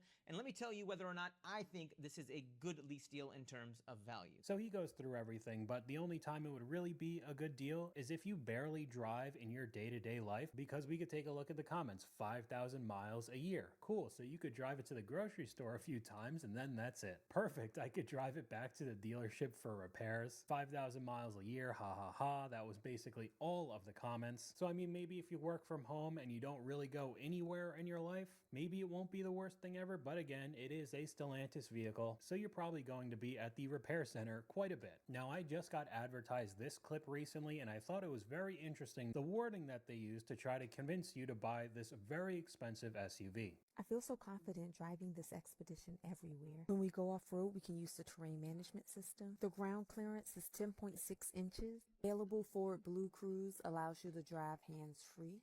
And the flex-powered console gives you extra storage space. So this obviously was from TikTok, and you only have basically a second or two to try to get somebody's attention, especially when it is a sponsored post. So right off the bat, when it said, I feel so confident driving this, makes me think of a couple factors, this being a large SUV, the Expedition, the Suburban, the Escalade, every mom dream car, right? You have one kid and now you need to drive around in a school bus. But also saying, I feel so confident driving it, when basically all of them have pretty bad reliability issues. I don't know, it seems like they're subconsciously trying to say that this is more reliable, I feel confident, everything's gonna be all right, you know, let's pay $60, $70, $80,000 for this vehicle. I don't know, I feel like I'll just let it sit. What happens when a car just doesn't sell? Someone asked me that, and there's lots of answers to that question if it's new versus used, but let's just talk about new cars. So when a new car just never sells, which hasn't been a problem in the last few years because of the car shortage,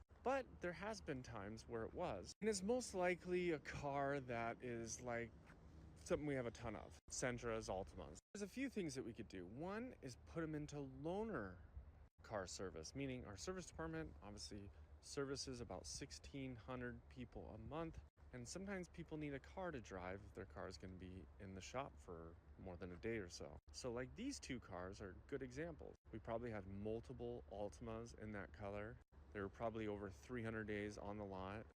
Sentra as well. they're not the hottest selling car. And then on new cars, sometimes we'll sell them to rental car companies, or we just wait it out and they eventually do sell. Okay, so a couple things on this one with a Nissan dealership. I like how they just said a good amount of them that don't sell turned into loaner cars for anybody that currently bought a vehicle and has to go into service to repair it. Then it turned into selling it to the rental car companies or just letting it sit on the lot for years and years, and eventually it would sell. It helps if you don't mark it up $5,000 more than the MSRP. Maybe lower the price and it'll sell. Just another brand known for reliability issues and very costly ones. I mean, if you've heard on the news, it seems like Nissan is teetering on the brink of bankruptcy, almost partnering with Honda to save them, but that fell through. It does not look good for them right now. But dealers are surprised that the sale volume has slowed down, while also making videos like this for everyone to see. Highest monthly payment you've seen? Ooh, the highest monthly payment I've seen here, probably about maybe $1,200. What was the car? It was innocent. About $3,500. What was the car? A G-Wagon G63, about $2,500. What was the car? A GTR. Probably close to 2,500. What was the car? Yukon Denali Ultimate. On that crack and a half. Fully loaded. Fully loaded. Nice. Everything. $1,450. What was the car? Used truck. Ooh, about $1,320. What was the car? It was a Lancer Evo Special Edition. $1,000. What was the car? GMC Hummer. So I know a couple of them were wildly expensive. Of course, the G-Wagon and Nissan GTR. But the first one, $1,200 for a Subaru Ascent. A used truck was apparently $1,200. $115,000 for the Yukon. You're really shocked that people don't want to pay this kind of money just to drive around in a depreciating vehicle? Another comment from you guys. I bought a brand new Dodge Challenger in 2016 with average credit, and my monthly payment was only $350 with $2,000 down. COVID destroyed the economy, because that kind of deal is virtually impossible to find now. Alrighty guys, so I'm here at this new Cadillac dealership looking at a couple new Cadillacs, and I just gotta say this. If you want this new Escalade that Cadillac has out with this nice paint job, go ahead and go sell your house, your kidneys, and your limbs so you can afford it. Take a look at this. This is the new Cadillac Escalade. I gotta say, this exterior paint job is hard as can be. I don't know if you guys can see the flakes in the paint job, but it is hard. But it better be hard for the price tag. I mean, let's take a look at it. Here we have a 2025 Escalade IQ Sport 2. Standard vehicle price $148,000. But wait, there is more. Total price $153,000 for this new Escalade IQ Sport 2. I wonder what the depreciation is on something like this. $60,000 drop off driving it off the lot. Wouldn't really doubt it, honestly. Again, you're surprised that people aren't lining up in the dealership waiting to pay these prices? People are starting to wise up, whether they watch YouTube videos or fast-paced TikToks that still give you this type of information showing how badly they depreciate, the reliability issues, how overinflated the prices are in general, and you're just going to lose a lot of your customer base, honestly. So much so that we're starting to see some of these dealerships close down. This could be very, very bad news if you're in the car business. So there is a large buy here, pay here that operates out of Texas and California that has reportedly closed 2 stores and laid off about 1,100 employees. Everybody knows that subprime banks have taken huge losses over the last 2 years or so, and you're finally starting to see big buy here, pay here's feel it also. Now they currently have 30 locations between Texas and California. And if you've been to the auction, I mean, they buy. If they get on a car, they're going to buy the car. It doesn't matter if your drive time. It doesn't matter if you're a large dealer group. They will pay whatever for the car. They also just reportedly laid off about 1,100 people. And again, 2 of their dealerships in San Antonio, one in San Antonio, one in Dallas, apparently have closed. For years, since I've been in the business, I've watched Tricolor pay stupid money for any vehicle.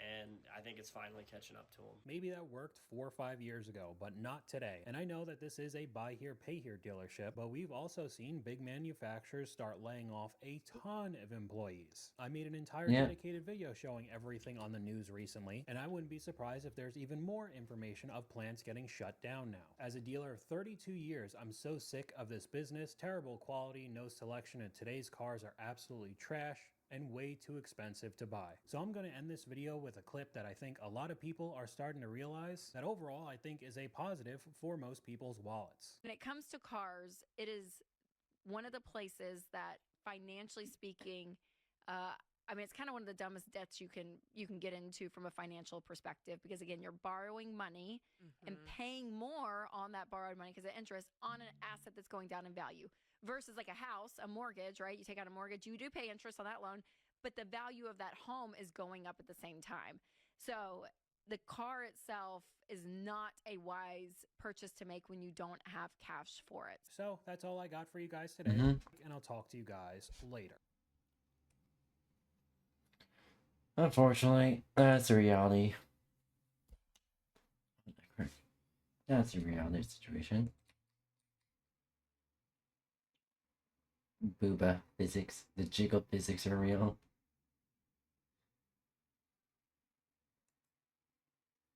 And that happens to me IRL.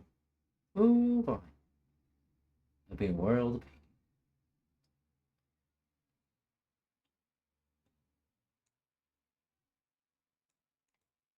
I am selling my house and losing probably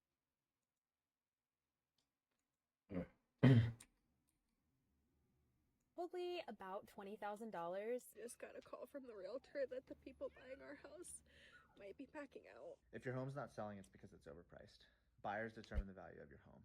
So with the housing market being where it is right now, we're starting to see a lot of people struggle to sell their homes. Whether it's because they had the flipping mindset and they bought at the peak of the market a couple years ago, or maybe the actual cost of owning a home is way more than they initially thought when they saw the monthly mortgage payment. They decide to sell the house and move, but buyers are not there right now. We have a lot of different examples to go over today, along with comments from you guys from previous videos. I am selling my house and losing probably about $20,000, maybe more, but let's hope not. I'm sharing this with all of you because I have heard, oh, that never happens. People never lose money on the sale of a house.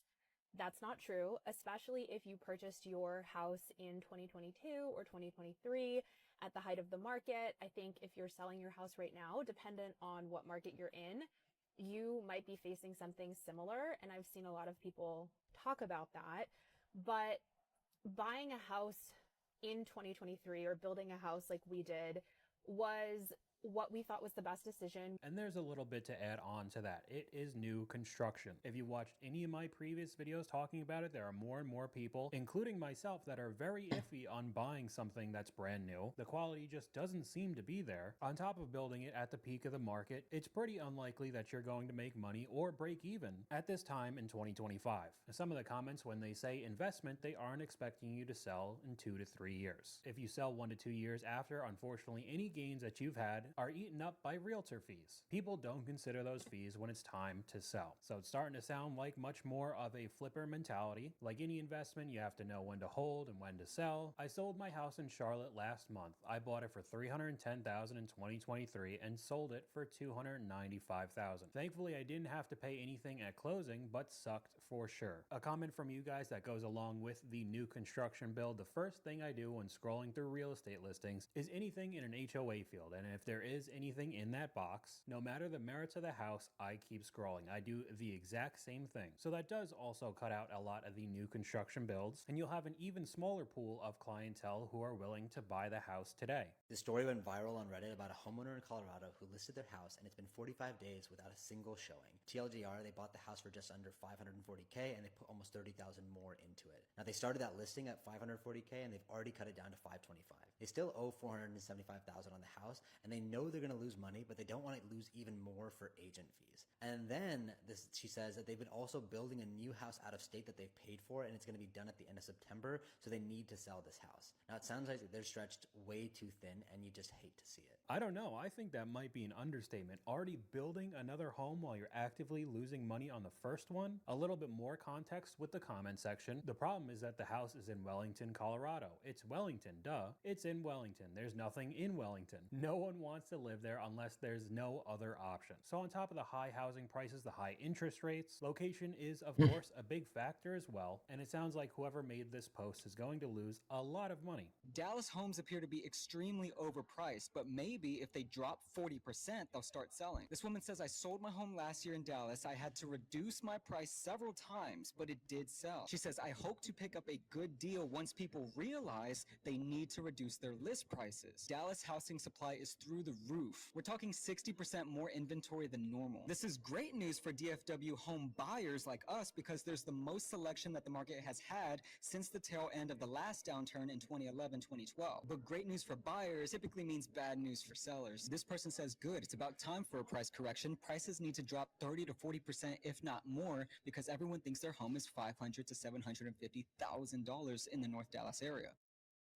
Dallas homes barely worth $400,000 are listed for $800,000 with zero updates or maintenance. It's wild out here. As a homeowner, I hope the market crashes. I'm tired of spending crazy high property taxes that's based on unrealistic home value. Another issue coming up right there. Along with Austin and places in Florida, one of the very popular areas that got built up very quickly during the COVID era when people were moving and spending outrageous money on homes. But now people don't have that kind of money, and we're starting to see the real estate market swing to the buyers, which in turn brings in examples like this with buyers demanding a lot more if they do want to sign on the dotted line.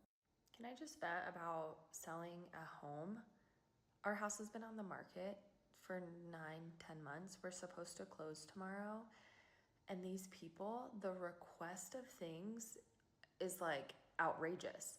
They want a credit towards future issues, like the stone on the outside. They want 13 grand to fix the stone if something happens. They want us to redo the cement on the side of our house that we just put in to build stairs. We just put in a golf cart path and now they want stairs, but they want us to do it and us to pay for it. Are these outrageous requests or are these normal? Help. Okay, so the credit for possible future issues, I'm not sure if her house is brand new or older. Again, if it is new construction, I kind of understand a bit more because there's truly unlimited amount of examples online showing that these houses are made of basically paper mache. But again, I don't know the year her house was built, but a lot of people in the comments are saying the same thing. They're making those requests because it's been listed for so long, 9-10 months. That's someone taking advantage of the home being on the market for a long time. They must believe that you're desperate to sell. Maybe she is, maybe she isn't, but at least in my opinion, if I see a listing of the home that's been up for 250 days, I immediately think that there must be a problem with the house. Why hasn't it sold? Either legitimate damage or problems with the house, or it just being overpriced in general. So, update on the house. The realtor just told us, I thought that we would be, so we bought this house for $350. I thought we'd be able to sell it for $4. Sorry, I just drank some carrot juice. We put so much money into renovations into this house, thousands and thousands, tens of thousands of dollars. I thought that would be able to go towards the house, but we can only sell it for $355. So I basically lost my inheritance. My dad left me like $40,000 and I put it all into the house. And that's about how much money we're losing, so... The best advice I ever got around owning a home is that it isn't an investment. It's a place to live.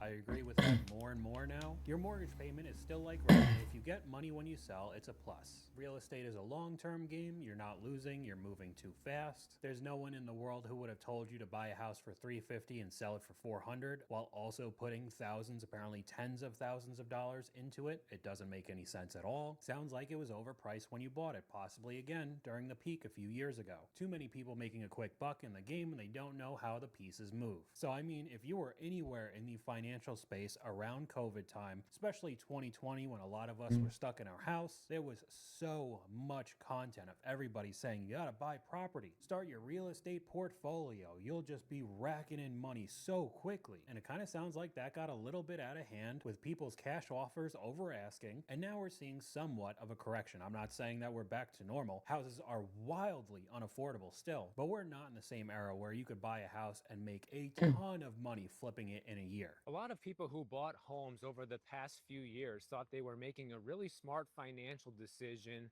because they had FOMO, the fear of missing out, the fear of wondering, am I ever going to be able to buy a house if I don't buy one now? And fast forward 2 or 3 years later, now that a lot of people made that decision, it's really coming back to haunt a lot of people. You're seeing countless stories of buyer's remorse and regrets that a lot of people have. And today I want to highlight a story about how buying with FOMO and buying with a mortgage rate buy down is really coming back to bite a lot of people in the butt. Okay, so before we hear the story, I wanted to add a comment from you guys that still, I think so many people don't realize when they're purchasing a home. It's not just the mortgage payments you need to worry about. General upkeep can ruin your day. If you aren't putting something away for the new heater, windows, locks, etc., there's always something breaking and there's no landlord to call. You could add on possible increase in property taxes. Increases in insurance are almost guaranteed as well. This can become so much more expensive than you initially thought. This property was sold back in 2021 during the frenzy for $8.87 million. Then the person turned around, listed it for sale already at a loss, already at a $600,000 loss, right? And then they finally sold it for $6.25 million. So the prior owner of this home literally lost over $2 million on the sale of this property. And in 2024, when it was purchased again, of course, the next owner turned around and is trying to do the same thing and flip it. And they've already had to cut the price by $500,000. And now they're only about $900,000 above where they bought the property for last year. And this just goes to show you that some people just never learn, right? Like this person bought it from a flipper who lost a bunch of money, and they came in thinking that, well, that's not going to happen to me. I'm going to be the one who makes money. Well, so far, they're not the one making money. That place has been listed for sale since June, and we are now in September, and they have a major price cut, and the house isn't sold.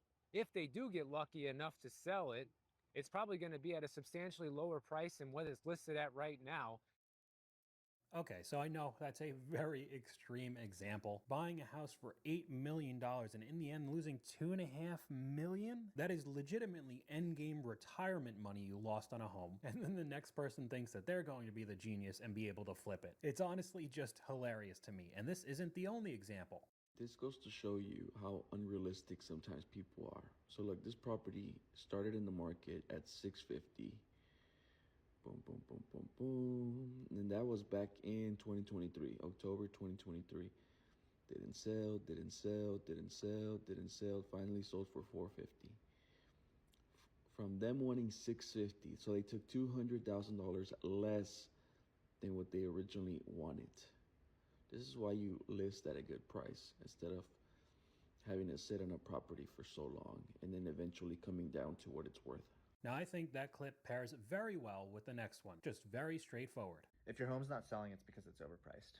Buyers determine the value of your home. And if you're not asking for a price that's currently within the ballpark of what the buyers would consider as a good value for your home, then it won't sell and it will sit on the market. So if your home's not selling and it's sitting on the market, you can either do improvements to it to make the value of your home more to match the asking price that you're currently asking for, or you can lower the price to what the home is actually worth in its current condition. That's it. But I still feel that so many people still want the 2022 and 2023 prices. They looked up the estimates and oh man, it was worth so much. But I don't think I have to tell you about the cost of living crisis, the terrible job market we're in. Yeah. Many people don't have a lot of money to spend in general. We could take a look at some of the comments. I always say a house is only worth what the buyer is willing to pay for. Buyers determine value, really great way to say this. A seller near me was horrified that his house wasn't worth more because he put so much into it. The changes he made were all elderly accessibility accommodations. The buyers changed it all back. In North Carolina, a home that sold for $360 in 2019 is now listed for $640 with no updates, been sitting for 3 months. I know that all too well.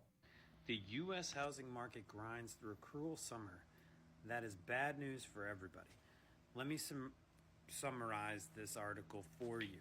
Essentially, home listings across the state, at least of Florida and the United States, are basically stagnant. People are not able to sell their homes, so therefore they're staying on market for longer. You're also seeing people delist their properties at a rate of around 20% nationally and close to 60% in cities like Miami. You're also seeing, since interest rates are rising, the people that have homes to sell have just decided that they're going to pull and not even sell at all and they're just going to hold on to the property until they can get the price they're looking for. And there you go again. People want absolute top dollar, even though that perceived top dollar was wildly inflated. We have a funny comment from one of you guys that isn't that far from the truth. Don't worry, BlackRock will buy your house at a discount and then rent it back to you with a healthy increase each year. You'll own nothing and be happy. We saw entire communities being built, all giant single family homes that didn't even have an option to purchase. It was only rent. Now we could switch over to some other examples on why homes aren't selling, people pulling out of their purchases. My seller may have to pay $35,000 to sell their home, and here's why. So past clients of mine recently listed their home. They bought prior to COVID and have been able to take advantage of the huge swing in prices and the equity in that. They gave me a call a year ago thinking they were going to sell and ultimately decided not to, and then called me back maybe about 2 months ago and decided they were ready to put the home on the market. When I pulled up, the first thing I saw on the side of the house was solar panels, and I kind of immediately knew we had a problem because there was no way they'd owned the house long enough to pay down these solar panels very much. If you're not familiar with the way it works, solar panels are a totally separate loan that usually has to be either paid off or rolled over to the new buyer. And in a lot of cases, the new buyer doesn't have the money, nor do they want to accept somebody else's kind of bad financial decision. Because I'll be honest with you, unless you're gonna stay in the house for 20 to 25 years, solar panels are not a great financial decision. So as we were discussing their options for listing the home, I told them, look, it'd be really great to find a buyer who was willing to take these on, but understand, like, here's your... The purpose of buying a home is fine. Well, the purpose of trying to get a home at decent prices to, well, essentially live in it for 20 to 30 years. That's pretty much the goal. At least should have been still the goal. Yeah. Sometimes I just don't understand. Worst case scenario if they don't, which is you're going to buy these solar panels and then leave them behind for somebody else to reap the rewards from. Now, we went over this on a separate video on my channel previously, but if you can't purchase these outright with cash, the finance options can legitimately be 15, 20, 25 years long. So either you're going to take a massive hit when you do sell the house, because it's extremely unlikely for a buyer to just take over the payments for you, or it's just going to sit on the market forever. I got a solar quote for my house, 30 years of payments for $160 a month, plus I still cover about 30% of my power bill, about $57,000. I laughed at them. I wish everyone would think about this prior to installing solar panels, could void the roof warranty as well. Can't raise the price of the home because it won't appraise. That's some people's thought process as well. They'd get solar panels, then the house would be worth more, and it just really doesn't seem to work out that way. A comment from you, Yeah. my neighbor had roof damage from a hurricane. He had to pay the solar company $10,000 to remove the panels so the roofers could replace the roof. The insurance company did not cover this. His savings didn't amount to much. Now, we were seeing some absolutely atrocious loans on those solar panels. The interest rates being absolutely ridiculous. People paying $50,000, $60,000, $70,000 on top of how much their mortgage costs. Another comment, people buying a $400,000 house with $12,000 down is wild. If you don't have more than 3% to put down on a house, you absolutely cannot afford the house. That's some of the issues that I've seen as well with people being forced to sell right now. They truly could not afford the payments in the first place, even though they were technically approved, and now trying to get out of the deal, they're just getting destroyed. Here we have one that's definitely an interesting example from an influencer. I just got a call from the realtor that the people buying our house might be backing out. They were here yesterday for inspections, and the inspections went great. There's literally nothing wrong with the house. But, of course, they ask my husband, what do you do for a living? And we say, oh, he's a stay-at-home dad. And then the questions follow, well, what do you do then? And I said, social media. And they acted like it was so cool. They were, like, asking all these questions. Like, how do you make money doing that? How many followers do you have? And I had mentioned that I did a post about us moving. I thought it would, like, ease their mind. Like, we didn't post to our 1 million followers that we're selling our house. They took that as we have a stalker, which is why we're moving. If we had a stalker, we would not be here. My kids wouldn't be playing outside right now. I don't know if I'll post this because I'm such an ugly crier. Okay, so there's a few different things with that one. Just at the end, I don't know if I'll post this, and of course they did. I mean, I don't know if you're supposed to lie to the potential buyers, not saying that you do social media for a living, but then also making content around it while you're moving might not be the best choice. I don't know why the buyers thought that they had a stalker. That seems a little bit crazy to me. Nonetheless, they pulled out of the sale. Again, the creator turned off the comments, so not the best reaction most likely. So most likely is that most like what the buyers were thinking is that, God forbid, one of the potential stalker fans, does not know about you moving, tries to go to what would have been your old home, find someone's living there, and potentially accidentally kill them. That's why the buyers didn't want backed out. Hell, I would have fucking backed out. Like, okay, so you're telling. So this is what I would have said to that seller. Okay, so you're selling this home. You're not telling any of your fans to that you're moving, which is good for your safety. However, my main concern is if one of your old fans, or God forbid, a potential stalker, does not know that you moved, finds your old address, which would have been my new home, and then kills me. Finds me living here. I have no idea if they would have any weapons on them. So no, I'm not going to risk buying your home. Perfectly reasonable for the buyer to back out, in my opinion. That's just my opinion alone.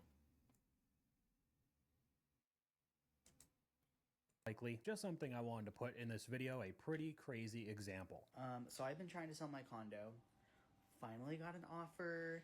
We were good. We were through due diligence. Everything was working out great. I was excited to sell it. And then the buyer's agent calls me and she said, Jacob, we have a problem, a very, very big problem. We're going to have to withdraw from this contract because we have talked to 3 lenders and they will not give a loan because your building doesn't have the right insurance. And I was like, what? Because I checked and my HOA was like, yeah, we have the insurance needed, because I don't know if y'all know about this, but there's been insurance issues with HOAs and condos, and it's been just kind of a cluster for everybody dealing with this. But I thought we were squared away. Well, come to find out we weren't. I mean, I really don't know what to make of this. Hearing all the stories, especially in Florida, talking about condos with the crazy insurance because of the consistent storms, adding the HOAs on top of it, just an absolute mess. So much so that now this guy's getting screwed and the buyers are backing out of it. Just one after another after another. I mean, here's one with crazy insurance. I'm not sure if you guys are actually keeping up with the whole insurance market or Goofers. anything like that. Big currently, goofers. Just anything that's going on in America right now. But listen to this. This woman says that the soaring insurance prices forces her to sell her house, nearly owning it 30 years. Look at this. Louisiana, okay? Louisiana is the state that this happened in, and this is ridiculous. Look at this article.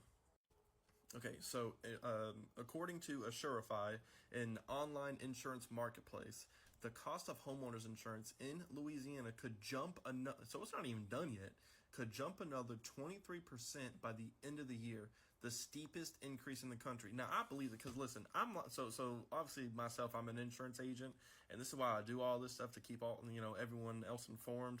But listen, 23%, that is steep. That's outrageous. You know what that means? Again, that means on average. Yeah, so it could be even more than 23%, adding into even more people being forced to sell their homes in a pretty stagnant market. You never actually own a house in America when it could be taken from you from property taxes and insurance. What am I supposed to say? They're not wrong. You'll own nothing. Last year, my home insurance went from $1,300 to $7,800, and my car insurance went from $132 to $350 with a perfect record. This is true, also raising property taxes. Mine jumped 30% a year. Car insurance going crazy too. This has become an even more depressing episode than I already thought it was going to be. Is anybody else out there trying to sell their house right now? I feel like I'm losing my mind. Our house has been on the market for just about 1 month, and it's just sitting. And I go on Zillow and I see, the rest of the market seems to be doing the same. I think I read somewhere that the average time right now to get an offer is 5 weeks on the market. But my God, it's tough living in a staged house with a toddler and 2 dogs.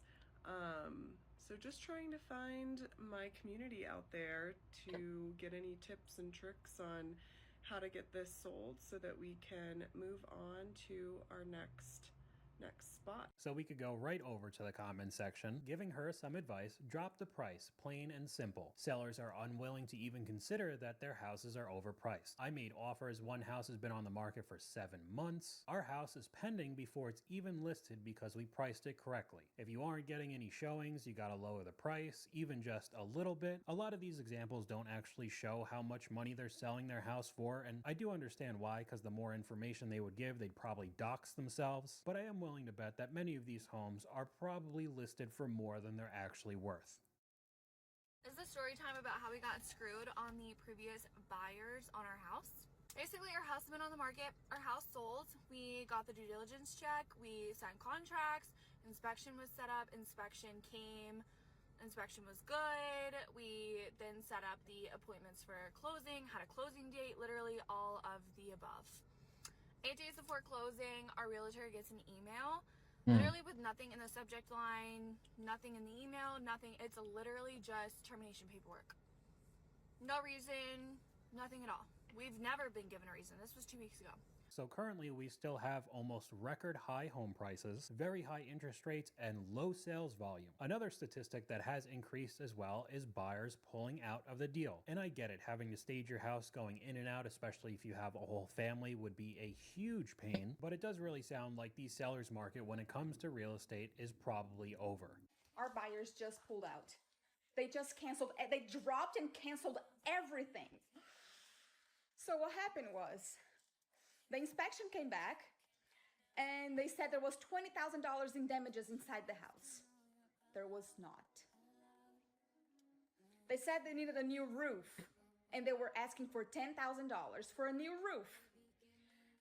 And we said, we'll meet you halfway with 5 because there's no leaking, there's no damage, the roof is old. Okay, it's old. The house was built in 2005. You can move into the house, get homeowner's insurance, and have a new roof changed because homeowner's insurance will give you a new roof. And they pulled out. They canceled, they dropped everything, they pulled out. We had to drop the price of the house and put it back on the market. We're back to square one. It's just, oh my God, it's been so hard. Bills just keep piling up.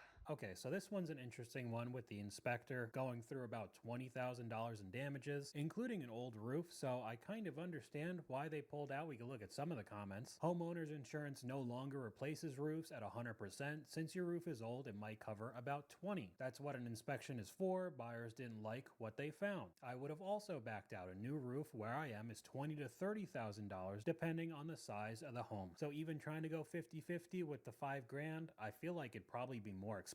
A lot of people saying that they would have backed out as well. So maybe we're I would have backed out a new too. leaf in this real estate market. I don't know. Everything just keeps getting more expensive month by month, so I really don't know what's going to happen, but that's all I got for you guys.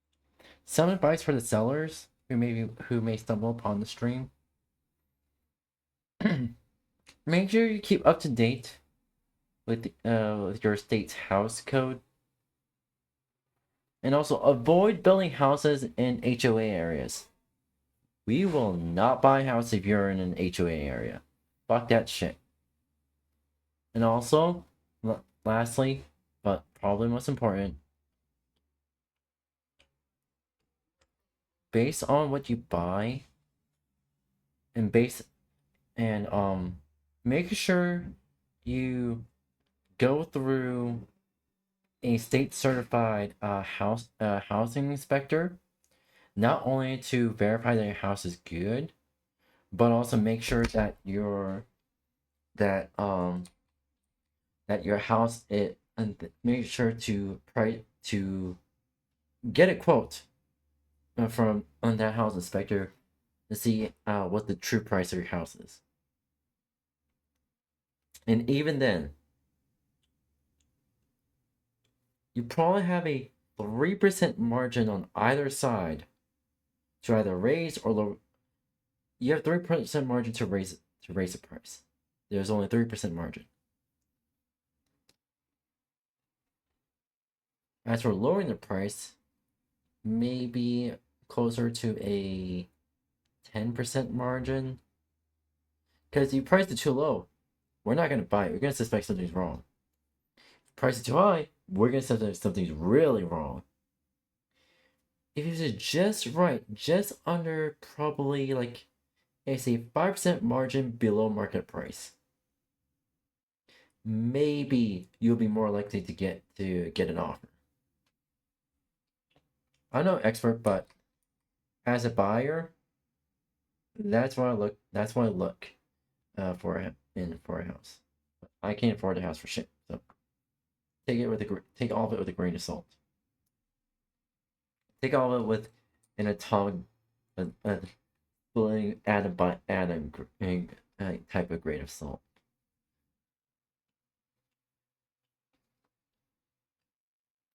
See here.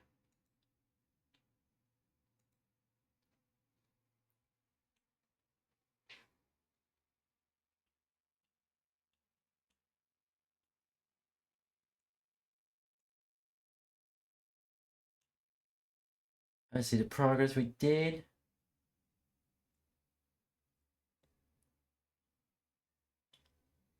So far, we made good progress. So far.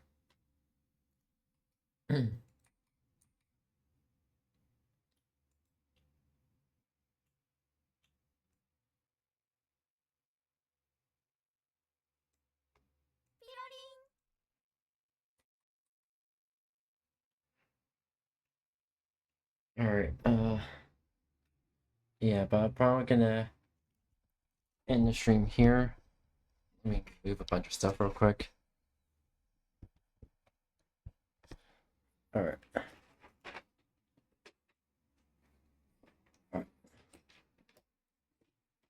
Alright. Move it back over here.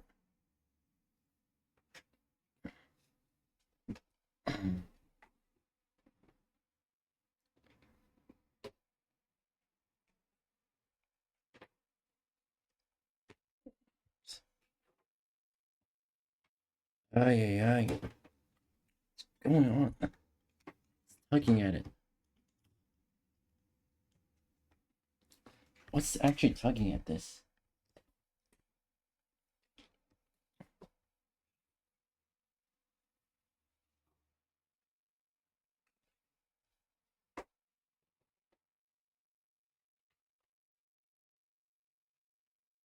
Alright. There we go.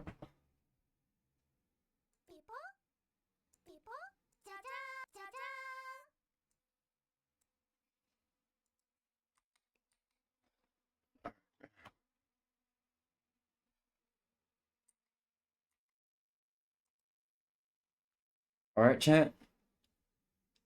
I'm gonna end off today's stream here. I had fun playing the Murder Sonic the Hedgehog. That was actually pretty fun. And I also had fun drawing too. Oh, I wish I had more time to do some programming, but I'm probably gonna do that. I'm gonna probably do that. Hi.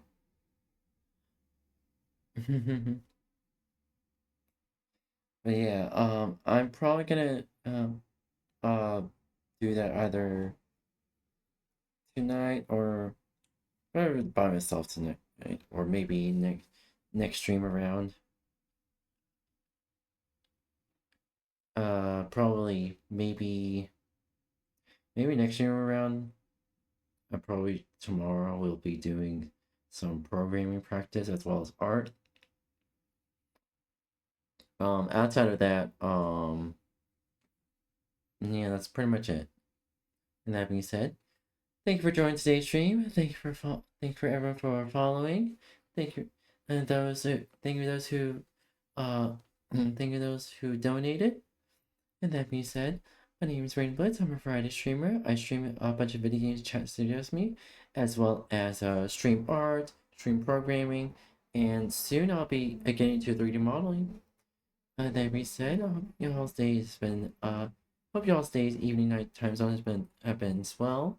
Make sure you eat, make sure you hydrate, make sure you stretch, and make sure you relax, as well as make sure you use the bathroom, because I know you haven't used the bathroom in probably 6 or more hours. Anywho, I'm gonna take the rest of tonight to relax and probably have dinner a little bit later. That being said, thank you for joining me today. Thank you for joining today's stream. Thank you for watching today's YouTube VOD. My name is 𝙂𝙚𝙣𝙚, and I'm signing off. Gotta get going now, Blitzies. Bye bye, matinee.